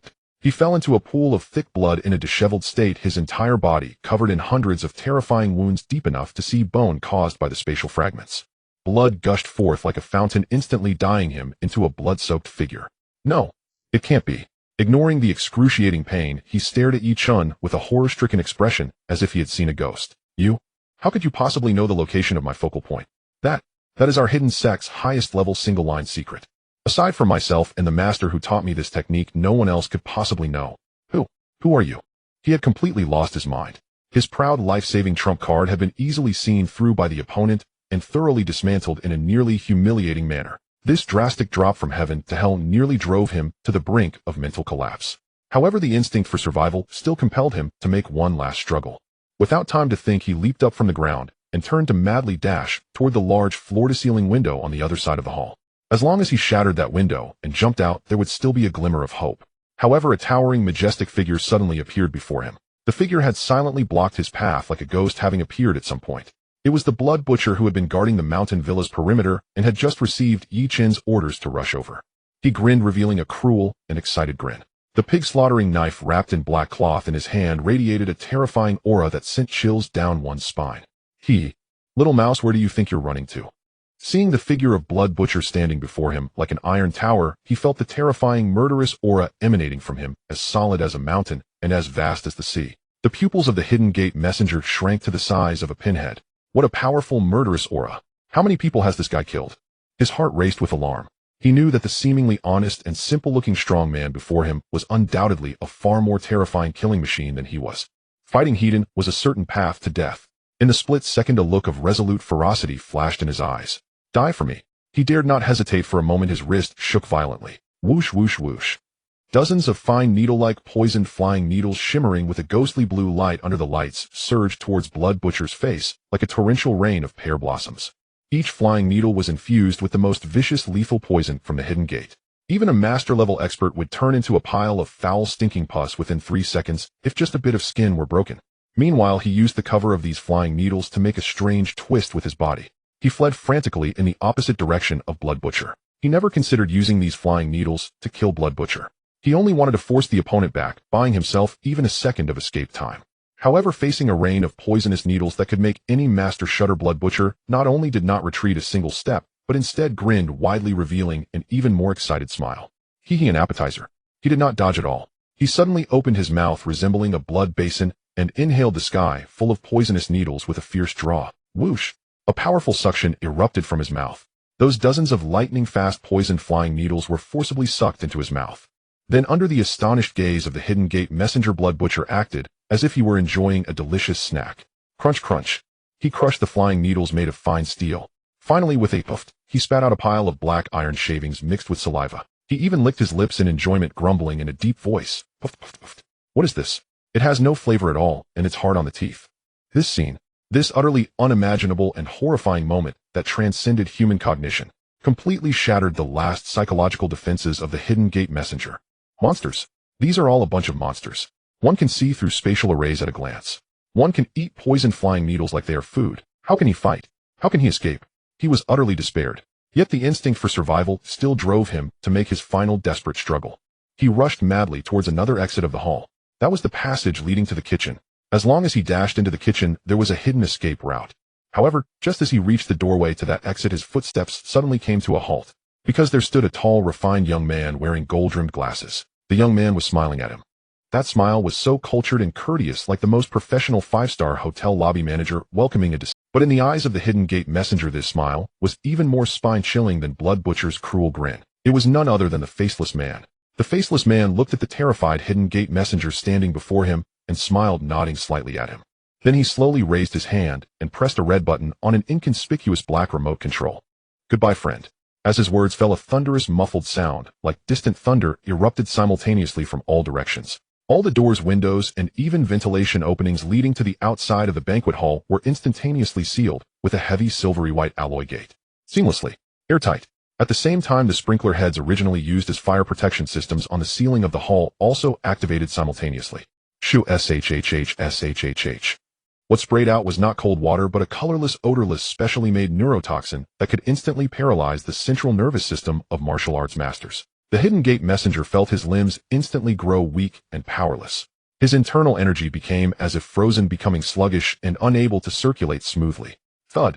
His legs gave way, unable to support his body any longer, and he fell heavily to the ground. He raised his head, looking at the completely sealed alloy gate, with eyes full of despair. Watching the Faceless Man and Blood Butcher slowly approach him, he finally understood. He had no chance of escape from the very beginning. This place had long been set up as an inescapable steel cage, a meticulously prepared iron coffin for him. The Faceless Man did not look at him again. He simply spoke into the mini communicator on his collar in a calm tone, as if reporting a task. Warden. The prey has entered the trap. Chen walked up to the crumpled Hidden Gate envoy on the ground. He looked down at the other party with an emotionless gaze, as if observing a lifeless object. The Hidden Gate envoy lay powerless, his inner strength sealed, yet his consciousness remained clear. He raised his head to look at the young man towering over him, his eyes filled with fear and resentment. He knew he was doomed, but even in death he would preserve the dignity of the Hidden Gate envoy, shouting with all his might, "I am the envoy of the Hidden Gate. Our Hidden Gate has a legacy of 1,000 years with unfathomable depth. Within our ranks are true masters of cultivation. Dare to lay a finger on me. Our Hidden Gate will surely chase you to the ends of the earth, leaving you with no way to heaven and no door to enter the earth. Those who are sensible should quickly let me go. Then sever your own arms and kneel to beg for mercy. Perhaps our sect leader will show mercy and spare your worthless life." He tried to intimidate Chen using the name of the Hidden Gate. However, upon hearing these threats, Chen merely snorted in disdain. Hidden Gate. Heh. Soon this name will completely vanish from this world. Chen could not be bothered to waste more words. He extended his right hand and pressed it firmly on the Hidden Gate envoy's crown. The envoy sensed an ominous premonition from Chen's action.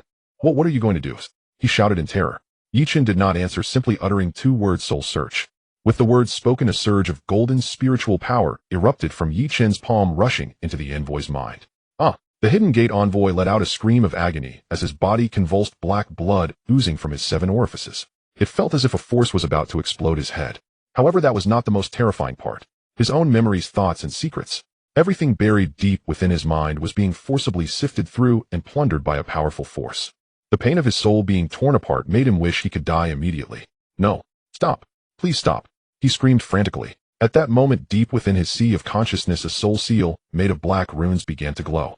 This was the Hidden Gate's insurance against soul searching. If external forces intruded, the seal would detonate, shattering the disciple's soul and taking the intruder down with it. However, Yi Chen found the glowing black seal somewhat laughable. A trivial trick. He focused his mind. The surge of spiritual sense entering the envoy's mind transformed into a golden dragon.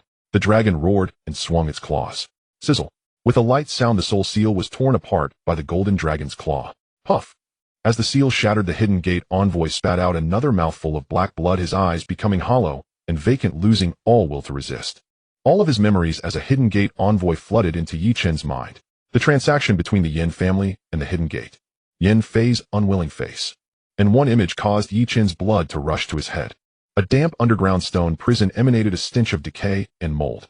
In the center of the prison, a middle-aged beauty dressed in a plain white gown was chained at her limbs by 4 iron chains inscribed with black runes. Her face was somewhat pale from long exposure to darkness, and she was covered in dust, yet it could not conceal her beauty and the innate strength within her.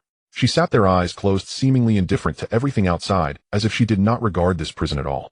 She was Yi Chen's biological mother, the one once celebrated as the most beautiful woman in the capital, a prodigy, whose talent even surpassed that of the Yin family's ancestors. Su Wanqing. Yet at this moment, in Yi Chen's spiritual sense, she was not just a prisoner. Outside the stone prison, the head of the Yin family, Yin Xiong, and a Hidden Gate elder in a black robe were conversing. The elder exuded a chilling aura, his cultivation level surpassing that of Yin Beixian. Elder Su, is everything prepared? Yin Xiong asked respectfully in an almost fawning tone. The black-robed figure known as Elder Su let out a raspy, owl-like cold laugh. Head of the Yin family, rest assured. The 9 nether blood-devouring formation has been laid out. The altar has been soaked with the blood of 999 maidens for 49 days, and the resentment has reached its peak. We only need to wait for tomorrow at noon, when the yang energy is at its strongest. Then we can activate the formation to forcibly extract the supreme bloodline origin from Su Wanqing. At that time, we will use this purest bloodline origin to awaken the ancient demonic weapon that has slept for 1,000 years. We will then infuse the remaining power into the body of the noble Yin Fei. Not only will it instantly reconstruct his severed meridians, but it will also allow him to ascend to an unprecedented, terrifying realm. By then, not to mention a mere little beast from Jiang City. Even the entire Huaxiao and the world will tremble beneath the feet of your Yin family and our Hidden Gate. Yin Xiong's face revealed ecstasy and greed upon hearing this. Good. Then let's wish for a pleasant cooperation. As long as we can help Feier reconstruct his foundation and reign over the world, my Yin family will surely not forget the great kindness and virtue of Elder Su and the Hidden Gate. As this dialogue entered Yi Chen's mind, a surge of fury erupted from the depths of his heart. A sacrifice. They actually planned to use his own mother as a sacrifice. They actually intended to forcibly extract the bloodline origin from his mother. To activate some damned ancient demonic weapon. To help that waste Yin Fei reconstruct his foundation. Yi Chen let out a silent roar toward the heavens. The supreme dragon chi within him surged, the originally golden dragon chi tinged with a trace of blood red due to his rage. A murderous intent radiated from him. The entire banquet hall trembled, the crystal chandelier on the ceiling exploded with a bang, shattering into powder. Blood Butcher and the Faceless Man felt the murderous intent emanating from Yi Chen, their expressions changing. They had followed Yi Chen for many years. They had never seen the warden lose his composure like this. What on earth happened? Yet Yi Chen ignored them and continued to search through the memories of the Hidden Gate envoy. Soon the location of the underground stone prison, the layout of the mechanisms, and the secret passage to the altar were all firmly etched in his mind. The time of the ritual. It was set for tomorrow at noon. Time was running out. Yi Chen withdrew his hand. The Hidden Gate envoy he had searched had already become a fool, with hollow eyes drooling.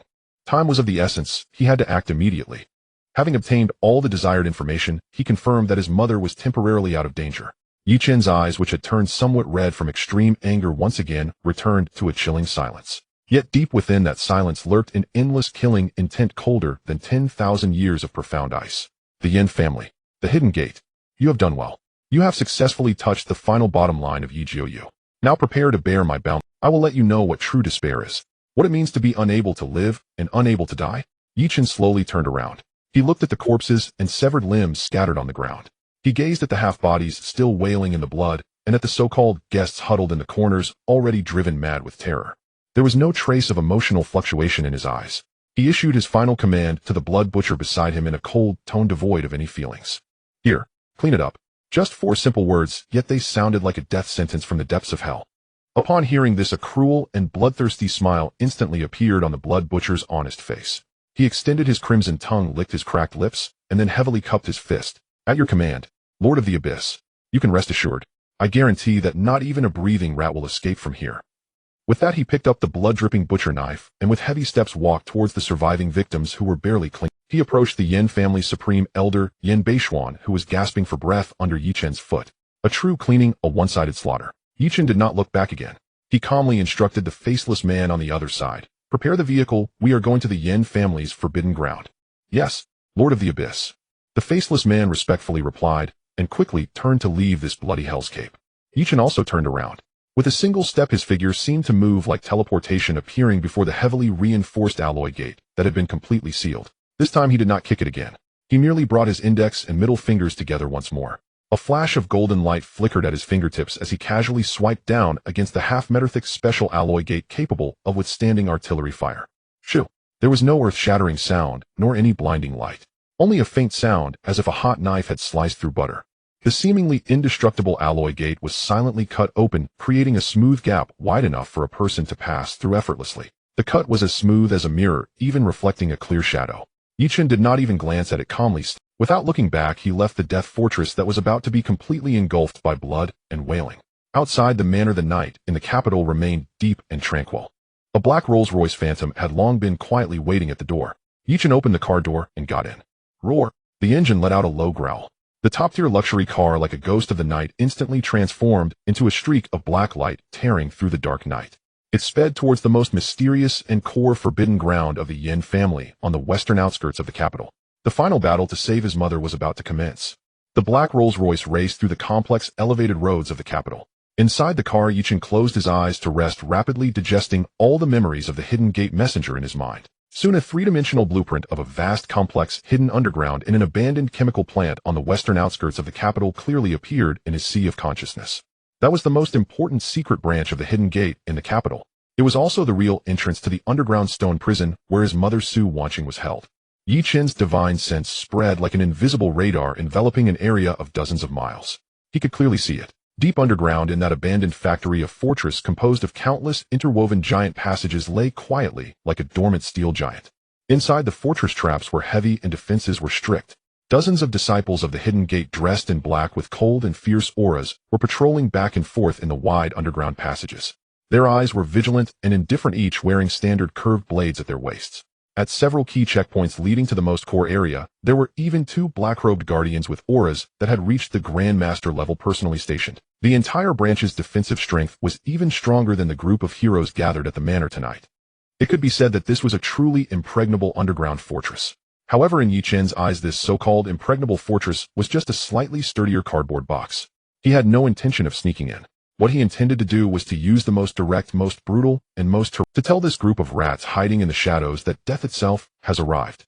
Screech! The harsh sound of brakes shattered the quiet night sky.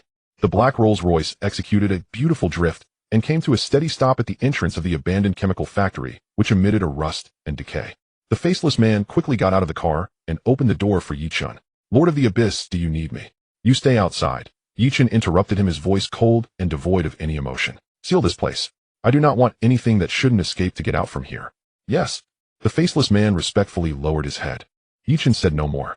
He walked step by step into the overgrown and chaotic abandoned factory, finally stopping in front of a giant old machine that was already rusted and looked unremarkable. According to the messenger's memories, this was the only entrance to the underground branch. Beneath the entrance was a gate made of extremely rare Millennium Profound iron, mixed with special extraterrestrial meteorite weighing 10,000 pounds. Its sturdiness was such that even continuous bombardment with armor-piercing rounds would hardly budge it. It was the last physical barrier crafted with countless efforts by the hidden gate. However, Yi Chen merely cast a faint glance. Then he slowly took a deep breath as the supreme dragon chi within his body wildly converged towards his right fingertips at that moment. A brilliant golden light shone again from the joined index and middle fingers. King Yan slash. Yama slash. He softly uttered these 3 words, then fiercely thrust downward against the incredibly hard cement ground. Boom! A thunderous roar that could shatter the heavens erupted in that instant. The golden sword light condensed to perfection, sliced through like a red-hot knife through butter. It effortlessly pierced through the several meter-thick cement ground. It then tore apart the hard rock layers beneath. Finally, it struck violently against the massive stone gate hidden dozens of meters underground, forged from the rarest 1,000-year-old black iron, mixed with extraterrestrial meteorites. In an instant, the entire underground branch of the hidden gate in the capital city violently shook. It felt as if a once-in-a-lifetime mega-earthquake of 10 magnitudes had erupted from the depths of the earth. Rumble. Countless massive stones and heavy dust cascaded down from the tops of the wide passages, creating deep pits in the ground. The lighting tubes on the walls exploded with crackling sounds, plunging the entire underground fortress into a chaotic dimness. Wail, wail, wail.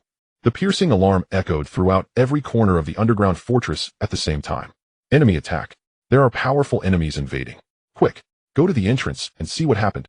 The disciples of the Hidden Gate who were patrolling back and forth in the underground passages were thrown into disarray by this sudden disaster, their faces pale and filled with horror. They were the most elite warriors of the Hidden Gate, proud and dismissive of the martial artists in the secular world. Yet at this moment they felt like a small boat tossed about in a storm, liable to be torn apart by the terrifying tremors at any moment. Is this an earthquake? A young disciple leaned against the wall, his voice trembling as he asked. The leading patrol captain's face turned grave, and he shouted sternly, "Our underground fortress is over 100 meters deep, reinforced with special alloys. Even a missile strike wouldn't budge it an inch. This is definitely not an earthquake. Someone is forcefully attacking our entrance of the Black Iron Gate."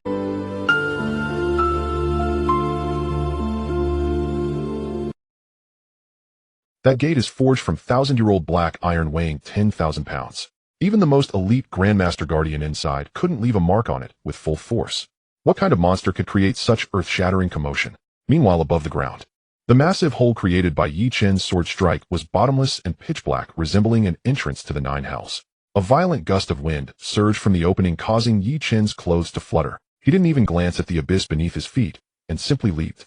He plunged like a black meteor, piercing the sky into the main passage leading underground. As he fell, his divine sense had already expanded like a tide. All the map's mechanisms and personnel distribution regarding this underground branch from the memories of the Hidden Gate envoy appeared vividly in his mind. He could even see that at the bottom of the main passage, several disciples of the Hidden Gate armed with sharp blades looked up at it. Boom! With a loud crash, Yi Chen's feet landed firmly on the hard alloy floor, stirring up clouds of dust. The entire main passage shook violently once more with this impact. The dust gradually settled. When those dozen or so Hidden Gate disciples saw that there was only one person, and he appeared to be a young lad, they were first taken aback, then their faces twisted into cruel and savage smiles. "I thought it was some three-headed, six-armed monster. After all this fuss, it's just a clueless little brat. One person dares to invade our Hidden Gate sacred land, truly courting death." The leading patrol captain pointed his curved blade at Yi Chen and asked sternly, "Who are you? You dare to intrude upon our Hidden Gate branch? Have you thought about how you will die?" However, Yi Chen had no intention of responding to such a foolish question. His divine sense had already pierced through layers of obstacles, accurately locking onto the direction of the dungeon that confined his mother as per the envoy's memories. Found it. An uncontrollable excitement and near-boiling killing intent surged within him. "Mom, I'm coming," he murmured softly, then stepped forward, heading straight for the dungeon, looking for death. Seeing Yi Chen dare to ignore him, the patrol captain flew into a rage. "Get him! Chop him into meat paste." With a single command, the dozen or so disciples of the Hidden Gate immediately let out a vicious laugh, brandishing their blades as they pounced on Yi Chen from all directions like hungry wolves. However, they hadn't even seen how Yi Chen made his move. Puff, puff, puff. The front-line disciples suddenly stiffened, their savage smiles frozen in an instant. Then black blood flowed from their eyes, noses, mouths, and ears. They fell backward stiffly, not even able to let out a cry, before collapsing dead on the spot. Dead, just like that. The disciples preparing to rush forward halted abruptly, their faces filled with terror and confusion. They hadn't seen their opponent make a move at all. What on earth is going on? Yet Yi Chen's steps did not pause in the slightest. He continued to walk forward.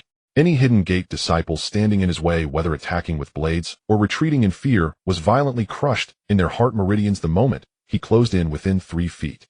Then blood flowed from their 7 orifices, and they died violently. He walked step by step, leaving behind a bloody path paved with corpses. Inside the main passage there was a deathly silence. Only Yi Chen's calm footsteps and the dull thuds of bodies hitting the ground remained. In the central monitoring room deep within the underground fortress, 2 Grandmaster Guardians clad in black robes with a profound aura were staring intently at the screen displaying the figure that looked like a divine demon descended from heaven. Their expressions had shifted from initial disdain to seriousness, and then from seriousness to the current horror and fear. What kind of monster is this guy?" One of the guardians with a scarred face spoke with a dry voice, beads of cold sweat already forming on his forehead. "Killing from a distance. No, this is not killing from a distance." The older guardian fixed his gaze on the screen, disbelief filling his eyes. "He hasn't even used any internal power. It's sheer momentum, pure killing intent. He's just walking Just the killing intent emanating from him is enough to shatter our elite disciples. How? How is this possible? Even if our Hidden Gates sect master were here, he couldn't achieve such a feat. The scarred guardian's mind shook violently. He finally realized. The opponent had never regarded them, the so-called elite of the Hidden Gate, as a concern. This was not a battle at all, but a one-sided massacre. Watching the deathly figure getting closer, the scarred guardian finally revealed a glimmer of madness and determination in his eyes. He must not be allowed to come any closer. Initiate the Annihilation Corridor, immediately. I don't care if he's a demon god himself. Before the Annihilation Corridor, even a celestial immortal descending to the mortal realm would be stripped bare of flesh and bone. Yes, sir. Upon hearing the order, the gaunt guardian snapped out of his shock, nodded sharply, and a cruel, confident sneer flickered across his face. The Annihilation Corridor, the pinnacle of their hidden sect's century-long endeavor, fusing ancient mechanical artistry with cutting-edge technology into its most formidable defensive system. It was the most lethal killing machine within the entire underground branch, a corridor lined with over 1,000 lethal mechanisms, each capable of obliterating a Grandmaster-level cultivator in an instant. Since its completion, no living being has ever emerged alive from that corridor. He refused to believe this young man could defy fate and perform a miracle. With a furious lunge, he slammed his palm onto the blood-red activation button at the center of the control console. At that moment, the heavy alloy gate at the far end of the passage ahead of Chen slowly rose, revealing a narrow, unassuming corridor. Chen did not even glance at it. He strode forward without hesitation. Yet the instant his foot crossed the threshold, a sudden metamorphosis erupted. From the walls on both sides, the floor beneath his feet, and the ceiling above, thousands of minuscule apertures silently fissured open all at once. In the next breath, tens of thousands of crossbow bolts, glowing with eerie cobalt light, and tipped with neurotoxic venom potent enough to kill on contact, blasted forth like a blinding storm of pear blossoms converging upon Chen from every direction. Each bolt pierced the air faster than sound. The poison coating them could dissolve a full-grown elephant into viscous sludge within a tenth of a second. Such overwhelming, merciless saturation fire. 10 grandmasters fighting in unison would still be riddled with holes before they could blink. Yet facing this cataclysmic assault, Chen's expression remained utterly placid, calm as a still deep well. He did not so much as lift his eyelids. He made no attempt to dodge, no motion to block. He simply stood there, motionless, serene, as the torrent of venomous arrows hurtled toward him. Just as the first bolts were about to strike his body, a faint, nearly imperceptible golden aura shimmered across his skin and vanished in an instant. The next moment defied belief. Every poison bolt that entered the 3-foot radius around Chen melted instantly, as if ice meeting scorching flame, dissolved by an invisible searing heat. Thousands of high-grade steel bolts never touched so much as the hem of his robe. They liquefied midair into droplets of molten iron, splattering onto the ground with sharp, sizzling hisses. Inside the surveillance chamber, the two guardians froze, their cruel grins petrified on their faces. This can't be possible. The gaunt guardian shrieked in disbelief. Body-protecting chi aura. No such aura could melt steel in an instant. But this was only the beginning. The first wave had failed. The Annihilation Corridor launched its second assault without. Boom. The alloy floor beneath Chen suddenly collapsed inward, revealing a bottomless abyss churning with incandescent magma. Simultaneously, from the ceiling above, a colossal dragon-slaying stone, weighing 10,000 gene, dense enough to crush a main battle tank into a flattened disc, hurtled down with a howling gale aimed straight at his skull. No path to heaven, no refuge in earth. This was true annihilation. And yet, facing certain death, Chen's expression remained unchanged. At the very instant the floor gave way, he tapped lightly with his toes upon the crumbling alloy panel, and launched forward like a weightless feather gliding effortlessly through the air. Mid-flight he tapped once more, this time upon the roiling surface of the magma itself. That infernal lava, hot enough to vaporize steel, failed to scorch even a single fiber of his soul. He crossed the 30-meter-wide magma chasm as though strolling across a sunlit garden path. As for the plummeting dragon-slaying stone, he didn't even turn his head. With casual nonchalance he flung a single punch backward. Kerkum! The 10th Azanjan boulder exploded midair, shattered into billowing dust by an unstoppable titanic fist. HSSSS. Both guardians gasped in unison, their limbs turning icy cold. Was this even human? He was nothing less than a primordial beast wearing human skin. Yet the Annihilation Corridor's onslaught continued unabated. SSSSSSS. Thick, colorless, odorless toxic mist surged forth once more from hidden vents embedded in both corridor walls. Forged by the hidden sect's modern biochemical mastery, this neurotoxin was distilled from over 100 lethal substances, undetectable, inescapable. Even cultivators who inhaled a single breath would suffer immediate spiritual paralysis, rendered utterly powerless within 3 seconds. Yet, The moment that lethal mist brushed against the faint golden aura surrounding Yi Chun, it dissolved, purified, as if foul air passing through a divine filter. Bolts, magma, dragon-slaying stone, toxic mist.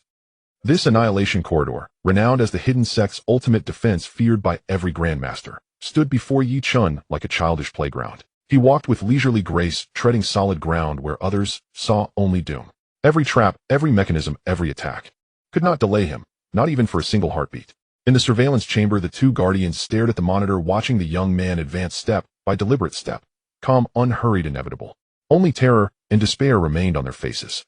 Everything they had ever taken pride in had been reduced to a grotesque, humiliating farce. Hurry!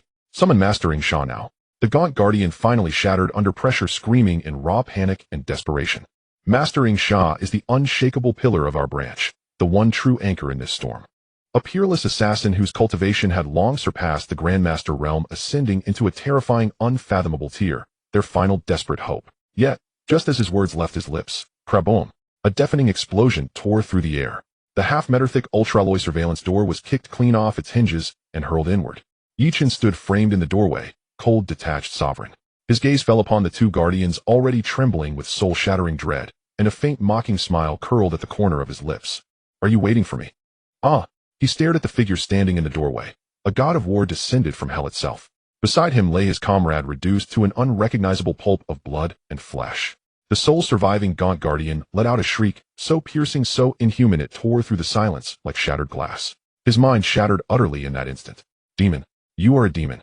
He hurled his communicator to the floor and scrambled backward on hands and knees, desperate to flee the man whose very presence radiated bottomless terror. Yet Yi Chun merely watched him, calm, detached, his gaze as cold and still as frozen mountain lakes. Tell me who is Shadow Slayer. His voice, glacial and precise, echoed through the deathly silent surveillance room. He had heard the name clearly just outside the door, a title clutched by a Grand Master-level guardian in his final breath, as if it were salvation itself, could be no ordinary figure. Ha ha. At Yi Chun's question, the gaunt guardian froze mid-retreat, then erupted into manic, unhinged laughter, as though he'd just heard the most absurd jest in existence. His mirth was laced with venom and cruel delight. Lord Shadow Slayer, you stand at the edge of death, and yet you dare inquire after his sacred name. I'll tell you this: Lord Shadow Slayer is the apex assassin of the hidden sect, the death god who walks only in shadow. No one marked for death by him escapes, not even true cultivators of the immortal path. You have already drawn his attention by bursting in here. Your doom is sealed. You shall be torn limb from limb before his arrival. Ha ha ha. He seemed to already envision Yi Chun's gruesome end. His own laughter, so violent tears streamed down his cheeks. Yet Yi Chun's expression remained unchanged, serene, depthless, unmoved. Slowly he shook his head, his tone tinged not with anger, but with quiet pity. Is that so? A pity. You won't live to see it.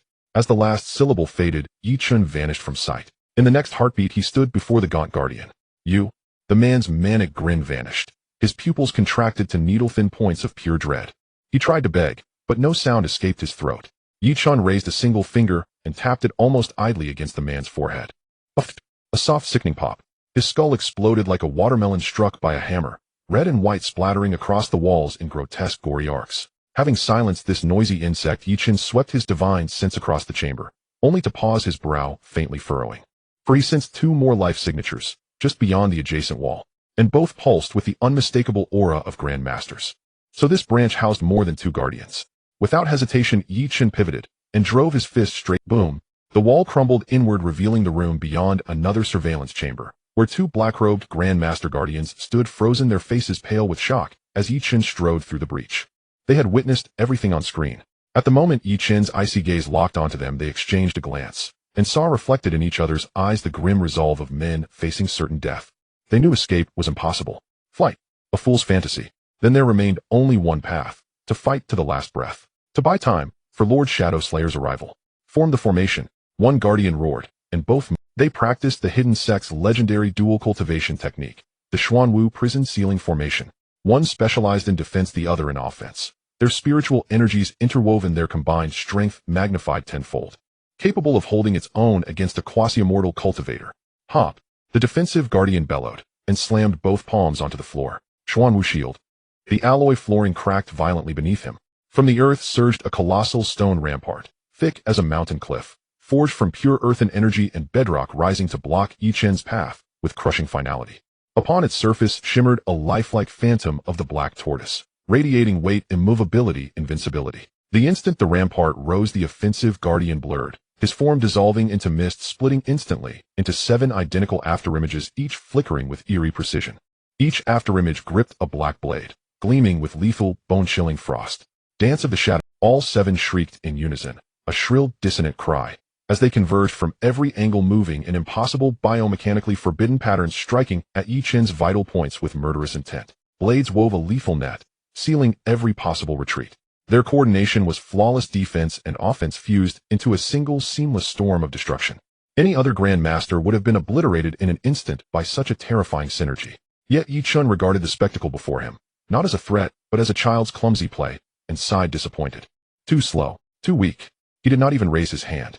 Instead, he exhaled softly, toward the impenetrable Xuanwu shield thick enough to withstand artillery fire. Ho! That breath, deceptively gentle, carried the sovereign, overwhelming power of the supreme dragon. Crack! The moment the breath touched the rampart, the Xuanwu phantom wailed, and shattered into fading motes. Then across the several meter-thick wall a web of fractures bloomed, dense, jagged, inevitable. Boom! In the next breath the entire structure collapsed, shattering into a storm of rubble. Ugh! The defensive guardian convulsed, struck as if by lightning, spitting a jet of crimson blood, his face bleaching to the pallor of grave-washed bone.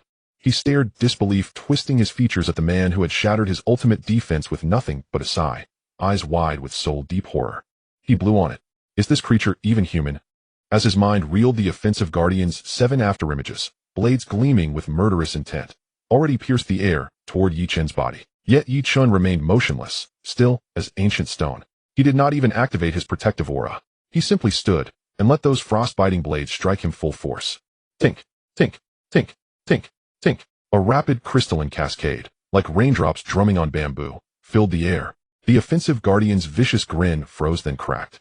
With dawning soul-shattering horror, he realized. These blades, forged from celestial meteoric iron capable of slicing steel like silk, had not even breached a single layer of skin. Instead, they struck something harder than diamond, something unyielding, absolute.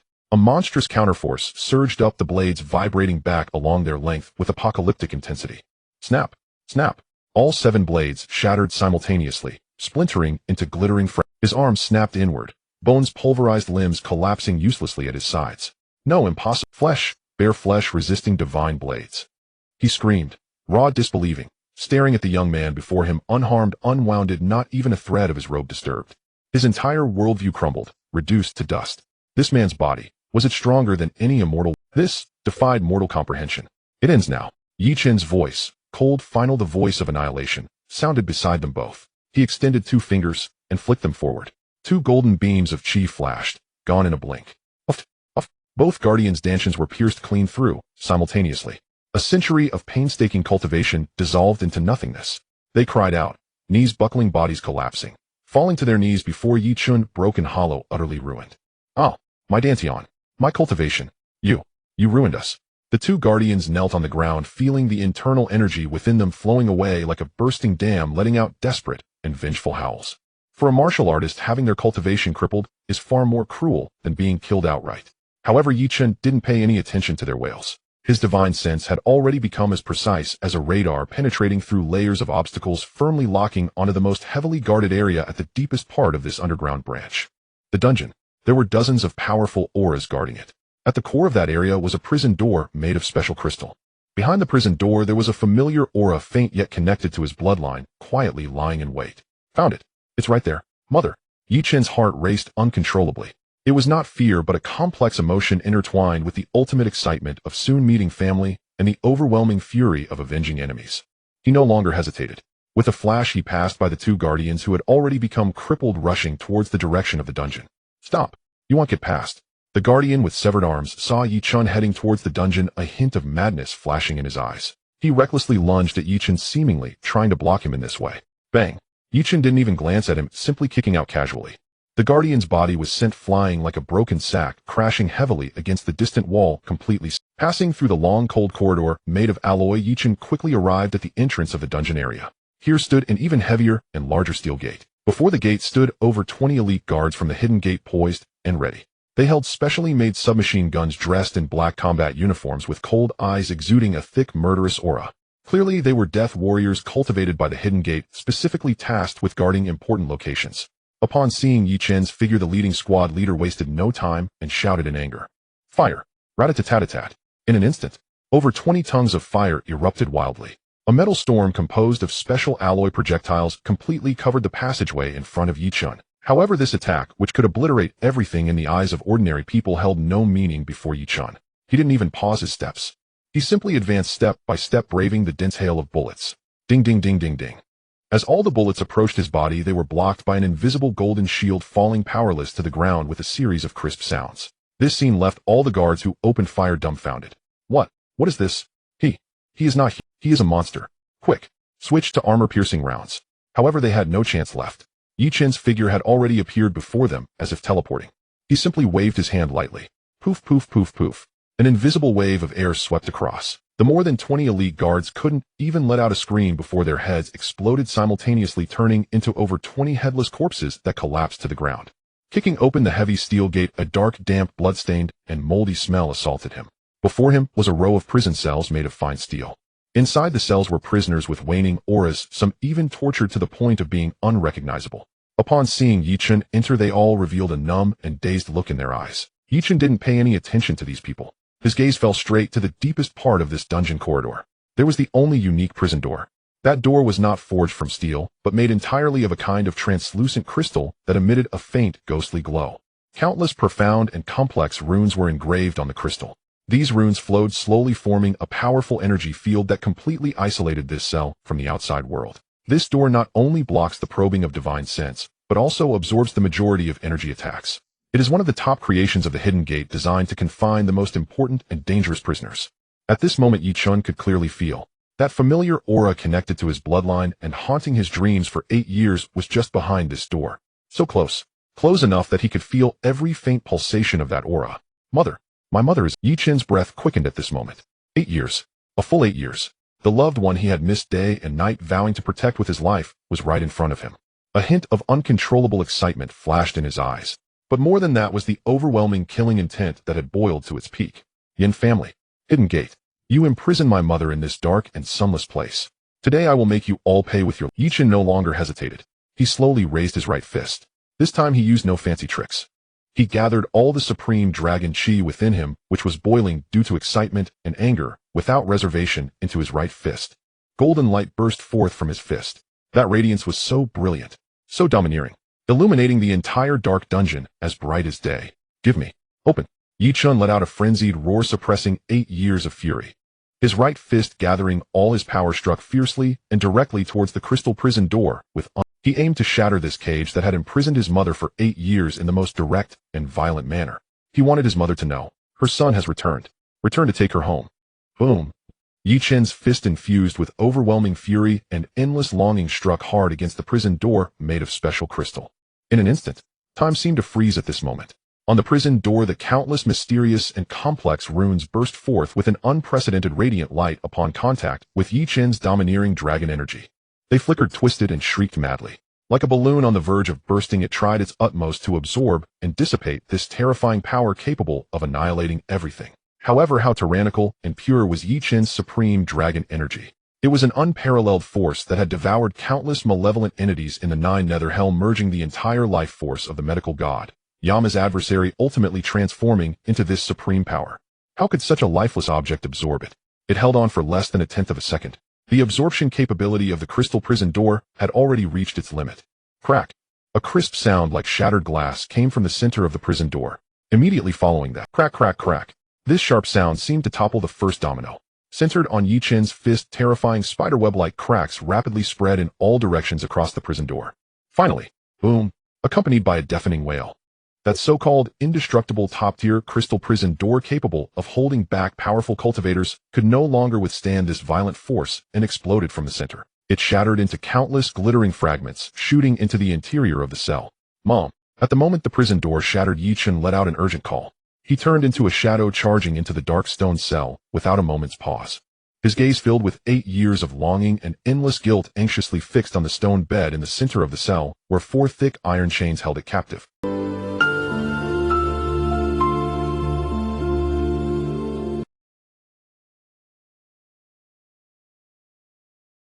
However, when Yi Chen's gaze truly fell upon the figure on the stone bed, tightly bound by iron chains, it was as if he had been struck by a divine thunderbolt right on his crown.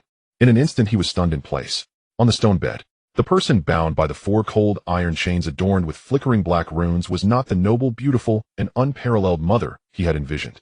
Instead it was a frail old woman with white hair, a withered face, and emaciated limbs. She seemed to have been completely drained of her vitality, barely clinging to life. Her face was covered with deep wrinkles, her eye sockets sunken, and her lips cracked.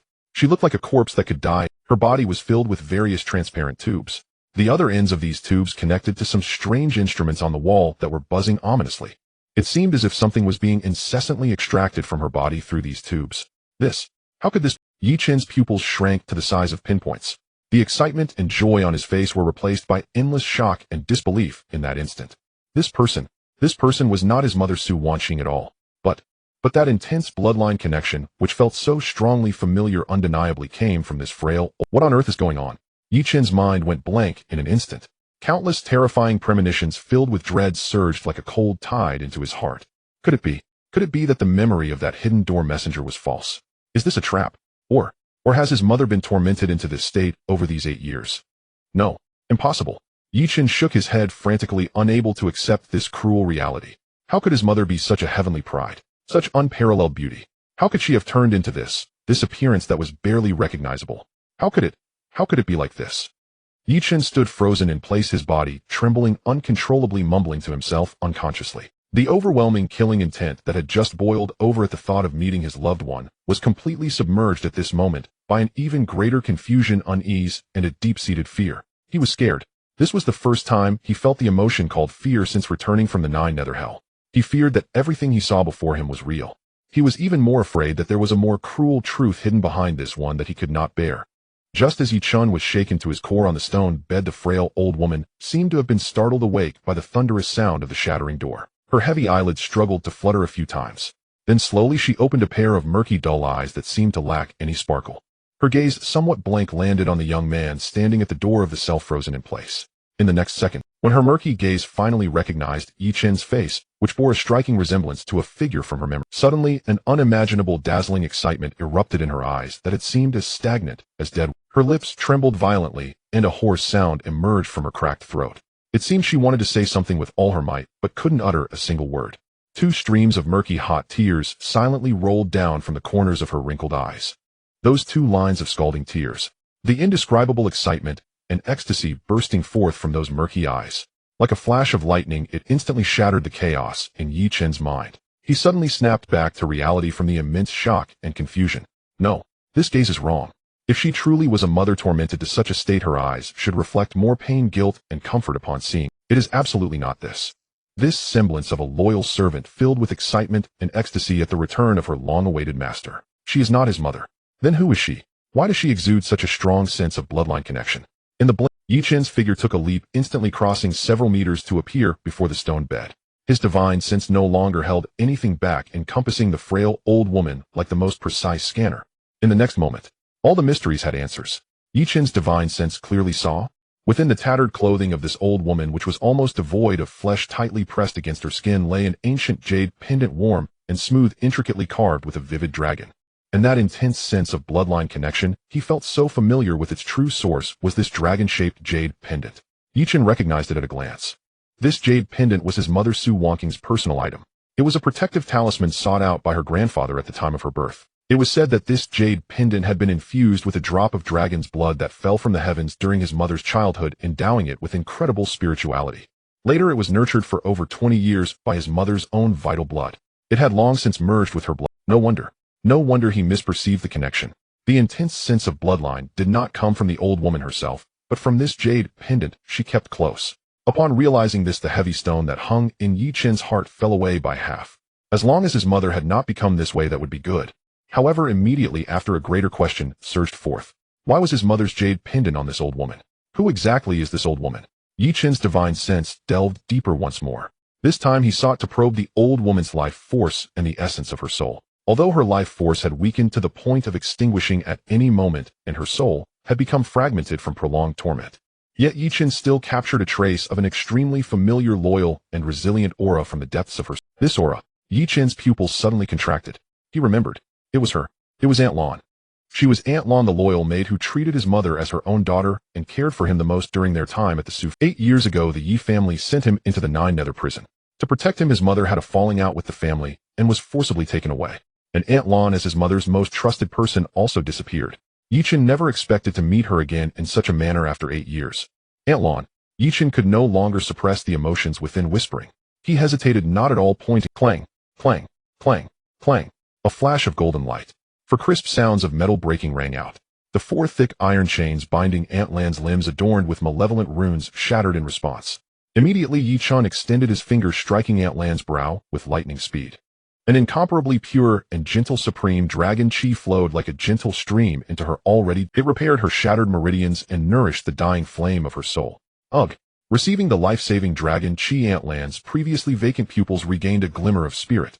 Finally, a weak and hoarse voice emerged from her cracked throat. Young master, is it really you? Is it truly you? Her murky old eyes fixed intently on the young face before her, both familiar and strange, fearing that everything in front of her was merely an illusion born of her impending death. Aunt Lon, it's me, Chen. Chen held her frail shoulder, his voice trembling slightly with Heaven has eyes. Heaven has eyes. After receiving an affirmative response, Aunt Lon could no longer restrain her emotions. 2 lines of scalding tears flowed from her murky eyes. This old servant has finally waited for your return. She struggled to sit up from the stone bed to bow to Chen, but he pressed her down. Aunt Lon, don't move. Chen looked at her pitiful state, feeling both heartbroken and enraged. He forcibly suppressed the killing intent within and asked urgently. Aunt Lon, don't move. Tell me, where is my mother? Where is she? What has happened to her? This was the question he cared about the most right now.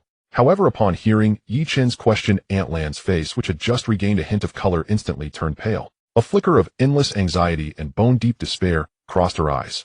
Miss she, what's wrong with my mother? Seeing the despair in Auntie Lan's eyes, Chen's heart sank like a stone. A chilling sense of foreboding instantly enveloped his entire being. He tightly grasped Auntie Lan's shoulders, his voice hoarse from anxiety. Auntie Lon, please tell me, where's... Cough, cough. Auntie Lon suddenly began to cough violently due to her emotional agitation. A mouthful of foul dark blood was coughed up, staining the stone bed in front of her. She did not have time to wipe the blood from her lips, using the last bit of strength in her body to grasp Chen's hand, her voice urgent and fragmented as she spoke. Young master, hurry and save the miss. The miss. She has been taken away by those... What? Chen's mind buzzed. Where did they take her? When did this happen? Auntie Lon gasped for breath, her eyes filled with anxiety. Just a few hours ago. The head of the Yin family, Yin Xiong, and an old monster from the Hidden Gate came personally to take her away. They took the miss away from here. This place has been a ruse from the very beginning. A trap. What? A trap, eh? Upon hearing these words, Chen's pupils constricted sharply. Auntie Lon looked at Chen's shocked expression and explained with all her might. That's right. It is a trap. The Yin family and those beasts from the Hidden Gate anticipated that you would come. That is why they deliberately left my bloodline jade pendant and the miss here. It was to set up a false coordinate, a false detention location. Their aim was to divert you and buy them. The real, true destination is not here at all. Boom. Auntie Lan's words rang out like thunder, crashing through Chen's mind. He finally understood. He finally realized why everything had gone so smoothly. He finally understood why the memories of the Hidden Gate's messenger had been so easily extracted from him. It turned out, from the very beginning, he had fallen into a meticulously laid trap. The banquet at Kowloon Manor was the first trap designed to test his strength and delay time. And this so-called division of the Hidden Gate, this so-called secret dungeon, was the second trap, a more insidious lure the tiger away from the mountain scheme. They deliberately left Auntie Lon, who possessed a token from his mother and was closest to her, creating the illusion that his mother was imprisoned here. It was to draw him here. It was to make him waste precious time here. Their true goal was to take advantage of the time he was diverted to do something unspeakable to his mother. Such a vicious scheme. Such malevolent intent. Chen's fists clenched tightly, his nails digging deep into his palms, drawing forth crimson blood. Yet he felt nothing. A chilling aura surged from the soles of his feet up to the crown of his head. He forcibly suppressed the rage boiling within him and stared at Auntie Lon, asking each word with intense focus. Where are they taking my mother? What do they want? Auntie Lan's eyes revealed endless fear and hatred. To the Kenshin altar. It is the true forbidden ground of the Yin family. They want to set up an evil formation called 9 Nether Blood Devouring Array there. They want to extract the Mist's supreme bloodline origin alive at noon tomorrow, when the Yang energy is at its peak, in front of all the high-ranking members of the Yin family and the Hidden Gate. Using the Mist blood. to awaken an ancient demonic weapon that has slept for 1,000 years. Then using the remaining power to restore Yin Fei, that beast you crippled. Boom, boom, boom. When Auntie Lan's final words pierced Yi Chen's heart like the sharpest of blades, his whole body went rigid. Immediately after, an unprecedented destructive aura capable of burning the heavens and boiling the seas erupted from his body, soaring into the sky. Oh! Yi Chen let out a frantic roar that was not human. In that moment, his profound eyes were completely replaced by a blood-red hue that signified destruction. The supreme dragon Qi within him went berserk due to this extreme anger. Within the golden dragon Qi, a bizarre and frenzied blood-colored flame ignited. Crack! Crack! The entire underground division trembled under his terrifying fury. The hard alloy walls began to crack inch by inch. The rock layers above could no longer withstand this pressure, beginning to collapse in large sections. Yin family. Hidden gate. You dare to use my mother's blood to save that useless Yin Fei. You dare to treat my mother as a sacrificial offering. You all deserve to die. Everyone involved in this matter, I will make your blood run dry. I will ensure that your souls are forever suppressed beneath the 9 nethers, suffering day and night from the torment of blazing flames. I will erase the names of the Yin family and the hidden gate from this world. Not a trace shall remain. After uttering those final words that drained every last vestige of her life force, Lan Yi's eyes, which had just flickered with a faint glimmer of vitality, instantly dimmed into eternal stillness. Her head tilted sideways, the hand that had clutched Yi Chen's fell limp and lifeless. Her body softened, collapsing toward the stone bed. Her breath at that very moment ceased entirely. She had in the end failed to hold on. Having fulfilled her final duty, to reveal this earth-shattering conspiracy to Yi Chen, her life flame long since reduced to embers finally guttered out. Yet, at the very instant she began to fall, Na's strong, unwavering arm caught her frail, trembling. You wish to die, I have not permitted it. Even the king of hell himself would dare not claim you. Na fierce, unyielding dominance blazed across Yi Chen's blood-red eyes. His voice was icy and hoarse, echoing as if from the deepest abyss of the 9 hells. Lan Yi had been his mother's most loyal servant. She was also the sole person, besides his mother, who had ever offered him warmth in those desolate years. And she stood as the most crucial living witness to the unforgivable crimes committed by the Yin clan and the hidden sect. How could Yi Chen possibly allow her to perish so easily? He would revive her, by any means necessary. He would make her watch with her own eyes as he exacted vengeance, for his mother, for her, blood for blood, soul for soul. He would make her witness how the sordid names Yin clan and hidden sect would be ground to dust beneath the fury of his wrath. In the blink of an eye, Nai Chen's other hand flashed inward, sweeping across his chest. 9 ancient golden needles, forged from an unknown metal, shimmering with a soft, sacred golden aura pulsing as though alive, appeared between his fingers. These 9 needles were unlike any he had wielded before. They were the sole legacy entrusted to him by his true master, the legendary divine physician Yin Wangdi, on his deathbed. They were the supreme sacred artifacts of the authentic 9 Hell's medical Tao, in the 9-fold soul-returning needles. And with these needles, yin and yang could be reversed, life and death overturned. So long as even the faintest breath remained, even if the soul had already departed the body, they could drag the spirit back from the gates of hell itself. A true artifact capable of defying heaven's decree. 9-fold soul return, defy heaven's will. Return, now. Na low thunderous roar tore from Yi Chen's throat. His gaze in that instant sharpened into absolute, unbreakable focus. His hand, trembling moments earlier from overwhelming rage, steadied instantly upon drawing forth the 9 needles. Speed. His technique reached its zenith, so swift that afterimages trailed behind each motion. Shoo, shoo, shoo, shoo, shoo, shoo, shoo, shoo, shoo. In 9 near-silent razor-thin piercing sounds erupted almost simultaneously. The 9 golden needles, radiating a divine golden light, transformed into streaks of molten gold, striking with flawless precision into the 9 vital life acupoints scattered across Lan Yi's body. And the 9 needles settled. Instantly, an arcane array, woven from threads of shimmering gold, materialized upon Lan Yi's skin. Without hesitation, Yi Chen channeled the immense, exquisitely pure energy he had absorbed, and yet not fully integrated, from the soul-devouring banner of Yan Bei Xian at the Gathering Heroes Manor. Through the 9 needles as conduits, he poured that energy, unreservedly, ferociously, into Lan Yi's utterly depleted body. This was no mere act of salvation. It was an act of forced life extension, using his own hard-won cultivation to reforge her vitality, to breathe life anew into her withering frame. This was nothing short of a celestial blessing, a miracle unfolding before mortal eyes.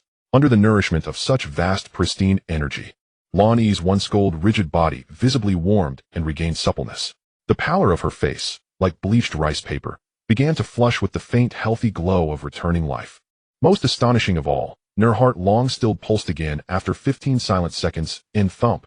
Not faint yet unmistakably powerful beat resonated clearly. Then in thump. Thump. Thump. And the rhythm quick and strengthened. Robust blood surged anew through her veins. Yi Chun had wrenched Lan Yi back from the jaws of death itself. Though she remained unconscious, her vital signs had stabilized completely. Moreover, having been refined by Yi Chen's pure energy, her physique now surpassed even that of many vigorous young martial cultivators. Once awakened and gently restored, she might well extend her lifespan by decades. Having completed this, Yi Chun rose slowly to his feet. He gazed upon Lan Yi lying peacefully upon the stone bed, her breathing deep and steady, while within his eyes murderous intent reignited with infernal intensity. He withdrew a black satellite phone, specially encrypted to function flawlessly even under the harshest conditions, and dialed a number seared into his memory. The call connected almost instantly. "Warden." In from the other end came Chen Mian-ren's ever-calculating ice-cold voice. But this time, Yi Chun granted him no opportunity to report. With a voice colder than frozen void, devoid of all emotion like a demon risen from the deepest netherworld, he issued his command. "Chen Mian-ren, in. I order you now. Immobilize every available resource of the Nine Hells prison. Contact the Qin clan. Contact the warden. Contact every allied faction we can reach. And spare no cost. And seal off all restricted zones belonging to the Yin clan in the western suburbs of the capital, completely. Not even a single bird must escape from there, starting now." And upon hearing Yi Chen's voice, dripping with boundless slaughter intent, Chen Mian-ren's heart lurched violently. He had served Yi Chun for years, yet never once had he heard the warden speak with such tone. Something monumental had occurred, something cataclysmic. He dared not hesitate. "Yes, warden." Mission assured. And Nai Chen's voice grew even more frigid, cutting like shattered obsidian. "I am now going to dismantle their Heartoff Heaven altar, and prepare to bury the Yin clan and the hidden sect." And with that he severed the connection. His blood-red eyes pierced deep into the dungeon's shadowed recesses, as if seeing beyond layers of solid rock the ancient altar erected atop the dragon vein. "Mother, wait for me, and I am coming." Blood Butcher. Yi Chen's cold voice directly conveyed through divine sense to the mind of Blood Butcher, who was currently engaged in cleaning work within the mansion. "Master, I'm here." Blood Butcher's honest and excited voice immediately responded. Just as he had beheaded that old man, Yin Beishuan, preparing to deal with those so-called guests who were scared to the point of wetting themselves, he received Yi Chen's summons. "Come to the abandoned factory dungeon immediately. There is someone who needs your personal escort." Yi Chen's voice was devoid of any emotion. "Use the highest grade medical equipment to sustain her life. She cannot have any mishaps before reaching a safe location." "Understood, Master. I will be there." Blood Butcher dared not delay in the slightest, throwing down the pig-killing knife in his hand, his massive body transformed into a fleeting shadow racing towards the direction of the factory. After arranging everything, Yi Chun took one last glance at Aunt Lan, who lay unconscious on the stone bed. He turned and looked towards the deepest part of the dungeon. Based on the last scenes in Aunt Lan's memory and the mutual corroboration with the memory of the Hidden Gate envoy, the true core forbidden area of the Yin family, the so-called Heavenly Heart Altar, had its precise geographical coordinates clearly imprinted in his mind. It was a massive ancient complex located atop the Dragon Vein in the western suburbs of the capital, covering an area larger than several forbidden cities. There it was never open to any outsiders. It was the true foundation of the Yin family's 1,000-year inheritance. It was also their final and most powerful stronghold. The Yin family. The Heavenly Heart Altar. Yi Chun coldly chewed on these words, the blood-red light in his eyes becoming increasingly bizarre. The next moment, his figure instantly transformed into a blood-red lightning bolt that was impossible to capture with the naked eye. Boom! He directly crashed through the top of the dungeon, breaking through the thick dozens of meters of hard rock layers. Like an intercontinental missile fired in reverse, it burst out from underground, raising a storm of dust and debris. The moment he broke through the ground, he did not pause at all. He twisted in midair and rapidly sped towards the direction of the western suburbs of the capital. Where he passed, the air was pulled into a long, visible white wave. The sound of sonic booms echoed endlessly. Meanwhile, the moment the order from Yi Chun was received, the vast intelligence and operational network of the 9 Nether Prison implanted in China and even globally began to operate like a precise war machine. Under the command of the 1,000-faced man, it operated with a terrifying efficiency. In the provincial city, the Qin family. Just after assisting Yi Chun with matters in the South China Sea, Qin Jinghua, who was studying the situation in the capital in his study, suddenly received a call on the military encrypted phone. "Old Qin, it's me, the 1,000-faced man." Qin Zhengguo's expression became serious as he replied, "Sir, please speak. The master has issued an order." The voice of the 1,000-faced man was short and urgent. "Use all of the Qin family's power in the capital at any cost. Seal off all land and air traffic around the Yin family's forbidden area in the western suburbs. I need that place to become an absolute island." Hearing this, Qin Zhengguo's heart shook violently. Mr. Yi is going to take action against the Yin family. And when he strikes, it will be with the force of a thunderbolt. Without any hesitation, he decisively said, rest assured, within half an hour, not even a bird, let alone a fly, will be able to escape from there. After hanging up, Qin Zhenggua immediately dialed a series of long-sealed numbers. Those who had once received his favor, now scattered throughout the military, political, and business circles of the capital, were shocked and confused upon receiving the old governor's orders, but still acted without reservation at the first opportunity. On the other side, far away at the headquarters of the Nether Prison, in the warden's office that was eternally eerie and filled with an aura of death, a burly warden with a fierce scar on his face was respectfully addressing the communicator in front of him. Mr. Thousand-Faced Man, what does the master need? I need you to use your highest authority to contact those international organizations we control. Under the pretext of suspecting large-scale weapons of mass destruction are being secretly tested within the Yin family's forbidden area, immediately mobilize at least 3 high-precision reconnaissance satellites for 24-hour uninterrupted all-around monitoring of the target area. The voice of the Thousand-Faced Man was cold and resolute. I want to know every blade of grass and tree, the movements of any person within there. The warden grinned, revealing a mouthful of bone-white teeth. Hee, that's a small task. Don't mention 3 satellites. Even if I were to hijack the military satellites of those superpowers, it wouldn't be a difficult feat. Just watch. Within 5 minutes, I'll uncover where that group of rats from the Yin family is buried. At this moment, in the Yin family's forbidden area, the Heavenly Heart altar. Here there is an enormous open square. The ground of the square is paved with a special pitch-black rock engraved with dense blood-red runes that writhe. In the center of the square stands a massive stone altar dozens of meters high. Beneath the altar is an unfathomable gigantic blood pool. Within the blood pool, thick, foul-smelling blood is boiling and bubbling like boiling water. And at the very top, on a pillar made of piled bones, Yi Chen's mother Su Wanqing is tightly bound to it by thick iron chains infused with black demonic energy. Although her face is somewhat pale, the beautiful phoenix eyes burn with an unyielding, icy flame. She holds her noble head high, coldly gazing down at the 2 men below the altar, who wear expressions of fanaticism and greed. These men are the current head of the Yin family, Yin Xiong, and the highest authority of the Hidden Gate, the mysterious leader of the Hidden Gate. Behind them stand 3 elderly men with white hair and beard, their aura vast as an abyss, as if they would merge with heaven and earth at any moment. These 3 men are the true stabilizing force of the Yin family, having closed themselves off from the world for decades. Their cultivation has long surpassed the peak of grandmasters, reaching the half-step true immortal realm. Surrounding them are dozens of black-clad individuals wearing ghostly masks, exuding an aura of death, standing like statues in the shadows. They are the most elite and terrifying trump card of the Hidden Gate, the Shadow Guards. Here gathers the pinnacle of the combat power of both the Yin family and the Hidden Gate. They are making the final preparations for the imminent sacrificial ceremony. All on their faces are expressions of fervent triumph. What they do not know, the young man they plotted against, whom they regarded as a fish in a barrel, has already unraveled all their schemes. He is charging towards their final fortress with an endless fury capable of destroying the entire world and burning through the 9 heavens and 10 earths. The final battle is about to commence. The night was deep and dark as ink. A blood-colored stream of light resembling a lightning bolt tearing through the night shattered the tranquility of the western suburbs of the capital. Ultimately, it descended with an unmatched and overwhelming intent to kill, crashing before the ancient and mysterious architectural complex. This was the true core forbidden area of the Yin family, a legacy that had endured for over 1,000 years. Yi Chen's figure slowly emerged from the violent gusts of energy. He raised his head, his eyes entirely shrouded in blood red, coldly gazed at everything before him. There was not a single guard present. Only a towering gate 100 meters high seemed to connect heaven and earth. The entire massive gate was forged from an unknown black metal, intricately engraved with countless complex and ancient suppression runes. A heavy, desolate, and chilling aura of terror emanated from the giant gate, as if any being daring to approach it would be instantaneously crushed into dust by the supreme power it contained. This was the Yin family's final and most powerful defense. It was the result of generations of effort, summoning numerous high-level cultivators to jointly lay down the protective formation of the clan. Let alone humans, even if a missile were to come, it would never shake it even a little. However, Yi Chen looked at the giant gate, which stood unharmed here after his mother was imprisoned, and the overwhelming killing intent in his eyes instantly transformed into endless mockery and brutality. Guarding. With this iron lump, is it even worthy of being called a guard? Today, in front of all you Yin family members, I will personally shatter your ridiculous pride. Yi Chen did not pause for a moment. He even felt too lazy to use any technique. He simply slowly raised his right fist. He poured the supreme dragon chi, which had gone completely berserk due to anger and carried a hint of madness, into his fist without reservation. Then with a simple and ordinary punch he struck out.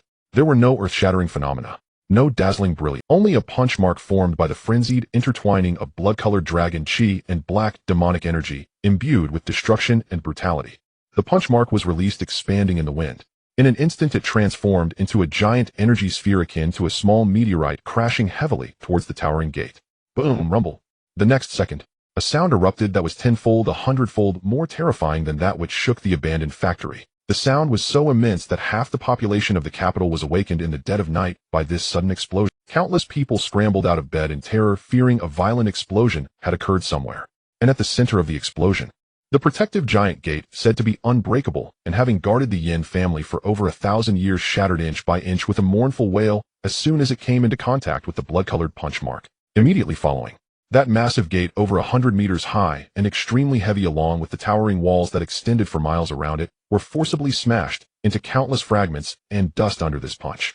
Dust and smoke soared into the sky, obscuring the sun. Inside the forbidden area at the altar of as Yin Xiong, the leader of the hidden gate, and the 3 grand elders of the Yin family, were making final preparations for the ritual, upon feeling the terrifying tremor that could destroy the world, and hearing the sound akin to the end of days, their expressions froze in shock. All of them turned back in unison, their eyes filled with disbelief as they gazed towards the direction of the forbidden. What is happening? The frenzied smile on Yin Xiong's face vanished in an instant, replaced by endless astonishment and panic. It's from the direction of the protective formation. The formation was attacked. The face of the hidden gate leader, hidden beneath his black robe, revealed a grave expression. Impossible. One of the grand elders of the Yin family exclaimed in shock. The protective formation is an ancient and legendary array. Even a true cultivator would find it impossible to break through with a single strike. Who could it be? Their words had barely left their mouths when the billowing dust began to slowly disperse. A figure bathed in blood-red light, like a demon god stepping out from the depths of hell, was slowly approaching the altar, stepping on the rubble and debris. Behind him was the deepest darkness before dawn. Beneath his feet lay the ruins of the Yin family's Millennium Foundation.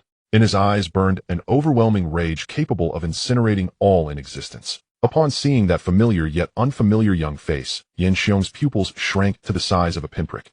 Yi Chen, how is this possible? How could he find this place? Wasn't he supposed to be entangled with our traps and shadow kill in that abandoned factory? How could this be? He let out a sharp, disbelieving scream. He could not comprehend where his meticulously crafted, seamless plan had gone awry. However, no one could answer him anymore. At the moment Yi Chen appeared. Swish, swish. The elite forces of the Yin family, who had long been on high alert around the altar, revealed themselves. The 3 grand elders, their auras unfathomable, resembled withered trees. Dozens of shadow guards from the hidden gate, wearing ghostly masks and exuding a deathly aura, surrounded Yi Chen in an instant. They unleashed their terrifying aura without reservation, forming an impenetrable net of deadly intent. However, Yi Chen seemed to disregard these so-called powerhouses that appeared as mere ants in his eyes. His gaze had never lingered on them for even a second. His eyes pierced through the crowd across the blood-soaked altar. Ultimately, they locked onto that white bone pillar, locking onto the woman bound by countless iron chains, yet still desperately holding her noble head high. 8 years of yearning, 8 years of guilt, 8 years of rage. All emotions converged into 2 words at that moment. He looked at that familiar yet strange figure, his lips trembling slightly, and in a voice only he could hear, he softly, yet resolutely uttered those 2 words. Mom. Here. Upon the sacrificial altar, Su Wanqing, bound in iron chains, had long lain as still as the dead, yet at the sound of that call her ravaged body convulsed violently. With immense effort she lifted her head. Though pale and haggard, her face still bore traces of its former grace. Her gaze pierced through the crowd, until it locked onto Yi Chen's blood-red eyes. In those lifeless eyes a sudden blazing light ignited. It was him, Chenner, her son. He had truly returned. But joy instantly curdled into deeper terror and desperation. No, run. Chenner, flee this place. This was a trap, a fatal snare laid specifically for him. With every shred of strength left in her, Su Wanqing shook her head frantically, her iron-bound body writhed, clanging with hollow metallic echoes. A muffled, agonized whimper escaped her lips, her eyes brimmed with frantic urgency, as if screaming silently, run. Flee far, far away. Yet Yi Chen's utter indifference ignited Yin Xiong's final spark of reason. Filthy bastard. Who do you think you are? Like a man possessed, Yin Xiong pointed wildly at Yi Chen and shrieked hysterically at his subordinates surrounding him. Kill him. Slay him now. All shadow guards. All disciples of the hidden sect. Attack. Tear him. Grind him to paste. Kill. At Yin Xiong's command, blades flashed. Shua, shua, shua. Thousands of black-robed disciples of the hidden sect and Yin clan death soldiers, Faces masked by grotesque demon visages surged forth like an inky tide from every corner of the forbidden sanctum. Gleaming blades, whistling sword shadows, an icy wave of slaughter, coalescing into a steel torrent charged with terrifying malevolence, crashed toward Chen. Only then did Chen finally withdraw his gaze from his mother. Turning his head, those crimson eyes, still faintly tender moments before, froze into glacial scarlet voids as they fixed upon the onrushing black tide. Noisy insects. His voice cold and absolute uttered 5 words. Then slowly he raised his right hand. It was time to clear the stage. Before him surged a tsunami of elite martial cultivators, 1,000 strong, capable of leveling entire mountain peaks. Every path, skyward and earthward, was sealed by crisscrossing blades and lethal swordlight. Chen's expression remained utterly blank. Not a flicker of emotion disturbed his features. He stood perfectly still, then slowly lifted his right hand and pointed forward casually at the dense black. A gesture so simple it resembled a child pointing at birds in the sky. Yet, the moment his finger extended, a dragon's roar, unlike any sound belonging to this world, shattered across heaven and earth. It did not pierce eardrums. It struck directly thunderously into the soul. But one must have someone who knows the business. Otherwise, who would manage the channels and supervise production? Li Xin reviewed his subordinates. The golden light expanded rapidly, within the blink of an eye. Above him it coalesced into a colossal 100-meter-long celestial dragon, its form composed entirely of searing gold light, complete with gleaming scales, flowing whiskers, and 5 sovereign claws, radiating divine majesty. The golden dragon hovered midair, its immense eyes, burning like twin golden suns, gazed down with cold, unblinking detachment. Divine manifestation. This was no illusion. It was true divinity made manifest. Whether the Yin clan death soldiers charging forward or the 3 Yin clan elder patriarchs, each centuries old and already half transcended into cultivation realms, standing upon the altar. Or even the hidden sex master who had long feigned unfathomable wisdom, believing himself the puppeteer of fate, every single soul.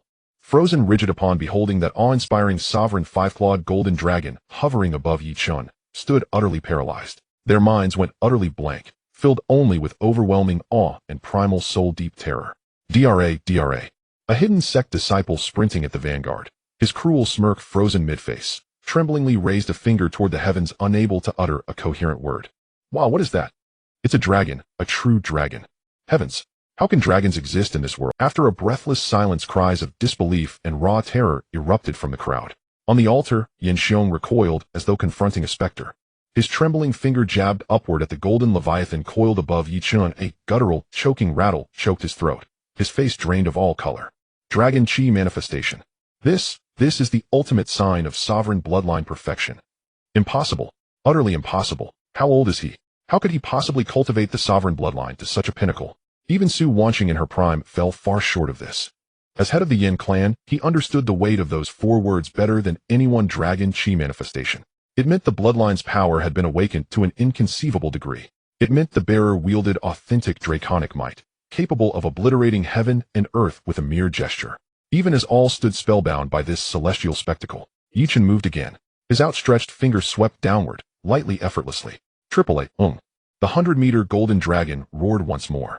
Instantly, its colossal, dozen-soft-meters-long tail, charged with apocalyptic force, swept sideways, weightless and devastating, toward the densest cluster of enemies below. No cataclysmic explosion, no shrieks of agony, not even a whisper of resistance. Where the golden tail passed, the very air rippled visibly. Hundreds of Yin clan elites and hidden sect disciples, struck mid-stride, had not even fully registered terror upon their faces. Their bodies, and the razor-sharp weapons clutched in their hands, disintegrated under the golden light as snow melts beneath the sun. Silently, utterly soundlessly, they vanished, atomized, dissolved, reduced to primordial dust. Not a trace remained upon this earth. One strike, just one. From the thousands encircling Chen, a vast fan-shaped void now gaped open, cleansed with brutal finality. Upon that barren ground lay only charred glassy scars, scorched as if a miniature nuclear blast had scoured the land. Having done this, Chen slowly lowered his finger. The golden dragon above him dissolved back into radiant light and flowed seamlessly into his body. He seemed to have performed a trivial, mundane act, no more significant than brushing dust from his sleeve. Then stepping forward once more, he continued walking toward the altar, calm, unhurried, inevitable. Silence. A silence so absolute it felt like death itself held its breath. Across the entire Yin clan forbidden sanctum, only sharp, ragged inhalations broke the stillness. Survivors, those spared by the dragon's tail, stood pallid as parchment, limbs trembling uncontrollably. They watched his approaching figure, walking as if strolling through a garden, and saw no longer arrogance or fury in his eyes, only bottomless godlike dread, as though witnessing a fallen deity descending to judgment. Their psychological fortresses, shattered by that single celestial blow, had crumbled into dust. Finally one could bear it no longer. The weapon slipped from his grasp, his knees buckled, and he collapsed to the ground. Then another. Then another. Disciples dropped their arms, some even whirled, and fled blindly, desperate to escape this living hell. Yet just then, hold your ground, all of you. A roar thick with wrath and murderous intent boomed. It was the hidden sex master. His face, hidden beneath a deep hood, had turned ashen gray. His eyes burning with hatred locked onto Yi Chen as he bellowed, "He stands alone. Even Dragon Chi manifestation exacts a terrible toll. He cannot sustain it long. All hidden sect disciples, listen. Form the Netherworld Phantom Claw formation. This formation harms no flesh. It targets the soul. Tear his spirit apart." The commanding voice of the Hidden Gate's leader, filled with murderous intent, exploded in the ears of the frightened disciples. The Netherworld Ghost Claw formation. Upon hearing this name, the core disciples of the Hidden Gate, who were utterly terrified, finally showed a glimmer of spirit in their eyes. Indeed, the Netherworld Ghost Claw formation. This is one of the top, soul-killing formations of the Hidden Gate. It is rumored to have been acquired from an ancient relic, both venomous and bizarre. Once set up, it can summon the vengeful souls of the 9 nether, condensing into ghostly claws that ignore all physical defenses and directly attack the enemy's soul. No matter how strong your physical body or how tough your protective energy is, if caught by these ghostly claws, your soul will be torn apart, leading to utter annihilation. This Yi Chen's physical body and dragon energy are indeed extraordinarily strong, akin to that of a monster. But the soul, his soul must certainly be his weakness. After all, he is still so young. No matter how great his talent, how much time can he possibly spend specifically training his soul? As long as they break his soul, his physical body will merely be an empty shell. With this thought, hundreds of core disciples from the Hidden Gate suppressed their fear, and their eyes sparkled with fierce determination. "Form the array." A leading protector of the Hidden Gate shouted. Swish, swish, swish. Hundreds of disciples immediately sprang into action. They no longer charged recklessly as before. Instead, they quickly changed positions, stepping on the 7 stars, forming seals with their hands, and chanting incantations. As they moved, streams of black mist rose from beneath their feet, imbued with a chilling and sinister aura, filled with resentment and unwillingness. Woo woo woo. In an instant, the entire Yin family's forbidden ground was filled with howling winds and ghostly cries. The temperature in the air seemed to drop several degrees. The thick black mist gathered and swirled in midair. Finally, under the gaze of all, it coalesced into over 100 ghostly claws of various shapes, pitch black in color. These ghostly claws were covered with twisted, anguished faces, emitting piercing shrieks, bringing a chilling aura capable of freezing souls as they lunged fiercely towards Yi Chen, who was advancing forward. Seeing this scene, the leader of the Hidden Gate on the altar finally wore a cold smile of satisfaction on his otherwise ashen face. He seemed to envision Yi Chen being devoured by the 100 ghosts, rolling on the ground, clutching his head, ultimately having his soul shattered. He even had the leisure to explain to the pale-faced Yin Xiong beside him with pride, "Master, Yin, do you see? This is the foundation of our Hidden Gate. The Netherworld Ghost Claw formation is our gate's closely guarded secret. Every single ghost claw condensed within the formation is forged from the vengeful souls of at least 100 wrongful deaths. This formation does not harm the physical body, but specializes in attacking the soul. That little brat's dragon energy, while domineering, is ultimately a yang entity, perfectly countered by our Yin and malevolent soul attacks. No matter how strong his physical body is, if caught by these 100 ghostly claws, his soul will be torn into the tiniest fragments." Haha, the young man is ultimately just young, so arrogant, unaware of the heavens and earth.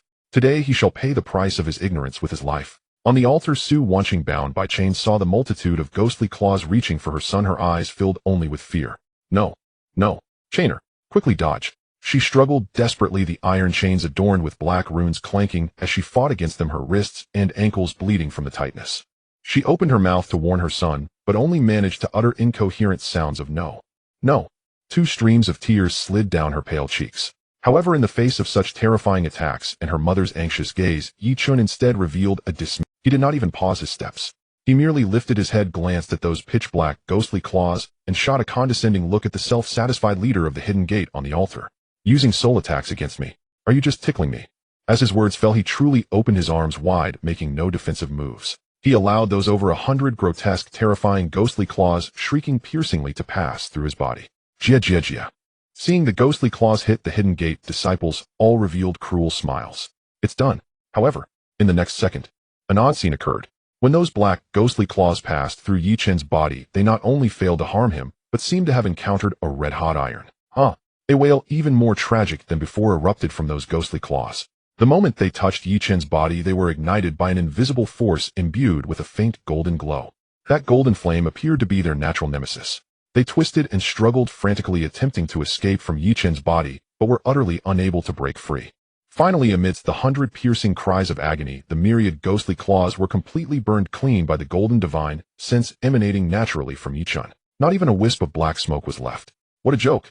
Yi Chen's divine sense had long merged with countless malevolent spirits from the 9 Nether Inferno, and was refined through the power of the healing god Yamas' enemy. It was far beyond what ordinary mortals could comprehend. Let alone these ghostly claws forged from the souls of ordinary mortals. Even if true 9 Nether deities arrived, they would only be treated as nourishment to be devoured in front of his divine sense. Using such a level of soul attack against him. Indeed, it was no different from tickling. In fact, it was somewhat pleasurable. My head, my soul, is burning. As the formation collapsed, all the disciples who had set it up suffered a backlash to their souls. They clutched their heads, feeling as if a red-hot iron rod had been violently thrust into their brains. The pain was indescribable. Hundreds of disciples from the hidden gate simultaneously held their heads, letting out screams that were inhuman. Then black blood flowed from their eyes, noses, mouths, and ears. Then these individuals collapsed in droves, convulsing on the ground, foaming at the mouth. Although they did not die, their souls were shattered, turning them into a group of imbeciles. In the blink of an eye, hundreds of elite disciples were gone. Yi Chen looked coldly at the now dazed leader of the hidden gate atop the altar. Do you have any other tricks? Use them all at once. I'm in a hurry. Silence. The entire Yin family's forbidden ground fell silent once again. If before Yi Chen had pointed out transforming the dragon's aura and sweeping away hundreds of elite members, causing a visual shock to everyone, then at this moment he merely stood there, causing the proud Yinman's phantom ghost claw formation to collapse on its own, backfiring on hundreds of core disciples, instilling a fear that arose from deep within everyone. A sanctified physical body, an indestructible soul. How the hell could they fight? This was not even a battle of the same dimension. On the altar, the pride and cold smile on the Yinmen leader's face had long disappeared, replaced by a terrifying solemnity. He stared intently at the young man who was unscathed, even his breath undisturbed, his fists clenched tightly under the hood for the first time, unable to control himself. He had miscalculated. He had gravely underestimated the terror of the young man before him. This guy was not some inexperienced greenhorn. He was a complete monster, a demon disguised in human skin. And Yin Xiong was so frightened that he trembled all over, his teeth chattering. He looked at the Yinmen disciples lying on the ground, frothing at the mouth and convulsing, then glanced at the deathly figure walking step by step towards him, a chill rising from the soles of his feet, freezing him in place. He looked at the Yinmen disciples lying on the ground, frothing at the mouth and convulsing, then glanced at the deathly figure walking step by step towards him. He didn't even glance at those fallen wastes on the ground. He merely continued to walk toward the altar step by step. His pace was not fast, but each step landed like a hammer on the hearts of all the survivors. Thud, thud, thud. As he approached, the chilling, killing intent grew heavier, suffocating everyone. The remaining Yin family diehards and Yinmen disciples one by one turned pale, struggling to breathe. They wanted to retreat, but found their legs felt as if they were filled with lead, completely unresponsive. They could only watch helplessly as the demon drew closer. Stop! Stop him! At this moment on the altar, an elderly Yin family elder with white hair and beard, suppressing his inner fear, trembled as he roared at the remaining diehards below. What are you all standing there for? Charge! Stop him! It's time to be loyal to the family. As long as we kill him, your families, your descendants will enjoy the riches and honor bestowed by the Yin family. Anyone who dares to retreat, extermination of 9 clans. As soon as these words were spoken, the brainwashed Yin family diehards ignited the madness that had dissipated from their eyes due to fear. That's right. They were the most loyal dogs of the Yin family. Their existence was to protect the Yin family. Even if they had to die, they would die on the path of charge. For the Yin family. Kill. It was unclear who shouted first. Then the last 1,000 surviving diehards with bloodshot eyes like cornered beasts let out their final roar. They once again raised their weapons, recklessly charging toward Yi Chen in a suicidal assault. Watching these suicidal fools, Yi Chen's blood-red eyes finally showed a hint of impatience. Noisy. He coldly uttered 2 words. This time, he didn't even bother to lift a hand. He didn't even use a hint of supreme dragon aura. He merely unleashed the killing intent that had solidified after slaying countless evil beings in the blood sea of the 9 Nether Hell. Buzz. An invisible aura erupted from Yi Chen's body, rapidly spreading outward. The speed of this aura's diffusion was far faster than that of the diehards' charge. In an instant, those diehards who had just summoned their courage charging with red eyes when they rushed into the 10-meter radius around Yi Chen. Their bodies all abruptly stiffened. The madness and ferocity on their faces solidified. Then black blood flowed simultaneously from their eyes, noses, mouths, and ears. Then like puppets stripped of their bones, they fell backward stiffly. Not even having time to let out a scream, they collapsed straight down, dying on the spot. Their hearts were crushed by that overbearing, killing intent shattered from within. Chen's steps did not stop. He simply continued to walk forward, as if strolling. Behind him a path paved with corpses continued to extend. Everywhere he passed there were corpses. Blood flowed. The entire Yin family's forbidden ground turned into a true slaughterhouse. Meanwhile, in various secret locations around the capital, heads of families representing the top powers of Huaxiao were watching the hellish scene in the Yin family's forbidden ground through various special channels. In the Lin family's secret chamber, an old man dressed in traditional Tang clothing who was drinking tea dropped his purple clay teacup with a bang upon seeing the figure that had killed over 1,000 elites merely with its aura on the screen, shattering it on the floor. This is the manifestation of killing intent, killing with intent. Who the hell is this kid? At the Chu family's manor, the head of the Chu family, looking at the footage transmitted back by the drone, was drenched in cold sweat. Without thinking, he grabbed the phone next to him and ordered in an uncompromising tone, "Transmit my orders. From now on, the Chu family will sever all ties with the Yin family. All cooperation with the Yin family is to be halted. Immediately. Right away. Anyone who dares to disobey or privately contact the Yin family will be directly expelled from the family." A similar order echoed among all the top families in the capital at this moment. They were all terrified by Chen's devil-like methods. They all understood that from today on the skies of the capital would change. And the Yin family, this once exalted thousand-year family, had provoked such a person. No matter how today ended, it would be finished from now on. In the Yin family's forbidden ground, Chen stepped over the last warm corpse beneath his feet. He had finally reached the outside of that massive altar, arriving before the array of 10,000 demons' annihilation. At this moment, he was less than 100 meters away from that white bonestone pillar, from that figure he had yearned for day and night. As Chen stepped over the mountains of corpses and rivers of blood, he drew closer to the altar step by step. The final defense, the 10,000 demons' absolute kill formation, was about to be triggered. Above the altar, the true powerhouses who had been watching coldly, maintaining their dignified identities, could no longer remain seated. "You little brat. Do not be arrogant." A roar filled with endless fury erupted like thunder, resounding in the sky above the square. Whoosh, whoosh, whoosh, whoosh, whoosh. 5 figures like 5 differently colored shooting stars leaped down from the altar, towering several dozen meters high. The terrifying aura they emitted instantly dispelled the thick scent of blood in the square. These 5 individuals were the highest combat strength of the Yin family and the hidden gate in this operation. 3 supreme elders of the Yin family who had secluded themselves for decades, no longer caring about worldly affairs, along with 2 supreme guardians from the hidden gate whose status was only second to the sect master and who had also lived for hundreds of years. 5 half-step true cultivation realm powerhouses whose cultivation had surpassed the peak of Grandmaster, with 1 foot already stepping into the true realm of cultivation. This power was enough to sweep through any country in the secular world. It was the true foundation that both families had inherited for 1,000 years. Once they landed, they instantly sealed off Chen's path completely. The auras of the 5 connected with one another, forming a terrifying pressure akin to a mountain collapse or a tsunami, which fiercely pressed down towards Chen. They intended to use this united pressure to directly crush this ignorant brat to the ground. To make him leading the charge was Yin Beiwang, the grand elder of the Yin family. His hair and beard were white, his face was withered, but his pair of eyes shone with a frightening light, filled with brutal killing intent. He pointed at Chen, who remained unperturbed beneath their combined pressure, and angrily rebuked, "You little beast. You have killed thousands of my Yin family disciples, and destroyed my Yin family's 1,000-year foundation. Today I will surely flay you alive, turning your soul into a lantern in the heavens, ensuring you can never be reborn. Do you truly think that with just yourself you can challenge the Millennium Foundation of the Yin family and the Hidden Gate? You are delusional." Beside him, the grand protector of the Hidden Gate was a hunchbacked old crone with age spots all over her face, who smiled ominously. She let out a sinister laugh like a night owl, her murky eyes greedily sweeping over Chen. "Hee hee. Young man, your skin and your pure bloodline and soul are indeed the likes of which I have never seen. Why don't you do this? Surrender now and kneel obediently. I can consider showing you mercy and not killing you. As long as you are willing to offer your soul and become my soul's servant, serving me day and night, I will spare your worthless life." The tone of her voice was filled with temptation, yet the content of her words was 100 times more vicious than simply killing Chen.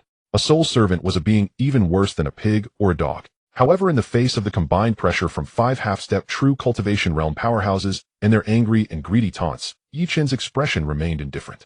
The terrifying pressure capable of flattening a small mountain bore down upon him like a spring breeze, not even stirring the corners of his clothes.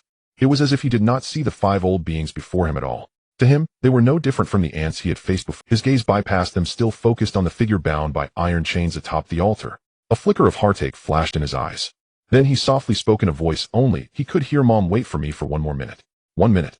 To deal with these 5 noisy flies before him, all it would take was 1 minute. After saying this, he finally shifted his gaze to the 5 ancient monsters before him. His eyes were cold and indifferent, devoid of any emotion. It was as if he were looking at 5 already deceased beings. You 5 old ones, come at me together, so I don't have to waste time killing you one by one. Boom. This statement detonated in the hearts of the 5 ancient monsters like a heavy bomb. What? Come at me together. Kill. Waste time.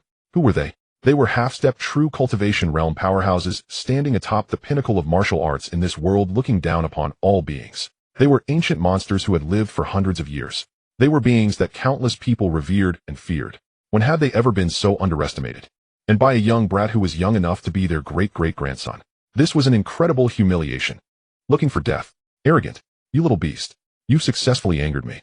The extreme disdain caused these 5 ancient monsters, whose minds had long been as calm as a still pond, to erupt in fury. The aura they had originally used to exert pressure transformed into an unrestrained, overwhelming killing intent in an instant.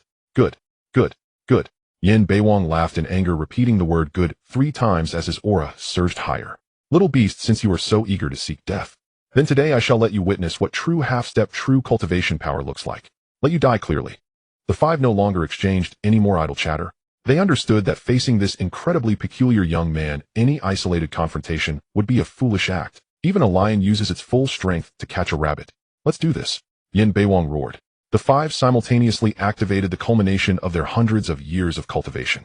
Mystical Ice Palm, Flame Fist, Heavenly Wood Divine Finger, Heavy Earth Suppressing Prison Seal, Metal Destruction Light. 5 columns of destructive energy, each in a different color and with entirely different attributes, surged into the sky from 5 different directions at the same time. Ice Blue Chill, Crimson Flames, Emerald Vitality, Earthy Weight, and Pure White Sharpness. Metal Wood Water Fire Earth. These 5 half-step true cultivation realm powerhouses practiced complementary 5-element arts. The 5 terrifying energy columns intertwined and fused in midair, forming a massive killing net spanning 100 meters, shimmering with multicolored brilliance. This net sealed off all of Yi Chen's escape routes, bearing down upon him with a terrifying might capable of flattening a small mountain in an instant. This strike was their strongest combined attack. They were confident that with this strike, even a true cultivator descending would have to avoid their edge. This arrogant brat was doomed. However, in the face of this earth-shattering combined strike, Yi Chen's expression remained indifferent. He simply raised his right hand slowly. What kind of terror is unleashed by the combined strike of 5 half-step cultivators? The lethal net woven from the energies of the 5 elements darkened the sky and shocked the heavens the moment it took shape. The entire Yin family's forbidden ground trembled violently under this terrifying force, as if it would collapse at any moment. The ground of the plaza could no longer withstand this pressure. Centered around the 5 elders, the ground cracked inch by inch, forming a massive web-like fissure. Die, you little beast. Under the 5 elements, obliteration formation turned to ashes. On the altar, Yin Xiong and the leader of the hidden gate looked at the colorful net descending from the heavens with ferocious and fanatical smiles on their faces. They did not believe. They absolutely could not believe that anyone in this world could withstand such a terrifying strike with mere flesh and blood. Even if a true immortal descended, they would likely be severely injured on the spot.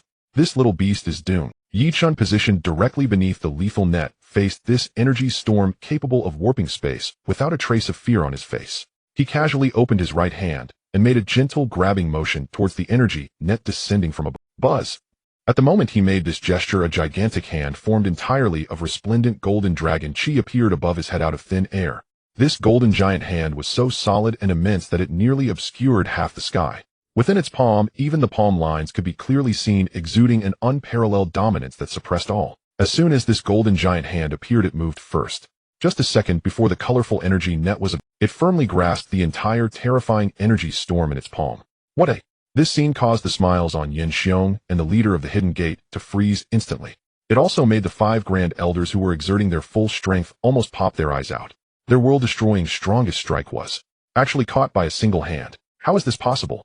Boom, boom, boom. The colorful energy storm raged within the golden giant hand, erupting with a series of muffled, thunderous roars.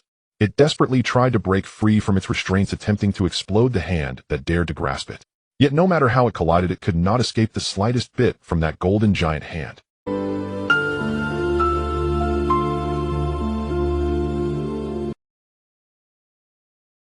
Yi Chen looked at the energy sphere struggling wildly in his dragon chi palm and shook his head in disappointment. Too weak. As his words fell, He suddenly clenched his 5 fingers tightly. With a forceful squeeze. Pop. There was no earth-shattering explosion. Instead, it was just a dull, extremely muted sound akin to a bubble bursting.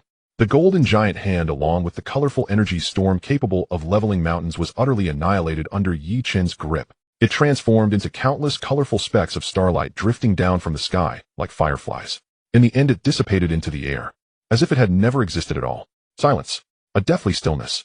At this moment, the entire world seemed to have been paused. The next second, the 5 imperious Grand Elders seemed to have been struck by divine thunder. Their proud strongest attack was so effortlessly neutralized by the opponent, causing their minds to quake and their energy to flow backward. All 5 staggered, spitting out a mouthful of fresh blood, their faces turning pale as paper. No.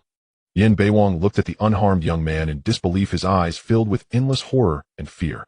Our 5 elements obliteration formation, actually, was extinguished by him with a single palm. What kind of monster is he? His worldview was completely shattered at that moment.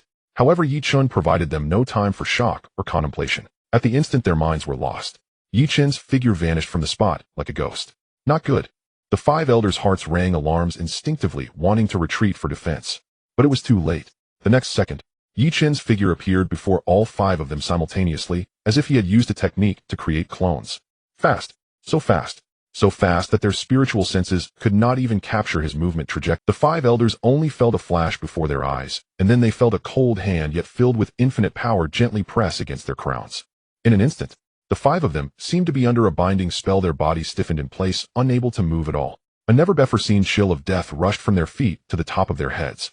They could clearly feel that as long as the owner of the hand above their heads wished, with just a thought, he could crush their heads as easily as one would crush a walnut. What do you want? The old woman from the hidden gate asked tremulously, her voice devoid of the previous arrogance and greed, leaving only endless fear. Yi Chen did not answer her. He merely swept his chilling, emotionless, blood-red eyes over each of the 5. Then a cruel smile tugged at the corners of his mouth. He slowly uttered 2 words that sent shivers down their spines. Devour. Consume. As his words fell, a domineering, utterly ruthless golden dragon chi surged wildly from his 5 palms. Like 5 greedy dragons, they began to forcibly and violently devour the pure essence of their cultivated power over hundreds of years from within their bodies. My power. No. Stop. You little beast. Stop. The 5 elders simultaneously let out horrified screams that did not sound human. They could clearly feel that the power within them, like a rushing river, was crazily draining at a terrifying speed, yet they could not even muster the slightest resistance. They could only watch helplessly as they became useless. This feeling was more cruel and painful than being killed directly. My cultivation. My foundation. Demon. You are a demon. Let me go. The 5 semi-mortal experts who had lived for hundreds of years now resembled 5 lambs awaiting slaughter, emitting desperate and mournful howls. Their bodies were rapidly shrinking at a visibly alarming rate under Yi Chen's unparalleled devouring power. Their originally ethereal appearance transformed within mere seconds into that of desiccated corpses filled with the aura of death. The pure power they had cultivated for hundreds of years was now being transformed into the most refined energy, continuously flowing through Yi Chen's palm, being crazily devoured and refined by the supreme dragon chi within him. Refreshing. Yi Chen could feel that with the influx of this massive and pure energy, the barrier of his cultivation, which had already reached the peak of the immortal realm, began to show signs of loosening. Although the powers of these 5 individuals were mixed and impure, far less refined than the soul energy contained within Yin Baixuan's soul-devouring banner, they were vastly abundant. The combined lifetime cultivation of 5 semi-mortal experts was undoubtedly a vast energy source that could drive any cultivator mad. On the altar, Yin Xiong and the Hidden Gate Master gazed at the scene below, which resembled a hellish nightmare, their hearts torn and their limbs cold. They never dreamed that the ultimate trump cards of their 2 families, the 5 supreme elders akin to the stabilizing needle of the sea, would be unable to withstand even a single move against this young man. Moreover, they were treated as supplements and pills for elevating cultivation, being drained of their life force right before their eyes. Madman. He is a madman. Yin Xiong's body trembled violently, his eyes filled with boundless terror. He finally realized that what he had provoked was not merely a rising star, but a true unparalleled devil that had crawled out from the deepest depths of hell. Master, quick, think of a way. If this continues, we will all die. We will die here. Yin Xiong, grasping at straws, shouted at the equally pale Hidden Gate Master beside him. The Hidden Gate Master fixed a cold stare at the figure below that was feeding his expression, shifting between hope and despair. A way? What way could he possibly have? Even the combined forces of 5 supreme elders were no match for him. If he were to charge in, he would likely end up drained on the spot. Their only hope now rested on the 10,000 demons extermination formation. As long as they could trap him within the formation leveraging the power of the ancient demonic array, there might still be a sliver of a chance to turn the tides. However, activating this grand formation required a massive energy sacrifice. Originally, they had planned to use Su Wonking's supreme bloodline as the catalyst to slowly initiate it. But now the situation was urgent, and there was no time. The only solution was to take the most extreme approach, blood sacrifice. Using a living person with sufficiently strong cultivation offering their flesh and soul in an instant to activate the formation forcefully. The Hidden Gate Master's cold gaze swept over Yin Xiong beside him, then looked at the other few elders of the Yin family, who were already petrified with fear. He was calculating who to sacrifice. However, just then, a sudden change occurred. The old servant of the Yin family who had been guarding the edge of the altar responsible for controlling the core of the formation suddenly flashed a glint of mad determination in his eyes. He was an orphan adopted by the Yin family who had devoted his entire life to them long ago, disregarding his own life. He glanced at the 5 supreme elders below who were being drained, then at Su Wanqing, who was about to be sacrificed on the altar, and finally fixed his gaze on the figure that resembled a demonic god. He knew that the Yin family had reached the final moment of life and death. No more waiting. The old servant's eyes flashed with a hint of resolute madness. He suddenly let out a wild roar for the Yin family, for the young master to rebuild his foundation. With my blood I sacrifice to the demonic array. His voice was filled with endless loyalty and fervor. Before anyone could react, he roared and charged towards the blood pool swirling at the center of the altar. There the eye of the 10,000 demons extermination formation was located. Fuan, what are you doing? Yin Xiong exclaimed in shock upon seeing this scene. However, it was already too late. The old servant named Fuan, at the moment he reached the eye of the formation, abruptly raised his palm and struck down hard on his own crown. Bang! A muffled sound. He chose to self-destruct, using his life to secure the last glimmer of hope for the Yin family. Boom! The old servant's body exploded at the moment of self-detonation. His flesh, bones, and even soul transformed into a stream of the purest blood-red energy in an instant. This energy, like a blood-red rainbow, was instantly absorbed clean by the blood pool at the center of the formation. Buzz. After absorbing this massive and pure blood sacrifice energy, the 10,000 demons extermination formation, which had only been slowly operating, was instantly activated. A thick dark red column of demonic energy filled with evil and destructive aura shot up into the sky from the blood pool. As the column reached midair, it formed a gigantic energy shield enveloping the entire Tianqin altar along with Yichen below. Wail. Roar. Countless ferocious and terrifying demonic shadows emerged and roamed above the dark red energy shield, unleashing ear-splitting howls that could tear apart the soul. In that moment, the entire area transformed into a terrifying demonic domain completely cut off from the world. Witnessing this scene, Yin Xiong felt no sorrow for the death of his loyal servant. Instead, he let out a mad, frenzied laugh. Ha! It worked. It worked. Fuan, you died well. Your death was worth it. He pointed crazily at the figure trapped within the demonic array below, his face filled with resentment and delight. Yi Chen, you little beast. You are trapped in the 10,000 demons extermination formation. This formation is the supreme killing array obtained by my Yin family's ancestors from an ancient relic. Countless living beings have been sacrificed over generations, and its power is now boundless. Legend has it that this formation can even refine true immortal cultivators. Just wait to be devoured by 10,000 demons, to be burned by demonic flames, and ultimately turned into a puddle of goo. Ha! Below, Yichen casually tossed aside the 5 elders who had been drained into mummies, their breaths extinguished. He felt the dragon chi within him, which was faintly bubbling due to the massive energy he had devoured, and frowned slightly. Just a bit more, and he would break through. He lifted his head, glancing at the massive formation that completely enveloped him, filled with tainted demonic energy. He looked over at the laughing Yin Xiong outside the formation. The corners of his mouth curled into a playful R. Refine me. With this trash formation, the 10,000 demons absolute kill formation was fully activated under the blood sacrifice of loyal servants. The entire Tianqin altar instantly transformed into a realm of Shura and demons. A dark red barrier of demonic energy loomed like a massive canopy, isolating everything from the outside world. Within the barrier, the winds howled, and the demonic energy roiled. Those ferocious demons, born of pure demonic energy, frantically roamed and roared within the formation, exuding a horrifying aura that sent chills down one's spine. Kill. The master of the hidden gate flashed a cruel light in his eyes as he formed seals with both hands and pointed fiercely at the core of the formation. With his control, the endless demonic energy which had been wandering instantly erupted. They transformed into thousands of different weapons, crazily stabbing toward the center of the formation from all directions without leaving any blind spots. Swish, swish, swish, swish. The piercing sounds of the weapons slicing through the air were as dense as a torrential rain. Each demonic weapon contained a venomous power capable of severely injuring a Grandmaster. Thousands of attacks converged, and the terrifying might even cause the space within the formation to emit mournful cries of being overwhelmed, revealing tiny black cracks. Outside the formation, Yin Xiong and the Master of the Hidden Gate stood proudly before a gigantic water mirror at the core of the formation. This mirror clearly reflected everything happening within the formation. They wanted to witness it firsthand, to see how Yi Chun was tortured bit by bit under the massacre of 10,000 demons and ultimately met a tragic end. Hee. Did you see that, Master Yin? The Master of the Hidden Gate pointed at the figure completely submerged by endless demonic weapons in the water mirror and let out a triumphant cackle.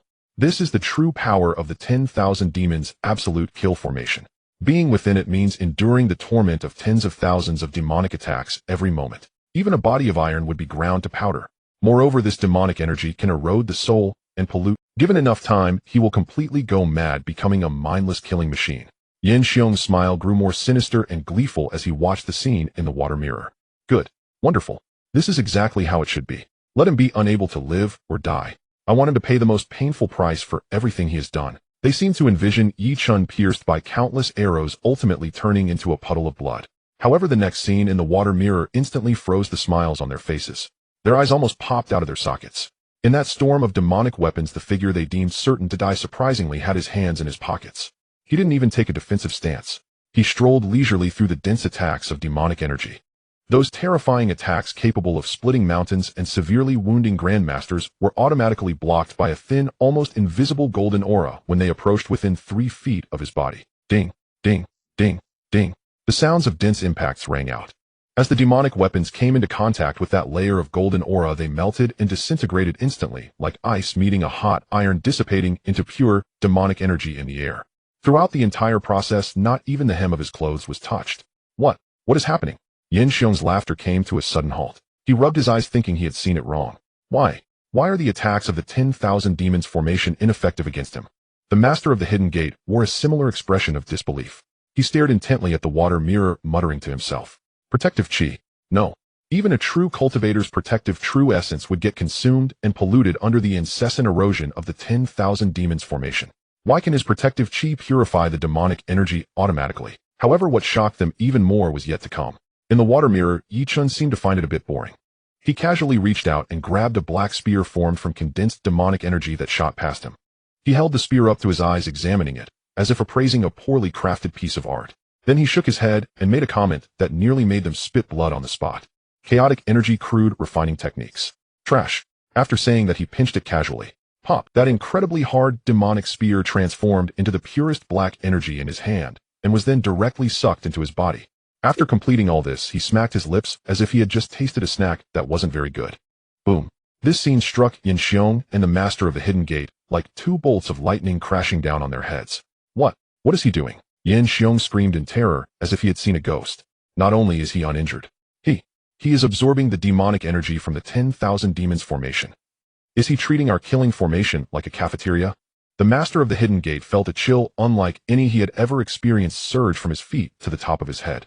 He finally understood how utterly wrong he had been. This man was not some rising star.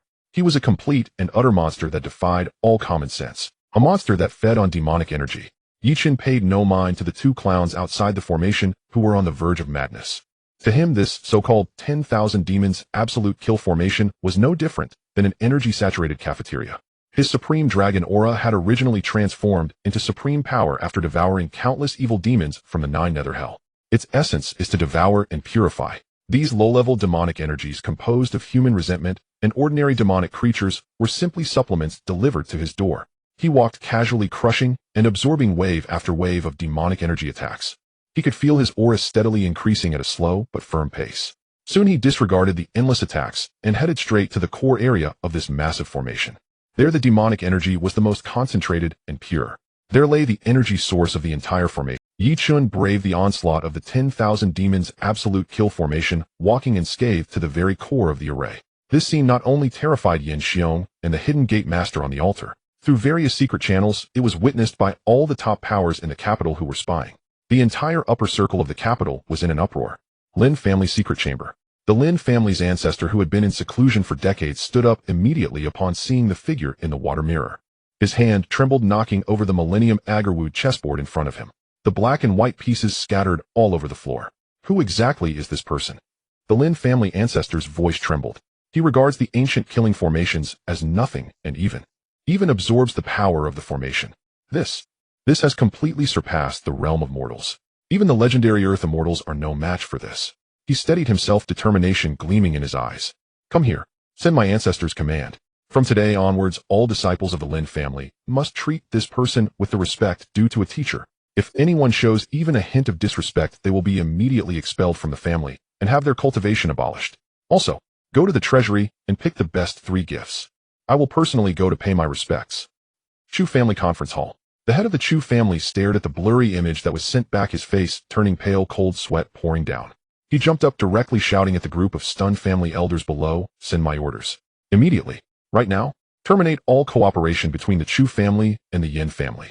All ongoing projects must be halted. Even if it means going bankrupt, we must immediately sever ties with the Yin. From today onwards, the Yin family is our Chu family's mortal enemy. Anyone who dares to have any dealings with the Yin family will be killed without mercy." Similar orders were transmitted throughout the Wang family, Sun family, and all the top families in the capital. The Yin family, once an object of their flattery, was now being avoided by everyone. They had all witnessed how terrifying the young man's power was. Opposing such a person was tantamount to seeking death. The Yin family was doomed. They had to jump ship before the Yin family's sinking vessel went down completely, lest they be dragged down with it. Atop the altar, the Hidden Gate Master's face was frighteningly dark. He stared intently at the figure approaching the core of the formation in the water mirror, ancient legends flashing madly through his mind. Unfearing of all laws, devouring demonic energy. Could it be? Could he be the chaotic sacred body that is said to appear once in 10,000 years? No. Impossible. That kind of physique only exists in ancient texts and has long been extinct for thousands of years. Who exactly is he? Beside him, Yin Xiong had already gone mad. His eyes were bloodshot as he pointed at Yi Chun in the water mirror, roaring with all his might, "Yi Chun, you monster! You bastard! If you have the guts, break this formation. Go ahead. I tell you, you won't be." The energy source of the 10,000 demons absolute kill formation is connected to the dragon vein beneath my Yin family. The energy is endless. You'll never get out. Just stay obediently inside. After we sacrifice that wretched Su Wanqing, we will gain the supreme power of the ancient demonic weapon. At that time, it will be your time of death. He seemed to want to use this roar to cover his own fear. Yi Chun inside the formation was deaf to everything happening outside. He stood firm at the core of the formation. He raised his head, his blood-red eyes piercing through layers of demonic energy, gazing at his mother, who was hanging high from a stone pillar by iron chains. She was struggling due to worry for him, tears streaming down her face.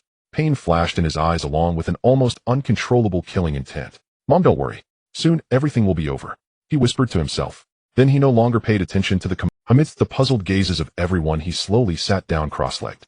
Seeing this scene, Yin Xiong was momentarily stunned, then laughed maniacally. "Huh? What? Have you given up? Knowing you can't get out, are you preparing to sit and wait for death? Even if you kneel down and beg for mercy now, I will ensure you have no place to be buried." But Yi Chen's next action froze the smile on his face. He had no intention of breaking the formation at all, because that would be too wasteful. What he intended to do was to devour this formation. Yi Chun sat cross-legged at the very core of the 10,000 demon annihilation array, his expression tranquil. It seemed that the place he was in was not an ancient demonic array capable of refining immortals and gods, but rather a garden of his own. He slowly closed his eyes. Then with his hands clasped in front of his chest, he formed a seal. Boom! At the moment his seal was completed, within his dantians, Qi Si, the originally calm golden dragon, Qi suddenly transformed into a massive vortex. The vortex began to spin wildly in reverse. In the next moment, a force far more terrifying than the 10,000 demon annihilation array itself erupted from within Yi Chen's body. Buzz! The entire array emitted a violent roar at that instant. The demonic energy that had been attacking Yi Chun frantically now seemed to have found an outlet. They lost control. Transforming into thick black streams, they surged uncontrollably from all directions towards the figure sitting cross-legged at the center of the array. From a distance, it looked like rivers converging into the sea. Countless torrents of black demonic energy coalesced into a larger gigantic tornado connecting heaven and earth. At the center of the tornado stood Yi Chun. What is he doing? On the altar, Yin Xiong and the Hidden Doors leader stared at this scene in the water mirror, their eyes nearly popping out. He's doing what? Yin Xiong's voice filled with shock and fear became sharp and distorted. He is devouring in reverse. He is devouring the energy of our array. The Hidden Doors leader squeezed out these words through clenched teeth. His face no longer bore the previous pride and coldness, replaced instead by astonishment and disbelief. Having lived for centuries, he had never seen or even heard of anyone daring to be so reckless. To dare to devour the energy of an entire ancient killing array alone. This was beyond arrogance. This was courting death. Any cultivator has a limit to the energy their body can. Once that limit is exceeded, the only outcome is to be crushed and die from the overwhelming energy. And how immense is the energy of this 10,000 demon annihilation array? It was the source of demonic energy accumulated for thousands of years, connected to the Yin family's underground dragon vein. Even a true immortal would not dare to claim they could consume it all. What right did this kid have? However, Chen in the water mirror did not explode as they feared. Instead, a look of enjoyment appeared on his face. The violent demonic energy which would terrify any cultivator was easily crushed, purified, and absorbed by that golden dragon chi vortex the moment it entered his body. Then it transformed into the purest energy, constantly washing through his meridians, nourishing his limbs, and the originally peak-level unbreakable barrier of his cultivation began to show fine cracks under the relentless impact of this massive energy. Crack, crack, crack. The cracks grew more numerous and larger. His aura rose steadily amidst this frenzied devouring. Not good. On the altar, the Yin family's elders responsible for controlling the array suddenly turned pale and spat out a mouthful of blood. Patriarch, we have lost control of the array. The energy of the array is being forcibly plundered by an external force. The origin of the array is being devoured by him. Hearing this, Yin Xiong's eyes nearly bulged. He finally returned to his senses from the shock, his face revealing an unprecedented madness. He finally understood what Chen intended to do. This little beast wanted to use the Yin family's last reliance as his own power bank for his breakthrough. He is devouring the origin of the array. He wants to break through his own realm using the accumulation of our Yin family over 1,000 years. We can't let him succeed. Yin Xiong shouted madly at the elders. Increase the energy supply. Inject all the power of the dragon vein into the array. I refuse to believe we can't crush this little beast. Yes, Patriarch. The elders gritted their teeth and cut their own wrists, pouring their essence blood into the array's core. Rumble. With the full support of the dragon vein's power deep underground in the Yin family, the power of the entire 10,000 demon annihilation array surged again. Even more intense and violent demonic energy surged towards Chen. However, no matter how much energy they supplied, it was like a cow entering the sea, gone without a trace. Not only did it not crush Chen, but it also greatly accelerated his devouring speed. Chen was like a bottomless pit, accepting all incoming energy without exception. In just a few minutes, 70 to 80% of the 1,000-year-old source of demonic energy sustaining the 10,000 demon annihilation array had been absorbed by him. Gradually, the entire 10,000 demon annihilation array began to shake violently. On the dark red barrier, the malevolent phantoms of demons began to fade, becoming dim and blurry, even emitting waves of fearful wails. It was as if they sensed their impending doom. The skies above the forbidden ground changed dramatically. The people on the altar, including Yin Xiong, stared in horror as their family's final reliance was being frantically absorbed by Chen like a power bank, their faces ashen. It's over. All over. The Yin family's 1,000-year foundation is about to be utterly destroyed today. Just then, Chen at the center of the array had reached a peak in his aura. His tightly closed eyes suddenly opened wide. Two beams of golden light shot from his eyes, almost illuminating the entire demonic realm. He could feel that the barrier that had troubled him for so long was about to shatter. Break! Chen bellowed. The sucking force within him surged to its peak in that instant. That terrifying sucking force transformed into an invisible giant hand directly probing into the deepest parts of the array, uprooting the last trace of the source demonic energy connected to the underground dragon vein. Then he swallowed it whole. Crack! A clear sound like shattering glass echoed throughout heaven and earth. The 10,000 demon annihilation array enveloping the entire forbidden ground let out a reluctant wail before completely collapsing, turning into countless light points and dissipating into the air. At the moment, the array shattered. The cultivation bottleneck within Chen shattered with a bang. Boom! A force tenfold, 100-fold stronger than before surged from his body, transforming into a golden beam of light that shot into the clouds. However, this rebellious breakthrough aura triggered the laws of heaven and earth. The originally clear night sky above the capital was suddenly shrouded in dark clouds. Black clouds descended upon the city. Thick purple lightning dragons roared and traversed through the pitch-black clouds, emitting terrifying rumbles. A destructive heavenly might enveloped the entire capital. On the altar, the Hidden Door's leader, just recovering from despair after the array's collapse, was completely stunned upon sensing this heavenly might. He suddenly looked up, his eyes filled with horror as he stared at the terrifying thundercloud in the sky. His lips trembled violently, his voice becoming hoarse from fear. Heavenly tribulation. It is indeed the heavenly tribulation that arises when a cultivator breaks through a great realm. Heavenly tribulation. These two words weighed heavily on everyone's hearts. Under this divine might, whether it was Yin Xiong, the leader of the hidden sect, or the warriors of the Yin family, they all felt insignificantly small. The true chi within them congealed, rendering them immobile. A fear that seeped from their bones made them tremble uncontrollably, and many, their legs going weak, directly knelt on the ground, desperately bowing to the thunderclouds above. This is the might of heaven, a power that mere mortals cannot contend against. For a moment Yin Xiong was taken aback, and then a sickly ecstasy erupted on his face. He trembled as he pointed with a shaking finger at Yi Chun, who had just broken through and was locked onto by the heavenly tribulation, laughing maniacally with a mix of shock and joy. Ha ha ha! Heaven is going to destroy you. Heaven is going to destroy you. Yi Chun, you defiant monstrosity. Do you see it? Even the heavens cannot tolerate you. They are going to unleash heavenly punishment to smite you. Heavenly tribulation. This is truly a heavenly tribulation. Since ancient times, how many remarkably talented individuals have perished beneath this tribulation. You are doomed. No matter how strong you are, can you surpass the heavens? Ha ha! Yin Xiong laughed so hard that tears streamed down his face, as if he could already envision Yi Chun being turned to charcoal.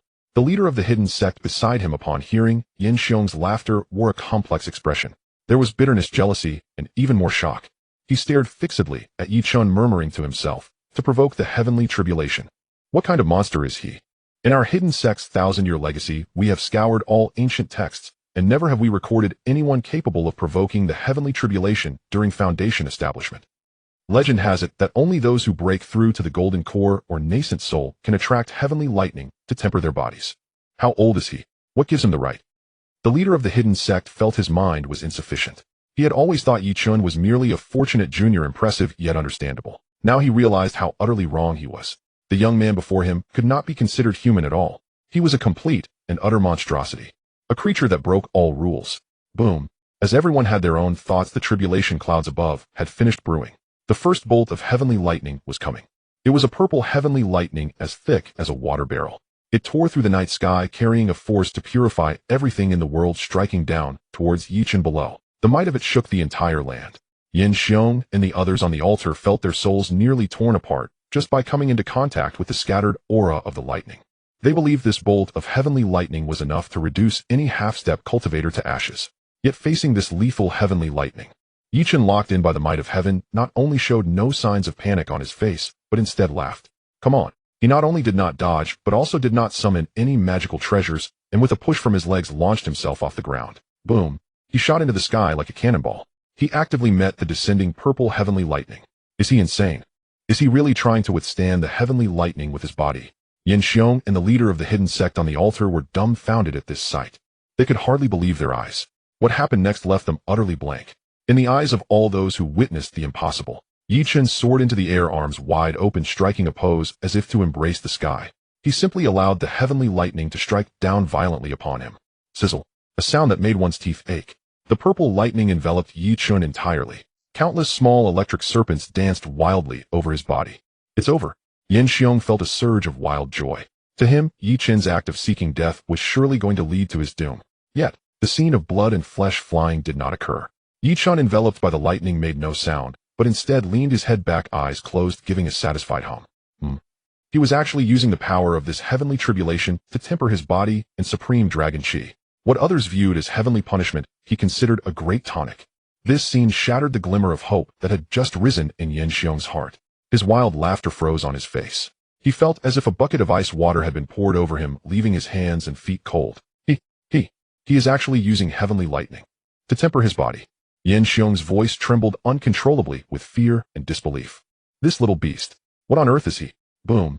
The tribulation clouds above seemed enraged by Yi Chun's actions, rolling even more violently. Within the clouds, countless lightning dragons roared. An even stronger divine might descended. The second bolt of heavenly lightning was coming, followed by the third, the fourth. One bolt after another, purple heavenly lightning rained down continuously from the tribulation clouds. Moreover, each bolt was thicker than the last, stronger. In the end, the falling heavenly lightning connected to form a purple river, threatening to engulf the earth beneath. Facing this apocalyptic scene, Yin Xiong, the leader of the hidden sect, and the others on the altar had become numb. They were all slumped on the ground, faces as pale as corpses with no thought of escape. They knew that under such divine might, running anywhere would mean death. They could only watch helplessly as the figure darted through the sea of lightning, feeling their minds being crushed and reformed again and again. This is not a tribulation at all. This is clearly a divine being playing with the lightning dragons in his backyard. In the sea of lightning, Yi Chun let out a long howl towards the sky. His roar drowned out the thunder. He actively weaved through the sea of lightning, chasing after those lightning dragons. Each time he was struck by lightning, his body would emit a crackling sound, but his aura only grew stronger. His supreme dragon chi, tempered by this heavenly tribulation, became increasingly pure. Within the golden dragon chi, there were even flickers of jumping purple electric arcs, carrying a force of both destruction and rebirth. Refreshing. So refreshing. Yi Chen felt every cell in his body rejoicing. This feeling of explosive power made him utterly intoxicated. On the altar's stone pillar, Su Wanqing, bound by chains of demonic energy, looked at her son bathed in lightning, her phoenix eyes already filled with tears. Her heart was filled with pride. Look, that is my son. He is the greatest hero in this world, standing tall and unrivaled. But at the same time, her heart was also filled with worry. The heavenly tribulation is too terrifying. A moment's carelessness could lead to complete annihilation. This mix of pride and anxiety made her heart ache and tears flowed uncontrollably. Chainer. My chainer.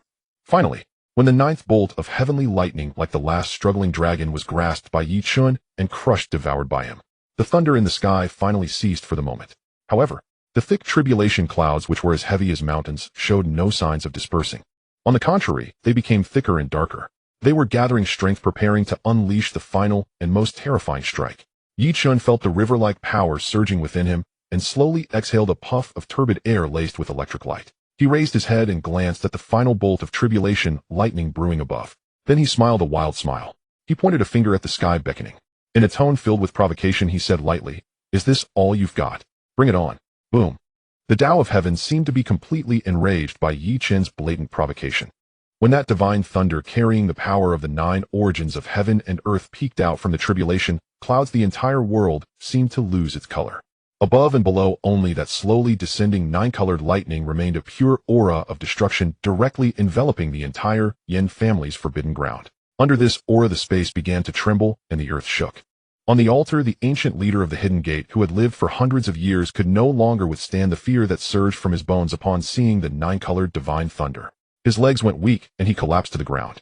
The face hidden beneath his black robe had lost all color, and his eyes held only dead ashes. He seemed to have lost his soul, mumbling continuously, "It's over. It's all over." The 9-colored divine thunder. This is the apocalyptic thunder that can kill even true immortals in an instant. He's doomed. All of us will follow him to the grave. Yin Xiong and the remaining Yen family disciples were in even worse shape. Under this heavenly might, their minds went blank, unable to think. Many were so frightened that they lost control of their bowels, collapsing on the ground like dead dogs, unable to even scream. Their spirits had been completely crushed by this strike. Yet standing directly under the apocalyptic divine thunder, Yi Chen looked at the slowly descending 9-colored lightning, and the smile on his face finally faded. His expression grew extremely solemn, his eyes filled with a battle intent capable of burning through the heavens. "Come at me." He took a deep breath. He poured all the power he had just broken through, refined by the 9 bolts of heavenly thunder, into his right fist. Buzz! On his right fist, golden dragon chi and purple lightning intertwined and compressed madly. In the end, it transformed into a terrifying sphere of light, so bright that it was blinding. Inside that sphere of light, it seemed like a sun was about to explode. Just as the 9-colored divine thunder was about to strike down, Yi Chen moved. He didn't use any flashy techniques. He simply looked up at the world-destroying 9-colored divine thunder, pouring all his power and will into this punch. Then in a simple motion, he punched towards the heavens. "Break for me." Boom. A golden dragon chi mixed with purple lightning surged upwards like an unyielding dragon, roaring as it crashed into the descending 9-colored divine thunder.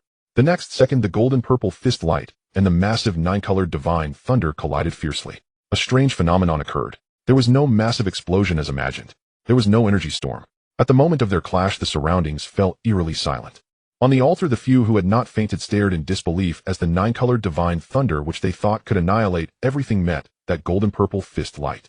Upon contact with that golden purple fist light, the 9 types of origin powers swirling above began to crack inch by inch. Crack, crack, crack. The crisp sound of cracking echoed in the deathly silent world, particularly jarring. That massive 9-colored divine thunder was forcibly shattered inch by Yi Chen's punch. Boom. It completely exploded, transforming into a sky full of elemental light points raining down like fireworks and then disappearing into the air. One punch pierced the heavens. A single punch shattered the 9-colored divine thunder. With this blow, Yi Chen seemed to have stunned the heavens. The thick black clouds above rolled violently for several seconds. Finally, it seemed to let out a reluctant whimper. Then slowly, bit by bit, it dispersed, revealing the clear night sky and the countless stars. The heavenly tribulation was thus forcefully obliterated by him. Huff! Chen slowly descended from the air, his feet landing on the stone-paved square. The golden light and purple lightning on his body also gradually retracted into him. At that moment he appeared no different than before. But those eyes were now deeper and brighter than before, as if the sun, moon, and stars were revolving within them. His aura had strengthened to more than 10 times its previous state. Mid-stage of the cultivation realm. Not only had he successfully broken through, but his foundation was also solidified to an extraordinary degree. Mid-stage of the cultivation realm. Not only had he successfully broken through, but his foundation was also solidified to an extraordinary degree. In his eyes, these people's fate was already sealed. He paid no more heed to these ants. Instead, he slowly shifted his gaze towards the Tianqin altar not far away. Towards that bone pillar. Towards the woman who was locked in iron chains looking at him with a proud, worried, yet loving mom. Chen's heart was once again violently tugged. He no longer hesitated. One step at a time, he walked towards the altar. Tap. Tap. Tap. The sound of his footsteps was so clear in this quiet environment. Each step felt like a heavy hammer striking hard on Yin Xiong and the leader of the Hidden Gate's hearts. They looked at the figure walking over like a god, their eyes filled only with terror. Escape. Where to escape? Facing a monster that could punch through even the heavenly tribulation, they couldn't even muster the thought of fleeing. Chen ignored them. With a single step, his figure crossed over 100 meters, appearing atop the altar. Chen. Yin Fei's hoarse voice echoed on the altar. He staggered in front of Chen, and Su, watching his face twisted with hatred. He gazed at the man before him who had destroyed everything, his eyes bloodshot and filled with madness. Do you think you have one? Yin Fei pointed at Chen and roared. You have destroyed my cultivation. You have destroyed my pride. You have destroyed everything. Today I will make you watch as your most cherished mother dies before your very eyes. Chen's eyes grew cold. He looked at the ignorant ant daring to stand in front of him and uttered a single word. Get lost. A single word, yet the tone was chillingly cold. However, Yin Fei seemed not to hear it, bursting into wild laughter. Get lost. It's too late. Everything is far too late. I have initiated the final sacrifice. A trump card belonging solely to the direct bloodline of the Yin family that you all know nothing about. Yin Fei screamed like a madman, his eyes filled with the thrill of revenge. I will exchange the remainder of my lifespan for temporary power, and then I will personally kill you. Kill you, you bastard, he said, biting his tongue fiercely. Uffed. He spat a mouthful of blood onto the strange array beneath his feet. As the blood fell, it was absorbed by the array, and the entire altar vibrated with a low hum. At the same time, Yin Fei's hands quickly formed a bizarre hand seal. He activated the Yin family's forbidden technique, Blood Demon Life Sacrifice. With my lifespan I exchange for my power. Blood Demon. Descend. As his hoarse scream fell, a strange scene unfolded. His black hair visibly turned white and withered rapidly. His face, still relatively young, aged rapidly as if life was being drained from him, with wrinkles appearing on his skin. In just a few seconds he transformed from a man in his 20s into an old man in his 70s. Yet, in stark contrast to the rapidly depleting vitality, a terrifying aura was surging wildly from his body. The Dantian that had been sealed by Chen was now being replenished with demonic energy through the sacrifice of his lifespan. His cultivation was rapidly ascending. Great Master. Half-step immortal. Even more was yet to come. Below the altar, Yin Xiong, who had been in despair, saw this scene, and instead of showing any signs of stopping it, revealed a complicated expression of relief and pain. Fair, he murmured to himself, shedding 2 lines of tears. Well done. You are truly my Yin. You are truly the future hope of our Yin family. Kill him. Use the ultimate secret of our Yin family to kill him. For my Yin family, avenge our grievances. He knew that once this forbidden technique was activated, Yin Fei would have no way back. But as long as he could kill Chen, everything would be worth it. Encouraged by his father, the smile on Yin Fei's face became even more elated, even more insane. He could feel an unprecedented power filling his body. It was a power capable of annihilating the heavens and controlling everything. He felt as if he were a god at this moment. When Yin Fei looked at Chen again, the fear that had been in his eyes was gone, replaced by disdain and confidence in his kill. Chen, can you feel it? This power. This is the true heritage of the Yin family, something you will never be. Sacrificing 90% of his lifespan, Yin Fei forcibly raised his cultivation to an unprecedented height. The peak of half-step immortal realm. Just a little more, and he would truly step into the legendary realm of immortality. The immense power surged wildly through his limbs and bones. This feeling was so wonderful, so intoxicating. He even produced an illusion that as long as he raised his hand lightly, he could crush stars and tear the sky apart. This delusion of control over everything caused him to become utterly lost.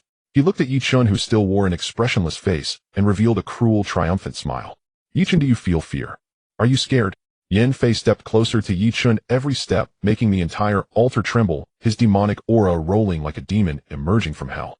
Now do you regret it? Regret provoking my Yin family? Unfortunately, it's too late. This is the heritage of my Yin family that has been passed down for 1,000 years. This is a power that a wild seed like you will never be able to reach. Today I will use this power to crush you into meat paste. However, in the face of his arrogant taunts, Yi Chen's face showed not even a ripple. Yi Chen simply stared at him, observing his face now extremely aged due to the life sacrifice and the powerful yet hollow aura emanating from him. Yi Chen's gaze was like that of a man looking at a pathetic clown. He gently shook his head. The power obtained by exchanging lifespan is merely an illusion. Pathetic. The simple two words pierced deeply into Yin Fei's heart, which had swelled excessively due to the surge of power. Pathetic. He actually said I was pathetic. Yi Chen's look of pity and disdain thoroughly wounded Yin Fei's pride. You seek death. Yin Fei was enraged, letting out a roar. Facing death, you still dare to be stubborn here. Come die. He no longer uttered any further words. He wanted to shatter the calm face of this man before him with absolute power. Yin Fei gathered all the strength he had obtained through sacrificing his life into his right fist. Then he unleashed the Yin family's most powerful demonic technique. Heavenly Demon Shattering Star Fist.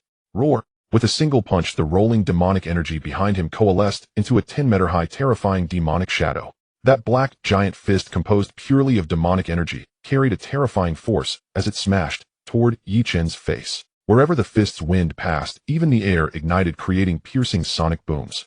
The might of this punch was even stronger than the combined might of the 5 Yin family's elders who had previously activated the 5 Elements Annihilation Array.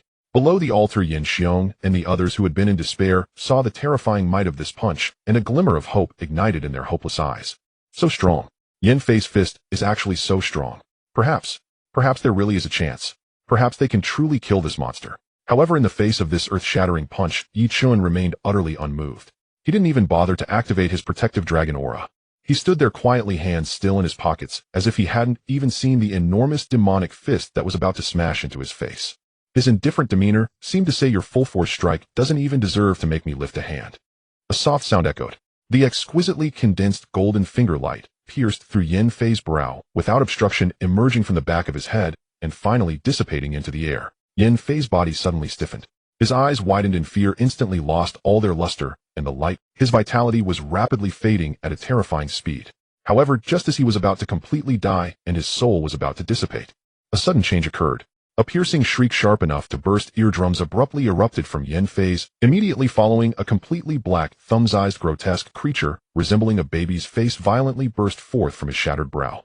This was the life Gu King, human-faced demon spider, that Yin Fei had spent half of his soul and countless precious materials to refine over more than 20 years.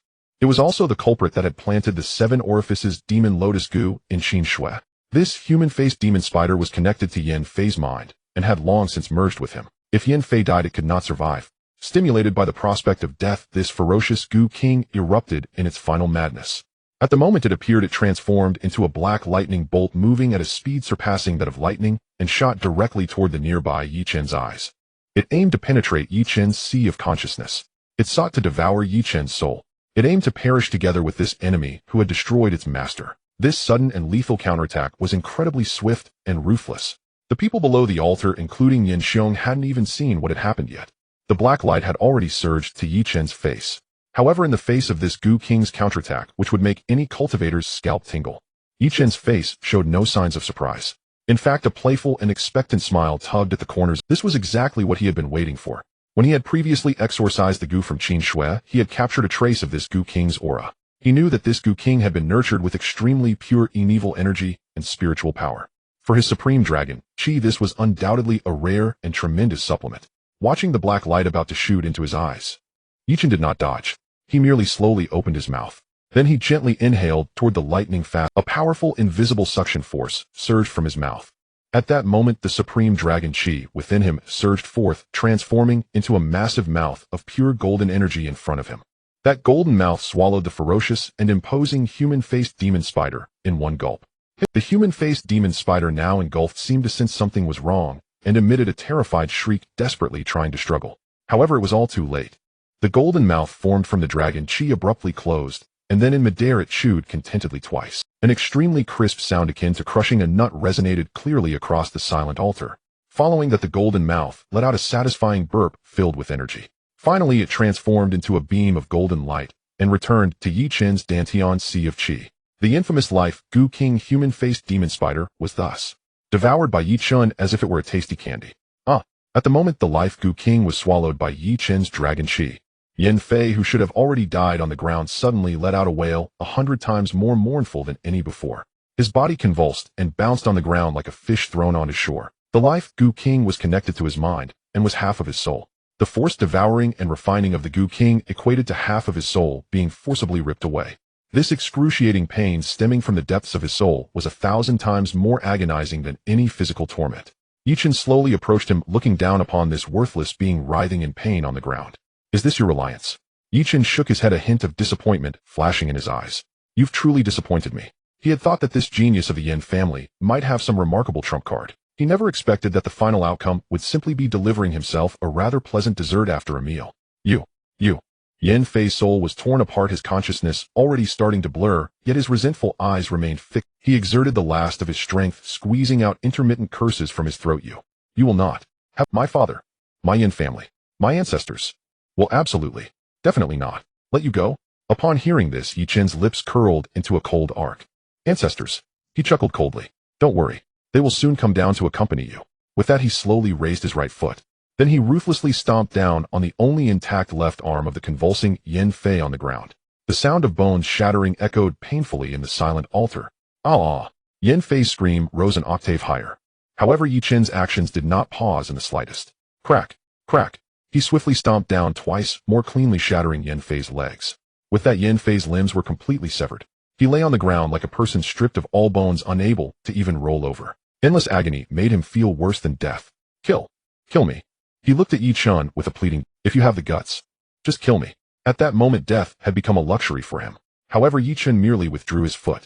He looked down upon this once proud enemy, now completely reduced to a useless being, unable even to take his own life, his gaze as cold as ice. Death, that would be too merciful for you. Yi Chen's voice was like a devil's whisper from the depths of hell, clearly reaching Yin Fei's ears. I will make you witness. Witness how your proud Yin family steps toward destruction step by step before your very eyes. Yi Chen trampled on the completely helpless Yin Fei, his gaze betraying not a hint of emotion. It was as though he had not just defeated a formidable enemy who had sacrificed their life and reached the pinnacle of half-step cultivation, but merely crushed a bothersome ant beneath his foot. He slowly withdrew his foot, too indifferent to even cast a glance at the writhing, pain-stricken Yin Fei, whose soul and body had been shattered. To Yi Chen, this so-called genius of the Yin family had completely lost the qualification to draw his attention. He was nothing but a piece of discarded trash. The entire Tianxin altar was enveloped in a deathly silence. All those who still drew breath, whether the remnants of the Yin family below the altar or the mysterious master of the hidden sect lurking in the shadows, were now holding their breath, not daring to exhale. Their minds had completely crashed. From Yi Chen's breakthrough during the heavenly tribulation to the explosive destruction of the nine-color divine thunder with a single punch, and then withstanding Yin Fei's forbidden technique attack without a scratch, culminating in reducing him to a cripple. Everything that had transpired in this short span of time had utterly overturned their understanding accumulated over centuries. This man, he was not human. He was a demon. A true peerless demon god who had crawled out from the depths of the abyss. Under the terrified gazes of all, Yi Chen slowly turned around. His movements were slow and light. Yet with each step it felt as though he was stepping on everyone's hearts, causing their pulses to skip. Finally, Yi Chen's gaze pierced through the silent altar beyond the elders of the Yin family, who lay limp and trembling on the ground. His eyes finally landed on the main seat of the altar. It landed on the man who had orchestrated everything from the beginning, whose face was now filled with horror, pale as death. The current head of the Yin family, Yin Xiong. Also, he was Yi Chen's nominal grandfather. Buzz. In that instant when Yi Chen's emotionless gaze locked onto him, Yin Xiong felt a thunderous sound within his head, rendering him momentarily blank. A bone-chilling cold, indescribable by words, surged from the base of his spine, racing upward to the crown. Cold. Unprecedentedly cold. As if in that instant all the blood within him had been completely frozen. Every cell in his body was screaming in madness, trembling in fear. Gulp. Yin Xiong struggled to swallow his atoms, apple moving up and down, producing a distinctly audible. He wanted to say something, but found his throat gripped by an invisible hand, dry and unable to produce any sound. He wanted to stand up, but discovered his legs were weighed down by an invisible pressure as heavy as lead, making it impossible. Yin Xiong, having ruled the Yin family for decades, deciding life and death with a single word. In the hidden circles of the capital, and even all of Huaxia, he was a top-tier figure whose mere stamp of a foot could shake the heavens. But now, before this grandson whom he had never held in regard, whom he had even considered a bastard, he found himself devoid of the courage to even stand up. This unprecedented fear and humiliation turned Yin Xiong's face a shade of deep crimson. He could not be afraid. He could not retreat. Behind him was the thousand-year foundation of the Yin family. What he represented was the last dignity of the Yin family. Upon realizing this, Yin Xiong bit his tongue sharply, the intense pain bringing him back to some clarity. He forcefully suppressed the tidal wave of fear surging within him, mustering all his strength to straighten his already somewhat stiff back. He fixed his eyes on Yi Chun, putting on an air of the family head, and shouted in a fearful yet fierce manner. Yi Chun, what do you want to do? Let me tell you. I am your grandfather. Your biological grandfather. You carry half of the Yin family's blood. The woman tied to that stone pillar is my biological daughter. She is your biological mother. If you dare to touch a single hair on me, you are committing an unfilial act. You are betraying your master and extinguishing your ancestry. You will be condemned by the world. You will face retribution from heaven. He tried to use worldly ethics and the thin bond of blood as his. However, upon hearing his words, Yi Chen laughed. That smile was chillingly cold, dripping with sarcasm, as if he had heard the most ridiculous joke in the world. Grandfather. Yi Chen's lips curled into a cruel arc. He slowly began to walk towards Yin Xiong. 2 steps. 3 steps. With each step, Yin Xiong's heart throbbed violently.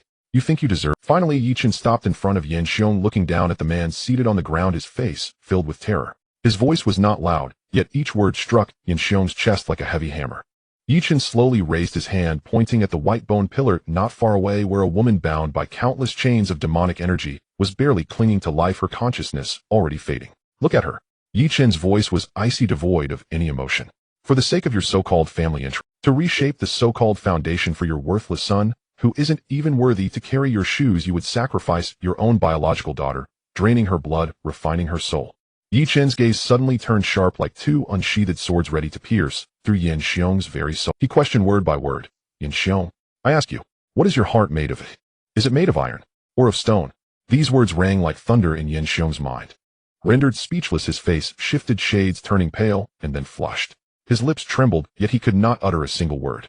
For what Yi Chen said was all true. However, the humiliation of being questioned by a junior in front of everyone replaced any lingering guilt with impudence. Yin Xiong suddenly lifted his head, his murky old eyes bursting with a vengeful light. What I do is not for you, this little beast, to lecture me. Indeed, I did all of this.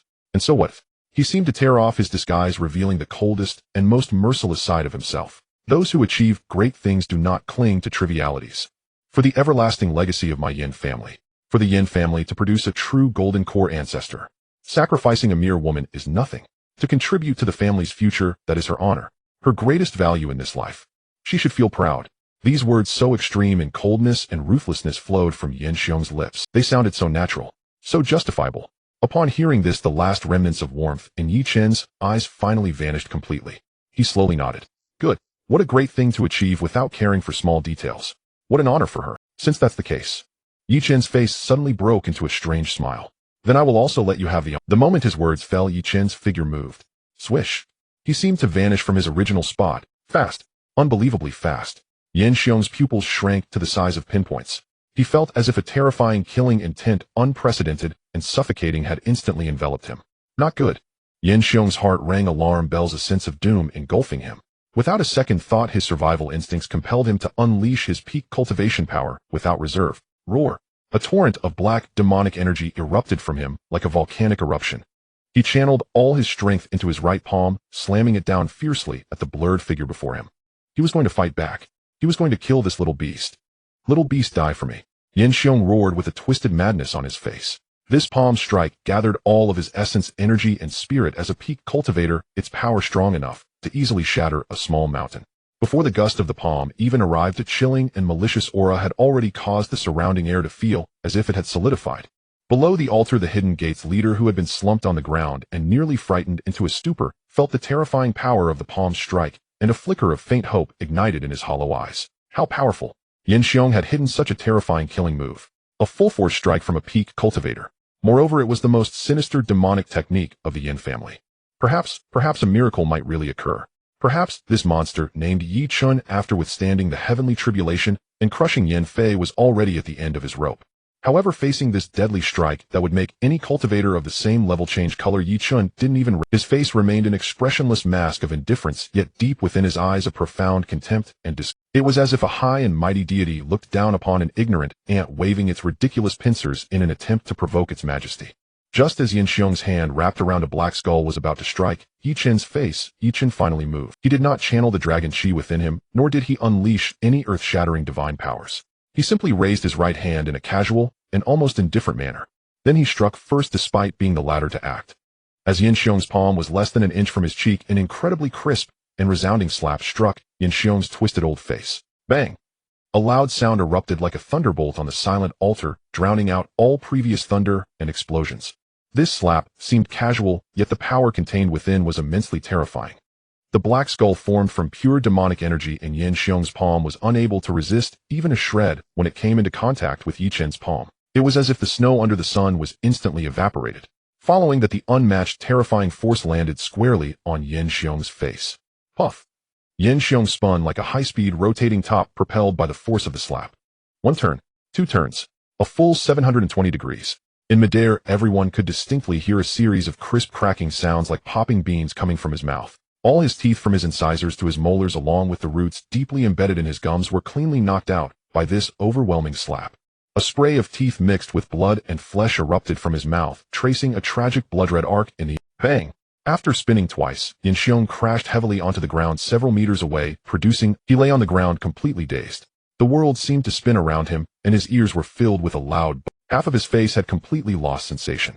He instinctively raised his hand to touch it only to find a bloodied, mangled indentation. The cheekbone on one side along with the jawbone had been shattered into pieces by this slap, collapsing completely. The excruciating pain surged in like a tsunami after a few seconds of delay. Ugh! He wanted to scream, but his mouth was completely out of control, only able to emit a vague whimpering sound like a deflating balloon. He couldn't believe it. He dared not believe it. His peak cultivation level that he was so proud of. The strongest strike he unleashed after sacrificing some of his essence blood. Before this grandson he had never regarded highly, he actually couldn't withstand even a single slap. All his dignity, as the head of the Yin family, all the respect of being a top tyrant in the capital, had been utterly shattered beneath this resoundingly loud slap. Yi Chen slowly shook his hand as if he had just touched something filthy. He looked down from above at the man who had completely turned into a puddle of mud. In his cold eyes there was no trace of pity, only endless indifference. Now, Yi Chen's voice reached Yin Xiong's ears cold and clear. Do you think you still have the qualification to stand and talk to me? Yi Chen's cold, emotionless words pierced like sharp daggers, ruthlessly stabbing into Yin Xiong's already shattered heart. Qualifications? He asked if I had qualifications. Yin Xiong lay on the ground, blood mixed with shattered teeth oozing from his mouth, his murky old eyes filled with endless humiliation, resentment, and a fear that came from the depths of his soul. He was afraid. He was truly afraid. This grandson was no human. He was a devil that crawled out of hell, a demon disguised in human skin.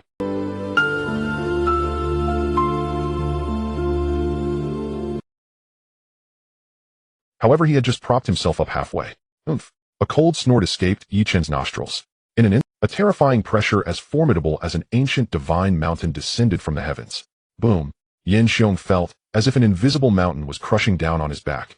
Crack! His already burdened spine groaned under the weight of this terrifying pressure. Thud! He was once again slammed down onto the ground, his cheek pressed tightly against the cold stone slab, unable to move even a finger. Then a pair of black casual shoes slightly dusted appeared in his line of sight. Yi Chen slowly crouched down. Then he grabbed Yin Xiong's thinning gray hair worn by age and fear. Ugh! The sharp pain from his scalp caused Yin Xiong to let out a muffled cry. Yi Chen ignored his wails, pulling hard on his hair, lifting his body, which weighed around 160 to 70 pounds, straight off the ground. Like lifting a dead dog. Yin Xiong's legs flailed randomly in the air, his hands desperately trying to pry Yi Chen's grip, making indistinct whimpers and pleas. However, Yi Chen's grip was like a vice, unmoving. He dragged Yin Xiong along, ignoring his struggles, disregarding the humiliation that turned his face a shade of dark red. One step. Step by step, he walked towards the central altar, where the white-boned pillar bound. On the altar, the surviving elders of the Yin family watched helplessly as their once high and mighty patriarch was dragged like a dead dog, their faces revealing despair akin to the sorrow of a rabbit mourning a fox. It's over. The Yin family is utterly finished. Finally, Yi Chen dragged Yin Xiong to the front of the white-boned pillar. He released his grip, letting Yin Xiong slump to the ground like a puddle of mud. Then he lifted his foot and stepped on Yin Xiong's back. Following that, he reached out, grabbing the back of Yin Xiong's neck and forcefully pressed his head down against the hard altar ground. Bang! A dull thud resounded. Yin Xiong's forehead met the altar ground, etched with countless demonic runes in a firm embrace. The hard stone slab instantly cracked, resembling a spider web. Yan Xiong's forehead split open, bright red blood streaming down his face. The violent impact caused his vision to black out, nearly knocking him unconscious. Yet Yi Chen's cold, piercing voice echoed in his ears like a devil's whisper. Bow to your daughter. Repent. These simple 6 words, however, made Yan Xiong feel more humiliated than any curse in the world. To bow to his own daughter. To bow and repent to the daughter he considered a sacrifice, a stepping stone for the— This was 1,000 times more painful than being killed outright. No. You. Little beast. Yan Xiong struggled violently, his bloodshot eyes bursting with endless resentment and madness. A gentleman can be killed, but cannot be humiliated. He, Yan Xiong, would rather die than suffer such a shameful disgrace. Still dare to be stubborn. Yi Chen seemed to have anticipated his reaction, his gaze suddenly turning cold. He pressed down slightly with the foot on Yan Xiong's back. Crack! A crisp, tooth-aching sound of bones shattering resounded clearly in the silent altar. Yan Xiong's spine was brutally crushed by Yi Chen's foot. The inhuman agony surged like the fiercest tide, instantly drowning Yan Xiong's reason. His body arched violently, and then fell heavily, emitting an inhuman piercing wail. Under the dual torment of the threat of death and this agony stemming from his very soul, Yan Xiong, the once invincible patriarch of the Yan family, had his so-called pride and dignity completely crushed. His spirit shattered utterly. I bow. I bow. Please don't kill me. I beg you. Don't kill me. As he shed humiliating tears of blood, he gathered all his strength to repeatedly slam his already bloodied forehead against the cold ground. Bang! Bang! Bang! The dull sound of his head hitting the ground echoed again and again in the silent altar. Each sound was like a heavy hammer striking hard at the hearts of all surviving members of the Yan family. They watched as the patriarch who once led them to glory was now reduced to begging like a dog, their last glimmer of hope turned to ashes. On the pillar, Su Wanqing, whose consciousness had begun to blur, seemed to hear this familiar, yet unfamiliar voice. She struggled to slowly open her tear-soaked eyes. On the pillar, Su Wanqing, whose consciousness had begun to blur, seemed to hear this familiar, yet unfamiliar voice. She saw her biological father, now begging for mercy like a dog bowing down before her. A single tear slid down her pale cheek. In that tear there was no sense of vindication, no joy whatsoever. There was only endless desolation. As the entire Tianqin altar sank into an eerie, suffocating silence, and as every soul's attention was riveted upon Yan Xiong's humiliating rhythmic kowtows, a sudden violent anomaly erupted. En Shriyik. En Shriyik. En Shriyik. And without warning, the void encircling the forbidden zone tore open, slashed apart by 3 invisible razor-sharp blades. 3 pitch-black spatial rifts materialized out of thin air. And then, 3 figures stepped forth in unison from those rifts, each radiating an overwhelming aura of terror. All 3 were venerable elders, white-bearded, white-haired, clad in ancient, austere robes.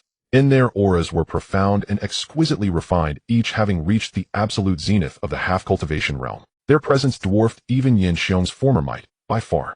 And instantly the altars deathly still. The prostrate sect master of the hidden sect, upon beholding them, ignited with frenzied ecstatic light in his act. They have come. And at last they have chosen to act. In these 3 are the pillars of heaven, the revered ancestors of the Lin Chu and Wang clans. 3 of Beijing's 4 great hidden families bound to the Yan clan by blood and destiny. Lin Songyuan, patriarch of the Lin clan, and Chu Tianqua, patriarch of the Chu clan, and Wang Daoyi, patriarch of the Wang clan.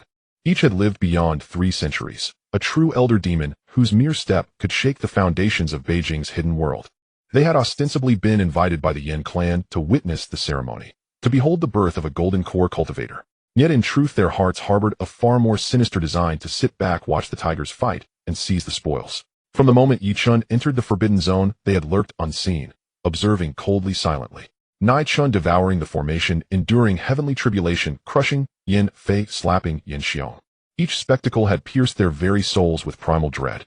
And this youth was too extraordinary. Nai, young demonic god who should never have existed in this world.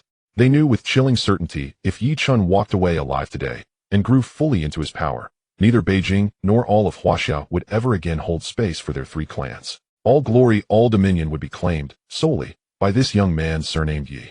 Now as the Yan clan's fate crumbled before their eyes, and as Yi Chen focused entirely on forcing Yan Xiong's repentance, lowering his vigilance to its nadir, they saw it on sin 1,000 years opportunity for absolute annihilation. In brothers in Dao, Lin Songyuan's venomous voice whispered directly into the minds of the other 2 patriarchs via divine sense. We cannot wait any longer. This youth is too extraordinary. If he survives today, he will become our 3 clans' most fatal scourge tomorrow. He must possess earth-shattering fortune, profound, unfathomable secrets. Otherwise, how could one so young attain such heaven-defying cultivation? And strike while he is vulnerable. Strike to kill. and together we shall deliver one decisive lethal blow. Then, we seize his bloodline, plunder his fortune, and divide every secret he carries. And with such gains our three clans may ascend together, perhaps even glimpse the legendary golden core Dao. Lin Songyuan's words dripped with irresistible temptation. Nin Shu Tianqua's and Wang Daoi's eyes greed and dread warred violently. A single glance sealed their pact. And fortune favors the bold. And today they would stake the future of their three great families upon a single desperate gamble, for immortality across 10,000 ages. Now strike, and no further words. No warning. In the instant consensus formed, the three patriarchs moved as one. They unleashed their ultimate long-concealed trump cards, without restraint. In fettering dragon rope, Wang Daoi roared lowly. From his sleeve shot forth a golden rope, forged as if from molten gold itself, a relic of antiquity said to bind even true dragons.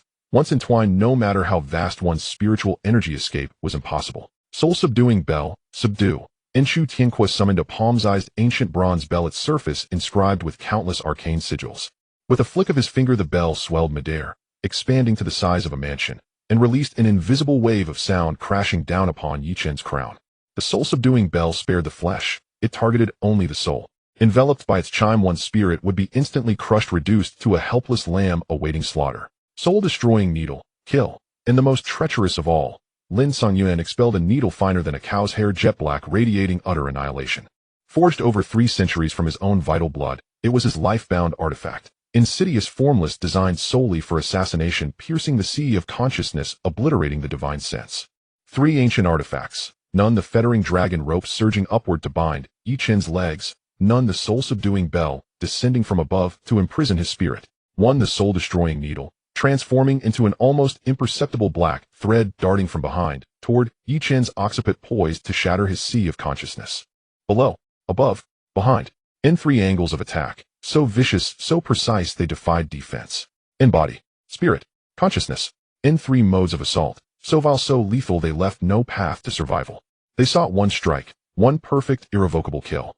And they meant to erase utterly and forever this latent threat capable of extinguishing their 3 clans' very existence. On the altar, Yin Xiong, still groveling in humiliation, and the hidden sect master nearby watching this cataclysmic assault, blazed with unparalleled ecstasy and triumph.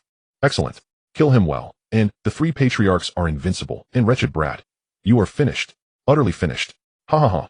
Hope. In the abyss of despair the dawn of hope reappeared. Yin Xiong and the master of the hidden gate felt their hearts race wildly with extreme excitement. 3 top-tier powerhouses, each at the pinnacle of half-step cultivation. 3 legendary ancient treasures, coupled with a sudden deadly ambush from behind. In their eyes this was already a certain kill, a net of heaven and earth utterly devoid of life. This monster named Yi Chen, no matter how against the heavens or extraordinary he was, could never possibly withstand the lethal strike of these 3 ancient treasures unprepared. He is doomed. However, facing this deadly ambush that could terrify any cultivator, the figure with his back to the crowd remained completely still. Yi Chen didn't even bother to turn his head. It was as if the 3 ancient treasures behind him, capable of destroying heaven and earth, were merely 3 insignificant flies, looking for death. Seeing Yi Chen's arrogance, Lin Songyuan and the others revealed cruel sneers on. They seemed to have already seen the dawn of victory. However, in the next moment a bizarre scene unfolded. The menacing dragon binding rope, soul piece bell, and god-slaying needle, just before striking Yi Chen's body. It was as if they had collided with an invisible, yet indestructible dimensional wall. Buzz! The 3 treasures were abruptly frozen in midair less than half a meter from Yi Chen's back. They trembled frantically, emitting waves of unwilling buzzing. The brilliance atop the treasures flickered wildly, seemingly desperate to surge forward. However, no matter how they struggled, they could advance not an inch. How is this possible? The cruel smiles on Lin Songyuan and the others' faces instantly froze. Their pupils shrank to the size of pinpoints, disbelief etched all over their faces. Their life treasures unexpectedly were blocked by an invisible force. How could this be? This is an ancient treasure. This is their strongest attack. This kid, he didn't even turn around or use any protective true essence. How did he accomplish this? Just as their minds were in turmoil, their brains blank, Yi Chen finally slowly turned around. His cold, indifferent gaze calmly swept over the 3 attackers who were stunned in shock. What kind of eyes were those? Cold, indifferent, profound. In those eyes it seemed there was not a trace of human emotion, only endless majesty and apathy. Within them it seemed as if the sun and moon were rising and falling, the rivers and stars were reversing, and the universe was being born and extinguished. It was a gaze that transcended all beings, viewing all things as mere ants, a godly gaze. At the moment they were met with that gaze, Lin Songyuan, Shu Tianqua, and Wang Daoi, three ancient beings who had lived for hundreds of years, felt their hearts skip a beat. Immediately after, an indescribable, endless fear emanating from the depths of their souls like a cold tide instantly engulfed them completely. At that moment, they felt as if they were no longer towering cultivators. Instead, they were like ants, pitiful and utterly small, randomly observed by a god. Their souls under that gaze seemed to be tightly grasped by an invisible hand. Even their breaths ceased. Their bodies were frozen in place without the strength to move a single finger, just as these three elders were on the verge of being crushed by this supreme, divine might.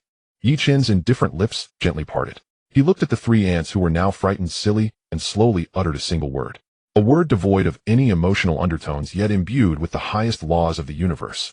Roll. This word was very light. So light it was as if it was just a breeze. However, the moment that word escaped Yi Chen's lips, the moment the words were spoken, the law followed. Boom! A wave of invisible dragon, might more terrifying and domineering than ever before, erupted suddenly along with that word like a cosmic torrent breaching a dam. Puff, puff, puff. The first to bear the brunt was the three ancient treasures frozen in midair. Under this overwhelming dragon might, they couldn't withstand even a second. The spiritual light atop the treasures dimmed instantly. Then they emitted a mournful wail like ordinary beings who had lost all their strength and flew back. Immediately after, that terrifying dragon might slammed into Lin Songyuan and the others. These three family elders, who were high and mighty in the hidden circles of the capital, didn't even have the time to. It was as if they were struck fiercely in the chest by three invisible divine hammers from the heavens. Huffwa! The three of them simultaneously spewed out a mouthful of blood mixed with fragments of their internal organs. Their bodies flew back like three tattered sacks blown away by a fierce wind faster than they had come. Boom, boom, boom. Three deafening sounds followed in succession. The bodies of the three crashed hard against the incredibly sturdy mountain wall hundreds of meters away. They created three human-shaped craters in the wall. Debris flew and dust filled the air. The three slid down the wall limp on the ground, their chests caved-in bones shattered, their breaths weak to the extreme, already exhaling more than inhaling. Life or death unknown. The entire scene again fell into a silence more terrifying and suffocating than ever before. On the altar, Yin Xiong and the master of the hidden gate, who had just been filled with joy, instantly turned as pale as death. The spark of hope in their eyes just ignited was completely extinguished by that cold gaze. Just one glance. Just one word. With merely a single word, it crushed the three top giants at the pinnacle of half-step cultivation along with their ancient treasures. Silence. A silence as profound as a grave. In the entire Yin family's forbidden ground, apart from the occasional sound of falling stones from the distant mountain wall, not a single sound could be heard. Whether it was Yin Xiong on the altar, or the leader of the hidden gate, or the surviving elders of the Yin family, at this moment, they all stood frozen in place, as if under a spell, utterly motionless. Their brains had completely lost the ability to think. Their souls had been utterly shattered by the astonishing scene to injure three top-tier powerhouses with a single glance. What kind of divine might is this? What kind of tyranny is this? They finally understood that from the very beginning, this young man, named Yi Chen, had never regarded these so-called hidden giants as worthy of his attention. In Yi Chen's eyes, they were perhaps no different from the ants on the ground. They could be crushed at will, and he didn't even have the interest to do so. Yi Chen slowly retracted his cold gaze, as if he had merely accomplished a trivial task. He turned his attention back to the man beneath him, who was still trembling in fear. Yin Xiong. Upon feeling Yi Chen's gaze fall upon him again, Yin Xiong's body trembled violently. He no longer held on to the resentment and unwillingness he had before. In his murky old eyes, there was only boundless, pure, soul-deep fear. He was afraid. He was true. He did not want to die. Don't kill me. Yi Chen. No. Master. Spare me. Spare this dog's life. Yin Xiong could no longer care about the dignity of the family head or the demeanor of a powerhouse. He lay on the ground like a real dog, desperately rubbing his bloodied face against Yi Chen's pant leg. I was wrong. I was truly wrong. I shouldn't have harmed your mother.